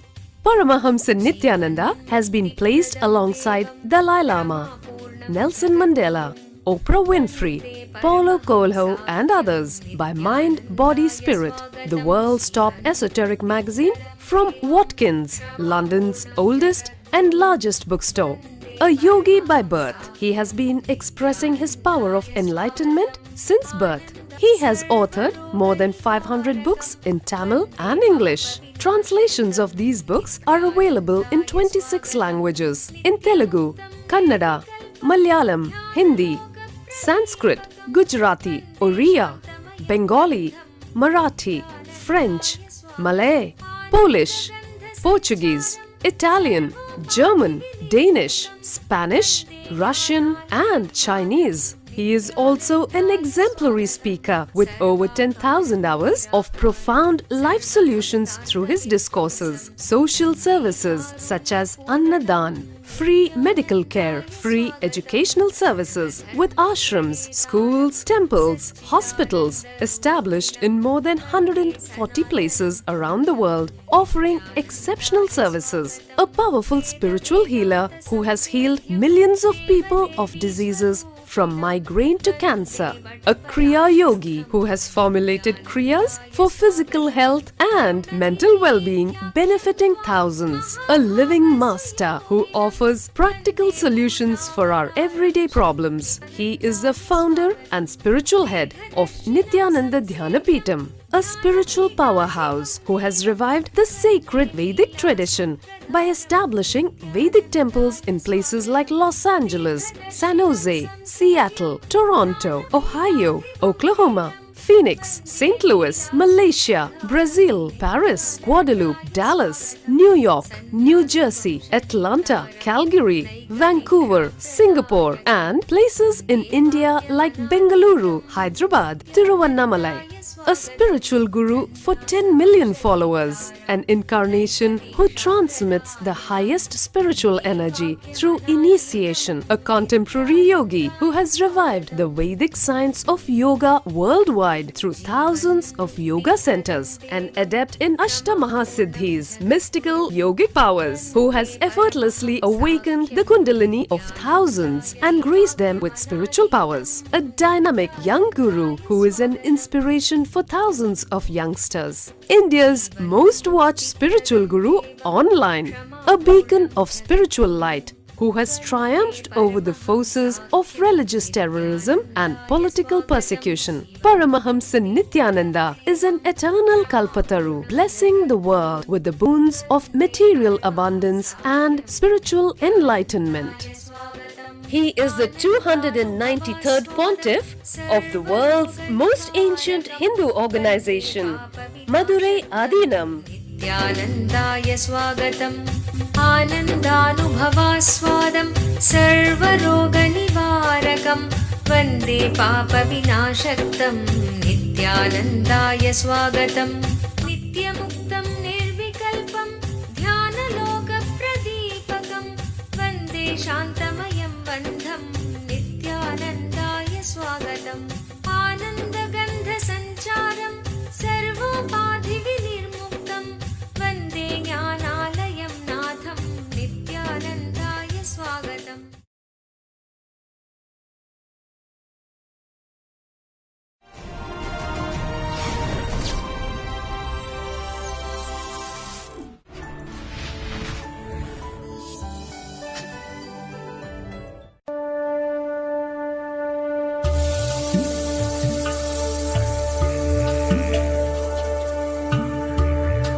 सदाशिवसमारम्भां ज्ञानसम्बन्धाचार्यमध्यमाम् अस्मदाचार्यपर्यन्तां वन्दे गुरुपरम्पराम्.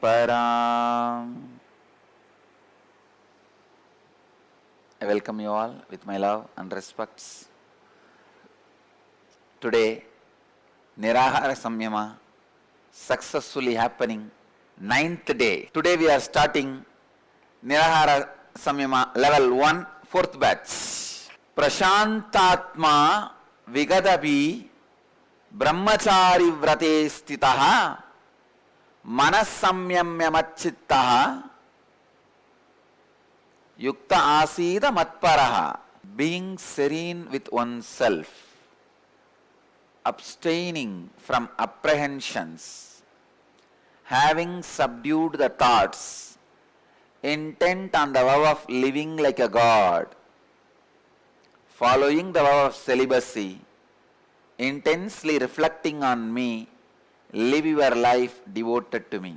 In this verse, Bhagavan breaks one of the important sacred secret truth to the humanity. He uses the word brahmacharya, living like a god. Just because I have the Rishi Sampradaya also does not mean I accept this concept of marriage in the life of a seeker. I am making it very clear. I am putting it very clear. Worst thing can happen to a seeker in the spiritual life is marriage. I know. I am going to break thousands of people's ignorance. Understand, as a compassionate being, I have to give place for everybody. Tolerated is different, accepted is different, realized is different. Marriage in the seeker's life is tolerated, Rishi order is accepted, but only brahmacharya is promoted. Whenever you go to the peak based on body, you get back to your animal biomemory, and again it takes at least few years of spiritual practice for you to raise to the level of divine. It is very rare I speak about the importance of brahmacharya, because sometimes it puts the householders into depression. But just because they fall into depression, I cannot be hiding the sacred truths for quite a long time. No. This time, I have decided I am going to speak about it completely. Let me define brahmacharya as per the Smriti. Karmana manacha vacha sarvavastu sarvada sarvatra maithunatyago brahmacharyam brachakshate. Brahmacharya is defined as abstinence from sexual intercourse in thought, word and deed in all conditions and places and times. Brahmacharyena tapasa deva mrityum ubagnataha. This is the Atharva Veda's definition. The gods are said to have conquered death by brahmacharya. Tantra speaks about brahmacharya, understand. I'll give you some more references. Jnana Shankalani Tantra. Natapas tapa iti ahuhu brahmacharyam tapottamam urdvaretha bhavet yastu sadevo natu manushaha. The true tapas is brahmacharya, and he who practices it uninterruptedly is divine, not human. Now let me come to the practical side of it. Understand? Already 1/3 of your life is gone in search of food, 1/3 has gone in sleep.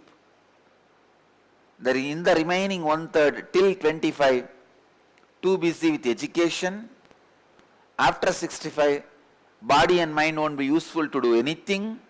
Then between 25 and 65, that 40 years, If you get married also, gone. Seeking is building the new consciousness for you to take a jump. It is like a building an airport. How? An airport, runway is necessary for an aircraft to take off. Brahmacharya body is necessary for you to take off into enlightenment, into the planes of consciousness, into the space of consciousness. One of the main reasons Hinduism stopped being the tradition of living stream as a head of the oldest Hindu monastery, as the representative of the Hindu tradition, I am making this statement as self-introspection and self-criticism. It is very, very, very unfortunate that Hindu tradition is not remaining as a living stream of enlightened beings. I can say there are enlightened beings, there are few incarnations, but unfortunately Hinduism lost the streams of living masters, the streams which guarantees the production of living master. The organization or sanghas which guarantees at least few hundred living masters are continuously available from that source to the planet Earth. I can guarantee you, in Tibetan Buddhist tradition, at any given point 1000 living masters are there, enlightened masters. I can guarantee you, Japanese Zen tradition, at any given time 100 living masters are there minimum. I cannot guarantee you. In Hinduism, there is any organization which can guarantee minimum 100 living masters at any given time. One or two organizations have produced one or two masters. One or two masters have produced one or two organizations. That's all. The poverty in Hinduism is because the lack of the concept of brahmacharya into spiritual tradition. They will ask, oh, can't householders get enlightened? Naturally, all masters have to say, yes, they can. Why? Because otherwise these guys will get depressed and will not even do the little spiritual practice they are doing. Then immediately they settle down, yes. Householders also can get enlightened. Oh, my son, please get married.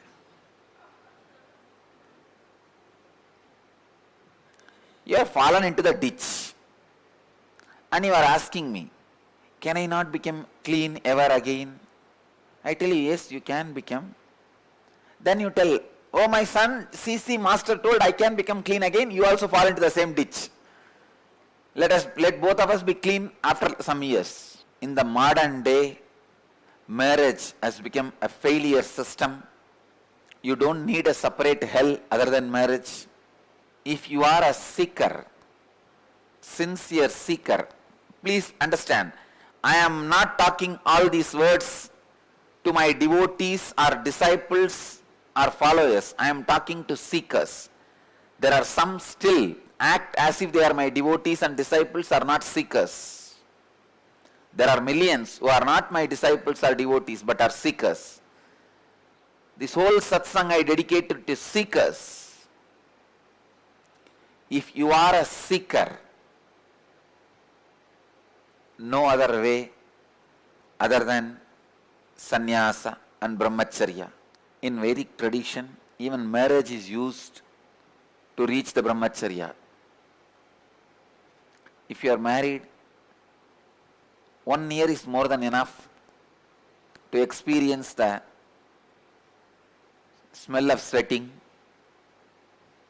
and move out. If you are a seeker, no other way, no other method, no other lifestyle exists other than brahmacharya for achieving enlightenment. If you do not have the goal of enlightenment in your life, then you do what you want, but don't promote that as a right lifestyle. The untouched beings are the best flowers to be offered at the feet of God. I tell you, if you are completely devoted, how will you feel comfortable? I know I am throwing bomb into many families, but I have to tell some of the spiritual truths. If I hide, I will also allow the poverty of Hinduism. Unless lakhs of sannyasis are created, thousands of enlightened will not be created. Unless thousands of enlightened doesn't happen, hundreds of incarnations won't flower. Unless hundreds of incarnations flower, one or two avataris don't flower. It is the number of people who try that decides number of people win. It is so practical. I am really strong about this necessity for brahmacharya, celibacy, for seeker to get enlightened. The most practical spiritual instruction I can give is brahmacharya. Takes away millions of sufferings. And not only that, even your consciousness. See, the more and more you feel you are married, you are committed to somebody, it is like a continuously cutting the wings of a bird. The more the bird grows, every 3 months, every 2 months, you cut the wings. You just clip the feathers. Will the bird be able to fly ever? It is clipping the feathers. Clipping the feathers is the most unfortunate thing can happen to a bird. Marriage is the most unfortunate thing can happen to a seeker. Seeker does not belong to human species. Human species. Seeker.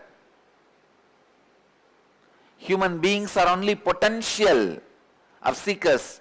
Seeker is reality started happening from the potentiality called human beings. And master is the realized of the potentiality of human beings. Most violent, most aggressive act your body can commit is sexual intercourse. It is not that every time you commit that act only the lust engrams are awakened, because it is so aggressive act. Your fear, greed, anger, hunger, thirst, laziness, all patterns are brought back to life intensely. It takes at least years for you to get back to the subdued states of patterns. I can clearly prioritize the levels of brahmacharya. Neither having a word, thought, or deed, or imagination, or idea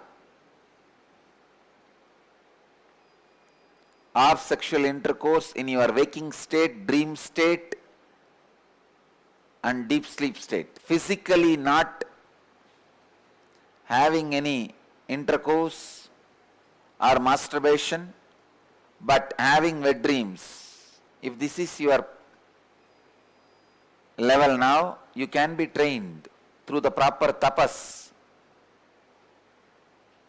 and the meditation process, kriyas. Physically not having intercourse with the other body, but still suffering with the habit of masturbation.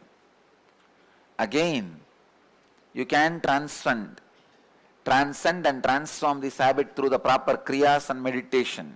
What do you call as so-called regular physical sexual life? Even when your body says enough, your mind is not saying enough. So taking tablets like Viagra and some medicines to instigate your body and agitate your body into the physical action. These are the worst things you can commit to your own consciousness. For a seeker, I always insist, encourage, inspire celibacy, brahmacharya as the lifestyle. When you can't live that life, when you don't have confidence and courage, then I give you all right, compromised, do what can be done. But the compromised instruction is not promoted instruction. It is tolerated. Sometimes just accepted. I do not want tolerated trend to become the idea I promote. No. I am very clear. In Nithyananda Sampradaya, sannyasis and sannyasinis will form the top first order. Rishis, Grihasthas, Vanaprasthis, all of them will form only second order. The Brahmacharya sannyasis form the first order. Vanaprastha sannyasis form second order. Rishis form third order. Grihasthas form fourth order. Even if they are fools, just because of their vow of celibacy, they retain certain spiritual strength in their system. My order, one exemption. There are many rishis who have literally become brahmacharis. They will naturally be respected, equivalent to Vanaprastha sannyasis, the second order. Ramakrishna insists so much on this one concept, one truth. He goes to the extreme. A failed sannyasi is 1,000 times greater than a successful grihastha. Even if somebody takes sannyas and fails in the vow,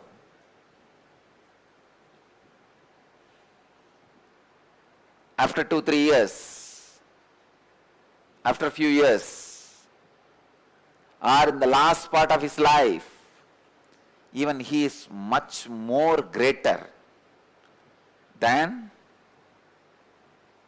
a grihastha who is successful.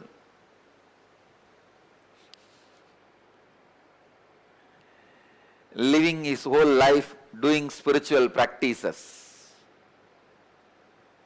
Because the very plane both of them think becomes different. If you are a seeker, you are considering whether to get married or not. If you attended your today's satsang, if you are listening now, understand this is a clarion call from God directly to save yourself. Wake up, save yourself. Just few days before, brahmachari and brahmacharini, because of their mood swing, ran away from the ashram and developed an affair and got married. Finally fell into depression. 1 week, maximum 1 week. The fight started, depression started. Back to the ashram. We want to be in the feet of Swamiji. Please accept us even as a volunteer. Of course, I had a tremendous sympathy for both the fellows. Especially that brahmachari was a very sincere guy. It's very unfortunate. He has crashed the lust more than 80%.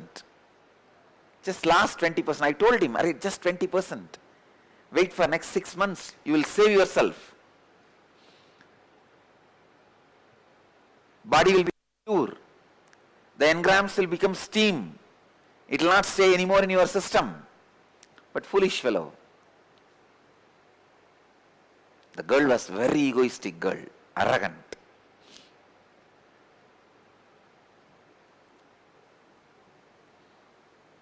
Now, finally, when I see them suffering in the worst depression,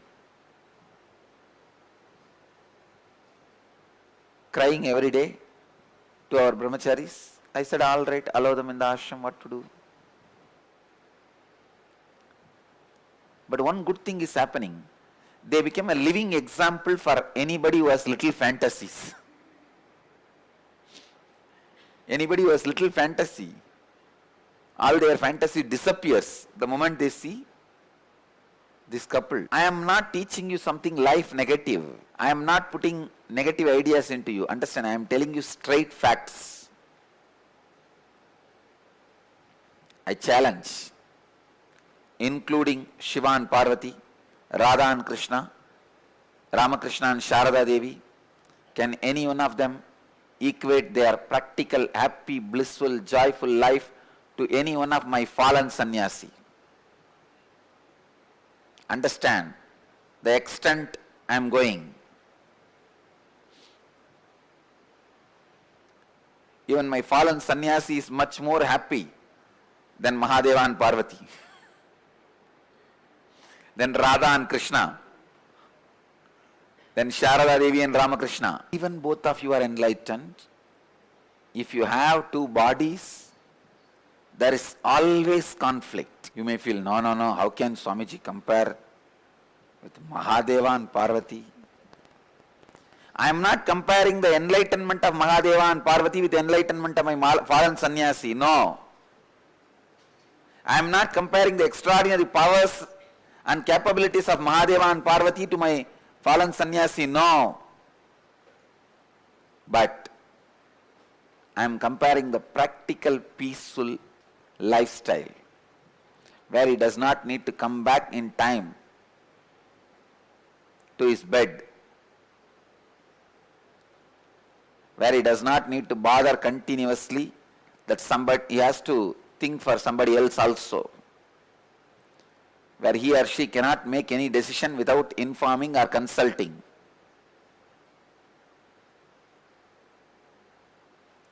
Even Mahadeva has to inform to Parvati where he is going, otherwise she is searching for him. Parvati has to consult with Mahadeva what she is doing, and Parvati also will be sometime forced to do something about which she was not convinced. I tell you, Adi Shakti reduces herself as Parvati just because of this Patni Dharma, the commitment of marriage. If the commitment of marriage is removed, Parvati is Adi Shakti. I can go on and on and on telling you thousands and thousands of practical stories. Sita is crying all the time. The day she got married, it's a good day for Rama and bad day for Sita. Fortunately, that bad day did not happen to Radha. She never got married to Krishna. Even in their affair, Radha and Krishna had a lot of problem. Don't think it was a smooth affair. No.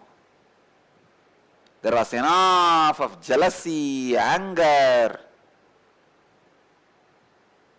fight, everything. Best life a human being can have is brahmacharya. If a fruit has to happen, flower should not fall from the tree. Fallen flower never becomes fruit. Person who has fallen from brahmacharya never becomes a master. It is very unfortunate. The Vedic tradition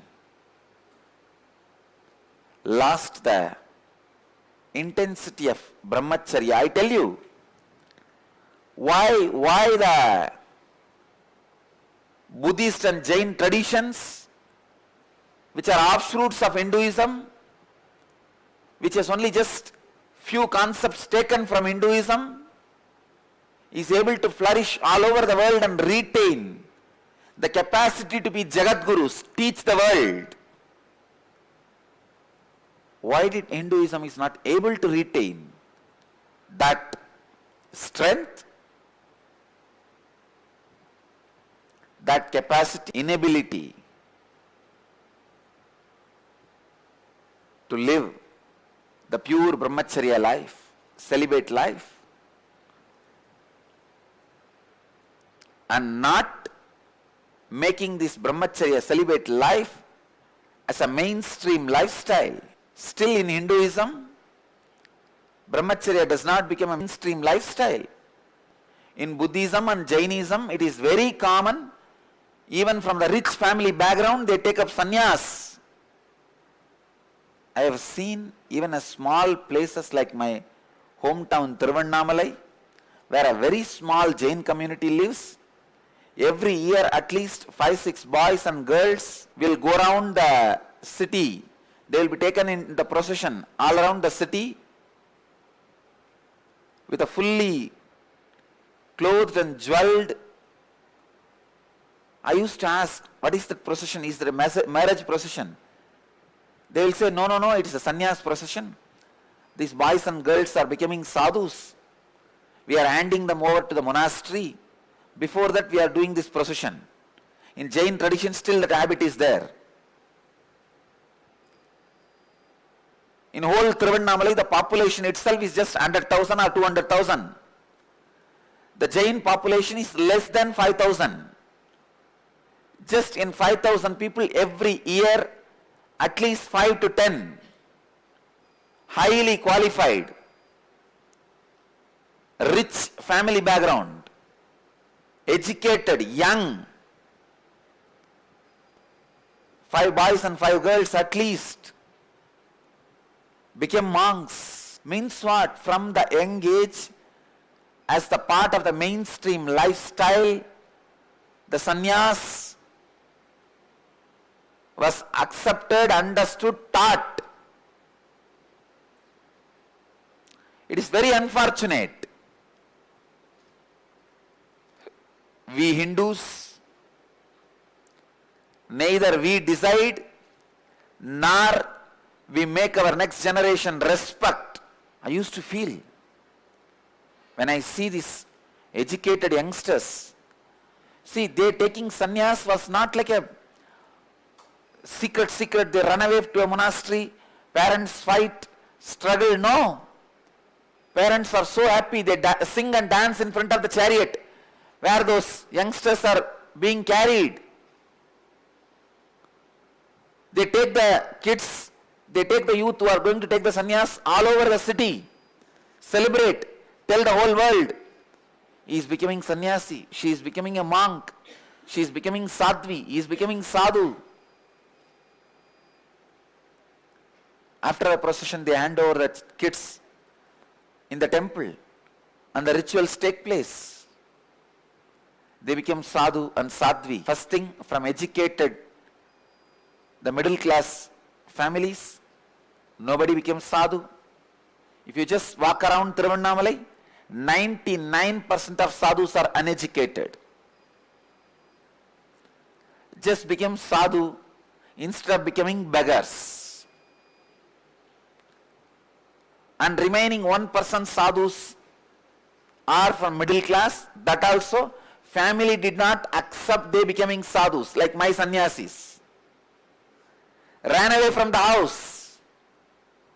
Still parents are resisting. Soon, very soon, I take this as a vow, keeping Kala Bhairava as witness.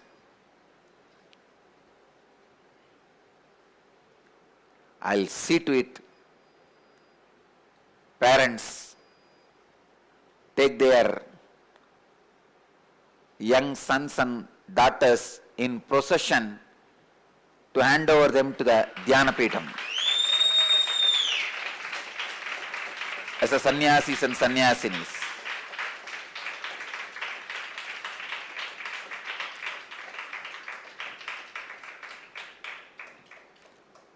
Go and see in every Jain village, you will see this ritual happening. In every Buddhist village, any child is born, they send the child even for basic education to monastery. Even these Hindu sannyas organizations, the education institutions which we run, even in that we don't promote sannyas. We are afraid to promote. So even the few sannyas organizations which are evolving like us, media tries to cut it in the bud, destroy it while we grow.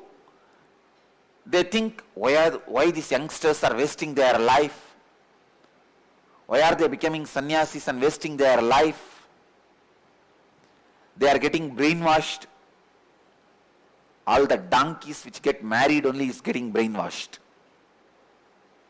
Knowing that it is going to be a tight suffering, heavy suffering, they say, what else is to do? What is the other way? Some of the Indian villages, there is a superstition. If they don't have a rain, if they want rain, they get two donkeys married. I tell them, any marriage is that only. What is there separately?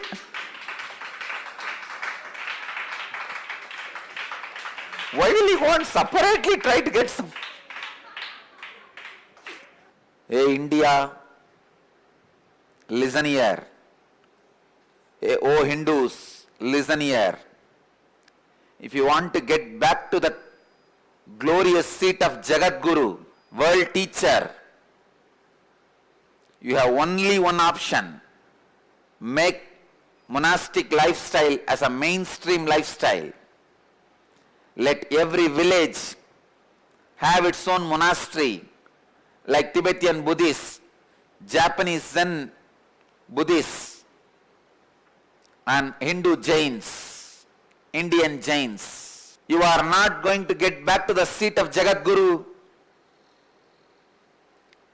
unless you create the brains soaked in the Tejas. Tejas is the transformed sex energy, lust energy.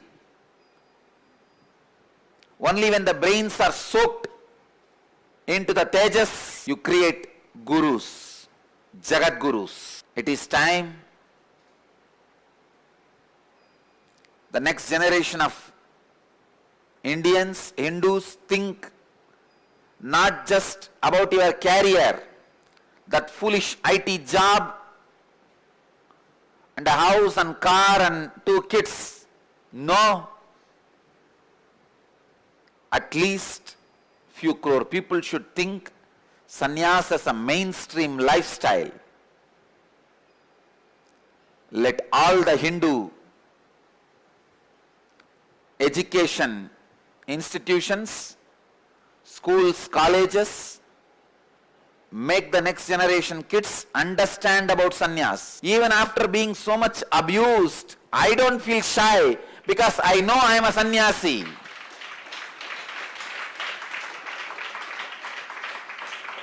I know honestly I am a sannyasi.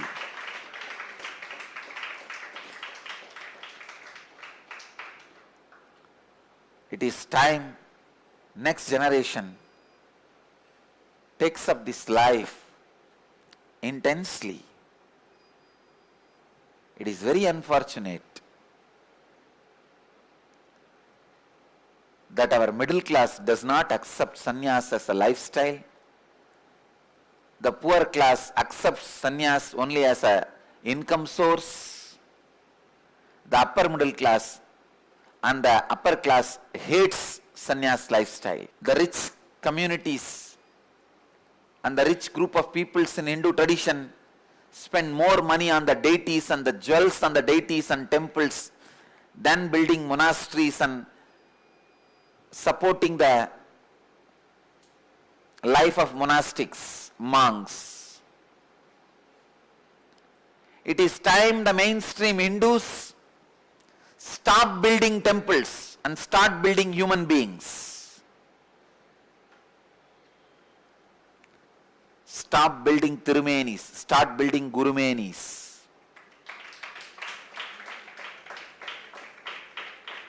Too much of money, time and energy and importance is given just to the deities and temples and rituals. It is time we move towards building human beings. I am going to speak on this concept of celibacy from different dimension. How it helps personally for your enlightenment, how it helps personally for your happy, peaceful life, free life, how it helps socially, how it helps culturally, how it helps to build the nation, and finally how it helps to the whole world, for the whole humanity. Many married people come and ask me, Swamiji, you speak so much about sannyas and brahmacharya. Please give us sannyas, give us brahmacharya. I say no, because I don't trust you. After 2 years you will tell, I brainwashed you and broke your family.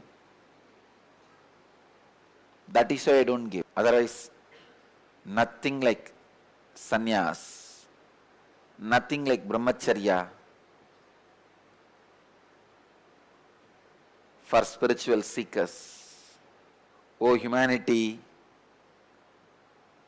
for the sake of your personal peace and enlightenment, take up sannyas. If you continue to produce more and more, planet Earth cannot bear anymore. Save the planet Earth by saving yourself. O seekers, become brahmacharin to get enlightened. O monks, live as brahmacharin to achieve the ultimate purity. One living sannyasi can create and help thousands of spiritual seekers.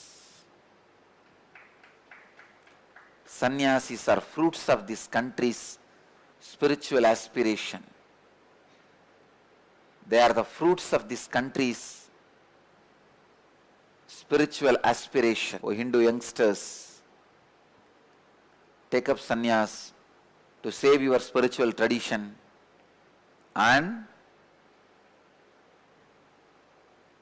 India, the country. Sannyas and brahmacharya,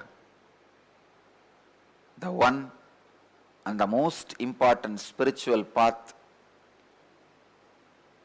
for achieving the ultimate enlightenment, achieving the highest reality. We have an email from one of the Inner Awakening graduates, Rajiv Ramnath from Seattle. He is writing, I wanted to share this unexpected development with me that happened yesterday with Swamiji. After returning from Inner Awakening, I had earlier received a sizable increase in pay and an outstanding rating. Today, my manager called me for a meeting and gave me another huge increase in pay. This was unexpected as it was not part of any regular process. In my 7 years here, I have not seen or heard of this happen. Now, the really interesting part of this pay increase. Out of curiosity, I computed the difference between what I was making before and the new pay. The difference came up to exactly match up what the three of us had spent on Inner Awakening. I am very grateful to Swamiji as he continues to perform miracles every minute in our lives. Thank you, Swamiji. Raji, when you are working with somebody, amaze on. Naturally, your life goes on expressing the incidents of amaze on. The next question is from Kaushik from Mumbai.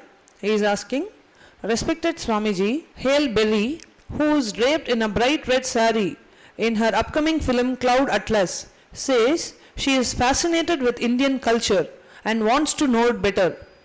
India is a fascinating country with myriad layers in it. I wanted to take a step towards learning more about one of the oldest cultures in the world. Berry said in a statement, "What is it about Indian culture which attracts so many people from all over the world?" Kaushik, understand, world is becoming more and more intelligent. They are disillusioned by the Western political distorted way of presenting even the history of the world.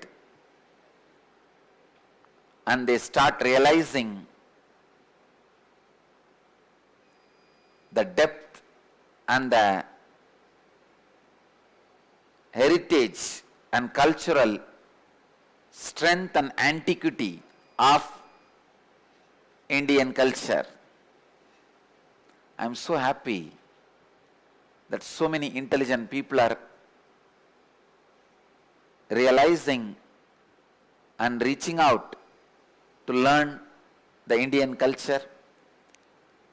I welcome Halberry and request her to visit the Delhi Akshardham Swaminarayan temple and connect with the Swaminarayan organization. I know and I am very clear. Anybody wants to know about the spiritual culture of planet Earth, they are going to turn towards only India and Hinduism. Oh Hindus, be prepared and get ready before it gets stolen away from you.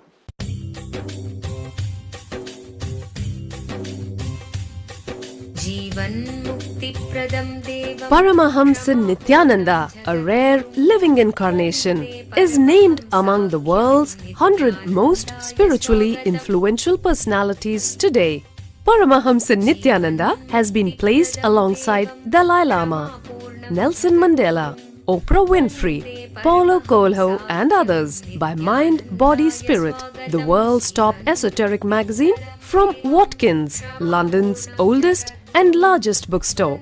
A yogi by birth, he has been expressing his power of enlightenment since birth. He has authored more than 500 books in Tamil and English. Translations of these books are available in 26 languages in Telugu, Kannada, Malayalam, Hindi, Sanskrit, Gujarati, Oriya, Bengali, Marathi, French, Malay, Polish, Portuguese, Italian, German, Danish, Spanish, Russian and Chinese. He is also an exemplary speaker with over 10,000 hours of profound life solutions through his discourses. Social services such as Annadan, free medical care, free educational services with ashrams, schools, temples, hospitals established in more than 140 places around the world, offering exceptional services. A powerful spiritual healer who has healed millions of people of diseases from migraine to cancer.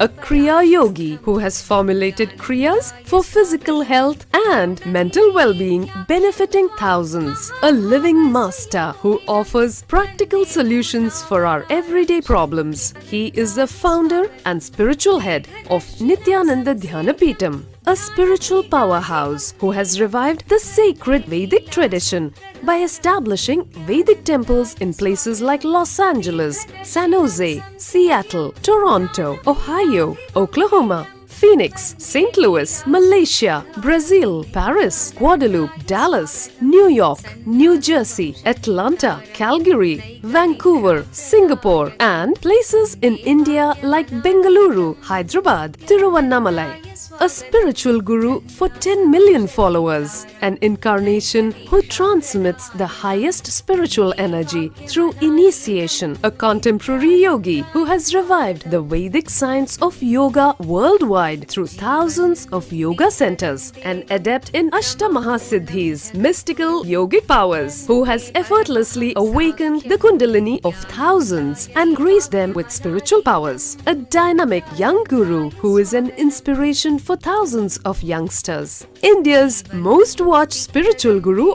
online. A beacon of spiritual light who has triumphed over the forces of religious terrorism and political persecution. Paramahamsa Nithyananda is an eternal Kalpataru, blessing the world with the boons of material abundance and spiritual enlightenment. He is the 293rd pontiff of the world's most ancient Hindu organization, Madurai Adinam. Nithyanandaya swagatam Anandanubhavaswadam Sarvaroganivarakam Vande Papa Vinashaktam Nithyanandaya swagatam Nityamuktam Nirvikalpam Dhyanaloka Pradipakam Vande Shantamayam Bandham Nithyanandaya swagatam Anandagandha Sancharam Sarvopadhi Vinirmuktam Vande Jnanalayam Natham Nithyanandaya swagatam.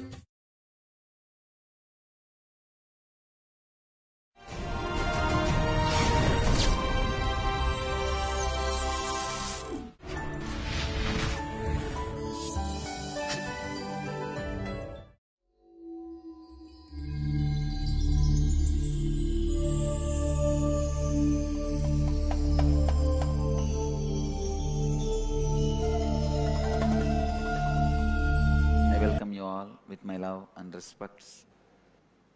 I have so many questions from the Nirahara Samyama participants. Somebody is asking, I am doing the Nirahara Samyama but my stomach is growling. Swamiji says that hunger signal comes from the Vishuddhi, not from the stomach. Should I continue the Samyama? Please understand, hunger signal comes from the whole body, not even from Vishuddhi. It evolves in Vishuddhi, but it comes from whole body. Only thing I wanted all of you to know, if you are having growling in the stomach, you can continue the Samyama, no problem. Growling in the stomach is not the signal of hunger, tiredness. Only those things are the signal of hunger. You should be able to continue your routine and lifestyle without tiredness and feeling dehydrated. Then you can continue the Nirahara Samyama. Now, we will enter into the morning satsang. In Bhagavad Gita, 5th chapter, Sannyasa Yoga, 11th verse. Kayena manasa buddhya kevalairindrayairapi yogina karma kurvanti Sangam tyaktvatma shuddhaye. Kayena manasa buddhya kevalaihindrayairapi yogina karma kurvanti sangam tyaktvatma shuddhaye. The man of intense action, having given up desires, performs through his natural temperament, through his understanding, through his presence of mind, or solely through the power of his senses for the purification of his essence and his character. Bhagavan is giving a beautiful verse on way of life. The man of intense action, having given up desires, performs through his natural temperament, through his understanding, through his presence of mind, or solely through the power of his senses for the purification of his senses or character. The sacred secrets from the sutra first become man of intense action, means constantly performing. So this constant performance creates certain level of intense prana awakened in you. I tell you, this constant performance from morning till night, the moment you wake up from the bed till you fall asleep, constantly being responsibly thinking, talking, acting, concentrating all your energies in one direction. That is what I call constant performance. Responsible performance of intense actions. Kayena manasa buddhya kevalaihendriyairapi. Constantly when you perform, by the very nature, you will not build patterns. Please understand, laziness and tamas is the basic required ambience for the patterns to get built. For the tree to grow, certain basic ambience is required. Water. It can neither be too cold nor too hot. Certain ambience is required for the tree to grow. Same way, for the patterns to grow in you, the laziness and kind of a given up mood is a prerequisite. Man of intense action does not allow the patterns to grow. That is why the Zen monasteries, please understand, as a head of the oldest Shaivite Hindu monastery, I give my respects and credibility to Zen monasteries for keeping the enlightenment science alive. Please understand, I am very responsible when I am uttering these words, because my predecessor who revived this monastery has conquered Buddhists and Jains in argument and established the greatness of Shaivite tradition. Knowing this fact, I appreciate for some of the unique contributions. I am not saying everything is right in Buddhist traditions or everything is wrong in Buddhist traditions. Same way, I also wanted to tell you, I can't say everything was right in Hindu traditions and Hindu monasteries and everything was wrong in the Hindu monasteries. Generalization is crime. In any level, generalization is crime. I wanted to give this great credit to the Buddhist monasteries for being a powerful ambience to keep the science of enlightenment alive. One of the important reasons why they kept the science of enlightenment alive, because Zen monasteries do not allow laziness to settle in them. There was never a laziness allowed in their lifestyle. Go around and see the Zen monasteries, the Buddhist monasteries. The monuments they created shows they were never lazy. Zen monasteries, even the pontiffs, heads of the monasteries, if they are not working, they will not be eating.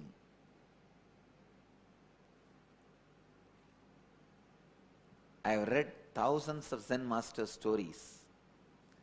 The day they can't work, they will stop eating so that in few days they will leave the body. They will not allow the ambience of laziness to settle down. They will not allow the ambience of laziness to be a lifestyle.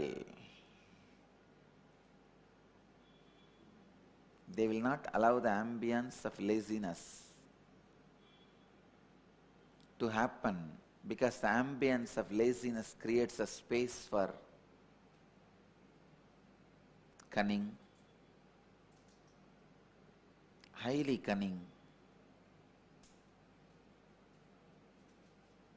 space where all sorts of patterns grow, all types of patterns grow. Please understand, I tell you, performance of responsible, intense actions breaks all the patterns and all the natural temperament. All patterns are broken. All patterns are destroyed. Performance of intense action constantly evolves your system to new possibility, new realities. I tell you, even this Nirahara Samyama is in a way teaching your system responsible, intense action. I tell you, this Nirahara Samyama is a very powerful method. Your whole body will learn intense action. Because when the regular food is not supplied, many of your patterns will be broken. Many of your organs will ask for energy from your system. The system has to use the stored energy. Please understand, any stored energy in the form of fat or any other way in your system becomes poison when it is not used after a certain period. If a fat gets stored in your system for the sake of emergency and future, please understand, the fat storing capability in your system is for emergency reasons, for emergency situations. Whenever the fat is stored in your system, it is for emergency. But unfortunately, when something is stored in your system for quite a long time without being used, it becomes poison. So during the Nirahara Samyama, the first thing is the stored fat melts. Many of the unnecessary things you stored in your body and which is turning into poison and toxins gets dissolved, leaves your system. Second, your system's innate capability, innate intelligence of creating prana, energy directly from the source, from the ether, from the space is awakened. I tell you, Nirahara Samyama will take you beyond the ordinary bound body consciousness. Usually you will always carry certain tensed feeling in your body, in navel and in Swadhisthana, just below the navel. Nirahara Samyama will ease the tension, will make you feel like your body is a light balloon. Even the dinner, even one dinner, if I eat little more than my body can digest or my body needs, Sometimes this devotee's house, they invite me for dinner. When I go there, feeding me is a great prestige for them. For their prestige, they want to kill me. And it will be almost like a love fight. See, I accept all their love, but I cannot equate the quantity of their love with the quantity of food. But unfortunately, the human mind decides to equate the quantity of food and the love. And they try to put too many things into my leaf and say, oh Swamiji, you should not waste it. If you waste the food outside, only food is wasted. If you waste the food inside, not only food system is also wasted. But who wants to listen all these things? When a man is in love or in hatred, he doesn't want to listen anything. 2 days before, the TV channel, which is in peak of hatred with me, about me, shows 3-4 tiger skins caught somewhere, some photograph, and saying these all recovered from Madurai Adinam. What can I do? And the police comes here, and after finishing search, it says nothing has been found. Police says something, and TV channel says something. Is the TV channel authority for doing search or giving this kind of false reports? When you are in hatred or in love, you don't see the facts. You are neither able to see the truth nor the fact. And not only that, there are very funny things. Yesterday, few days before that case was filed, FIR, that was reported in all media left and right. One more case slapped on Nithyananda. Now the Nithyananda's trouble adds to Wildlife Act also. Nithyananda is more and more trouble. What all they are saying? Wide coverage. But do you know the funny thing? When yesterday, police went out and said nothing was found, no tiger skin, no tusk, nothing was found. We only saw the clothes printed in tiger skin color. See, this clothes which I am sitting, it is just a cloth printed in tiger skin color. The police went out and reported to the media that only the cloth's tiger skin color printed is found, nothing else was found. You need to know how the media reported. How they reported, you know. The duplicate tiger skins are confiscated. First of all, there is no such thing as duplicate tiger skin, and it was not confiscated also. What a funny thing. This media, they are not saying no tiger skins were found, nothing was found. They are not reporting that. I'll give you a small photograph about the media. It is media. There's a cartoon. See, it's really, the basic ethics are lost. How they report. See this scene. Please understand. One fellow is running, being chased.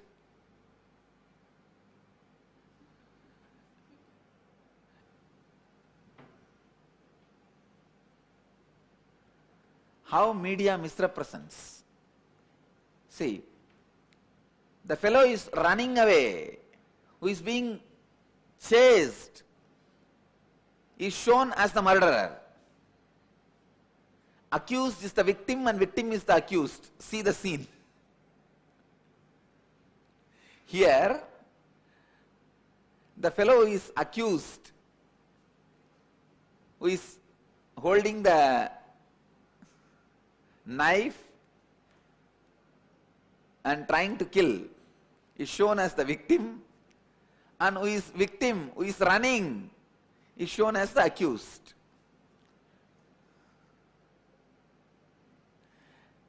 This is media. I think if you understand this cartoon, you can really understand. Seen is something else, shown is something else. This is exactly happening around me. Seen is something else, shown is something else. Now,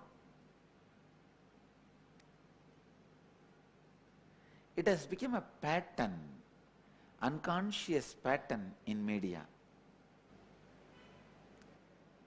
Even this Nirahara Samyama, few media try to report, he is preparing all his devotees for fasting. Soon he is going to have a large protest all over the world. Fasting protest in his support, so he is preparing.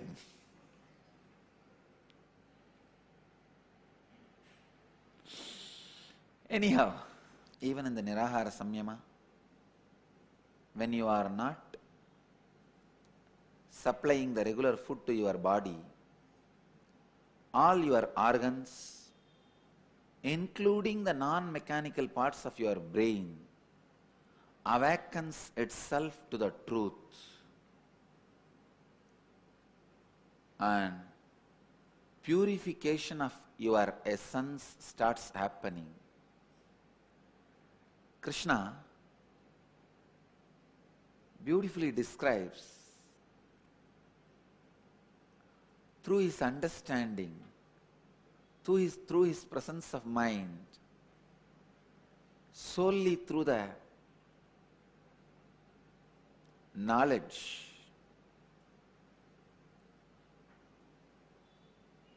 he shares this great sacred secret. I'll give the essence, the sacred secret in one line. Constantly perform responsible, intense actions. Constantly perform responsible, intense actions. This will break all patterns from you. It will constantly awaken the intelligence in you. It will constantly lead you to the fulfillment. It will purify the essence of your character.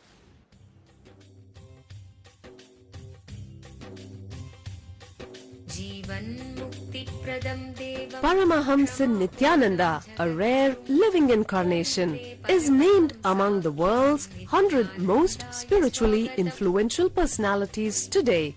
Paramahamsa Nithyananda has been placed alongside Dalai Lama, Nelson Mandela, Oprah Winfrey, Paulo Coelho and others by Mind, Body, Spirit, the world's top esoteric magazine from Watkins, London's oldest and largest bookstore. A yogi by birth, he has been expressing his power of enlightenment since birth. He has authored more than 500 books in Tamil and English. Translations of these books are available in 26 languages in Telugu, Kannada, Malayalam, Hindi, Sanskrit, Gujarati, Oriya, Bengali, Marathi, French, Malay, Polish, Portuguese, Italian, German, Danish, Spanish, Russian and Chinese. He is also an exemplary speaker with over 10,000 hours of profound life solutions through his discourses. Social services such as Annadan, free medical care, free educational services with ashrams, schools, temples, hospitals established in more than 140 places around the world, offering exceptional services. A powerful spiritual healer who has healed millions of people of diseases from migraine to cancer. A Kriya Yogi who has formulated Kriyas for physical health and mental well-being, benefiting thousands. A living master who offers practical solutions for our everyday problems. He is the founder and spiritual head of Nithyananda Dhanapeetham, a spiritual powerhouse who has revived the sacred Vedic tradition by establishing Vedic temples in places like Los Angeles, San Jose, Seattle, Toronto, Ohio, Oklahoma, Phoenix, St. Louis, Malaysia, Brazil, Paris, Guadeloupe, Dallas, New York, New Jersey, Atlanta, Calgary, Vancouver, Singapore, and places in India like Bengaluru, Hyderabad, Tiruvannamalai. A spiritual guru for 10 million followers, an incarnation who transmits the highest spiritual energy through initiation, a contemporary yogi who has revived the Vedic science of yoga worldwide through thousands of yoga centers, an adept in Ashtamahasiddhis, mystical yogic powers, who has effortlessly awakened the Kundalini of thousands and graced them with spiritual powers, a dynamic young guru who is an inspiration for thousands of youngsters, India's most watched spiritual guru online, a beacon of spiritual light who has triumphed over the forces of religious terrorism and political persecution. Paramahamsa Nithyananda is an eternal Kalpataru, blessing the world with the boons of material abundance and spiritual enlightenment. आनन्दानुभवास्वादं सर्वरोगनिवारकं वन्दे पापविनाशक्तं नित्यानन्दाय स्वागतं नित्यमुक्तं निर्विकल्पं ध्यानलोकप्रदीपकं वन्दे शान्तमयं बन्धं नित्यानन्दाय स्वागतम् आनन्दगन्धसञ्चारं सर्वोपाधिविनिर्मुक्तं वन्दे ज्ञानालयं नाथं नित्यानन्दाय स्वागतम्. Let you all achieve, experience, live, express, radiate, share and explode in eternal bliss. Nithyananda. Nithyananda Dhanapeetham, Nithyananda Nagar off Mysore Road, Bidadi, Bangalore 562109. Contact 09742203311. www.nithyananda.org. www.youtube.com/lifeblissfoundation.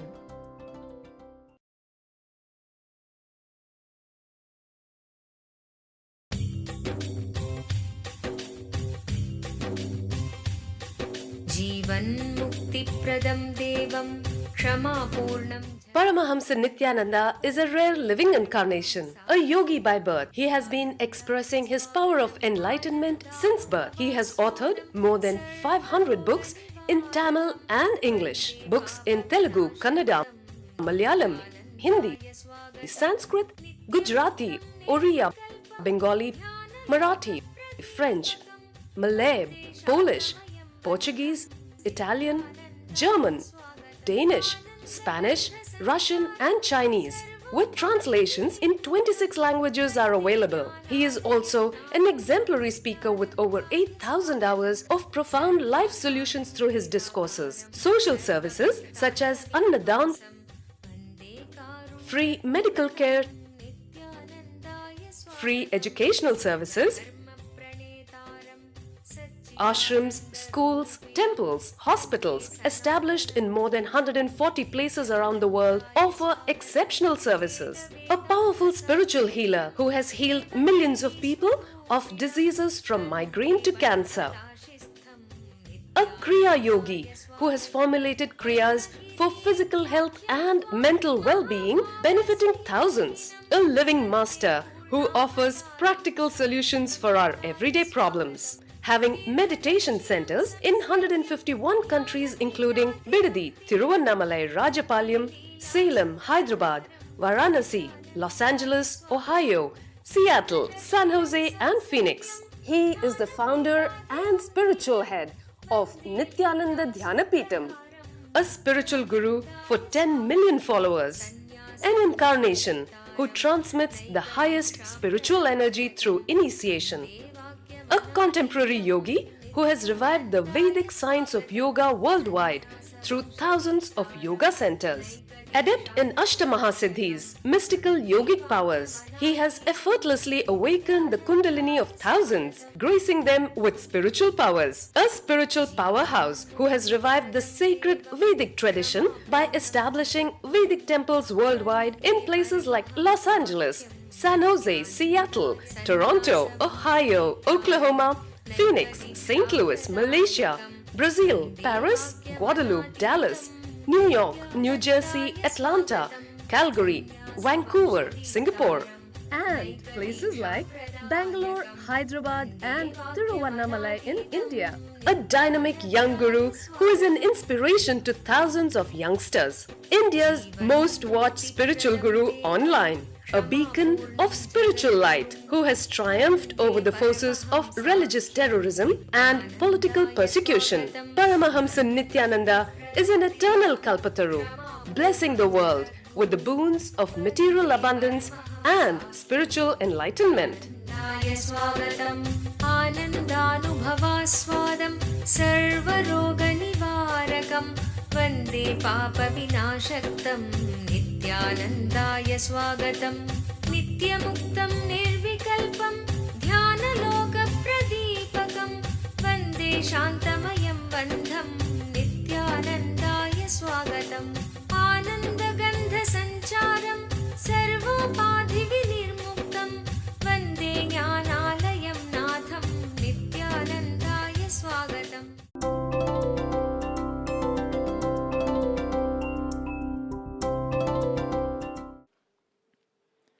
एवं ज्ञात्वा कृतं कर्म पूर्वैः अभिमुमुक्षुभिः कुरु कर्म इव तस्मात् त्वं पूर्वैः पूर्वतरं कृतं.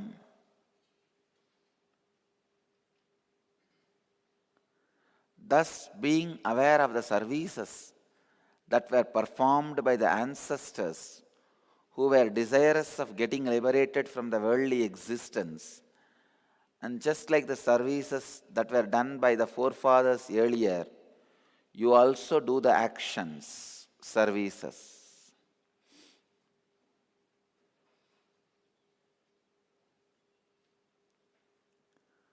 Bhagavan is saying,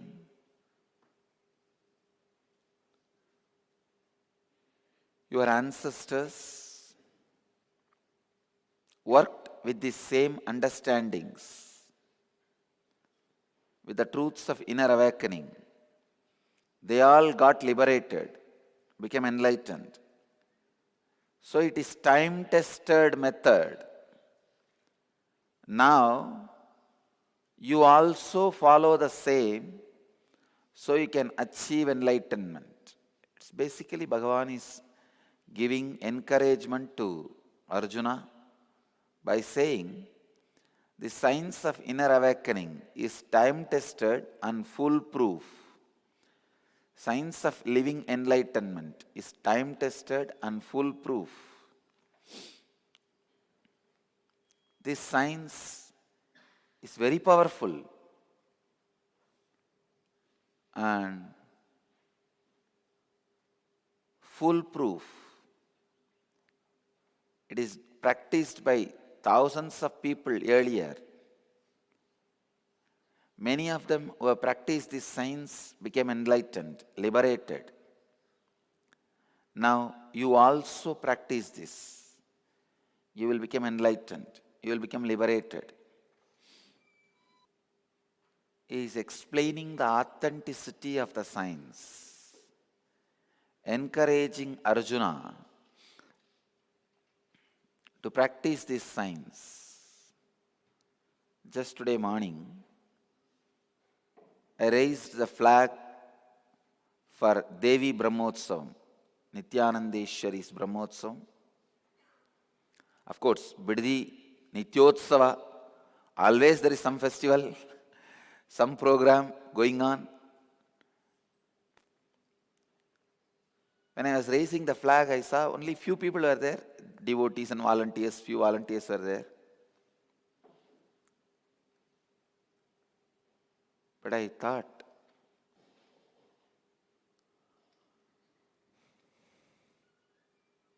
these rituals done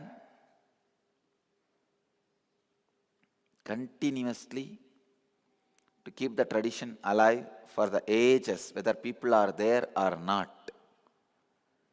Only these rituals have kept the signs of inner awakening alive. Especially the today's festival is the main Brahmotsavam of Kanchipuram Kamakshi, one of the oldest Brahmotsavams observed in Hindu tradition. In Shaivite tradition, Tiruvannamalai Deepam Brahmotsavam, and in the Sakta Sampradayas, the Devi worshipping traditions, Ganga Arati in Haridwar and Kamakshi Brahmotsavam in South. These two are the oldest mother worship rituals in India.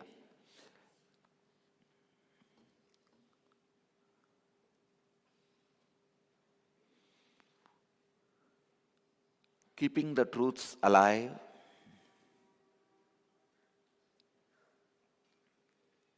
keeping the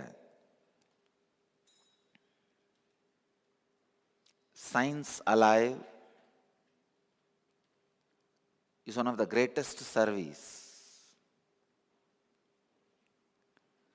Bhagavan is beautifully describing here.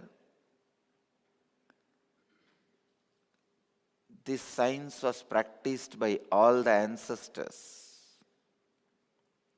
for ages, and whoever practiced got liberated. Now, you also do this, you will be liberated. Kim karma kimakarmedi kavayo yatra mohitaha tatte karma pravakshyami yajñātvā mokshase asubhat.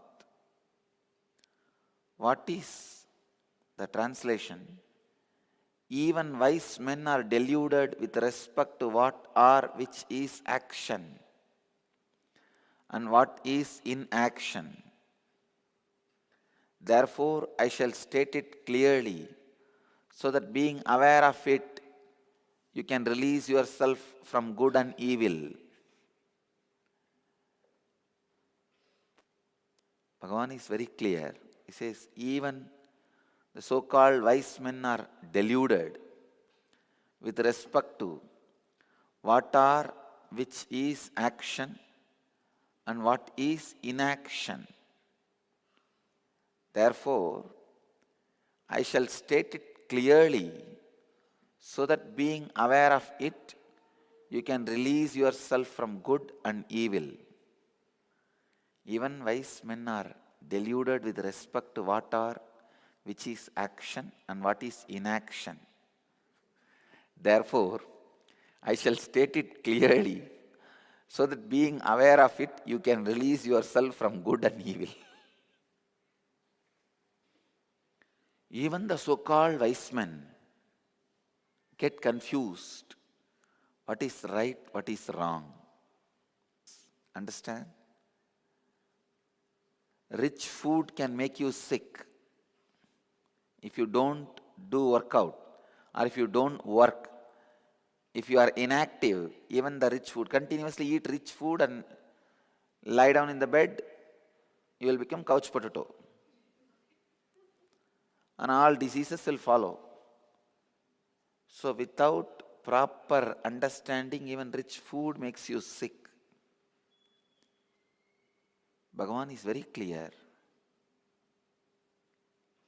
Same way, without practicing, if you are just listening the Shastras, only getting the grace of the Master, never made all these things into reality, then even grace can make you fall sick. I have seen many people falling sick due to too much of grace. Let me explain to you. What is action? Bhagavan is very clearly saying, hey, I will tell you now. I shall state it clearly. What is action? What is inaction? Kim karma kimakarmedi kavayaha api atra mohitaha tatte karma pravakshyami yajñātva mokshase asubhat.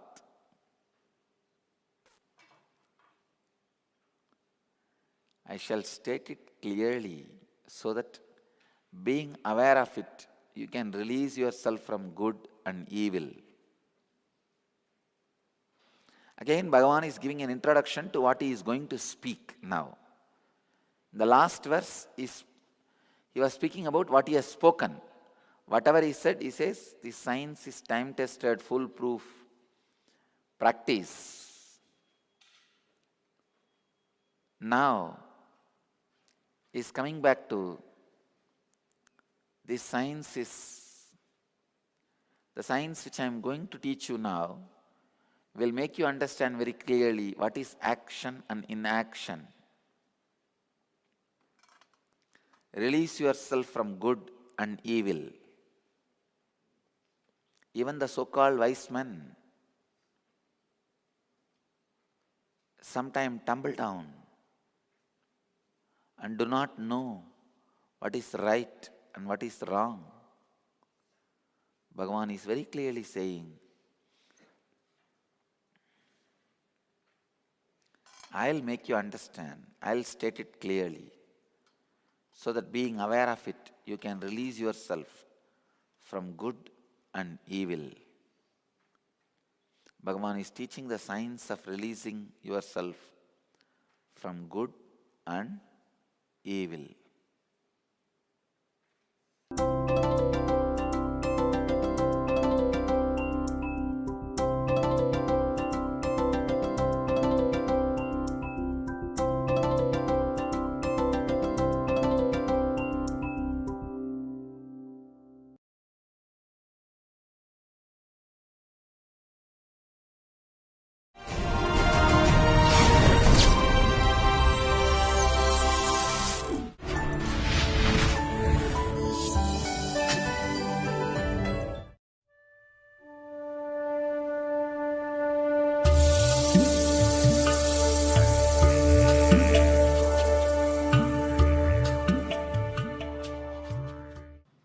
Let's enter into today's satsang. In Bhagavad Gita, 4th chapter, Jnanakarma Sannyasa Yoga, 38th verse. Nahi jnanena sadrusham pavitram iha vidyate tatsvayam yoga samsiddhaha kalenatmani vindati.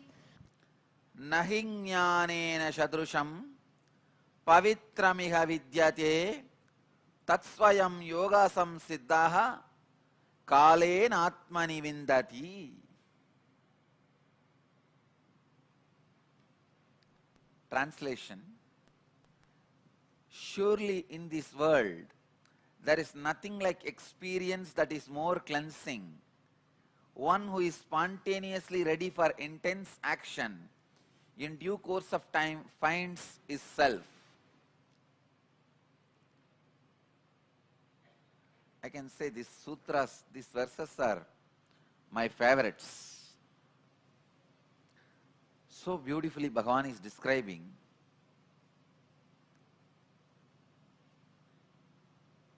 nothing like experience that is more cleansing. It is experience which is cleansing. It is experience which is awakening. It is experience which is everything. Bhagavan is using a beautiful word, one who is spontaneously ready for intense action. Please understand, in the beginning of actions, for example, when you begin the action of morning yoga, you would have never done it in your young age, but suddenly you want to start at the age of 20. Of course, for Dhyanapidam 20 is not young age. Young age means 10, 15. At the age of 20 you want to start. But after you start, within 2 days you set a mind frame. This is not for me. I can do for 10 minutes, not more than that. This is what is pattern. Spontaneously ready for intense action means somehow, by fortunately, you never get that idea. First 2 years, you simply do it for 2 hours a day. Then that becomes a pattern. Please understand, both are just your mental decision, whether to do it or not to do it. Because I am working with thousands of youngsters, I can see very clearly. I picked up a group and started working with them. They were so sincere because I am sitting there, I am also doing, without missing a single day. Now that group has again gone back to dogs. Because I am not working out with them, my time has changed. I am doing it on my own. Now that fellows have again gone back to the pattern of their old setup. That spontaneous readiness for intense action has disappeared.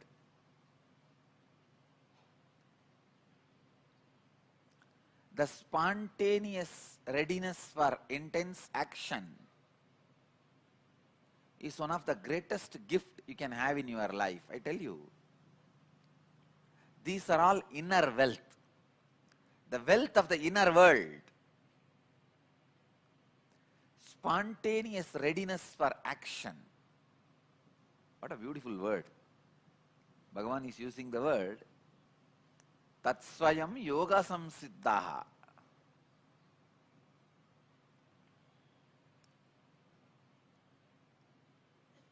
Please do this as a homework today. You have to sit and find out. In some fields, you will be having spontaneous readiness for action. For example, driving. Suddenly you may find, even if you drive 8 hours, you are not tired. You are fresh, alive, enjoying. Sometimes suddenly you may find that same spontaneous readiness for action in walking.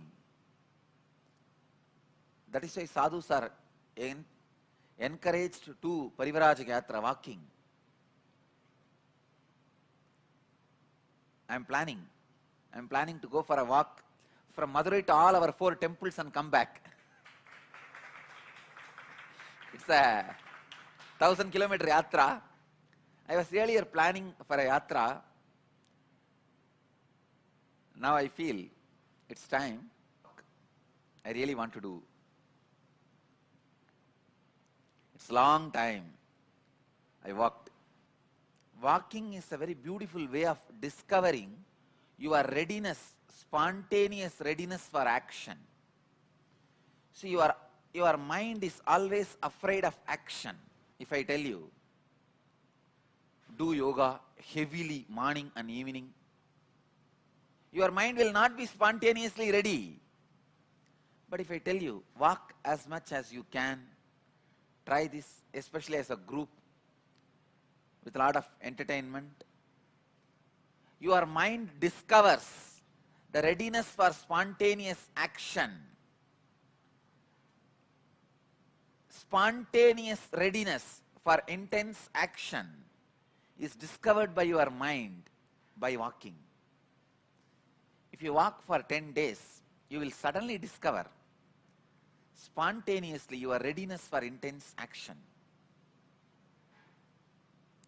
Discovering the readiness for intense action is one of the greatest inner wealth you need to have for enlightenment.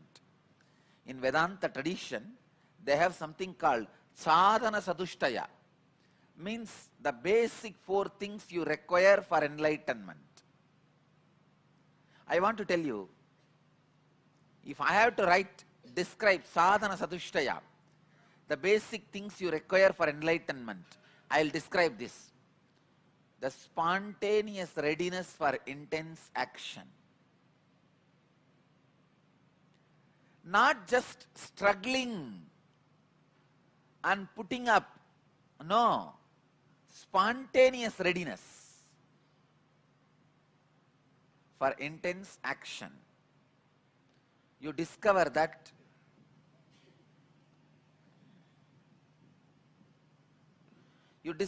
spontaneous readiness for intense action through this kind of practices like Padayatra, Sahasranama Archanas, Laksharchanas, all Pujacharyas, the people who function with feeling connection among our orders, all Pujacharyas should do Laksharchana to train themselves for the spontaneous intense action, spontaneous readiness for intense action. All our yogis, yogacharyas should train themselves for the spontaneous readiness for intense action by this kind of long padayatras. All our jnana yogis, the people who are working through unclutching and ajapa japa, they all should prepare themselves to experience the spontaneous readiness for intense action by purascharana, means sitting whole night and doing unclutching and ajapa japa. Try this for a month. Sit. And I did it. I did this at the age of 17 when I was in the Ramakrishna Mutt. My roommate is a witness. Still he comes. Today he is not here. Still he comes to the, he is in Madurai only.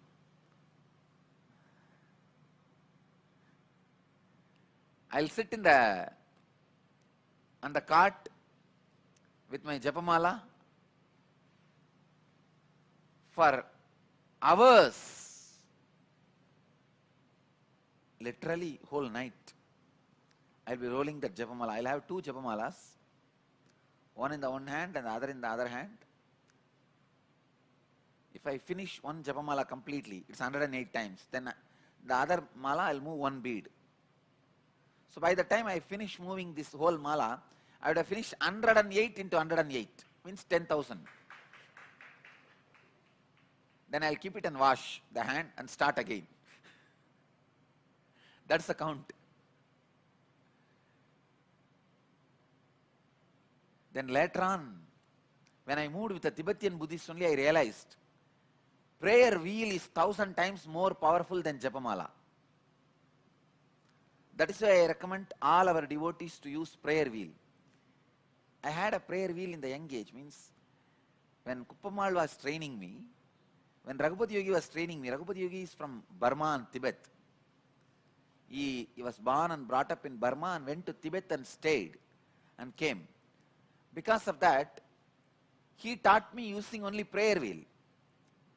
But in the Ramakrishna mission, they use only Japamala. So after coming to the Ramakrishna mission, I started using Japamala. But only later on, I realized prayer wheel is 1,000 times better. So I recommend all our devotees sincerely to use prayer wheel, then Japamala. In Japamala, sometimes your mind gets diverted towards counting.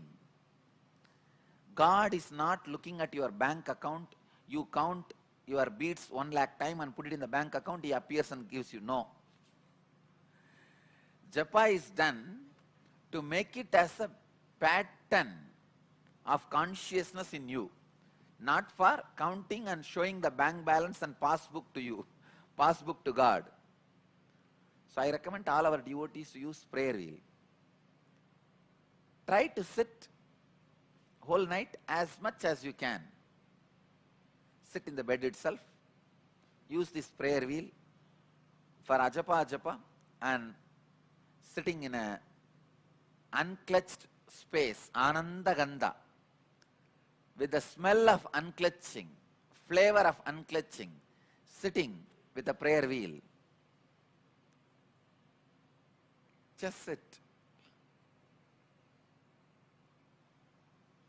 I tell you, this is the way you will realize your spontaneous readiness for intense action in the field of unclutching and ajapa-japa.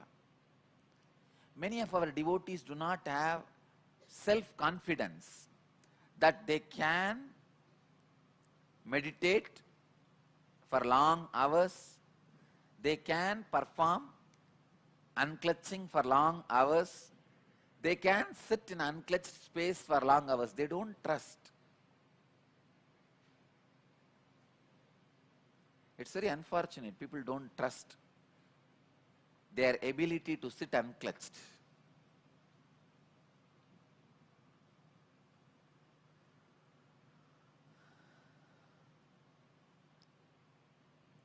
But this verse gives a clear understanding. Spontaneous readiness for intense action. I tell you, this is one of the basic requirement.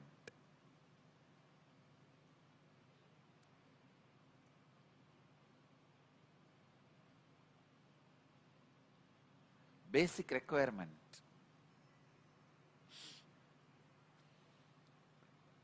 Actually, in every field, you should discover your spontaneous readiness for intense action. Even in business, you should discover your spontaneous readiness to sit in the office whole day. I tell you, if you discover your spontaneous readiness for intense action, you will not feel stressed.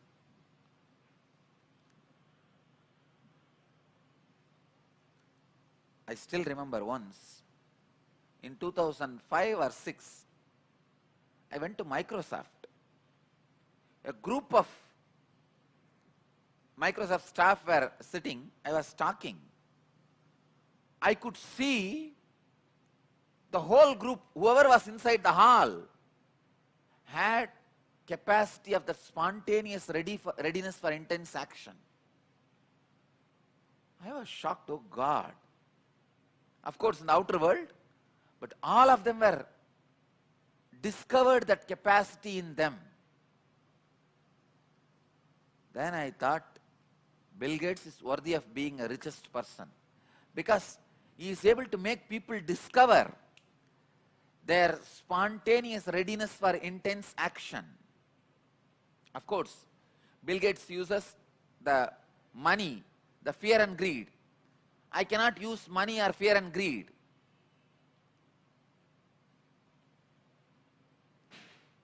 The day I discover a mass process for making human beings realize their spontaneous readiness for intense action, that will be a breakthrough for the human consciousness. Because when human beings realize their spontaneous readiness for intense action, their very standard goes up. The very standard in which they are thinking, the very standard in which they are working, the very standard in which they are functioning becomes different.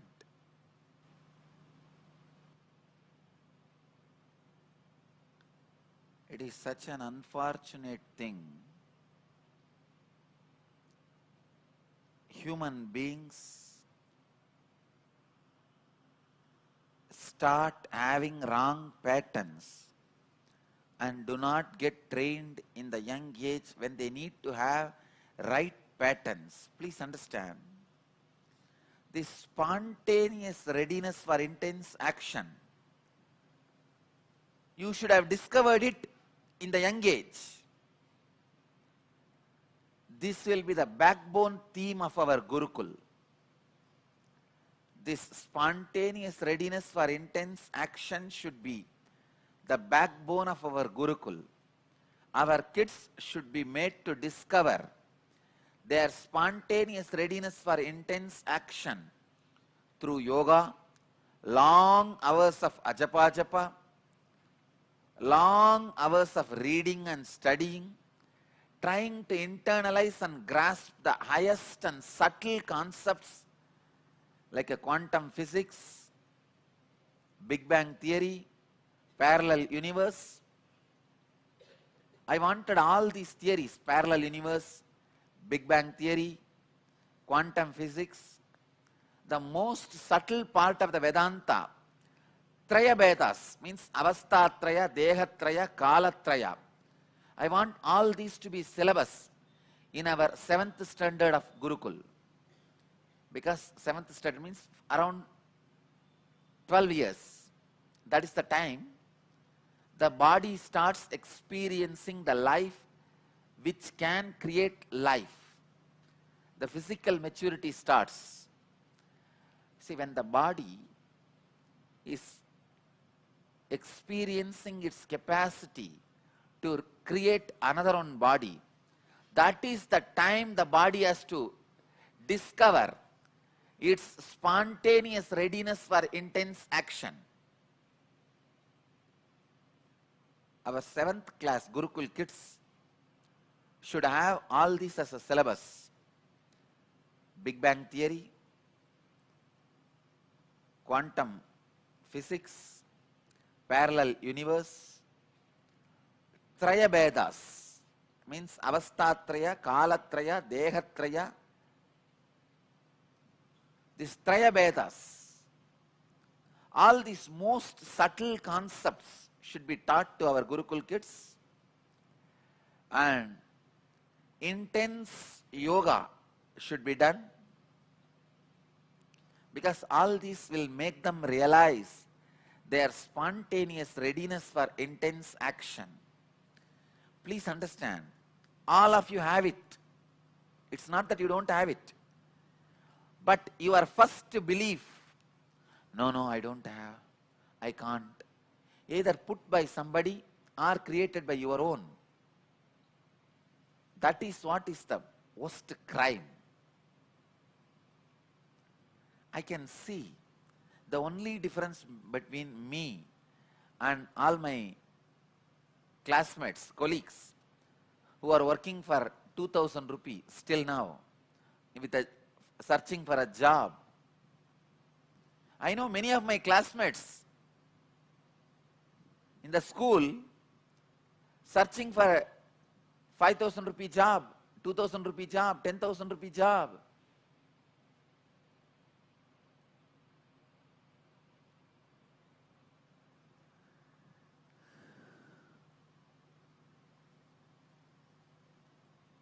When I go to Thiruvannamalai, they will all queue up.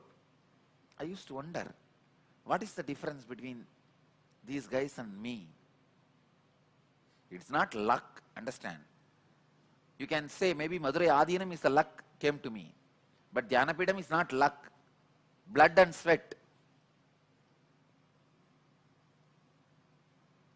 I used to think, how? What is the difference between him and me?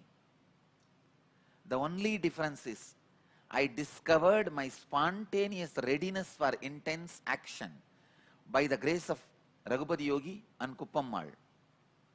These two have inspired me and made me discover my spontaneous readiness for intense action. I bow down to Raghupati Yogi for making me do Surya Namaskar whole day. From sunrise to sunset, he will make me do Surya Namaskar. Of course, at that time I was not very grateful for him. Now I can understand.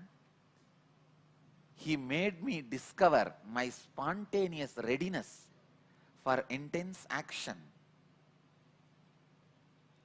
I just know now. We are basically ready for intense action. Only it is our mind which puts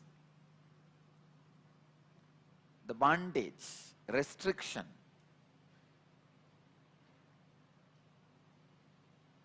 I wanted all our Gurukul kids to realize this spontaneous readiness for intense action.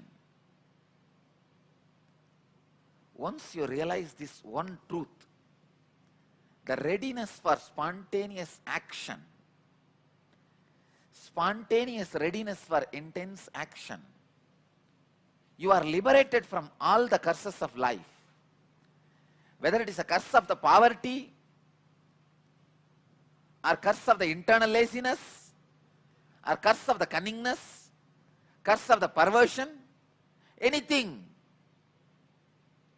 you are free from all the curses of life. The moment you realize the spontaneous readiness for intense action. All spiritual practices are nothing but discovering your spontaneous readiness for intense action.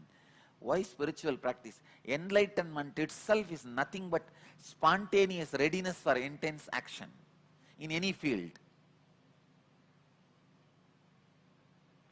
Spontaneous readiness for intense action in the body level is yoga.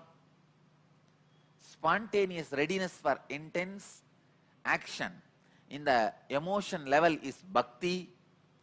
Spontaneous readiness for the intense action in the mental level is unclutching. Spontaneous readiness for the intense action in the conscious level is enlightenment. Spontaneous readiness for intense action in the psychic level is siddhis.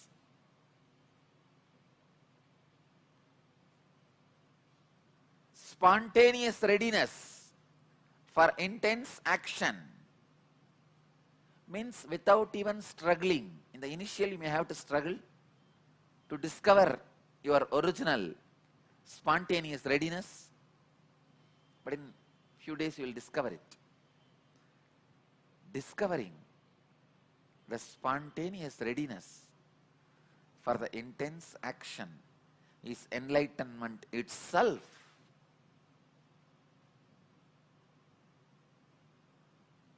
The moment you discover your spontaneous readiness for intense action, you realize the self, you realize the soul, you realize the ultimate.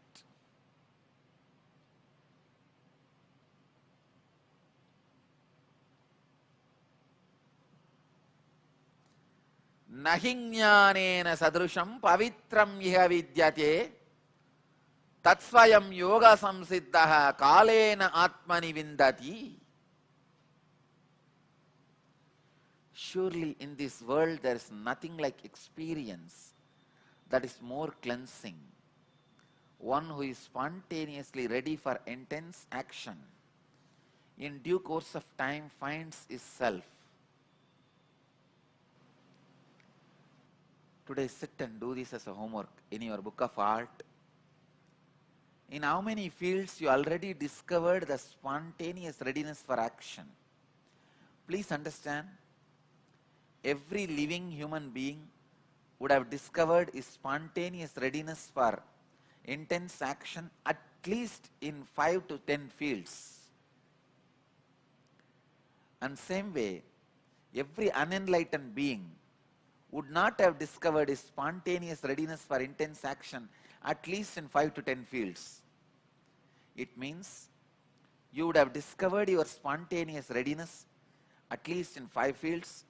You may be struggling at least in 5 other fields. List all this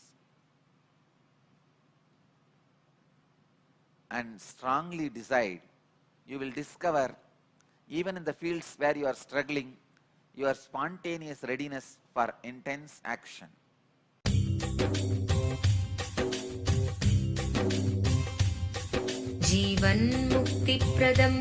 Paramahamsa Nithyananda, a rare living incarnation, is named among the world's 100 most spiritually influential personalities today. Paramahamsa Nithyananda has been placed alongside Dalai Lama, Nelson Mandela, Oprah Winfrey, Paulo Coelho and others by Mind, Body, Spirit, the world's top esoteric magazine from Watkins, London's oldest and largest bookstore. A yogi by birth, he has been expressing his power of enlightenment since birth. He has authored more than 500 books in Tamil and English. Translations of these books are available in 26 languages in Telugu, Kannada, Malayalam, Hindi, Sanskrit, Gujarati, Oriya, Bengali, Marathi, French, Malay, Polish, Portuguese, Italian, German, Danish, Spanish, Russian and Chinese. He is also an exemplary speaker with over 10,000 hours of profound life solutions through his discourses. Social services such as Annadan, free medical care, free educational services with ashrams, schools, temples, hospitals established in more than 140 places around the world, offering exceptional services. A powerful spiritual healer who has healed millions of people of diseases from migraine to cancer. A Kriya Yogi who has formulated Kriyas for physical health and mental well-being, benefiting thousands. A living master who offers practical solutions for our everyday problems. He is the founder and spiritual head of Nithyananda Dhyanapeetham, a spiritual powerhouse who has revived the sacred Vedic tradition by establishing Vedic temples in places like Los Angeles, San Jose, Seattle, Toronto, Ohio, Oklahoma, Phoenix, St. Louis, Malaysia, Brazil, Paris, Guadeloupe, Dallas, New York, New Jersey, Atlanta, Calgary, Vancouver, Singapore, and places in India like Bengaluru, Hyderabad, Tiruvannamalai. A spiritual guru for 10 million followers, an incarnation who transmits the highest spiritual energy through initiation, a contemporary yogi who has revived the Vedic science of yoga worldwide through thousands of yoga centers, an adept in Ashtamahasiddhis, mystical yogic powers, who has effortlessly awakened the Kundalini of thousands and graced them with spiritual powers, a dynamic young guru who is an inspiration for thousands of youngsters, India's most watched spiritual guru online, a beacon of spiritual light who has triumphed over the forces of religious terrorism and political persecution. Paramahamsa Nithyananda is an eternal Kalpataru, blessing the world with the boons of material abundance and spiritual enlightenment.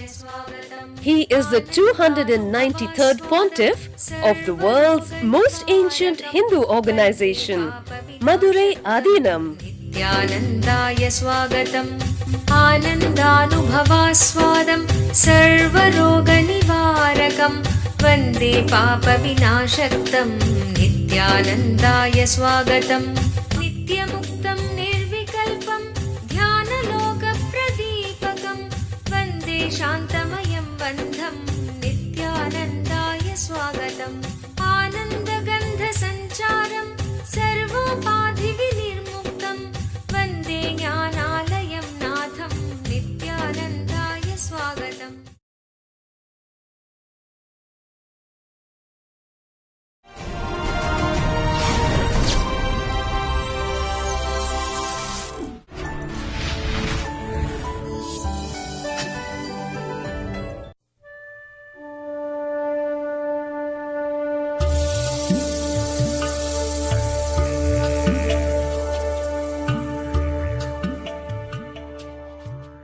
Video conferencing having Nayana Diksha in 212 cities, 23 countries around the world.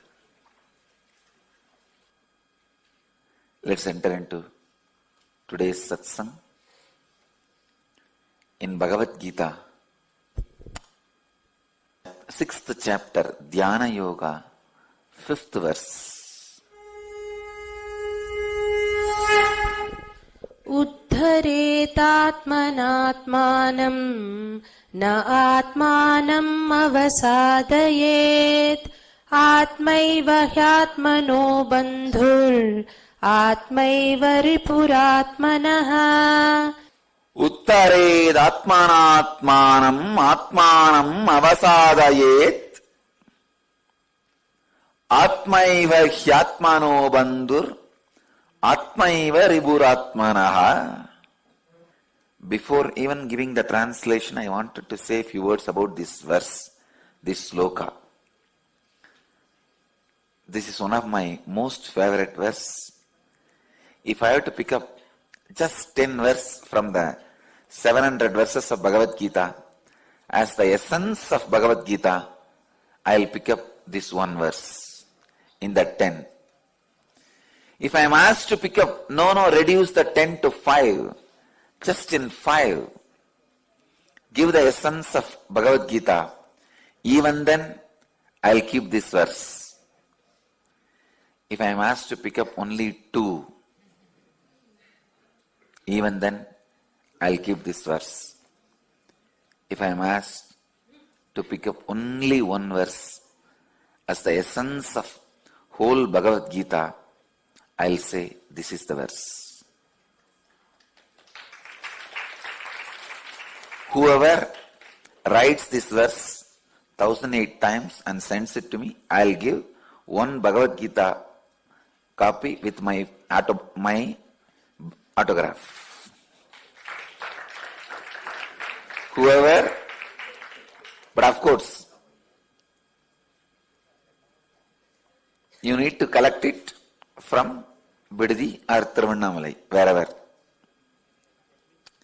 Bring your handwritten copy of this verse 1008 times and collect one Bhagavad Gita of my autographed copy. And all the disciples understand, even if it takes 1 week or 10 days, don't miss, sit and write this verse 1008 times in your book of art. I tell you, this one verse can lead you to enlightenment.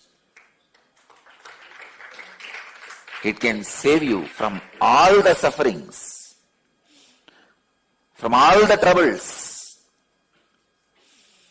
Uttared atmanatmanam atmanam avasadayet.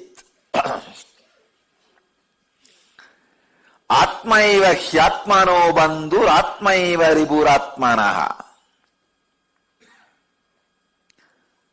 I tell you, this is the one verse I have repeated maximum number of times in Bhagavad Gita. Next to this only I would have repeated Yogaha Karmasu Kauchalam. But this is one of the best line.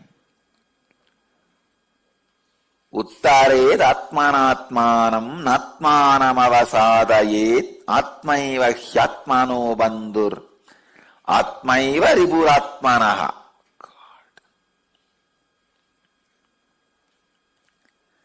Just for this one verse, Krishna is worthy of being worshipped as Bhagavan. Just for this one verse. Everything else Krishna gave is a bonus. In this one verse, he has proved he is God.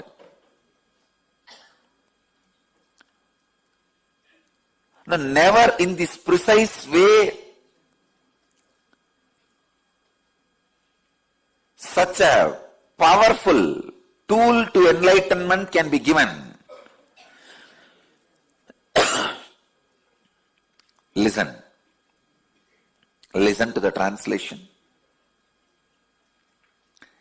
Raise yourself by yourself. Do not let down yourself by yourself. It is the self that gives respect to the self, and it is the self that deceives the self.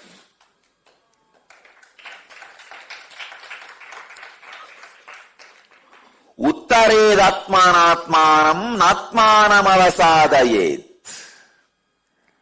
Atmaiva hyatmano bandhur atmaiva riburatmanaha. Understand?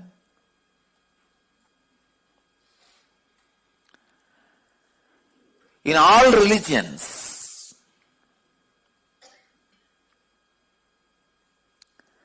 when a master leaves the body, all disciples stand around and ask, please tell us the last secret you are having. In the same way, in all religions, when normal human beings die, all the family and friends stands around and ask, if you have last secrets, reveal. Now in Catholic tradition, there is a tradition. The biggest lie with which you lived, you have to confess to the priest and ask for the forgiveness.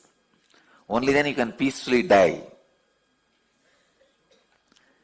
In many religions, it is there. The last moment of death is the moment you face truth. That is why in Sanskrit we have same word for truth and death, both. Yamaha. Yama. Yama means death and truth. That's the moment you face the truth of life. Before his death, the biggest lies with which they lived, they reveal. Normal human beings, they reveal the biggest lies with which they lived. Enlightened beings, they reveal biggest truth with which they lived.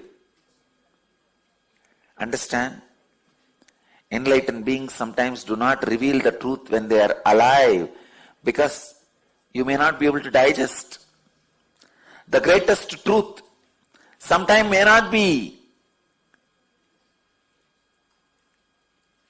palatable for you. I tell you, even in Akashic reading, Kalabhairava is filtering. Because the instrument which he is using, this body, needs to be protected. Otherwise he will tell everything you have done, what will you do? And you get into the anger mode, and very difficult to handle the anger of these human beings. And when they get into especially suicidal mood,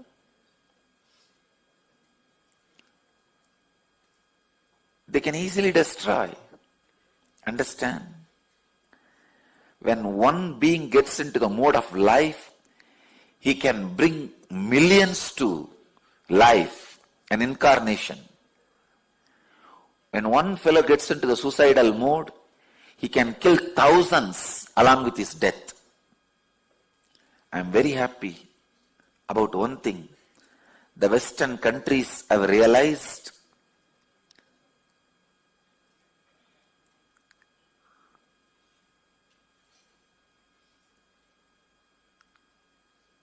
the suicide bombing groups are the most dangerous for the planet Earth, and they are coming out. That kind of groups from the planet Earth. When a person is not ready to listen to the highest truths, even if he is given, he may only get into the mode of anger. Normal human beings, when they die, they reveal the biggest lie with which they lived.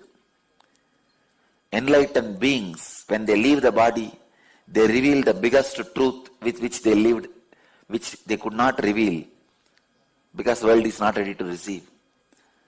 Normal human beings, if they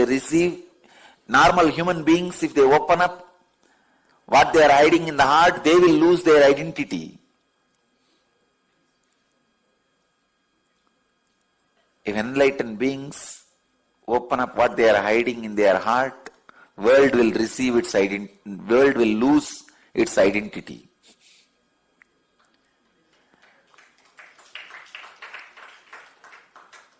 Understand? A normal human being, whatever he is hiding in the heart, if he reveals, he will lose his identity. Enlightened being, what he is hiding in his heart, if he reveals, world will lose its identity. World is not ready to lose its identity. It will jump on him with anger. That is why all great masters, only when they leave the body, they tell the truth and leave the body. Leave the world. Now you do what you want. This is the truth. One of the greatest enlightened master happened on planet Earth, Buddha. When he was about to leave the body, the last, most powerful secret with which he was living, world was not ready to receive.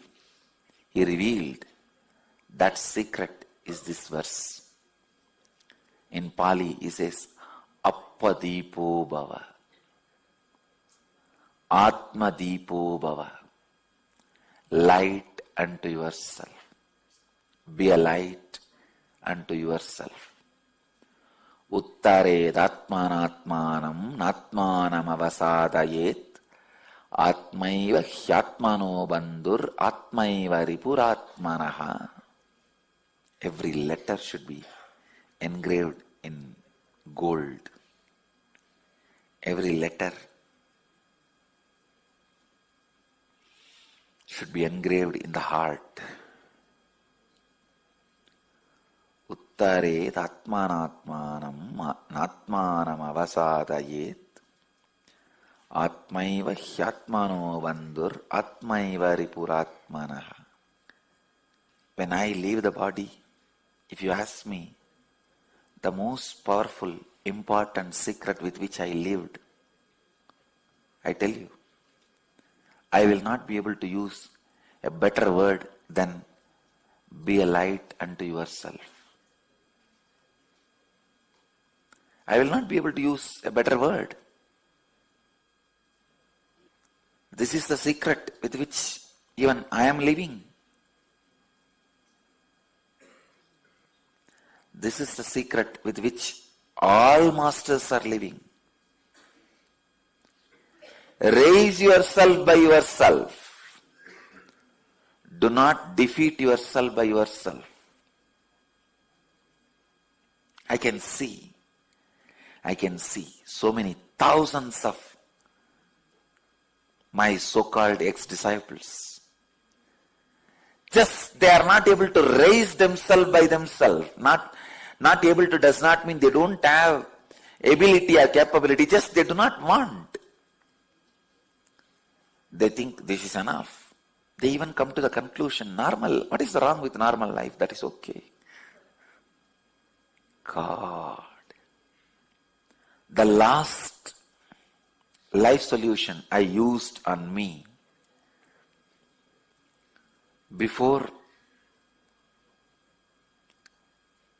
falling into the abyss of bliss and enlightenment is this word. I was into the worst depression. Even tried suicide. But did not torture anybody else or kill anybody else. Just felt hopeless.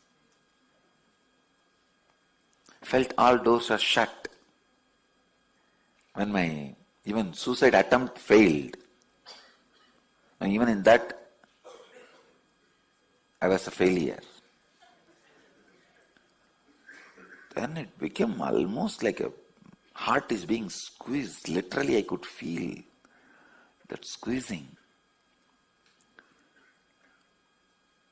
Lost respect on everything. Spirituality, enlightenment, masters, Ramakrishna, Ramana Maharshi. They were like my part of my life, blood, my very self. Lost everything. And it is like a complete darkness. Somehow, this one verse was strongly inside me. It just raised itself. Like after being beaten, if a man tries to stand up and walk, how it will feel, exactly like that. This one verse, even after being beaten by my distrust, doubt, everything, It just stood as one ray of hope in my life. Last ray of hope. It is you who need to raise yourself. If anybody else raises you, they can always put you down. It is you who need to take that last jump into the enlightenment.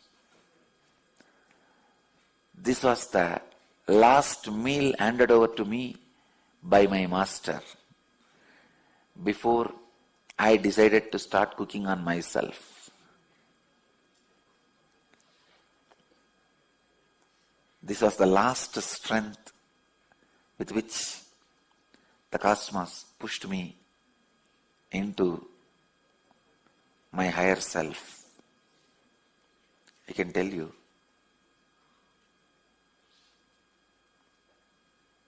the moment I realized, yes, I have to raise myself.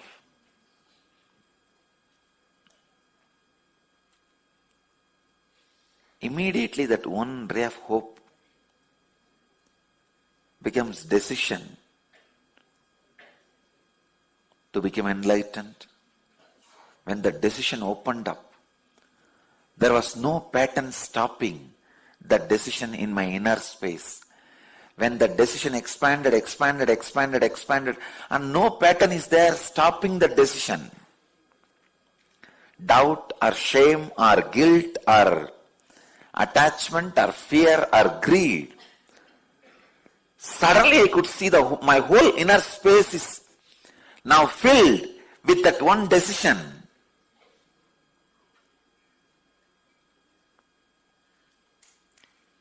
When the decision exploded, I saw I am sitting as a Buddha.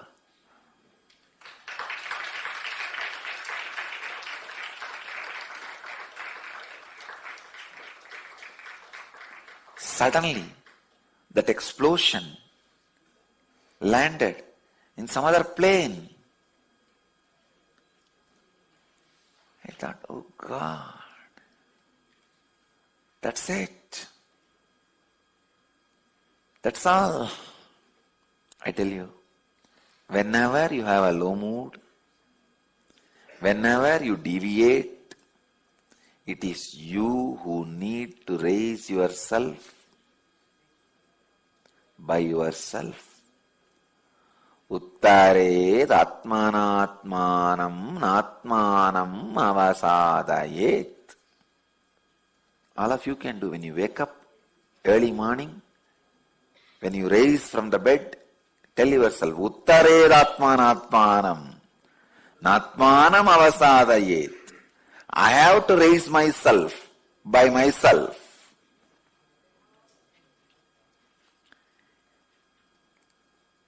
Atmaiva hyatmano bandhur. Atma, yourself, is the greatest friend of yourself. And yourself is the greatest enemy of yourself. If you raise yourself, yourself is the greatest friend of yourself. If you deceive yourself, yourself is the worst enemy of yourself. You can raise yourself by yourself.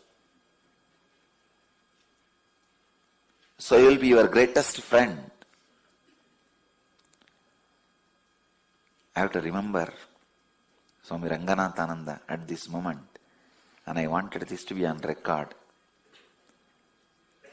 Even though I read Bhagavad Gita thousands of times in the young age itself, I read Chidbhavananda Swami's translation and commentary. That was one of my favorite book. In Tamil and English he wrote commentary. In Tamil, I studied his commentary at a very young age. And even when I go for examinations, I will not carry the syllabus book. I will carry only this book. If tomorrow morning examination, tonight I will be sitting on the bed and reading this book. And all my classmates will ask, hey, what happened? You are not preparing for examination? I said, no, I don't. I am preparing for the examination of life. I tell you, I don't know how to prove, but I am the one student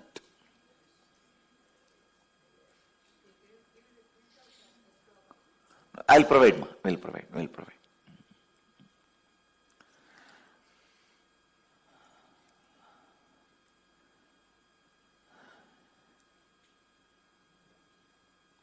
I can very safely claim this one thing. The only child, student who never had any fear of examination in modern India is me. Because the whole modern India suffers with that one syndrome, exam syndrome.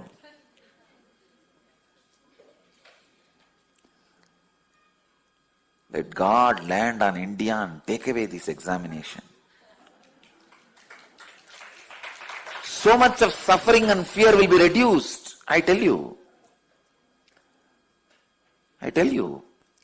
My own ashramites, if he never went to school uneducated, my one word immediately lives. But if he has gone to schools, educated, had examination, suffered the examination fear, unless I raise the level of fear by my words more than the examination fear, it does not move. He has become buffalo. So any instruction I give, I have to put it in such a way that it creates more fear in him than the examination fear. Only then he is even ready to listen. Otherwise he does not even hear. Because for certain level of fear, they become immune.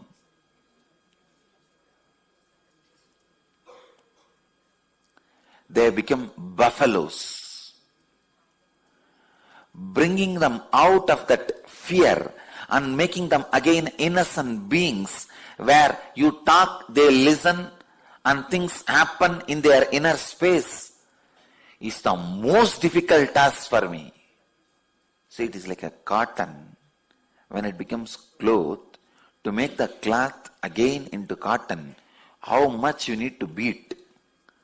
That is the exact work I am doing with these so-called grown-up fellows. But kids are cotton. Directly they can remain as cotton and very light and live the life on the planet Earth like a breeze. When you live consistently, years after years with the examination fear, you become insensitive to fear and greed, and you become insensitive to life itself. Understand? Being insensitive to fear or greed is not going beyond fear or greed. Not having fear and greed is not being insensitive to fear and greed. I know some of my most favorite disciples, even they hide something from me. Whether their personal ambitions or personal lifestyle or personal thinking. When I look at them, what makes them hide something from me? I tell you, the moment you deeply love somebody, you feel like you should open up completely to the other person. Even if you are hiding something, or you have not got the chance to open up to him or her, you have a guilt.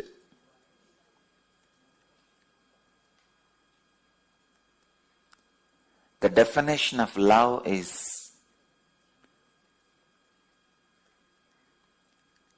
ability to trust and open yourself completely to the other person. I have seen when the disciples flower in Guru Bhakti, They completely open their whole life, not just past or present. They are open to the future as Master guides them. But sometimes, even those few people start hiding. Of course, what can be hidden from me? It is like a child trying to hide the candy behind the head. No, I will not show you. I am standing, I can see the hole behind which you are hiding. But when I usually not try to find what they are hiding. I only try to find why they are hiding. Because what they are hiding is immaterial for me. I am not interested in peeping Tom. I am not interested in what they are hiding. But I wanted to know sometime why they are hiding. When I see, I am able to see very clearly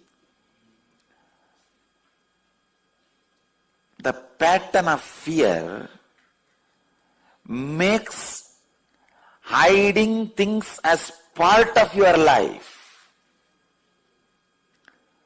And unfortunately, all the kids, especially Indian kids, India is suffering with this education and examination syndrome. This whole country, instead of putting their energy and efforts in creating jobs, they are putting it creating educated fools. All right, we have millions of crores of graduates. Where is jobs? How are they being utilized for the country's progress, growth? No plan. But so much of importance is given on education. Parents sell their retirement properties, what they saved for retirement, and give education to the kids. Education in India has become most expensive because the whole country is running towards education. So much of undue importance is given to education. Please understand, I am very straight.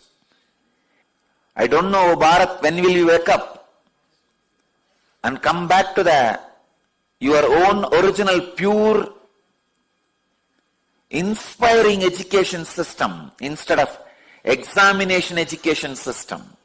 From the age of 5, first grade, when the kids were made to live season after season after season, year after year after year, with the examination fear and the demonized teachers, terrorized question papers, and anxiety-filled days you wait for your examinations. I tell you, even after 20 years of completing your college and school, you get the dream as if you missed your examination or you failed in your examination. How many of you had this kind of dreams? God saved me. Forget about dream. Even in the daytime, even in the waking state, I never had a fear. This is the worst damage done to your consciousness. Now you are habituated to live day in and day out in that fear and hiding, hypocrisy, lying, all that becomes part of your lifestyle. A child can never be comfortable with a lie. If he tells a lie, he will never be comfortable with himself. But he is made to feel comfortable through the examination fears. Now, either he has to hide and tell lies or he can't survive.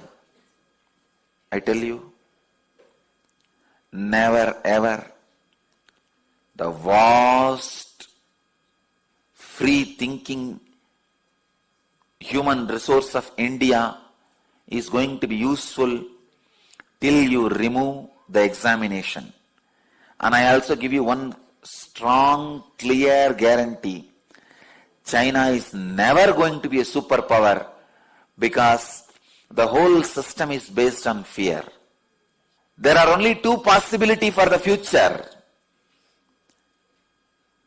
If India is not going to get out of this examination system, America will remain a superpower because it is built on greed. If India removes this fear of examination, the fear system, there is every possibility this country can be based on inspiration and it can become superpower.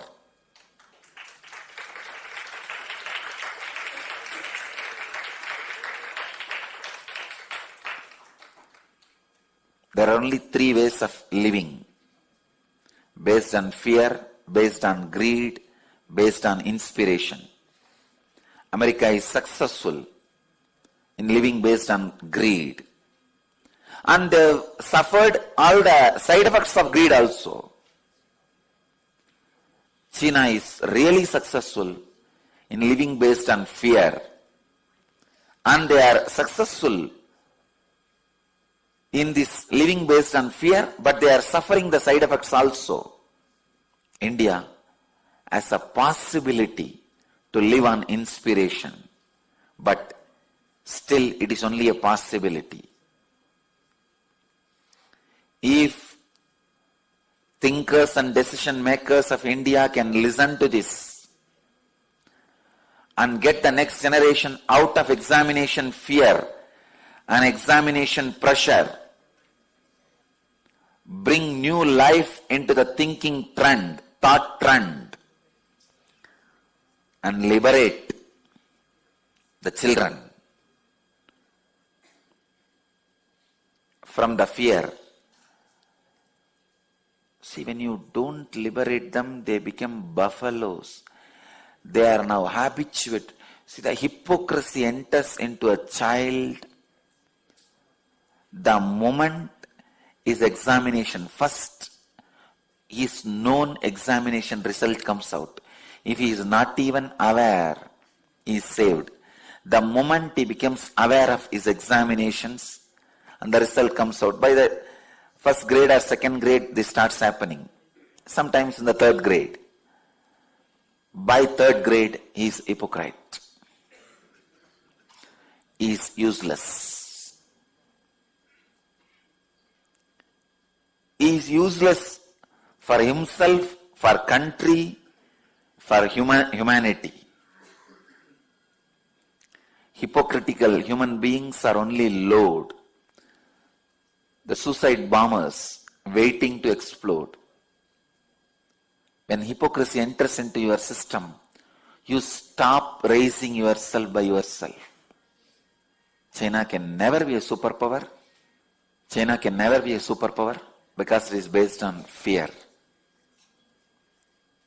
America will remain a superpower till India gets their citizens from this examination fear syndrome. People ask me, Swamiji, you are so much against fear and greed. Why even in your Sangha you have kept some systems to frighten people, to bring fear into their mind? I tell you, just because human beings have become insensitive to instructions, see, nobody can live in my Sangha unless they are in completely, they have that Guru Bhakti and love. I don't doubt. But unfortunately, even in your love, you stop listening to the words and you are not able to live because of your insensitivity due to examination fear. The pattern built on you due to the examination fear, which has become the biggest insensitivity in your system. Due to the examination fear, the insensitivity of fear enters into your life. When you become insensitive to fear, you become insensitive to life. So if anything happens in the life, you are insensitive. You are insensitive even to the loving words I utter or the spiritual instruction I give. Fear of examination. And living with that fear, slowly, human beings become so insensitive. Their insensitivity reaches to the level of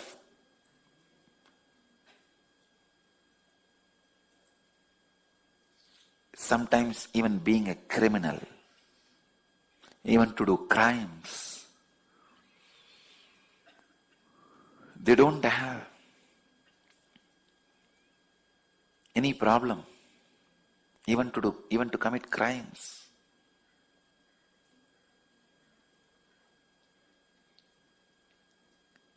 I have to keep certain level of fear-based driving method in my Sangha just because all these guys who come and join the Sangha are already corrupted by the examination fear syndrome.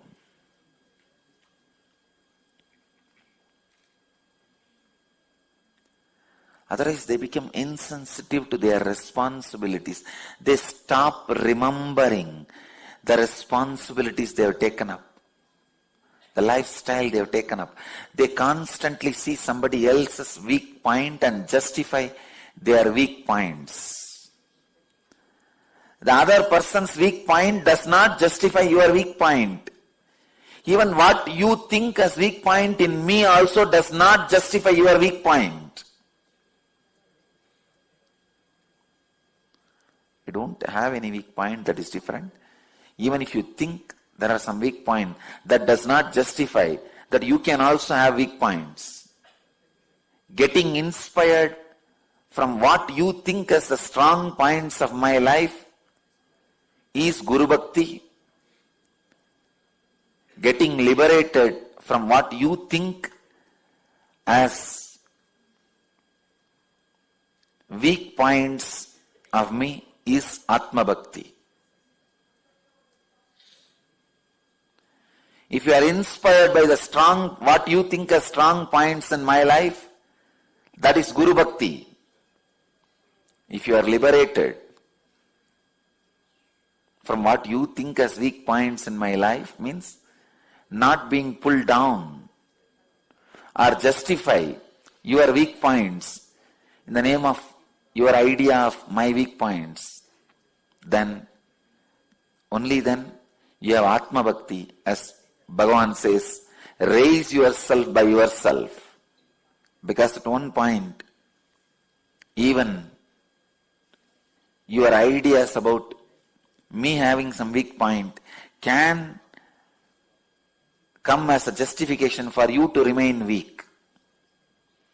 Those are the moments Guru says, be liberated from me. Be a light unto yourself.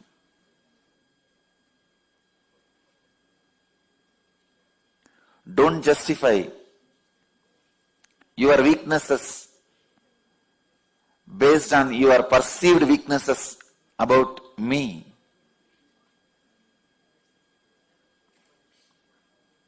That is the moment Guru says, be a light unto yourself. You are your friend and you are your enemy. Bhagavan uses a beautiful word. Bandhuhu. Ripuhu. Bandhu means friend who raises yourself, who stands by you to fulfill your life.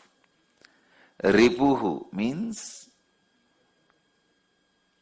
who destroys you, your enemy.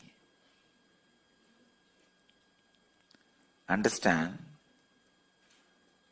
when you are inspired by your perceived greatness about me, Guru Bhakti happens.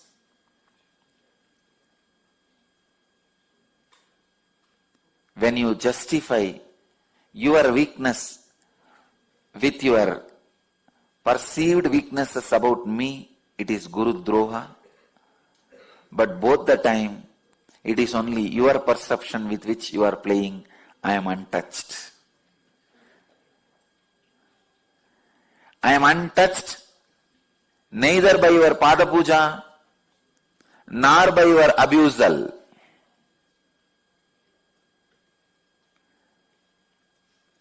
Pada Puja helps you to stand and raise yourself.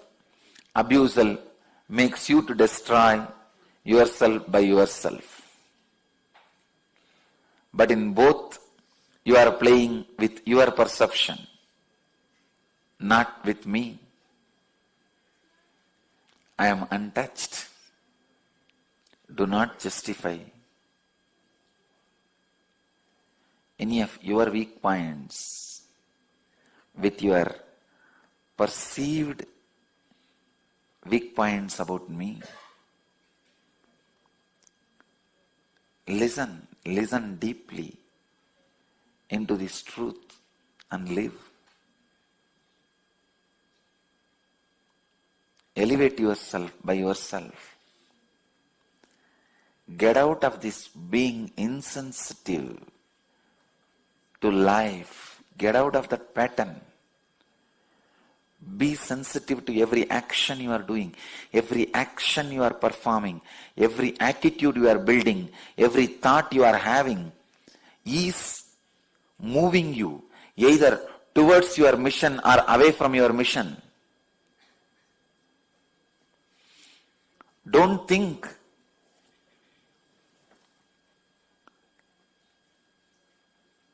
everything is, if you don't progress, you are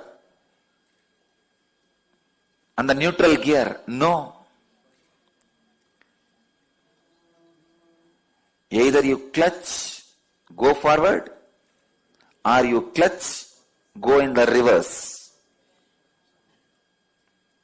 or you are unclutched. There is no neutral gear in the life. Either forward gear or reverse gear. Every thought you have, every word you utter, every action you do is adding up. Only you have to raise yourself by yourself.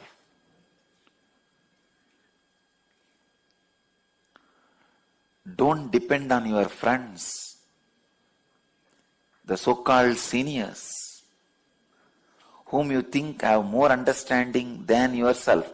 They may be having understanding in some subject, at some dimension, not in all. In some other dimension, they may not be having complete understanding. So when you look up to them in everything, you are doomed.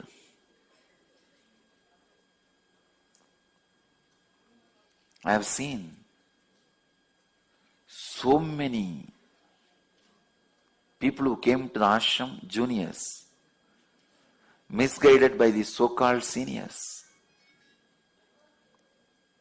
and missed.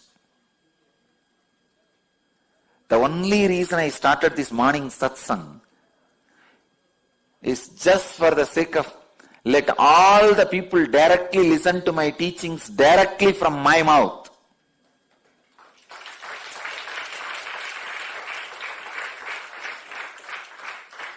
Let it not be a different versions. Uttared atmanatmanam atmanam avasadayet atmaiva hyatmano bandhur atmaiva ripuratmanaha. Every time I repeat this verse, it's like I am tank refilled now. I can go on and on. Layers and layers and layers of meaning is filled in this one verse. Don't expect anybody else, somebody else to come and raise you and put you back into the enlightened lifestyle. It is you, only you can raise yourself by yourself.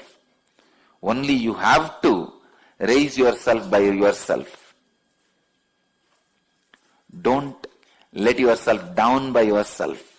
You have to put yourself in the enlightened lifestyle, and you have to live. Don't let yourself down by yourself. Atma, yourself is your friend. Yourself is your enemy. It is you who need to decide whether to raise yourself or let yourself down. Too much of greed about the future. The hi-fi consumeristic lifestyle has made the next generation of India insensitive to greed. In those days, I know, a family, if they get a two-wheeler, they will be contented and have one car. They will be in the heavens, in the sky, seventh heaven, cloud 9. Now, each person, if they have one car, based on the brand, they even try to come to contentment. The consumeristic hi-fi lifestyle made human beings insensitive to greed, insensitive to being content, and the cutthroat, fear-based, competitive lifestyle made human beings insensitive to fear, means insensitive to peace. Trupti and Shanti both have left your life. You have become completely insensitive to Trupti and Shanti because of consumeristic and competitive lifestyle. Competitive lifestyle made you insensitive to Shanti. Consumeristic lifestyle made you insensitive to Trupti.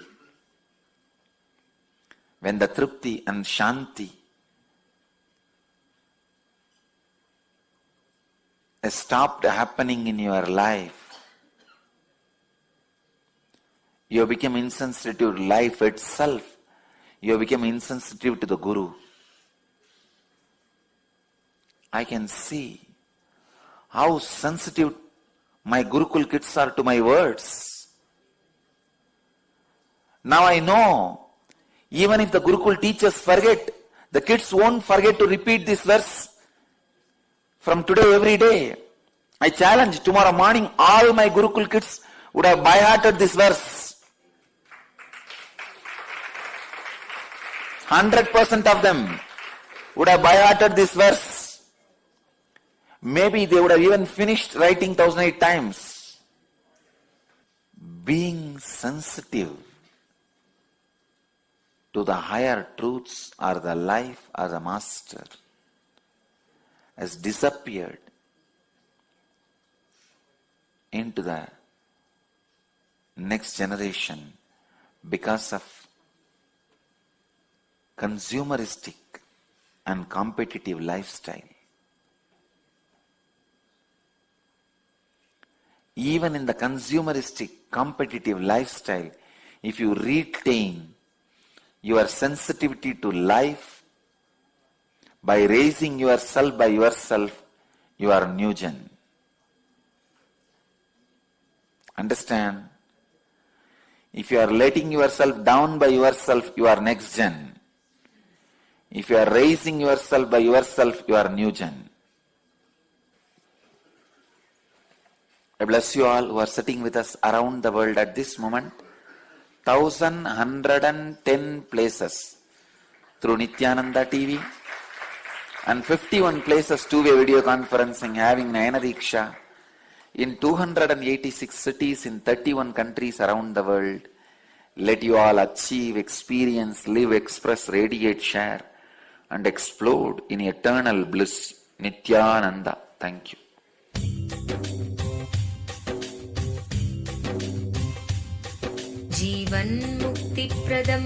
Paramahamsa Nithyananda, a rare living incarnation, is named among the world's 100 most spiritually influential personalities today.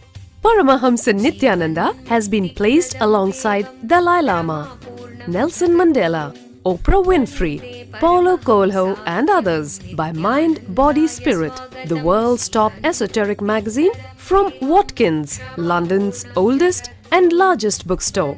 A yogi by birth, he has been expressing his power of enlightenment since birth. He has authored more than 500 books in Tamil and English. Translations of these books are available in 26 languages in Telugu, Kannada, Malayalam, Hindi, Sanskrit, Gujarati, Oriya, Bengali, Marathi, French, Malay, Polish, Portuguese, Italian, German, Danish, Spanish, Russian and Chinese. He is also an exemplary speaker with over 10,000 hours of profound life solutions through his discourses. Social services such as Annadan, free medical care, free educational services with ashrams, schools, temples, hospitals established in more than 140 places around the world, offering exceptional services. A powerful spiritual healer who has healed millions of people of diseases from migraine to cancer. A Kriya Yogi who has formulated Kriyas for physical health and mental well-being benefiting thousands. A living master who offers practical solutions for our everyday problems. He is the founder and spiritual head of Nithyananda Dhyanapeetham, a spiritual powerhouse who has revived the sacred Vedic tradition by establishing Vedic temples in places like Los Angeles, San Jose, Seattle, Toronto, Ohio, Oklahoma, Phoenix, St. Louis, Malaysia, Brazil, Paris, Guadeloupe, Dallas, New York, New Jersey, Atlanta, Calgary, Vancouver, Singapore, and places in India like Bengaluru, Hyderabad, Tiruvannamalai.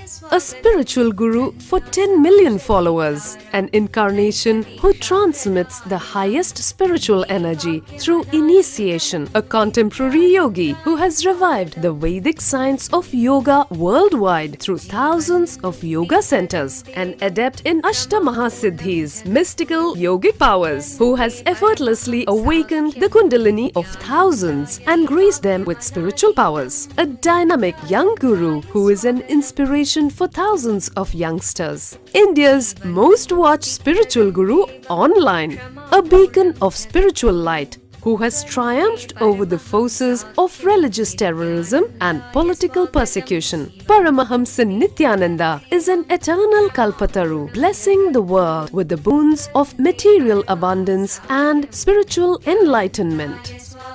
He is the 293rd Pontiff of the world's most ancient Hindu organization, Madurai Adinam. Nithyanandaya Swagatam Anandanubhavaswadam Sarvaroganivarakam Vande Papa Vinashaktam Nithyanandaya Swagatam Nityamuktam Nirvikalpam Dhyanaloka Pradipakam Vande Shantamayam Bandham Nithyanandaya Swagatam Anandagandha Sancharam Sarvopadhi Vinirmuktam Vande Jnanalayam Natham Nithyanandaya Swagatam.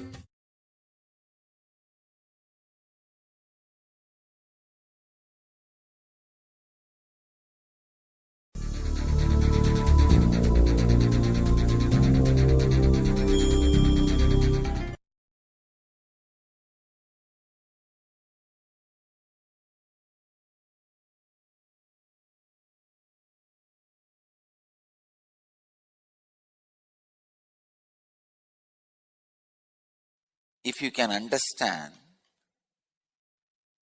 your existence should not be altered, only should be experienced, your execution will become perfection. Unfulfillment, incompletion, yet to be achieved feeling should not be cherished in your existence. Because in your existence, nothing more need to be added. But in your action, there should be so much of passion, as if only that action is going to give you complete fulfillment. It's like when you see drinking water in the desert after 3 days of thirst. You know, running, grabbing and drinking that water only is going to save your life. Doing action, execution with that passion.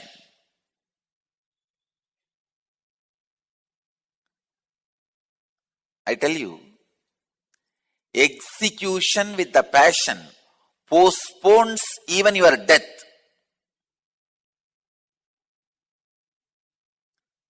In the modern day, many of the surveys, studies, researches are proving people who don't retire live long. Their work itself is retirement.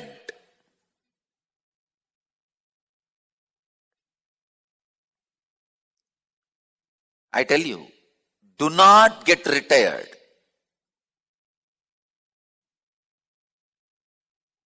Constantly go on doing something. The passion to execute makes you live. Live, live, and live. Even if you feel all doors are closed for you, don't keep quiet. Live, live, live.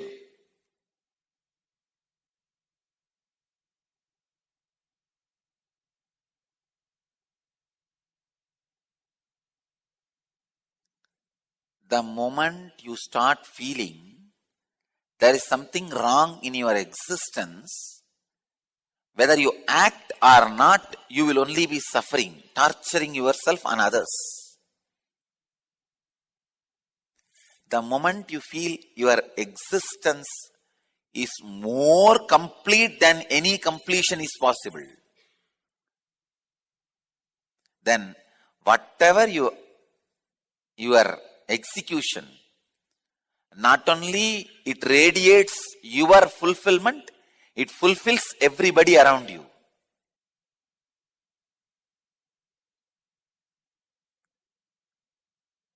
Execution with the right understanding of existence is romance. I tell you,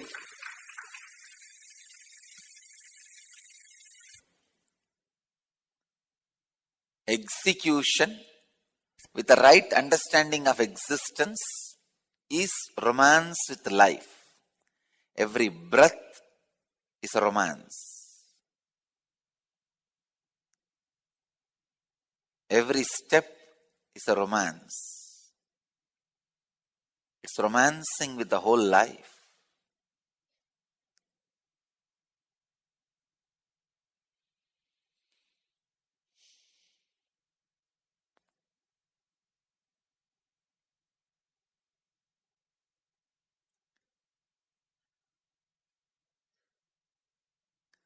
The day I realized nothing can be done in the inner space,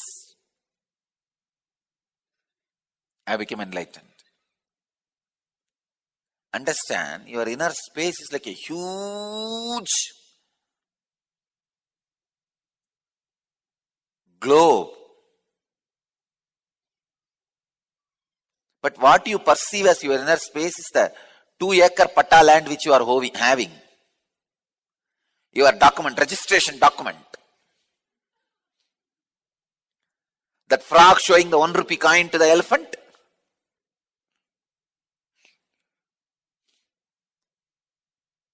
Just because this land is registered in your name, don't think death will not come inside the land and take you away.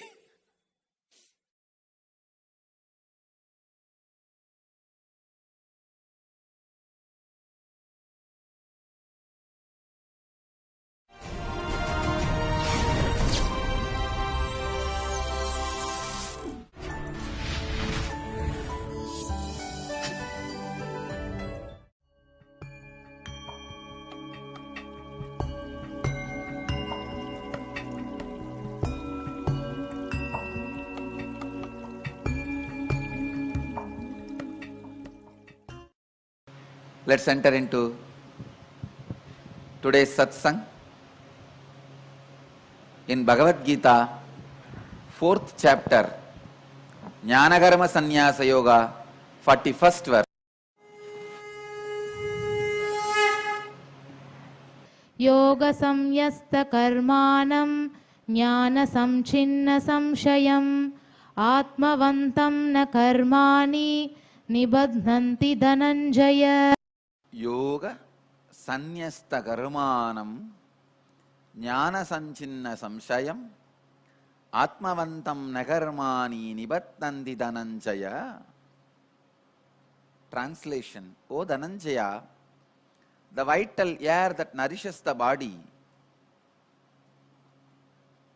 one whose performance is laid in intense action, one whose doubts are destroyed by experience, one who is in his essential nature is not bound by actions. With a strong blow of a word like Samsayatma Vinashyati, Arjuna is completely shaken. Shaken to the very core. It's almost like you are about to break. Now Bhagavan tries, no, don't break, because I know. A person like Krishna, embodiment of love, nothing but love.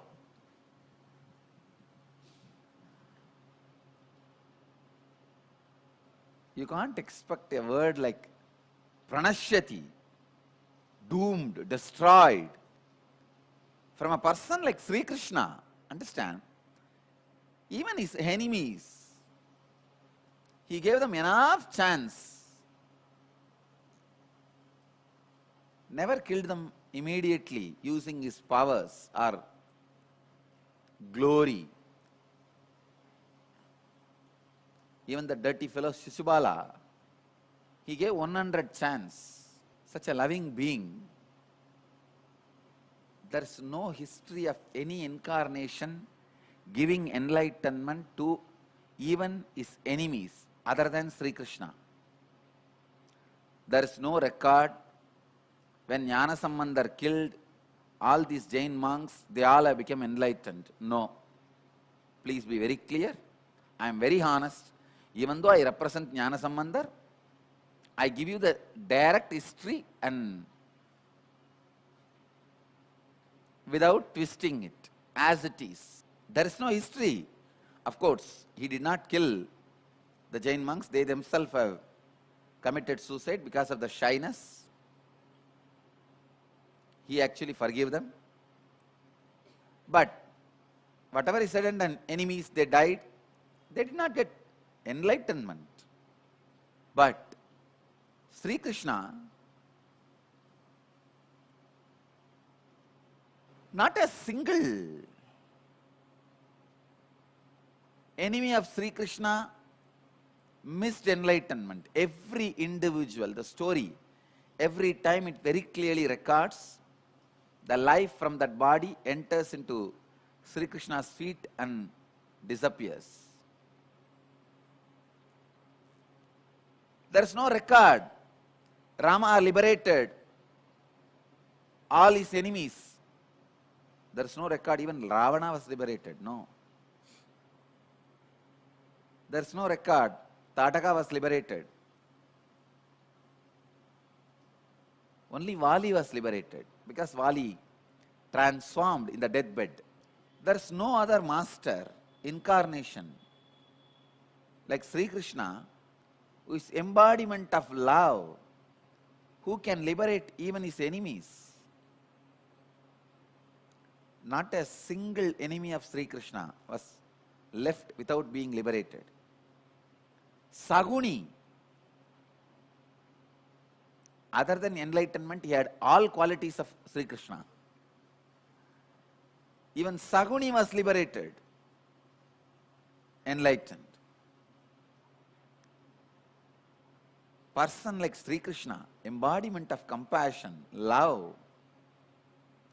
You can't expect him to utter a word like pranashyati. I know for sure for 32 years, Arjuna was with Sri Krishna. Krishna is elder 8 days. And when Gita was uttered, Arjuna was 32, completed. Means 33 running. Krishna and Arjuna were running 33, completing 32. Arjuna would have never heard word like a pranashyati from Krishna's mouth for last 32 years.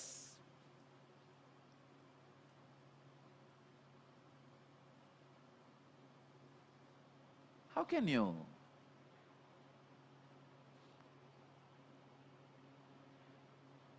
utter this word? Especially looking at me. That would have been shock for Arjuna. I have never heard you saying this kind of a strong word. And especially to me, who is your closest friend. But I tell you, Arjuna was worthy of that word. It is nothing wrong. That word was uttered towards Arjuna. Samsayatma vinashyati. But now Arjuna has gone to the breaking point, the verge. Yoga sanyastagarumanam jnana sanchinna samsayam atmavantam nagarumani nivattanti dhananjaya. Bhagavan is healing Arjuna. He is bringing him out. Now Arjuna is having a dilemma. One side, I am destroyed if I don't perform. Other side, if I do the action, I may be bound by the action.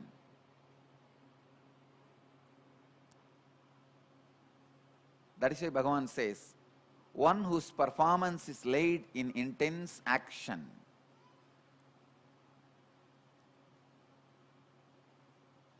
one whose doubts are destroyed by experience, one who is in his essential nature is not bound by action. Yoga sanyastagarumanam jnana sanchinna samsayam. That's a key word. Yoga sanyastagarumanam.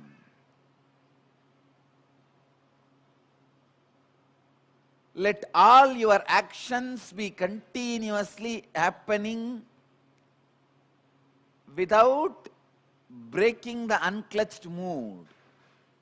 That is exact meaning. Please understand. Train yourself. First sit and unclutch for a few minutes. Then try to be in the same space of unclutching and move your hand. Then try to be in the same space of unclutching, move your legs. Then try to do simple yogasanas. Yogasanas are very powerful method and techniques for you to learn to move your system without breaking the unclutching space, unclutched space. Nitya yoga should be performed always in unclutched space. All the kriyas and yogas and movements and all the activities I taught you, including website creation or cooking, eating, whatever actions I ask you to do, inside the Sangha, outside the Sangha, in your life, anywhere, everything has to be performed in unclutched way. Yoga is the first step for you to train yourself to move in unclutched way, to move your body in unclutched space, one whose performance is laid in intense action. Understand, when you are moving in unclutched way, your intense action establishes yourself in highest performance. Performance, intense action. These two words is a very powerful words. Understand.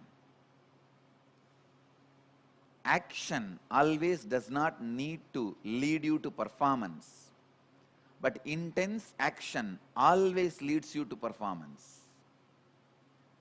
When I say intense action, the action where the diversion of energy does not exist,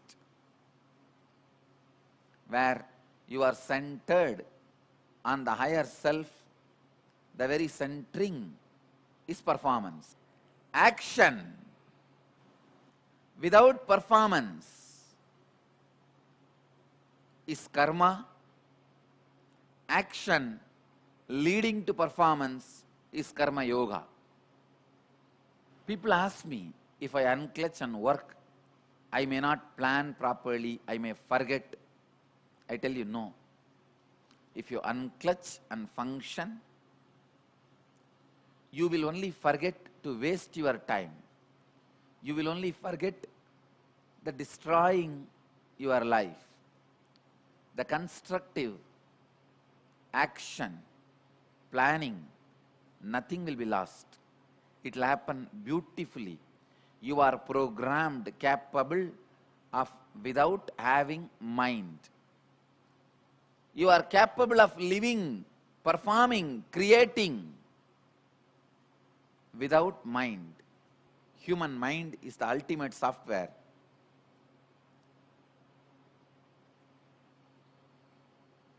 You don't need your own mind for you to function.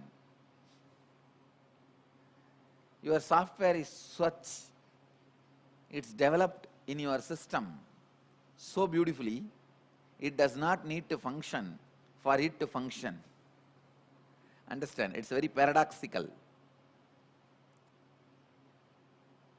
Your biomemory is programmed such a way, there is no need for any ways for it to perform. Yoga sanyasta karmanam jnana sanchinna samsayam atmavantam nagarmani nibattanti dhananjaya. One whose performance is laid in intense action, one whose doubts are destroyed by experience, one who is in his essential nature is not bound by actions. The essence, the sacred secret from this verse, continue to intensify your unclutching. Let all your actions be performed from the unclutched space. Try this just today. Whatever you are doing, remember to be constantly aware of unclutched space. As today's essence, pen down this one line. Intense action in intense inaction. Intense action